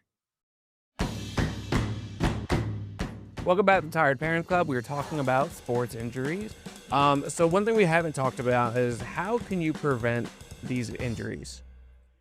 Well, there's two types of injuries in sports, orthopedically speaking. You have the traumatic ones that are just really hard to prevent. They're usually bad luck, a misstep or a tackle or a deceleration. With the soccer clip there, the deceleration injury, changing directions, rupturing ACL, things like that. It's just, like I said, sometimes some bad luck. So, but overall, to prevent injuries, it's preparation, and that's why the training is so important, and the warm up is so important, and the conditioning is. The healthier the soft tissues are, the better the bones are. Obviously, the more resistant they are to injury. So you just sometimes can't predict a freak injury or a bad accident. The accidents happen. That's what keeps orthopedic surgeons in business. So, but a lot of kids now are way more in tune with the nutrition, and that's not just them; it's their parents too, and coaches and staff. So there was no such thing when I was a kid, when I was a young athlete. It's just basically maybe Gatorade was out back then, so we would drink Gatorade. But I think the dietary, just the whole thing about sports nutrition is a relatively new thing over the last 10, 20 years has really helped. I believe that I'm a real proponent of proper nutrition for these athletes. You figure how many calories these kids are burning when they're practicing 2-3 hours a day, especially like the wrestlers and the runners and the football players, the ones that are out in the heat during practice for 3 hours. It's ridiculous how much they burn, and also the fluids. I think that the coaching staff and the athletic staff, they're much better now than back when we were younger. So I think that that's a good thing, and it does help prevent a lot of injuries. But the other thing is just the signs of seeing these kids, if they're starting to limp or if they're favoring a shoulder. I think the parents really have to keep an eye on them, because as you said, the kids will just keep their mouth shut because they want to keep playing.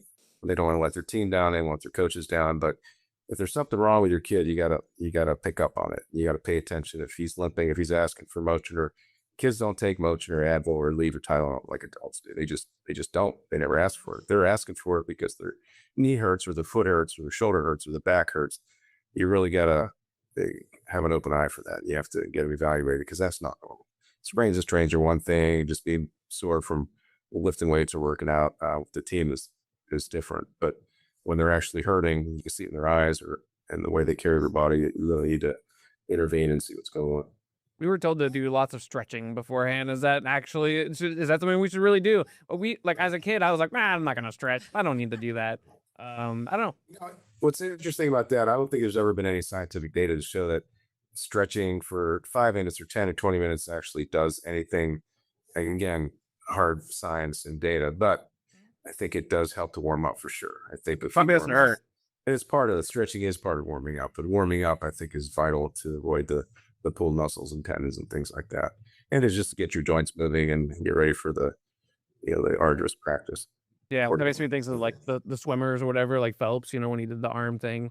It's like slap his back, and the lactic acid going or whatever it was.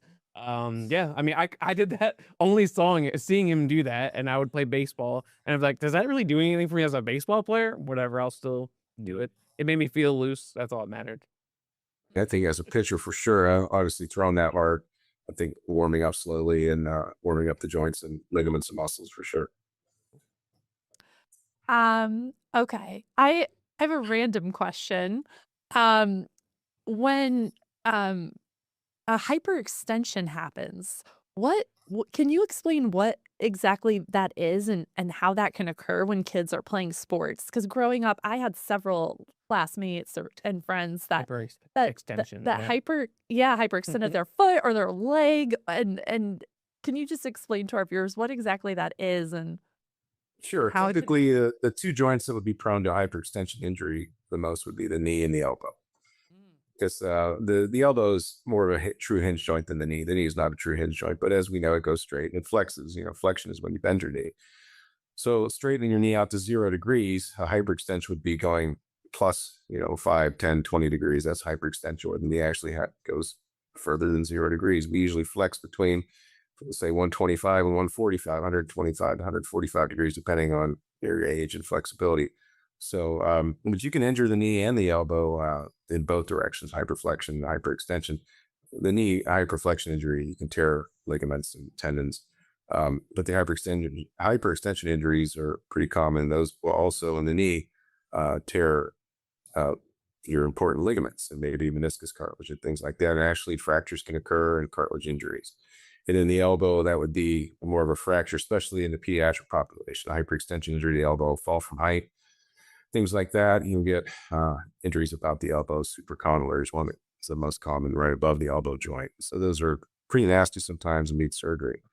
But in sports, the knee being hyperextended, most of the time, especially in the younger, if it's a lower energy, the younger population will just have swelling and sprain strain, as we call it. But obviously, the more it extends or hyperextends and the higher the energy, you can certainly tear your ligaments. Oh, so we have maybe a minute left or so. What's a 30-second takeaway for parents for this episode? I would say that with the kids participating in sports this spring, it's important to have them go back into it slowly, properly, warm-ups, conditioning, before going full bore into competition and high-level play. That'd be number one. Number two would be proper nutrition, hydration, as always, very paramount. And number three would be watching for signs and symptoms in your kid about injuries that are starting, whether like hyper or overuse injuries and things like that. So we want to just keep an eye on those. And if something looks out of place with your kid after a couple of weeks, then you really should get it evaluated. Wait, thank you so much for your time. That was super educational. Yes. I'm going to replay this episode back for me in about 4 or 5 years. So I appreciate it. Thank you again for your time. And thank you, everybody, for watching Tired Parents Club. We'll be back next time with another episode.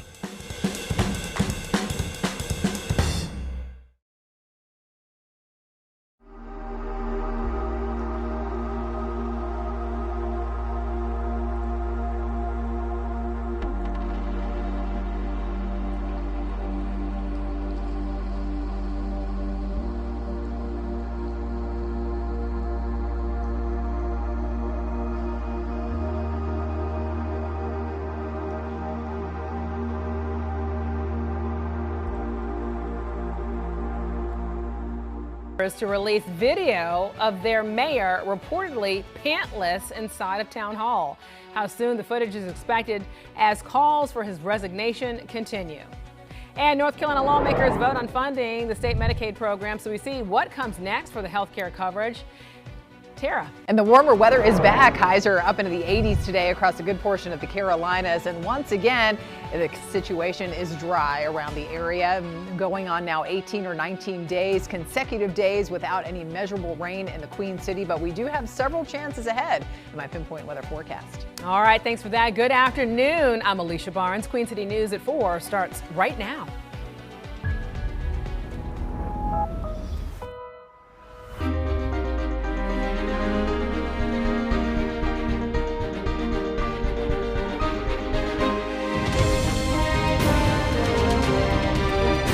Queen City News starts now.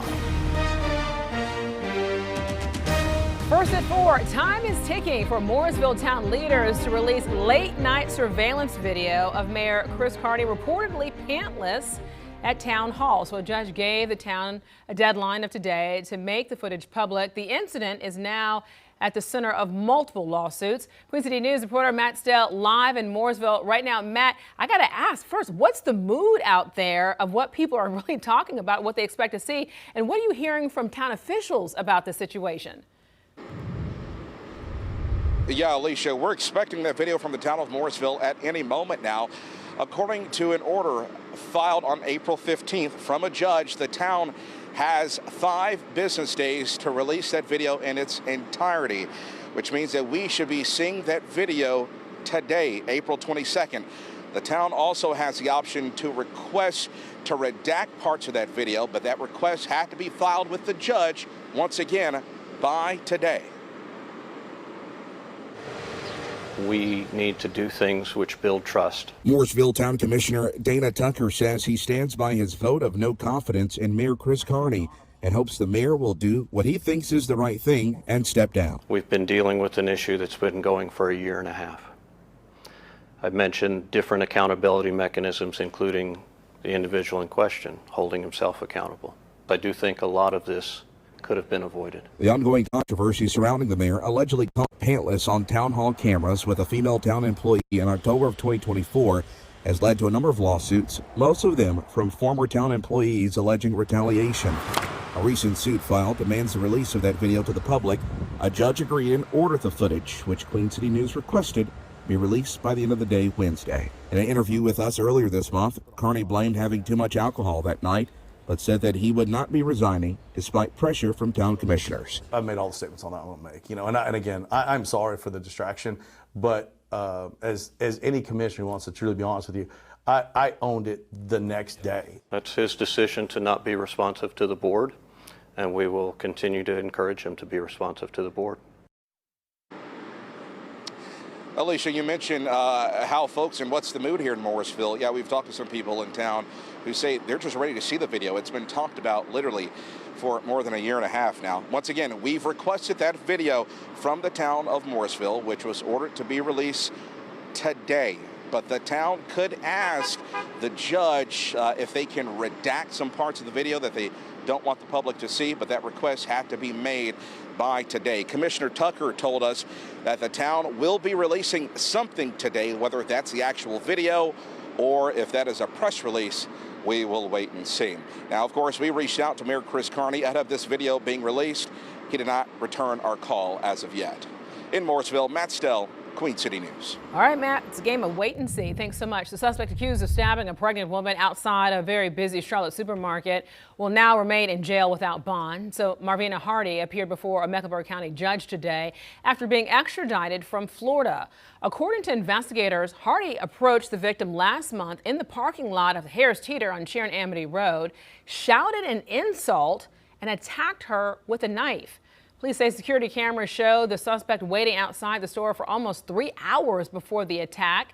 Hardy is charged with assault with a deadly weapon and battery of an unborn child. So this case is all due back in court next month. 2 men are charged in connection with the deadly shooting that happened last night at an Alexander County home. Deputies say they responded to a call around 11 p.m. in Stony Point. The victim was found dead outside the home. Now, shortly after, the suspects were arrested by Iredell County deputies. Jeremiah Freeland is now charged with murder. Jacob Perkins is charged with accessory to murder. Both right now are in jail without bond and are due in court next week. Let's take a live look here over at Uptown Charlotte from our Arlington camera as Chief Meteorologist Tara Lane joins us from the Pinpoint Weather Center. Tara, weather-wise, I know we need the rain, but it was just beautiful outside today. Right now, 81 degrees, a little hot, but we are starting to be able to heat back up, and we have some rain coming, right? We do. We have several chances to actually talk about as we kick off the weekend. So a few days from now, we get in on some more substantial rain chances, and even going into early next week, too. But today, I know, gorgeous outside, beautiful, just wall-to-wall sunshine, tons of sun and blue sky, and yes, temperatures are responding with that warmer wind coming out of the south and west as well, running some 10, 15, even close to 20 degrees warmer, especially outside of the mountains compared to 24 hours ago. We're up into the 80s, 82 right now in the Charlotte area with a light south-southwest wind, about 5 to 10 miles per hour. We've had some higher gusts around the 20 to 30 mile per hour range here today, especially up there in the mountains where temperatures are currently right around 70 degrees for you all in the high country, but widespread low to mid 80s, the temperature theme in most other spots. Visible satellite imagery again still showing a lot of sunshine. Now we're starting to see more scattered clouds across the northern tier of the state ahead of a minor disturbance that could still squeeze out maybe a few sprinkles here and there before the evening's out, but so far it continues to be a dry scan on radar. But we do have some more rain chances we've been talking about ahead. In fact, that rain outlook is definitely looking like a bit more of a wetter one as we fast forward into early next week. More details on that and just how much rain we could actually see over the next 7 days. That's ahead in a few minutes. All right, thank you for that, Tara. Appreciate it there. North Carolina lawmakers are now moving forward with a major overhaul of Medicaid in the state. So the plan would now change how the program is funded and who qualifies while keeping coverage in place for millions. So lawmakers voted on the bill today and it passed with overwhelming support. So it also includes a one-time infusion of cash to be able to cover a $319 million Medicaid funding gap. The money would also come from state reserves, helping keep the program stable in the short term. But the legislation also puts new limits on Medicaid expansion aimed at slowing future growth. I think work requirements is something that people overwhelmingly agree with. If you're getting that government service and you're able to work, then you should be working or at least trying to be working. That there are things that are imperfect about this bill, and we look forward to continuing to work on those items so that we can get this right to continue to preserve services.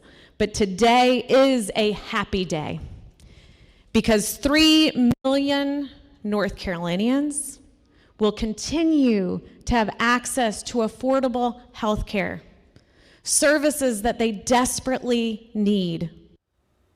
So the bill also adds new verification requirements regarding immigration status. If someone's status cannot be confirmed, the state now is required to refer them to federal authorities. The bill now heads to a final vote next week. The Charlotte area, the transit system officials are now planning to be able to hold a virtual meeting tomorrow to discuss the proposed Silver Line in the Queen City. So that commuter line will connect Bojangles Coliseum to the Charlotte Douglas International Airport. funding would come from the additional 1% sales tax approved by voters that begins in July. Well, tomorrow's meeting begins at 6 p.m. on the Cats YouTube channel. Well, the first round of the NFL draft is tomorrow. Coming off of their first playoff appearance since 2017, the Carolina Panthers pick 19th tomorrow.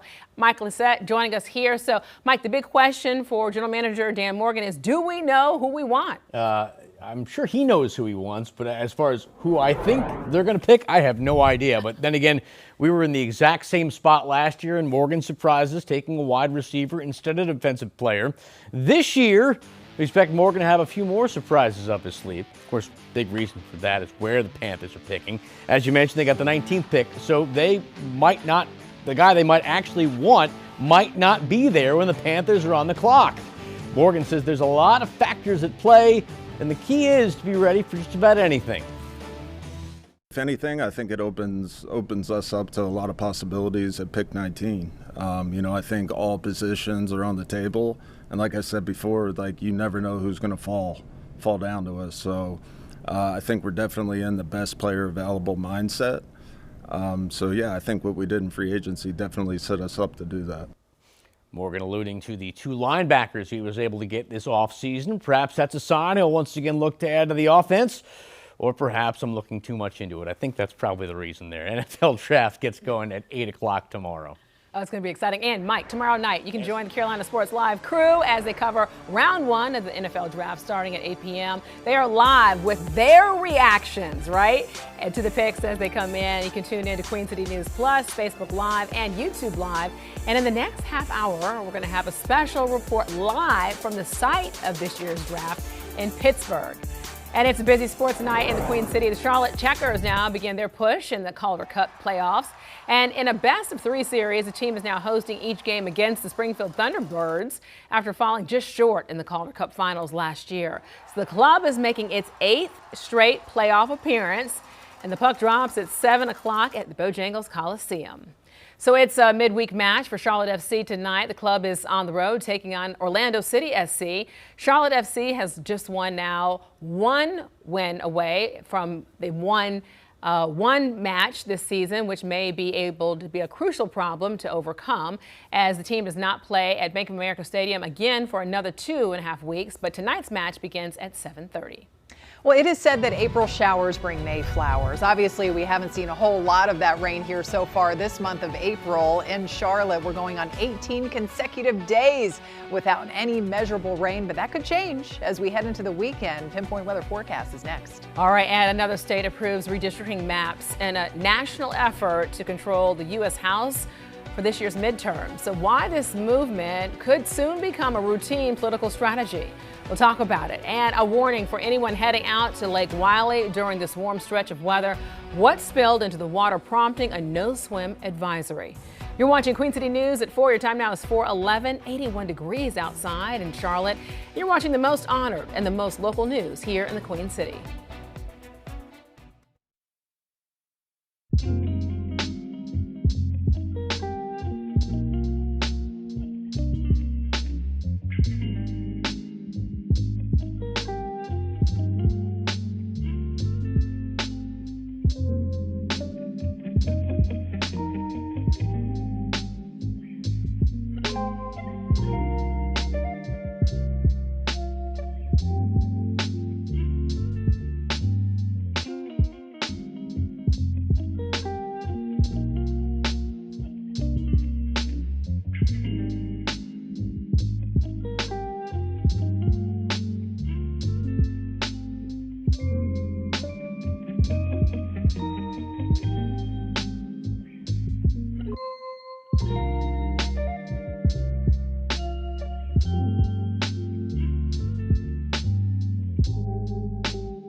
Well, voters in Virginia are now the latest to be able to approve a new gerrymandered congressional map for the Commonwealth.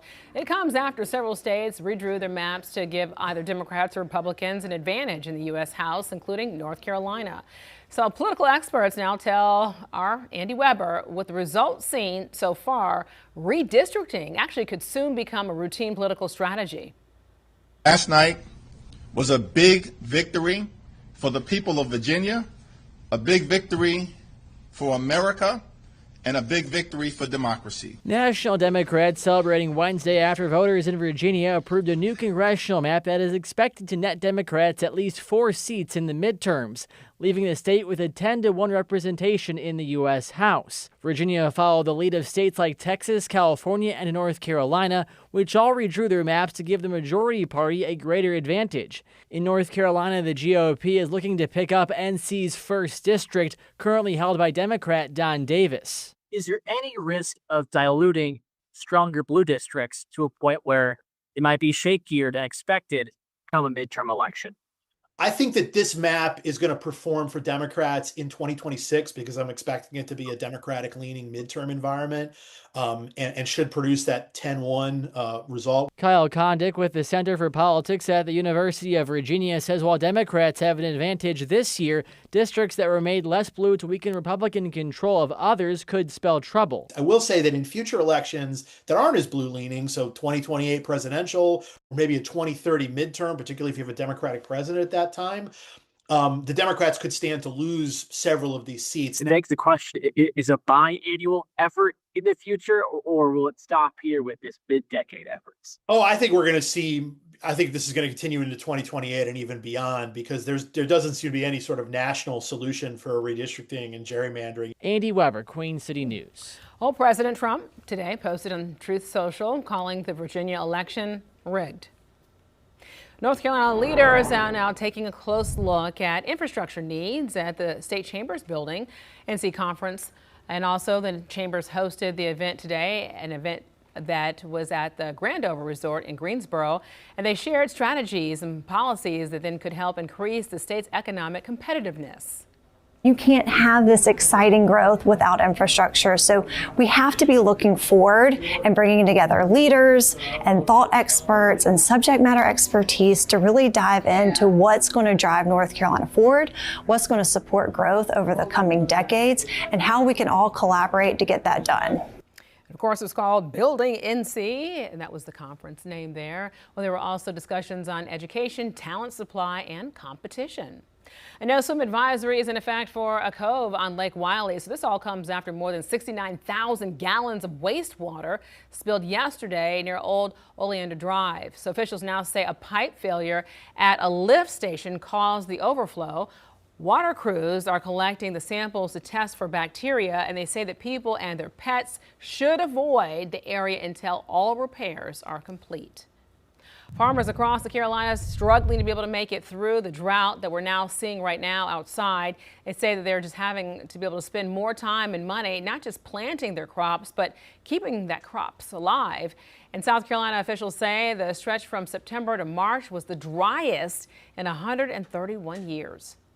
Yeah, I got to keep the water, and I got to rotate it from field to field to try to keep the root of the plant moist, and in order to keep them from dying out, because they get so hot and dry, and we need the rainwater to keep the soil moist. Some farmers have elaborate irrigation systems that help them during droughts like this, but right now smaller farmers often don't and say that their simple irrigation systems are just being stretched too thin. Let's take a live look here over uptown Charlotte from our Arlington cameras. So temperatures are heating up as we move closer to the weekend. Chief Meteorologist Tara Lane joining me here. So Tara, another thing we're looking forward to this weekend is the possibility of rain. Yes, can you believe it? Yes. We do have a rain chance, some Right. scattered showers, maybe a couple of storms too in the mix as our next front approaches here. We gather up a little moisture along the way. So that's some good news for Right. sure, but it doesn't look like the real good soaking that we could use and the inches of rain that could really help put a dent in our drought situation, of course. But we'll take what we can get. Scattered showers again again, a few storms coming in, and we've got several chances, a few more going into next week as well, but not a drop of rain in sight as we look live there over Independence Boulevard. Beautiful weather out there today. Wall-to-wall sunshine, plenty of blue sky, and so with that warmer flow in place and that high pressure, that kind of Bermuda high pressure and pumping in the heat, temperatures have responded. We've got 82 degrees, that number matched from Charlotte out toward Monroe, Rock Hill, also in the lower 80s, Concord too, along with Lincolnton, Hickory.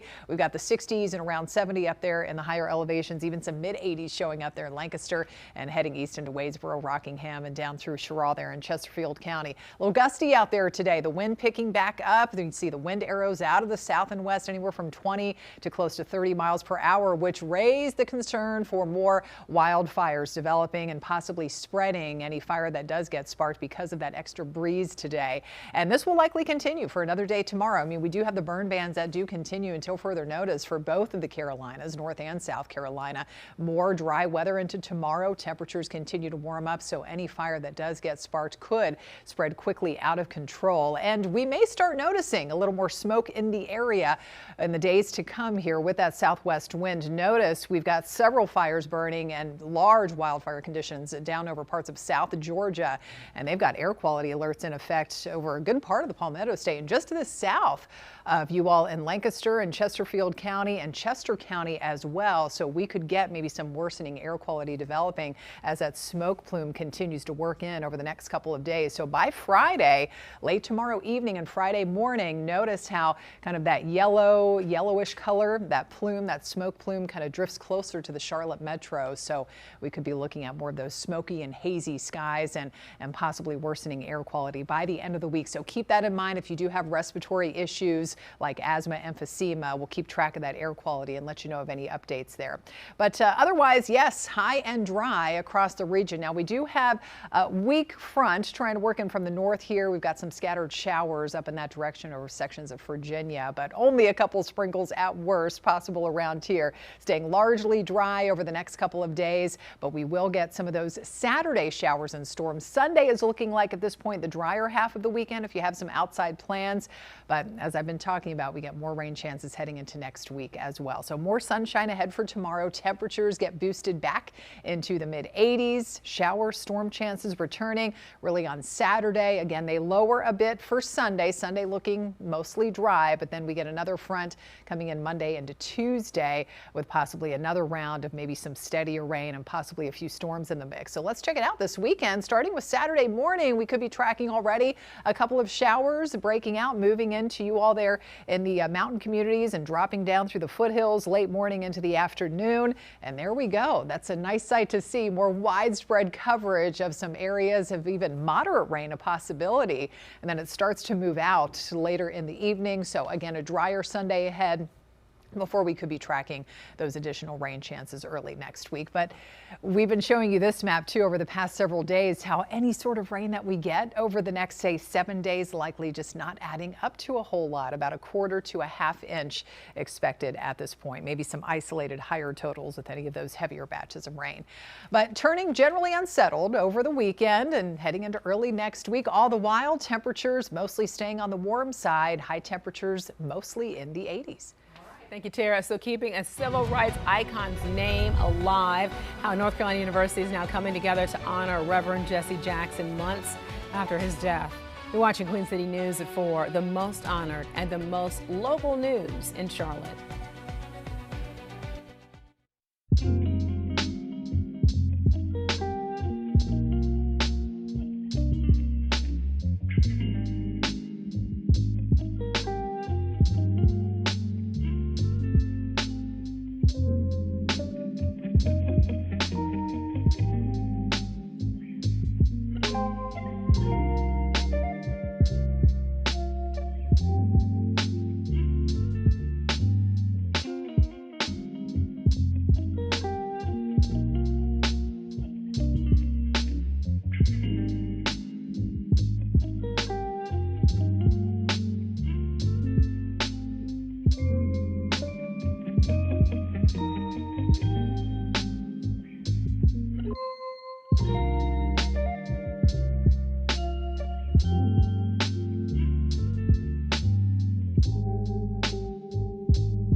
Carolina University will honor Reverend Jesse Jackson with a day of service. It'll kick off tomorrow morning at 9 at North Carolina A&T University in Greensboro.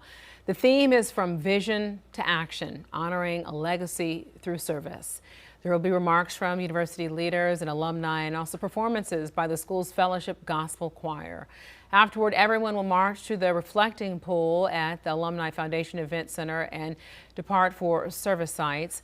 Reverend Jesse Jackson died earlier this year. Of course, he was a civil rights leader and icon and an alumni of North Carolina A&T. He was in the class of 1964.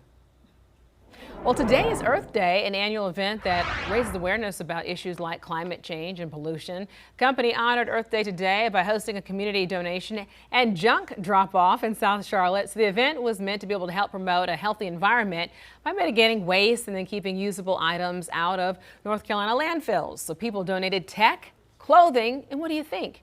Junk. TSA PreCheck Touchless ID is coming to Charlotte Douglas International Airport. American Airlines made this announcement today. Officials say the Touchless ID will help provide a more smoother and faster experience for travelers. Flyers can verify their identity through facial scans without having a physical ID or boarding pass. And TSA workers may once again have to be able to work without pay. The warning from Homeland Security and where the fight in Washington stands to fund the agency.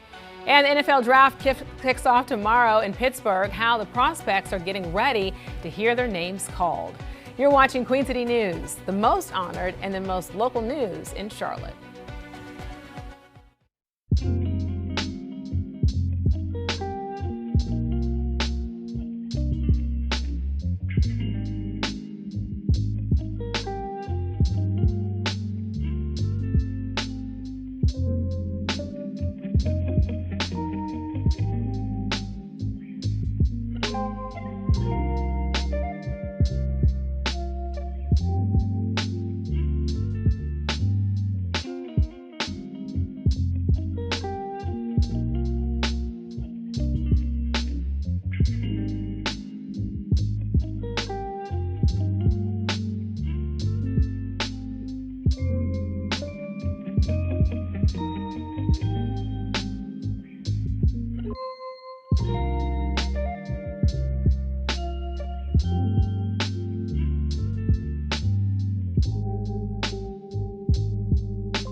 All right, fine. Breaking news right now out of Mooresville. It was our top story today. Town leaders now are appealing a judge's ruling ordering the release of surveillance video that reportedly shows the mayor pantless at Town Hall.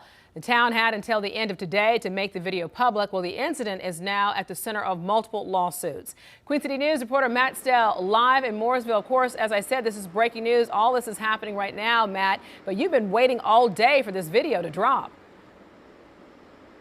Yeah, exactly, Alicia. Just minutes after our story aired at the top of this hour, the town of Mooresville putting out an extensive statement announcing that they are appealing that judge's ruling. As we've talked about, they had until today to release that video to the public, or at least request if they can redact parts of that video.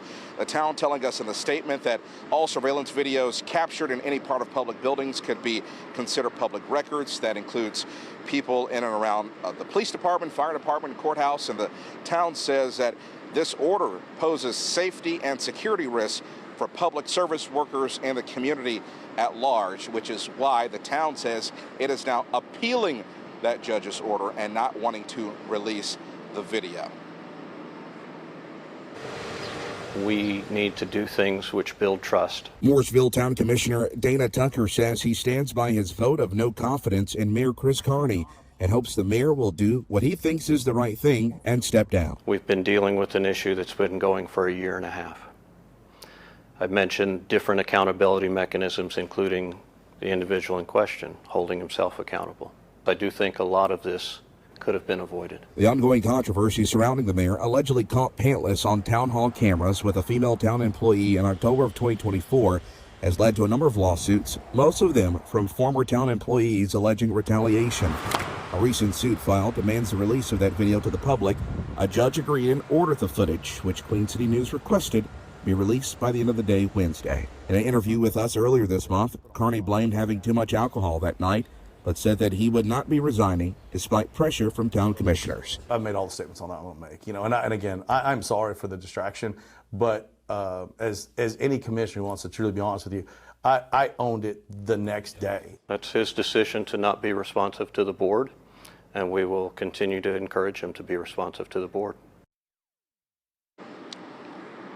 Now, once again, in that statement from the town of Morrisville, the town saying that this decision to appeal that court order is not about concealing anything or protecting Mayor Carney's interests. The town going on to say that it stands by its, the Board of Commissioners stands by its earlier decision and not condoning any specific behavior from the mayor this evening. The town reiterating its point that it is concerned about safety of its employees and anyone who is in public buildings as it relates to that surveillance video. Of course, this is a story that's still developing, and we'll stay on it here on Queen City News and over on QCnews.com. In Morrisville, Matt Stell, Queen City News. All right, Matt, great reporting as always. We know you'll stay on top of that and keep us posted. Right now, the suspect accused of stabbing a pregnant woman outside of a very busy Charlotte supermarket will now remain in jail without bond. Marvina Hardy appeared before a Mecklenburg County judge today after being extradited from Florida. According to investigators, Hardy approached the victim last month in the parking lot of the Harris Teeter on Sharon Amity Road, shouted an insult, and then attacked her with a knife. Police say security cameras showed the suspect waiting outside the store for almost 3 hours before the attack happened. Hardy is charged with assault with a deadly weapon and also battery of an unborn child. The case is due back in court next month. 2 men are charged in connection with a deadly shooting that happened last night at Alexander County home. Well, deputies say right now they responded to a call around 11 p.m. in Stony Point. Well, the victim was found dead outside the home. And shortly after, the suspects were then arrested by Iredell County deputies, and Jeremiah Freeland is charged with murder. Jacob Perkins now charged with accessory to murder. Both are in jail without bond and are due in court next week. You're looking live here over at Uptown as we take a little pause on the news and talk about the news of weather right now. Looking at what we're seeing outside, Chief Meteorologist Tara Lane joining me here from the Pinpoint Weather Center. Tara, we are heating back up today and could see a shower tonight.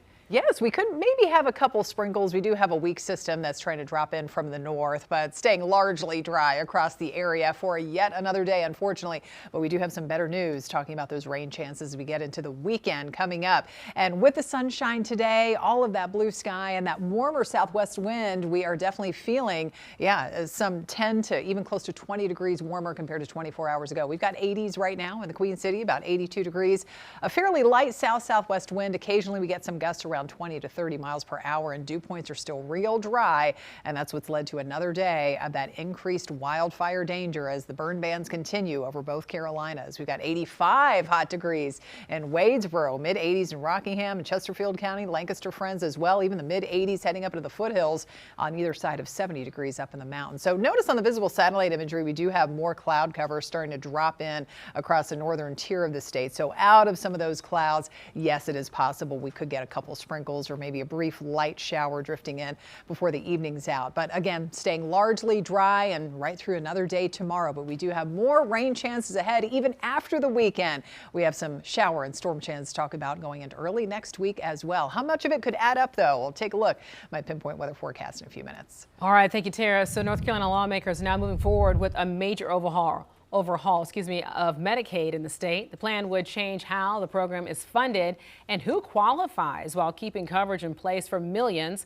Lawmakers voted on the bill today, and it actually passed with overwhelming support. It includes a one-time infusion of cash to cover a $319 million Medicaid funding gap. The money would come from state reserves, helping to be able to keep the program stable in the short term. But the legislation also puts new limits on Medicaid expansion aimed at slowing future growth. I think work requirements is something that people overwhelmingly agree with. If you're getting that government service and you're able to work, then you should be working, or at least trying to be working. That there are things that are imperfect about this bill, and we look forward to continuing to work on those items so that we can get this right to continue to preserve services. But today is a happy day because 3 million North Carolinians will continue to have access to affordable health care, services that they desperately need. Well, the bill also adds new verification requirements regarding immigration status. So if someone's status cannot be confirmed, the state is then required to refer them to federal authorities. The bill now heads to a final vote next week. The Department of Homeland Security now set to be able to run out of money used to be able to pay thousands of employees in the coming weeks. So that reality is now teeing up a huge spending fight in Washington. Our Raquel Martin explains who it'll impact. TSA agents are among the federal workers vulnerable, which could be bad news for travelers. The last time TSA agents missed a paycheck, we saw security wait times hit record highs. Republicans are attempting to end the 67-day shutdown at the Department of Homeland Security by maneuvering around Democrats. Democrats are going to get absolutely nothing for their dangerous game. Republicans are moving forward with a budget resolution. Senate Republicans are advancing a plan to fund Customs and Border Patrol and ICE enforcement without Democrats. The funding has been the center of the historic gridlock in Washington. For months, Democrats have refused to fund the Department of Homeland Security until Republicans agreed to immigration enforcement reforms. If Congress doesn't act quickly, they're going to run out of money very soon, perhaps in a matter of weeks. That would make our country less safe. The $70 billion funding plan does not include money for other critical agencies under DHS, including TSA. Forget about being on the same page. Republicans aren't on the same planet as the American people. The proposal is receiving widespread pushback from Democrats. They accuse Republicans of abandoning bipartisan negotiations focused on reforms. Look, I am for law and order, but handing off a blank check to ICE is the exact opposite of law and order. On Truth Social, President Trump called on Republicans to stick together to pass immigration funding. House Speaker Mike Johnson says once the Senate does that, we'll get there. Just stay tuned. The Trump administration has been using money from the big, beautiful bill to pay DHS workers in the midst of the shutdown. The DHS secretary, however, warns that if Congress doesn't act, there will not be enough money to make paychecks. For now in Washington, Raquel Martin, back to you. Thank you, Raquel. Speaking of money, Spirit Airlines and the Trump administration are reportedly close to reaching a $500 million bailout agreement. The low-budget airline is struggling to be able to get out of bankruptcy. According to multiple reports right now, if a merger with another airline does not happen, the federal government could actually instead fund the airline and own a large stake in the company. The deal is not yet finalized, but those reports say top officials hope to be able to get it in place as soon as possible. And back here at home, Charlotte area transit system officials are now planning to hold a virtual meeting tomorrow to discuss the proposed Silver Line in the Queen City. So that commuter line then will connect Bojangles Coliseum to the Charlotte Douglas International Airport, and funding would come from the additional 1% sales tax approved by voters that begins in July. So tomorrow's meeting begins at 6 p.m. on the CATS YouTube channel. It's a busy sports night in the Queen City, so the Charlotte Checkers began their push in the Calder Cup playoffs. And in a best-of-3 series, the team is hosting each game against the Springfield Thunderbirds. So after falling just short in the Calder Cup finals last year, the club right now is making its 8th straight playoff appearance. Puck drops at 7 o'clock at Bojangles Coliseum. And it's a midweek match for Charlotte FC tonight. So the club is on the road taking on Orlando City SC. Charlotte FC has won just one away match this season, which may be a crucial problem to overcome as the team just does not play, as the team does not play at Bank of America Stadium again for another 2.5 weeks. Tonight's match begins at 7:30. So the first round of the NFL draft is tomorrow. And of course, the Carolina Panthers are picking 29th. Several players who expect to be able to hear their name called are already in Pittsburgh. And those prospects got a chance to connect with the local community this morning. Our Andrew Martin now joining us live right now from Pittsburgh. So you're right there at the center of the site of the draft. Andrew, there's already a lot going on before this first pick is even made. Fill us in. Yes, there is absolutely, Alicia. Great to be with you. And we think everything can change between now and the actual draft tomorrow night, or the first round, I should say. We think that the Panthers are going to take that tight end out of Oregon, Kenyon Sadiq, if he's on the board. Obviously, he may not be, and they could certainly pivot and go in a completely different direction. So don't hold me to that, but that's what we think is going to happen for a team that made the playoffs last year. I know it was a three-way tie. I know they were below 500, but they made the playoffs, so it means that they still have work to do, but at least they're in a better position than teams that did not make the playoffs. As for the actual draft, Alicia, earlier today, the prospects are already here. They took part in a prospects clinic, and that was nearby where we currently are at one of the local fields. They had a ribbon cutting ceremony, a dedication. This field's going to be used for recreational purposes, for schools, organizations, and even just for the neighborhoods. But for today, it was used as an NFL backdrop for their initiative, Play 60. They've been trying for years, and it's actually a really cool initiative, in my personal opinion, to get kids outside for 60 minutes a day for activity. In this particular instance, you had youth football players from the Pittsburgh area, boys and girls, interacting with the draft prospects, and they really got a thrill out of it because they were in these kids' shoes at one point not too long ago. A lot of fun getting out with the kids, man. A lot of them were super energetic, really funny, man. So it's great. It's great to get out here. I'm here with a bunch of other great players, so being able to be around, this type of stuff, these type of people, and have the impact that I have, it's been great.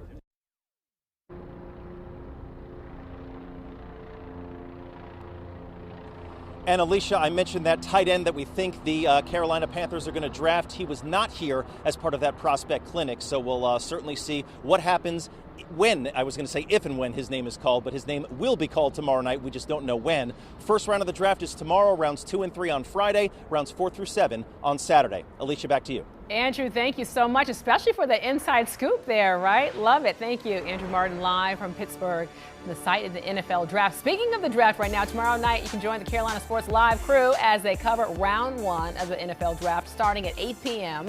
They will be live with their reactions to the picks as they come in.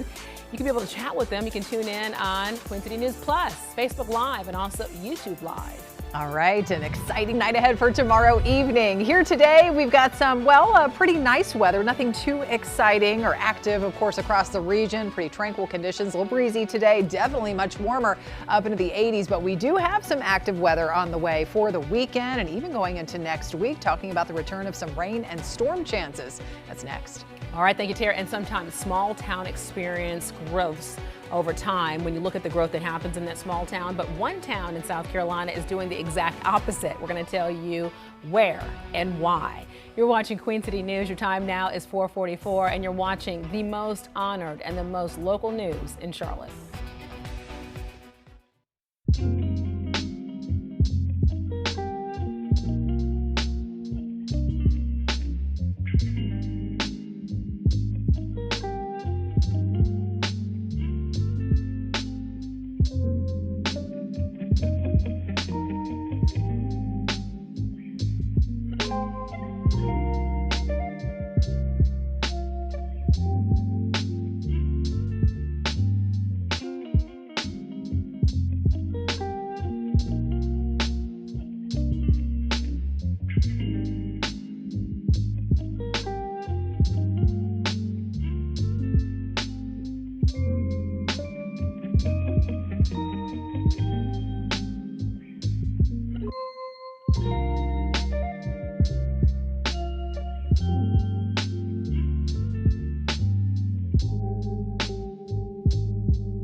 Welcome back. People who love the town of Sharon in York County say it's worth remembering and it's worth preserving. And it's not just for its history. As hometown storyteller Maureen Wirtz explains, it's also because of the people who live there and love their hometown.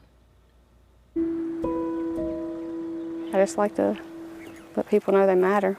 Most of us. Yeah, that one does look heavy. It looks like it put somebody's darn eye out. Would simply drive by this home and through the town of Sharon, South Carolina. There you go, boys. Dump it. Good job. While everywhere else is growing, I hope these folks fall in love with Sharon like we love it. Sharon is shrinking. I think a lot of folks around here feel like they've been forgotten about. You agree? And that could be it. That could be the story. But what if, right now, we take a second look? I figure we can start right here. At the home. I might have to cut that off. At Sharon. The most beautiful thing about it is the folks that live around here. And at Jennifer Ramsey. If you can't give folks love, then what's wrong with you? What might we see? Some people think they're a weed and some people think they're a flower. It's all about perspective. Jennifer has spent her whole life wondering why she felt so alone. I've always felt broken. I was called backward. It wasn't until the last year or so I don't want to go anywhere. that she learned. You got to make a wish, though. She just thinks and sees things differently. I love them.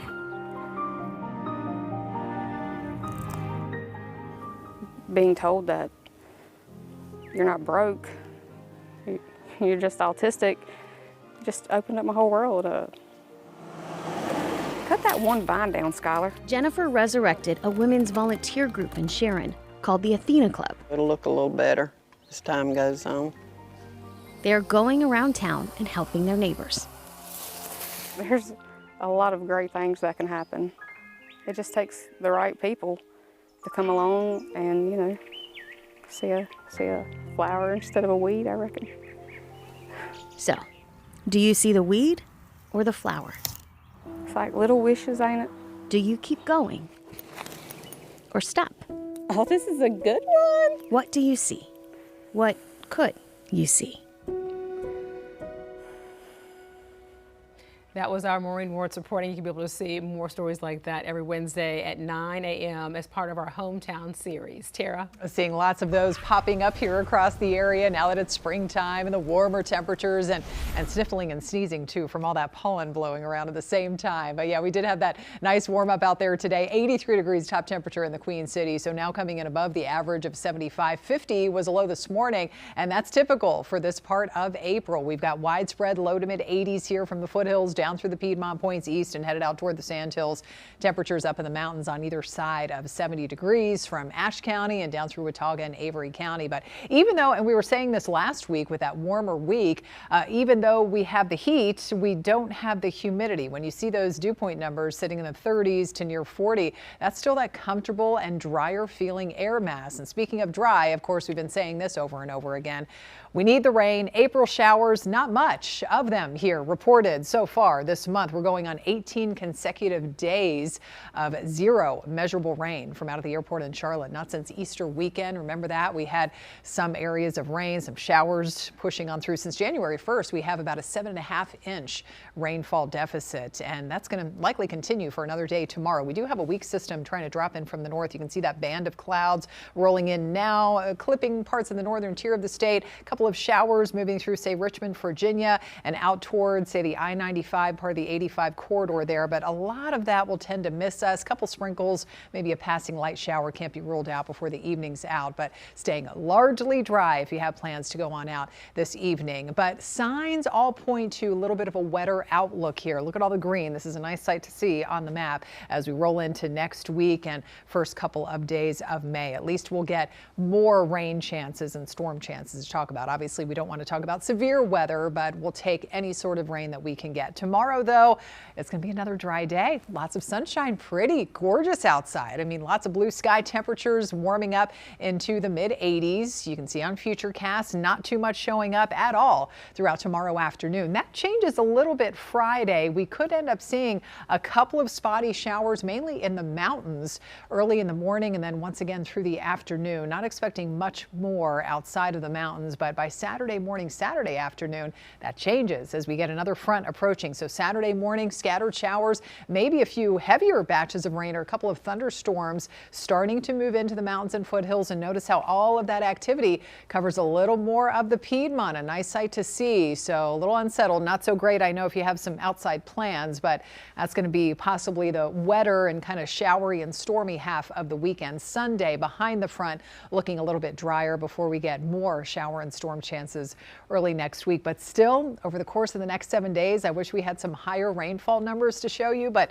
only looking at maybe a quarter to half inch, maybe close to 3/4 of an inch of rain.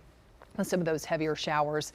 Again, that's over the course of the next 7 days. Hey, if you're heading down to Alabama this weekend, Talladega Super Speedway got some racing happening. Jack Link's 500 firing up at 3 p.m. on Sunday. 84 hot degrees under a mostly cloudy sky. Small chance of a shower or a thunderstorm. Again, you can see those chances continuing for us Saturday through about next Tuesday. Temperatures generally staying warm. In Queen City News, your time now is 4:53, and you're watching the most honored and the most local news in Charlotte.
Researchers are now burning homes in upstate South Carolina to be able to figure out how to be able to best protect the structures from wildfires. So Richburg and Chester County is home to the Research Center for the Insurance Institute for Business and Home Safety. And it was created by insurers to be able to make houses and other buildings more resilient to fires. So this test fire that you're seeing right here, or test fires that are like this, are carefully controlled. The homes are made to be very similar to actual houses as possible, just without electricity or plumbing. But some research has already led to conclusions that strengthen California's fire code. The Huntersville Police Department is now warning residents about snakes as temperatures get warmer. Officials say just this week, their animal service technician was called to relocate 2 snakes, a rat snake and a copperhead. Experts say it only takes a few days of near 80-degree temps for snakes to make a warm welcome in North Carolina. Copperheads are the most common venomous snake in the state. On Queen City News at 5, TSA workers may once again have to work without pay. The warning from Homeland Security and where the fight in Washington stands to fund the agency. And we are a little more than a day away from the Panthers getting on the clock in the NFL draft in Pittsburgh. Which direction the team could be heading with the 19th overall pick. You're watching Queen City News, the most honored and the most local news in Charlotte.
Now, Queen City News, Mooresville appeals a judge's order that called for the release of video that reportedly showed the mayor pantless inside Town Hall. The latest in the saga that's now sparked multiple lawsuits.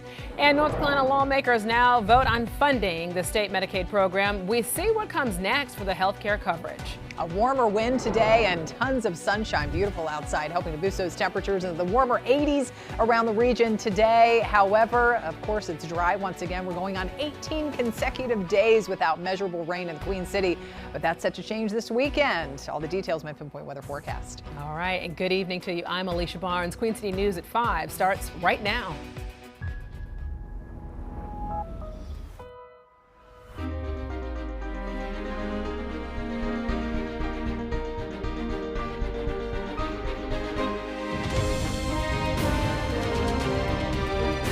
Queen City News starts now. First of all, the town of Mooresville will not be releasing video today that reportedly shows Mayor Chris Carney pantless at Town Hall. A judge gave the town a deadline of today to be able to make the footage public, but town officials announced an appeal with just minutes to spare. Queen City News reporter Matt Stell live in Mooresville right now. Matt, so this late night incident at the town hall sparked several lawsuits and calls for the mayor's resignation. So why right now is the town appealing the video's release? Yeah, Alicia, just minutes after our story aired at 4 o'clock, the town announcing that it is appealing that judge's order because it believes that any surveillance video could be considered public record, which the town claims could mean video of any person in any public building like the police department, the fire department, and even the courthouse. And the town now claims that in itself could pose major security risks to citizens and town employees. So in short, we will not be seeing that video as expected today. We need to do things which build trust. Morrisville Town Commissioner Dana Tucker says he stands by his vote of no confidence in Mayor Chris Carney and hopes the mayor will do what he thinks is the right thing and step down. We've been dealing with an issue that's been going for a year and a half. I've mentioned different accountability mechanisms, including the individual in question holding himself accountable. I do think a lot of this could have been avoided. The ongoing controversy surrounding the mayor allegedly caught pantless on town hall cameras with a female town employee in October of 2024 has led to a number of lawsuits, most of them from former town employees alleging retaliation. A recent suit filed demands the release of that video to the public. A judge agreed and ordered the footage, which Queen City News requested be released by the end of the day Wednesday. In an interview with us earlier this month, Carney blamed having too much alcohol that night, but said that he would not be resigning despite pressure from town commissioners. I've made all the statements on that I want to make, and again, I'm sorry for the distraction, but as any commissioner who wants to truly be honest with you, I owned it the next day. That's his decision to not be responsive to the board, and we will continue to encourage him to be responsive to the board. Now, while Commissioner Tucker told us that he stands by his call for the mayor to step down, this statement from the Board of Commissioners claims that the town's decision to appeal that judge's order is, quote, not about concealing anything or protecting the mayor's interests, but claims this last-minute appeal is solely about protecting the safety of town employees and citizens inside public buildings. We once again reached out to Mayor Carney once we got word of this appeal, but we still have not heard back from him. In Morrisville, Matt Stell, Queen City News. All right, Matt, thanks so much for keeping us posted. Also right now, the suspect accused of stabbing a pregnant woman outside a busy Charlotte supermarket will now remain in jail without bond. So Marvina Hardy appeared before a Mecklenburg County judge today after being extradited from Florida. According to investigators, Hardy approached the victim last month in the parking lot of the Harris Teeter on Sharon Amity Road, shouted an insult, and then attacked her with a knife. Police say security cameras showed the suspect waiting outside the store for almost 3 hours before the attack happened. Hardy is charged with assault with a deadly weapon and battery of an unborn child. The case is due back in court next month. 2 men right now are charged in connection with a deadly shooting that happened last night at an Alexander County home. Well, deputies say they then responded to a call around 11 p.m. in Stony Point. The victim was found dead outside the home. Shortly after, the suspects were arrested by Iredell County deputies. So Jeremiah Freeland is charged with murder, and then Jacob Perkins is charged with accessory to murder. Both are in jail without bond and are due in court next week. Looking live here over Uptown Charlotte from our Arlington camera as Chief Meteorologist Tara Lane joins us now live from the Pinpoint Weather Center. Tara, so we're heating back up today and also could see a shower tonight, right? Yeah, we could get a couple sprinkles, maybe a brief light shower, mainly across the northern tier of the state. We have a weak system dropping in from the north, and maybe some of you living up that way, maybe toward Rowan County a little bit later on, starting to see a little more cloud cover rolling in. But otherwise, it's just been a day full of abundant sunshine and blue skies, so temperatures are responding with that warmer wind out of the south and west, running some 10 to close to 20 degrees outside of the mountains, warmer compared to 24 hours ago. We've got 83 right now in the Queen City with a southwest sustained light wind at about 8 miles per hour, but some of those gusts have been clocking in around 20 to 30 miles per hour. And of course, the air, even though we're talking about more heat, and we were saying this all week last week, we are without that higher level of humidity, so it still feels pretty comfy outside, but a little sweaty if you're working working or playing out there for a long period of time. We've got 84 in Wadesboro, one of the hotter spots, 86 in Chesterfield County, low 80s heading up into the foothills and on either side of 70 up in the mountains. So visible satellite imagery shows some of the clouds drifting in from the north. Small chance of a few sprinkles before the evening's out, but we do have some better rain chances as we head into the weekend and even into next week. Talk all about that in a few minutes. All right, thank you, Tara. Well, as the weather warms up and our dry stretch continues, you can be able to track the latest conditions on the Pinpoint Weather app. This is free to download. It's very easy to use, and it's in your Apple App Store, and also you can find it on Google Play. Tomorrow, top climate officials in North Carolina are set to be able to give an update on the drought status in a virtual hearing. So they're now expected to talk about the impact the dry conditions are having here on the Tar Heel State, as we are now not expecting impactful rainfall until at least this weekend. North Carolina lawmakers are moving forward with a major overhaul of Medicaid in the state. The plan would change how the program is funded and who qualifies while keeping coverage in place for millions. Lawmakers voted on the bill today, and it passed with overwhelming support. It also includes a one-time infusion of cash to cover a $319 million Medicaid funding gap. So that money then would come from state reserves, helping to be able to keep the program stable in the short term. But the legislation also puts new limits on Medicaid expansion aimed at slowing future growth. I think work requirements is something that people overwhelmingly agree with. If you're getting that government service and you're able to work, then you should be working, or at least trying to be working. That there are things that are imperfect about this bill, and we look forward to continuing to work on those items so that we can get this right to continue to preserve services. But today is a happy day because 3 million North Carolinians will continue to have access to affordable health care, services that they desperately need. And the bill also adds new verification requirements regarding immigration status. So if someone's status cannot be confirmed, the state is then required to refer them to federal authorities. The bill now heads to a final vote next week. Homeland Security Secretary Markwayne Mullin warns that his department will run out of money to pay TSA workers in the coming weeks. The agency has been operating without a budget due to the ongoing partial shutdown of the department. An executive order signed by the president last month ordered the DHS to use funds from the One Big Beautiful bill to pay workers. Secretary Mullin says that it costs the agency $1.6 billion every 2 weeks and that the emergency money is about to run out. Spirit Airlines and the Trump administration are reportedly close to reaching a $500 million bailout agreement. The low-budget airline is now struggling to be able to get out of bankruptcy. And according to multiple reports right now, if a merger with another airline doesn't happen, the federal government could instead fund the airline and own a large stake in the company. The deal is not yet finalized, but those reports say that top officials hope to be able to get it in place as soon as possible. All right, back here at home, Charlotte area transit system officials are planning to be able to hold a virtual meeting tomorrow. This is all to be able to discuss the proposed Silver Line in the Queen City. That commuter line will connect Bojangles Coliseum to the Charlotte Douglas International Airport. Funding would come from the additional 1% sales tax approved by voters that begins in July. So tomorrow's meeting begins at 6 p.m. on the Cats YouTube channel.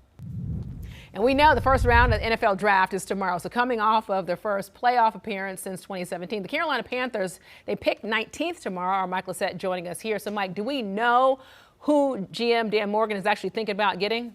No, we do not. But then again, we thought we knew last year, and Morgan surprised us, taking a wide receiver instead of a defensive player.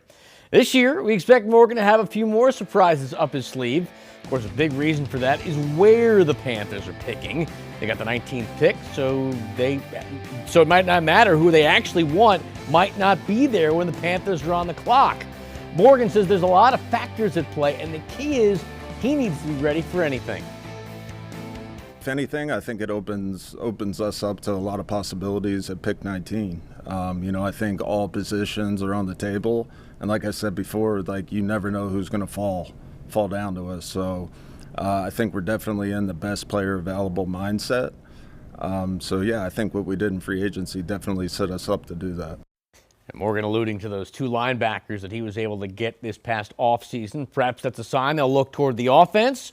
or perhaps I'm looking too much into it at this point. Everything is up in the air. Everything's up there for grabs. NFL draft gets going at 8 o'clock tomorrow. It is, and it's going to be an exciting time because, Mike, guess what? Tomorrow night, you can join the Carolina Sports Live crew as they cover round 1 of the NFL draft. It's all going to be live, all going down at 8 p.m. They are live with the reactions to the picks as they come in. You can even chat with them. You can tune in on Queen City News Plus, Facebook Live, and YouTube Live.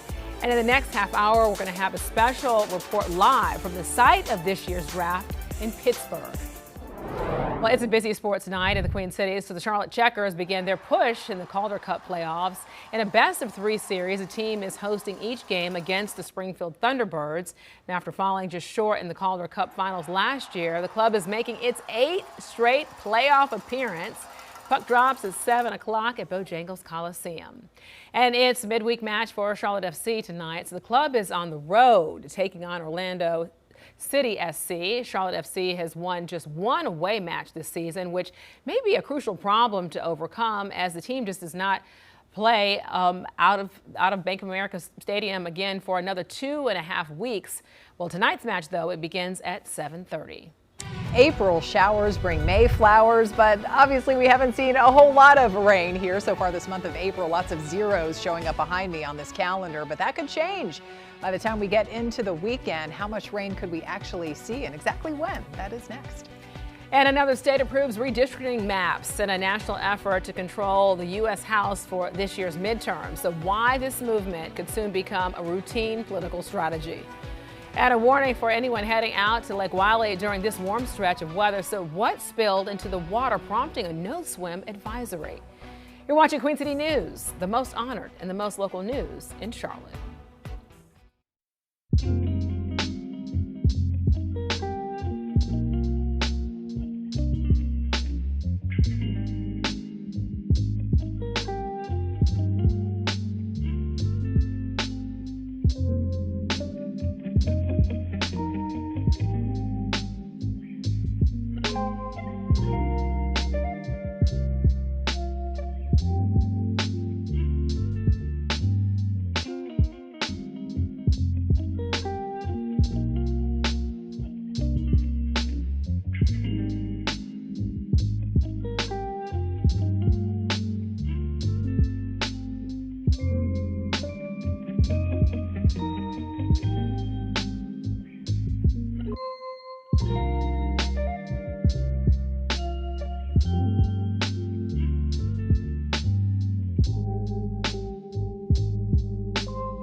Voters in Virginia are now the latest to approve a new gerrymandered congressional map for the Commonwealth, and it comes after several states redrew their maps to give either Democrats or Republicans an advantage in the U.S. House, including North Carolina.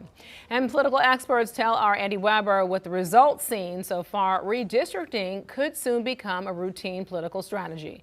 Last night was a big victory for the people of Virginia, a big victory for America, and a big victory for democracy. National Democrats celebrating Wednesday after voters in Virginia approved a new congressional map that is expected to net Democrats at least 4 seats in the midterms, leaving the state with a 10-to-1 representation in the U.S. House. Virginia followed the lead of states like Texas, California, and North Carolina, which all redrew their maps to give the majority party a greater advantage. In North Carolina, the GOP is looking to pick up NC's 1st district, currently held by Democrat Don Davis. Is there any risk of diluting stronger blue districts to a point where it might be shakier than expected come a midterm election? I think that this map is going to perform for Democrats in 2026 because I'm expecting it to be a Democratic-leaning midterm environment and should produce that 10-1 result. Kyle Kondik with the Center for Politics at the University of Virginia says while Democrats have an advantage this year, districts that were made less blue to weaken Republican control of others could spell trouble. I will say that in future elections that aren't as blue-leaning, so 2028 presidential or maybe a 2030 midterm, particularly if you have a Democratic president at that time, the Democrats could stand to lose several of these seats. It begs the question, is a biannual effort in the future, or will it stop here with this mid-decade efforts? Oh, I think we're going to see, I think this is going to continue into 2028 and even beyond because there doesn't seem to be any sort of national solution for redistricting and gerrymandering. Andy Weber, Queen City News. So President Trump today posted on Truth Social calling the Virginia election rigged. North Carolina leaders are taking a close look at the infrastructure needs of the state chamber's Building NC conference. The chamber hosted the event Tuesday at the Grandover Resort in Greensboro. They shared strategies and policies that could help increase the state's economic competitiveness. You can't have this exciting growth without infrastructure. So we have to be looking forward and bringing together leaders and thought experts and subject matter expertise to really dive into what's going to drive North Carolina forward, what's going to support growth over the coming decades, and how we can all collaborate to get that done. And there were also discussions on education, talent supply, and competition. Well, a no swim advisory is in effect for a cove on Lake Wiley's. So it comes after more than 69,000 gallons of wastewater spilled yesterday near Orlando Drive. So officials say a pipe failure at a lift station caused the overflow to happen. Water crews are collecting the samples to test for bacteria. They say people and their pets should just avoid the area until all repairs are complete. And farmers across the Carolinas right now struggling to be able to make it through the drought that we're now facing. They say that they've now are having to be able to spend more time and money, not just planting their crops, but also trying to keep them alive. South Carolina officials say the stretch from September to March was the driest in 131 years. Yeah, I got to keep the water and I got to rotate it from field to field to try to keep the root of the plant moist and in order to keep them from dying out because they get so hot and dry. And we need the rainwater to keep the soil moist. Well, some farmers have elaborate irrigation systems that help them during times like this with a drought. But some smaller farmers often don't have those irrigation systems and say that their simple irrigation systems are just being stretched too thin right now. Looking live here over at Uptown Charlotte from our Arlington camera right now. Temperatures, well, they are heating up as we move closer to the weekend. Let's talk about what we're going to see coming our way with Chief Meteorologist Tara Lane joining me here. So Tara, we're also thinking about, we're hearing that they're going to get a shower tonight. You're forecasting that, possibly. Possibly, real low chance. For people to understand, though, the amount of rain that we really need, we're not getting the impactful rain that's coming our way. Well, we're talking about, I mean, we need over, say, the next 3 months or so, close to 20 inches of rain to totally get rid of the drought. So the rain that we're talking about coming up, even though we do have several chances this weekend and going into early next week, likely staying under an inch over the next 7 days. So it's not going to pile up to a whole lot, but we'll take what we can get, certainly, as we go through this season here. Scattered weekend storms. So it's not just showers that we're talking about. We could get a couple of thunderstorms in the mix as well. Looks like the first half of the weekend on Saturday is going to be the more active and unsettled half. Sunday is looking a little bit drier if you're thinking in the back of your mind, okay, what day is better for doing things outside? So there you go. There's your answer.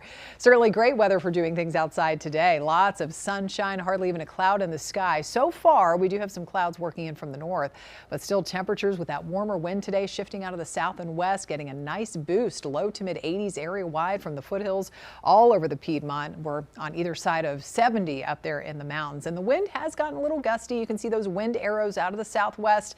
Earlier, I saw wind gusts around 20, close to 30 miles per hour. It's trying to settle a little bit, but it was that extra breeze today combined with just all this dry weather that we've had that's led to that increased fire danger and could continue for another day tomorrow. Even though the wind will be lighter tomorrow, it's still obviously so dry out there. So any sort of fire that gets started could quickly spread out of control. And that's why we have the burn ban that continues for both Carolinas until further notice. Now, speaking of that, they have big wildfire situation taking place across sections of Georgia, South Georgia. So remember, I told you about that southwest wind. Maybe some of you, and especially over the Palmetto State into South Carolina, even around parts of the Charlotte metro, smelling a hint of smoke at times today. That's led to worsening air quality too. We've got air quality alerts in place. Now it does include Lancaster County. So friends living in Lancaster County, poor air quality. If you have respiratory ailments like asthma, emphysema, you just want to try and limit that time outside.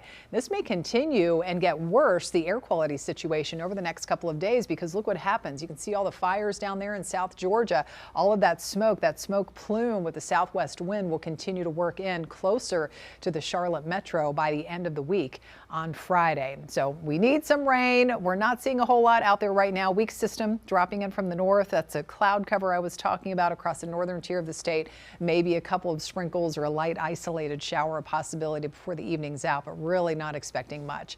More rain chances though ahead as we get into the weekend. Saturday, showers and storms. We get more chances of some wet weather going into first part of next week as well. So tomorrow we're still dry, back to more sunshine, lovely outside, a warm spring day with temperatures rising back up into the mid 80s. But the rain chances again on the rise, especially after Friday. Sunday is looking a little bit drier now in the wake of that front, but then we have another system that will draw in more periods of rain and maybe a few storms early next week again. Here's how it looks for Saturday. So by Saturday morning even, mountains and foothills, you have the best chance of rain there. At that point in time, it's not really until the afternoon and evening, here we are at 3 p.m., that we could start to see more of that activity blossoming over the Piedmont and the Charlotte metro, and then shifting off to the south and east later on in the evening. So again, you can see behind that front looking a little bit drier as we go into Sunday, but pretty quickly after that, tracking this next round of moisture, more showers and possible storms headed in for next Monday into Tuesday. But still, and this is what I was telling Alicia, over the next 7 days, we're only looking at maybe a few tenths up to half of an inch or 3/4 of an inch of rain by the time all is said and done. Mountain forecast staying mostly dry through the end of the week. Small shower chance there on Friday, but expecting some off and on showery and stormy conditions with temperatures generally staying in the 60s or 70s for you all into early next week. So 80s, mid 80s will be the theme through Saturday, just a little bit cooler early next week, back up around 80 by the middle of next week. Thank you, Tara. Keeping a civil rights icon's name alive. Howard North Carolina University is now coming together to honor Reverend Jesse Jackson months after his death. You're watching Queen City News at 5, the most honored and the most local news right here in the Queen City.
Carolina University will honor Reverend Jesse Jackson with a day of service, and it'll kick off tomorrow morning at 9 at North Carolina A&T University in Greensboro. So the theme is from vision to action, honoring a legacy through service. There will be remarks from university leaders and alumni and performances by the school's fellowship gospel choir. Afterward, everyone will then march to the reflecting pool at the Alumni Foundation Event Center and then depart for service sites.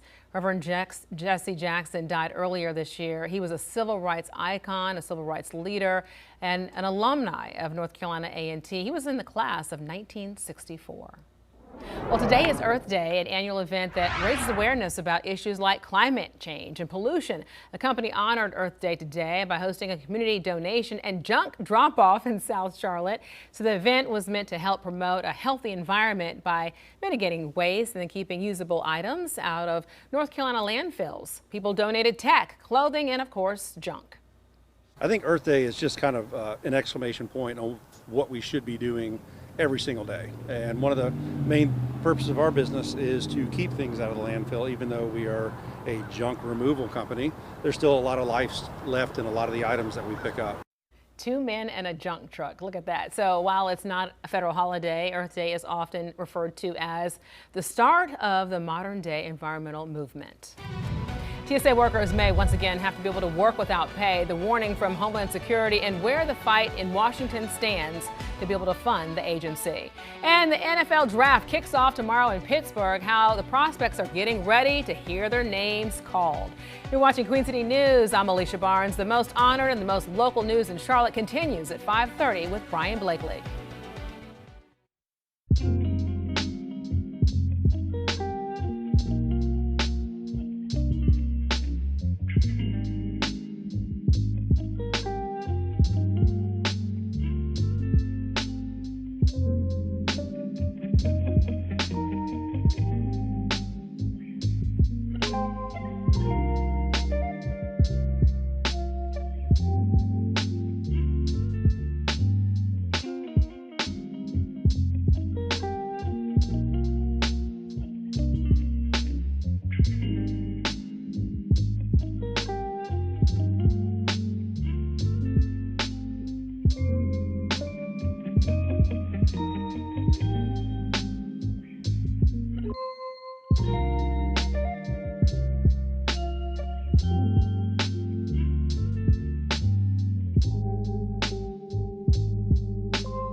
The town of Mooresville will not be releasing video today that reportedly shows Mayor Chris Carney pantsless at Town Hall. The judge gave the town a deadline of today to make the footage public, but town officials announced an appeal with just minutes to spare.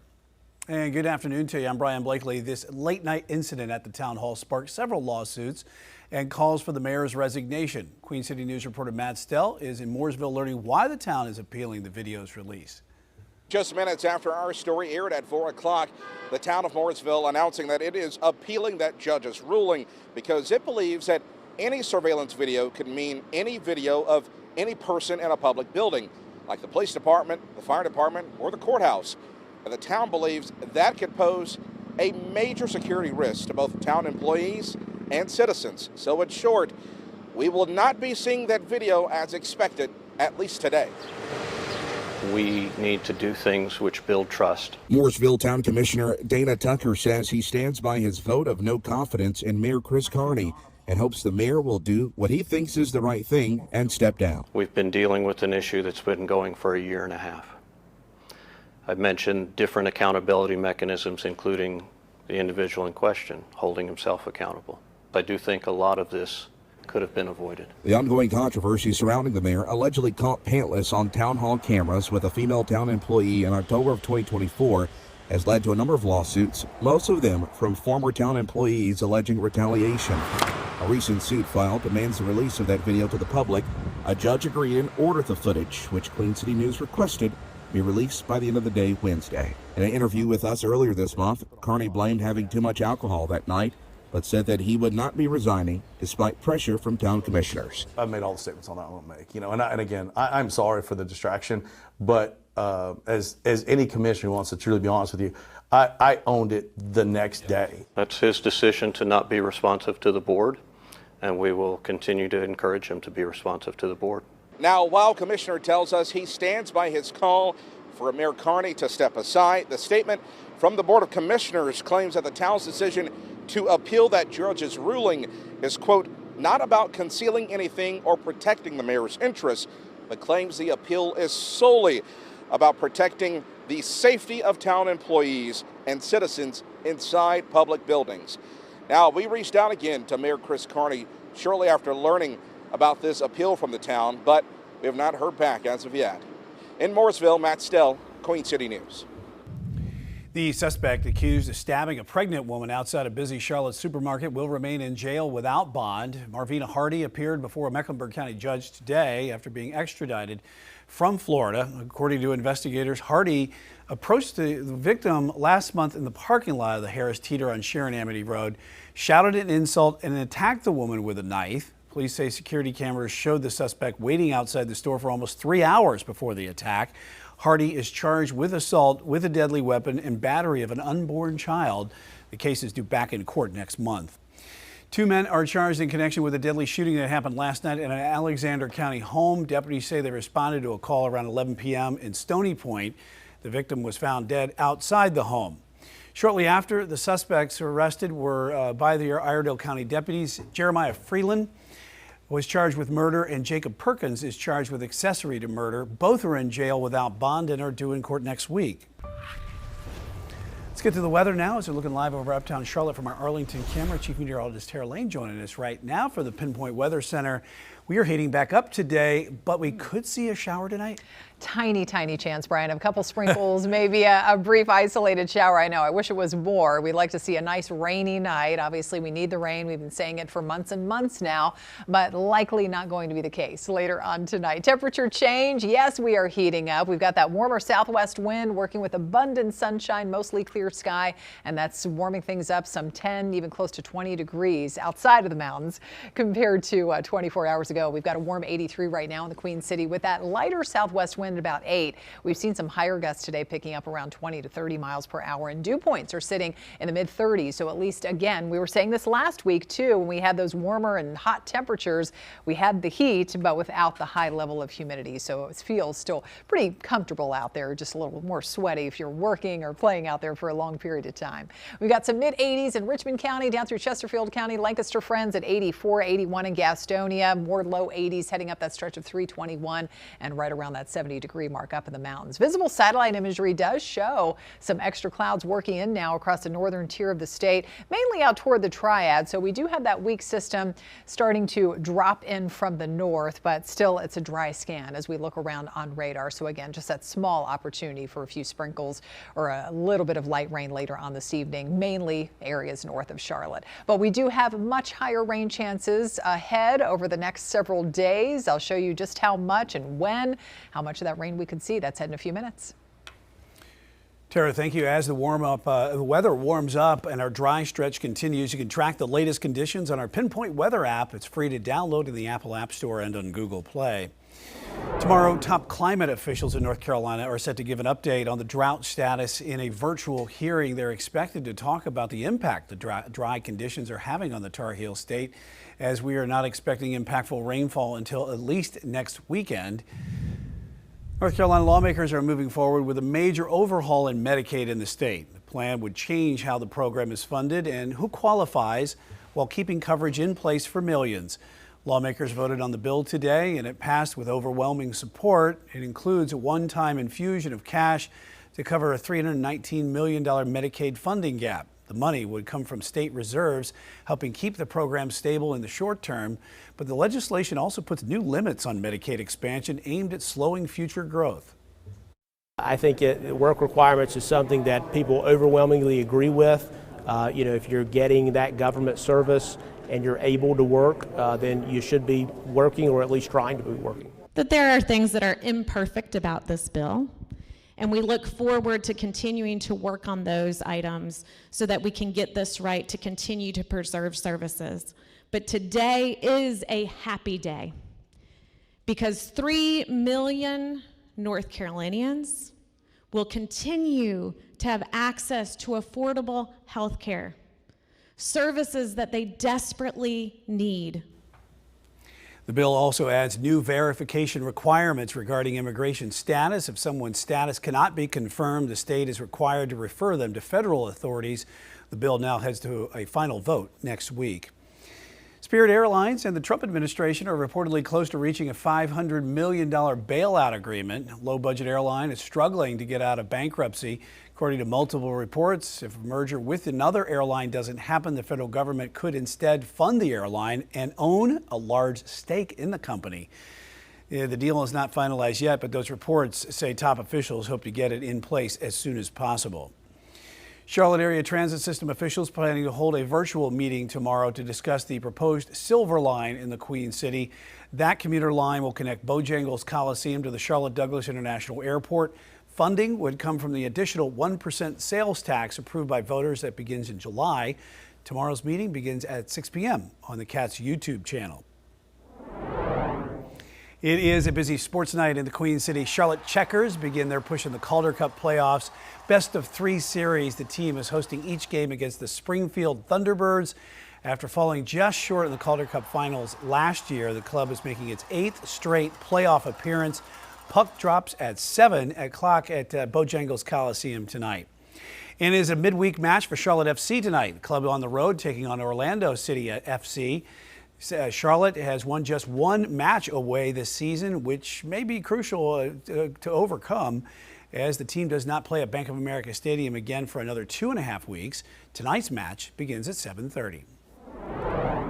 And the first round of the NFL draft is tomorrow night. And of course, the Carolina Panthers, they are picking at number 19.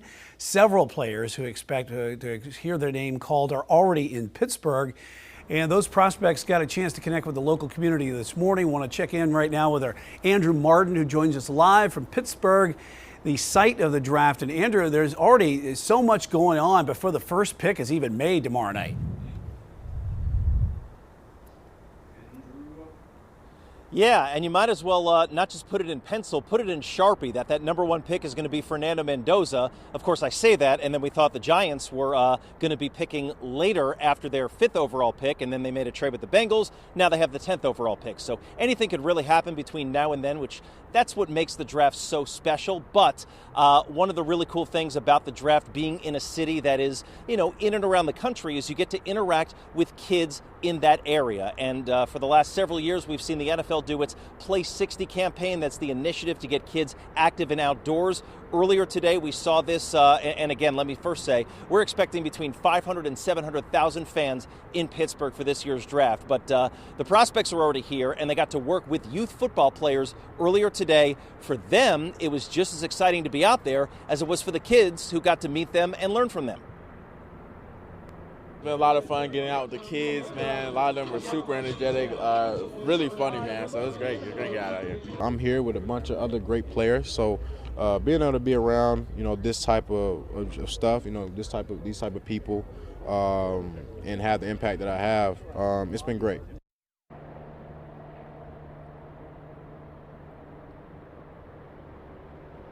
So that was David Bailey and Jeremiah Love. Bailey from Texas Tech, Love from Notre Dame. You've got an edge rusher, you've got a running back. Both of those guys expected to go in the top 5, possibly the top 3 tomorrow night to potentially the Jets and then the Arizona Cardinals. But again, that's what's so great about the draft is round 1 is tomorrow. Anything can happen. Last year we saw the Jaguars trade up to get Travis Hunter. Round 1 tomorrow, rounds 2 and 3 on Friday, and then rounds 4 through 7 on Saturday. So a lot of fun to be had in Pittsburgh this weekend. Yeah, and hopefully for the Panthers picking it tomorrow night at 19, we shall see. Andrew, thank you for being there, and we'll always check back in with you here in just a little bit. Thanks. Tomorrow night, join the Carolina Sports Live crew as they cover round 1 of the NFL draft starting at 8 p.m. They're live with their reactions to the picks as they come in. Tune in to Queen City News Plus, Facebook Live, and YouTube Live. Tara? Checking that weather here on this Wednesday evening. Maybe some of you, if you've been out and about today, smelling a little smoke in the air at times. Yeah, we do have some wildfires burning, especially over sections of Georgia. And with that warmer southwest wind today, we have a little bit of that smokiness or haziness pushing in here and affecting air quality as well. I'll show you the forecast on where that smoke will go over the next couple of days and when we finally get some much needed rain. That's next. There's a lot of power in a name, especially in the title of mom or dad. The name an adoptive dad in Charlotte never gets tired of hearing. Stay right there. You're watching Queen City News, the most honored and the most local news in Charlotte.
Sometimes people struggle to understand the power of a name and how it connects people from all over, but one Charlotte man has used that to his advantage. Hometown storyteller Maureen Wirtz shows us the connection.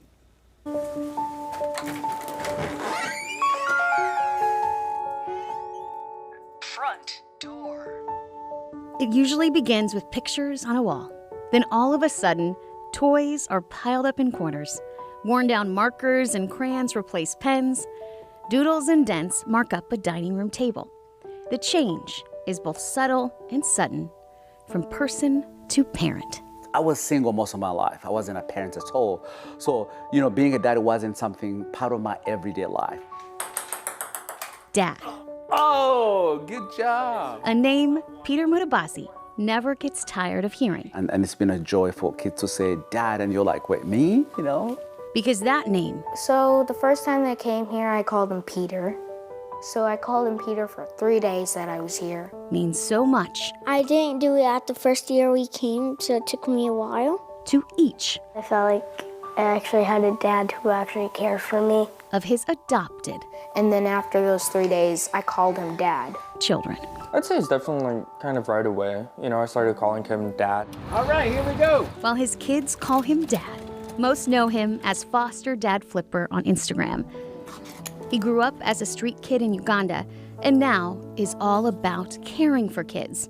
He's a single parent who has fostered 47 children over the last 9 years. I think for me, I was one of those kids, you know. I came from an abusive family. I was unwanted. I never felt safe at any time as a little boy. All right. His family keeps growing. I was so happy, I almost cried.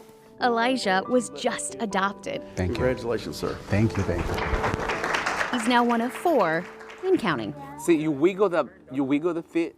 I'm gonna let you go. I'm holding you. I'm ready. Are you sure? Yeah. You sure? Yeah. Once they were all adopted, all of his kids. They actually started calling me Luke the first day that I changed my name.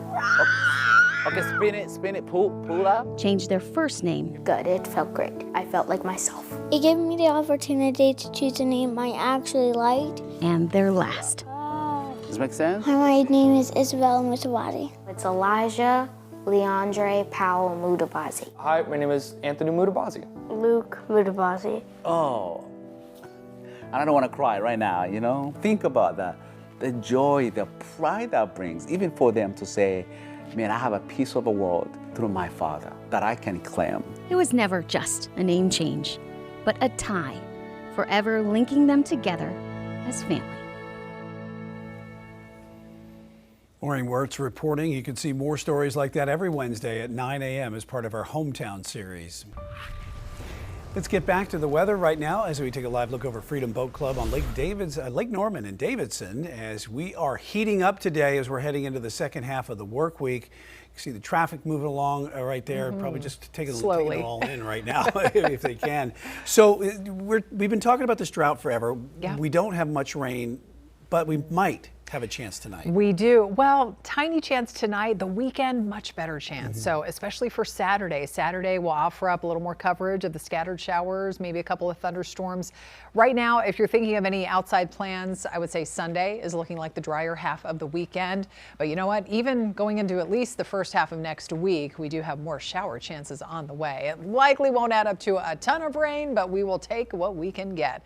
Spotty shower chance that we've been talking about for tonight with this weak system dropping in from the north. But for the most part, again, staying dry. You can see that camera shaking around a little bit. It's been a little more breezy and gusty at times today. And it's that warm wind blowing in out of the south and west and boosting our temperatures up into the 80s again today. Officially 83 from out of the airport in Charlotte. So a few ticks above average there, close to 10 degrees above average. 50 was a low this morning, right about normal for this time of the year. But we will be rising above that. Even early morning lows will continue to moderate as well in the days to come. So widespread low to mid 80s on the temperature map. We're right around that 70-degree mark, nice and comfortable up in the mountains, and especially when it comes to the low level of humidity too. So even though it feels hotter outside today, it just doesn't feel sticky and steamy and making it feel hotter than it actually is. We were saying that last week, again, with those comfortable dew points when you see those numbers in the 30s to only near 40. So high pressure in main control headed offshore, and so that's why we're warming up today, because we have that clockwise flow around that and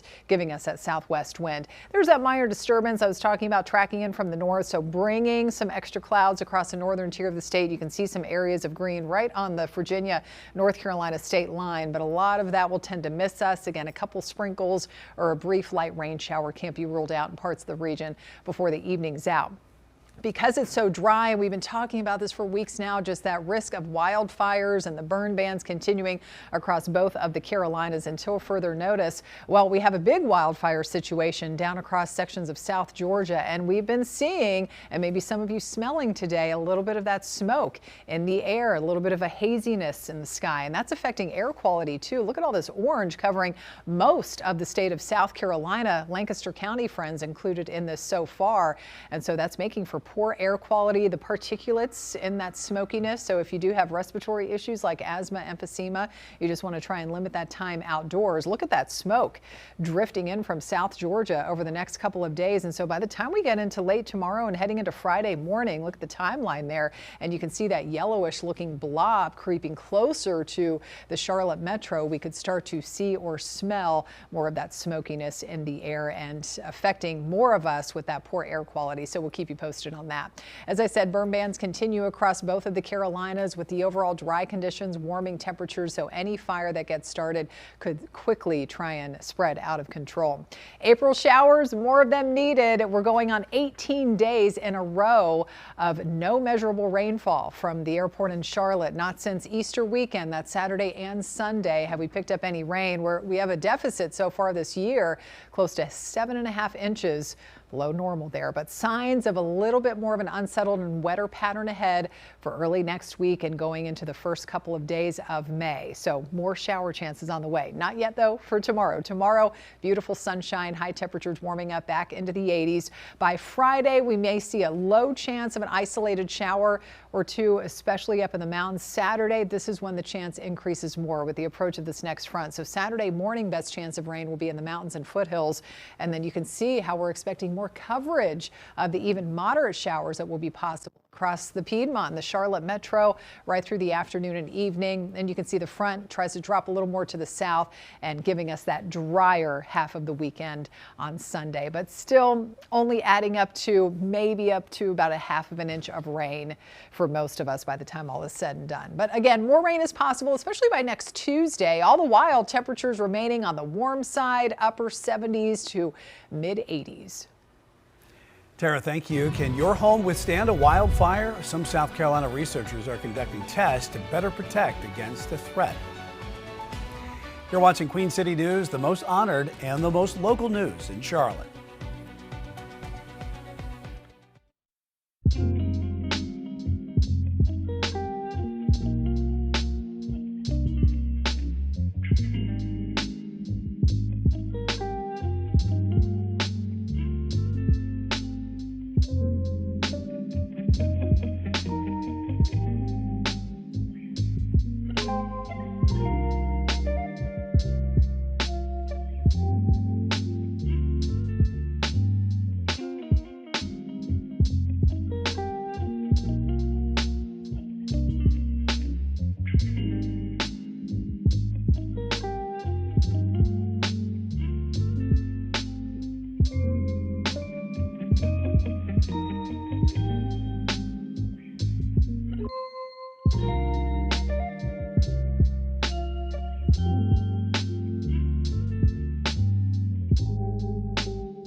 Researchers are burning homes in upstate South Carolina to figure out how to best protect structures from wildfires. Richburg in Chester County is home to the Research Center for Insurance Institute for Business and Home Safety. It was created by insurers to make houses and other buildings more resilient to fires. They test fires. They're carefully controlled. Homes are made to be similar in actual houses as possible, just without electricity or plumbing. Some research has already led to conclusions that strengthened California's fire code. Huntersville Police Department is warning residents about snakes as the temperatures get warmer. Officials say just this week their animal service technician was called to relocate 2 snakes, a rat snake and a copperhead. Experts say it only takes a few days of near 80-degree temps for snakes to make a warm welcome in North Carolina. Copperheads are the most common venomous snake in the state. Coming up on Queen City News at 6, TSA workers may once again have to work without pay. The warning from Homeland Security and where the fight in Washington stands to fund the agency. And we are a little more than a day away from the Panthers getting on the clock in the NFL draft. Which direction could that team be heading with the 19th overall pick? You're watching Queen City News, the most honored and the most local news in Charlotte.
Now on Queen City News, Mooresville appeals a judge's order that called for the release of a video reportedly showing the mayor pantless inside Town Hall.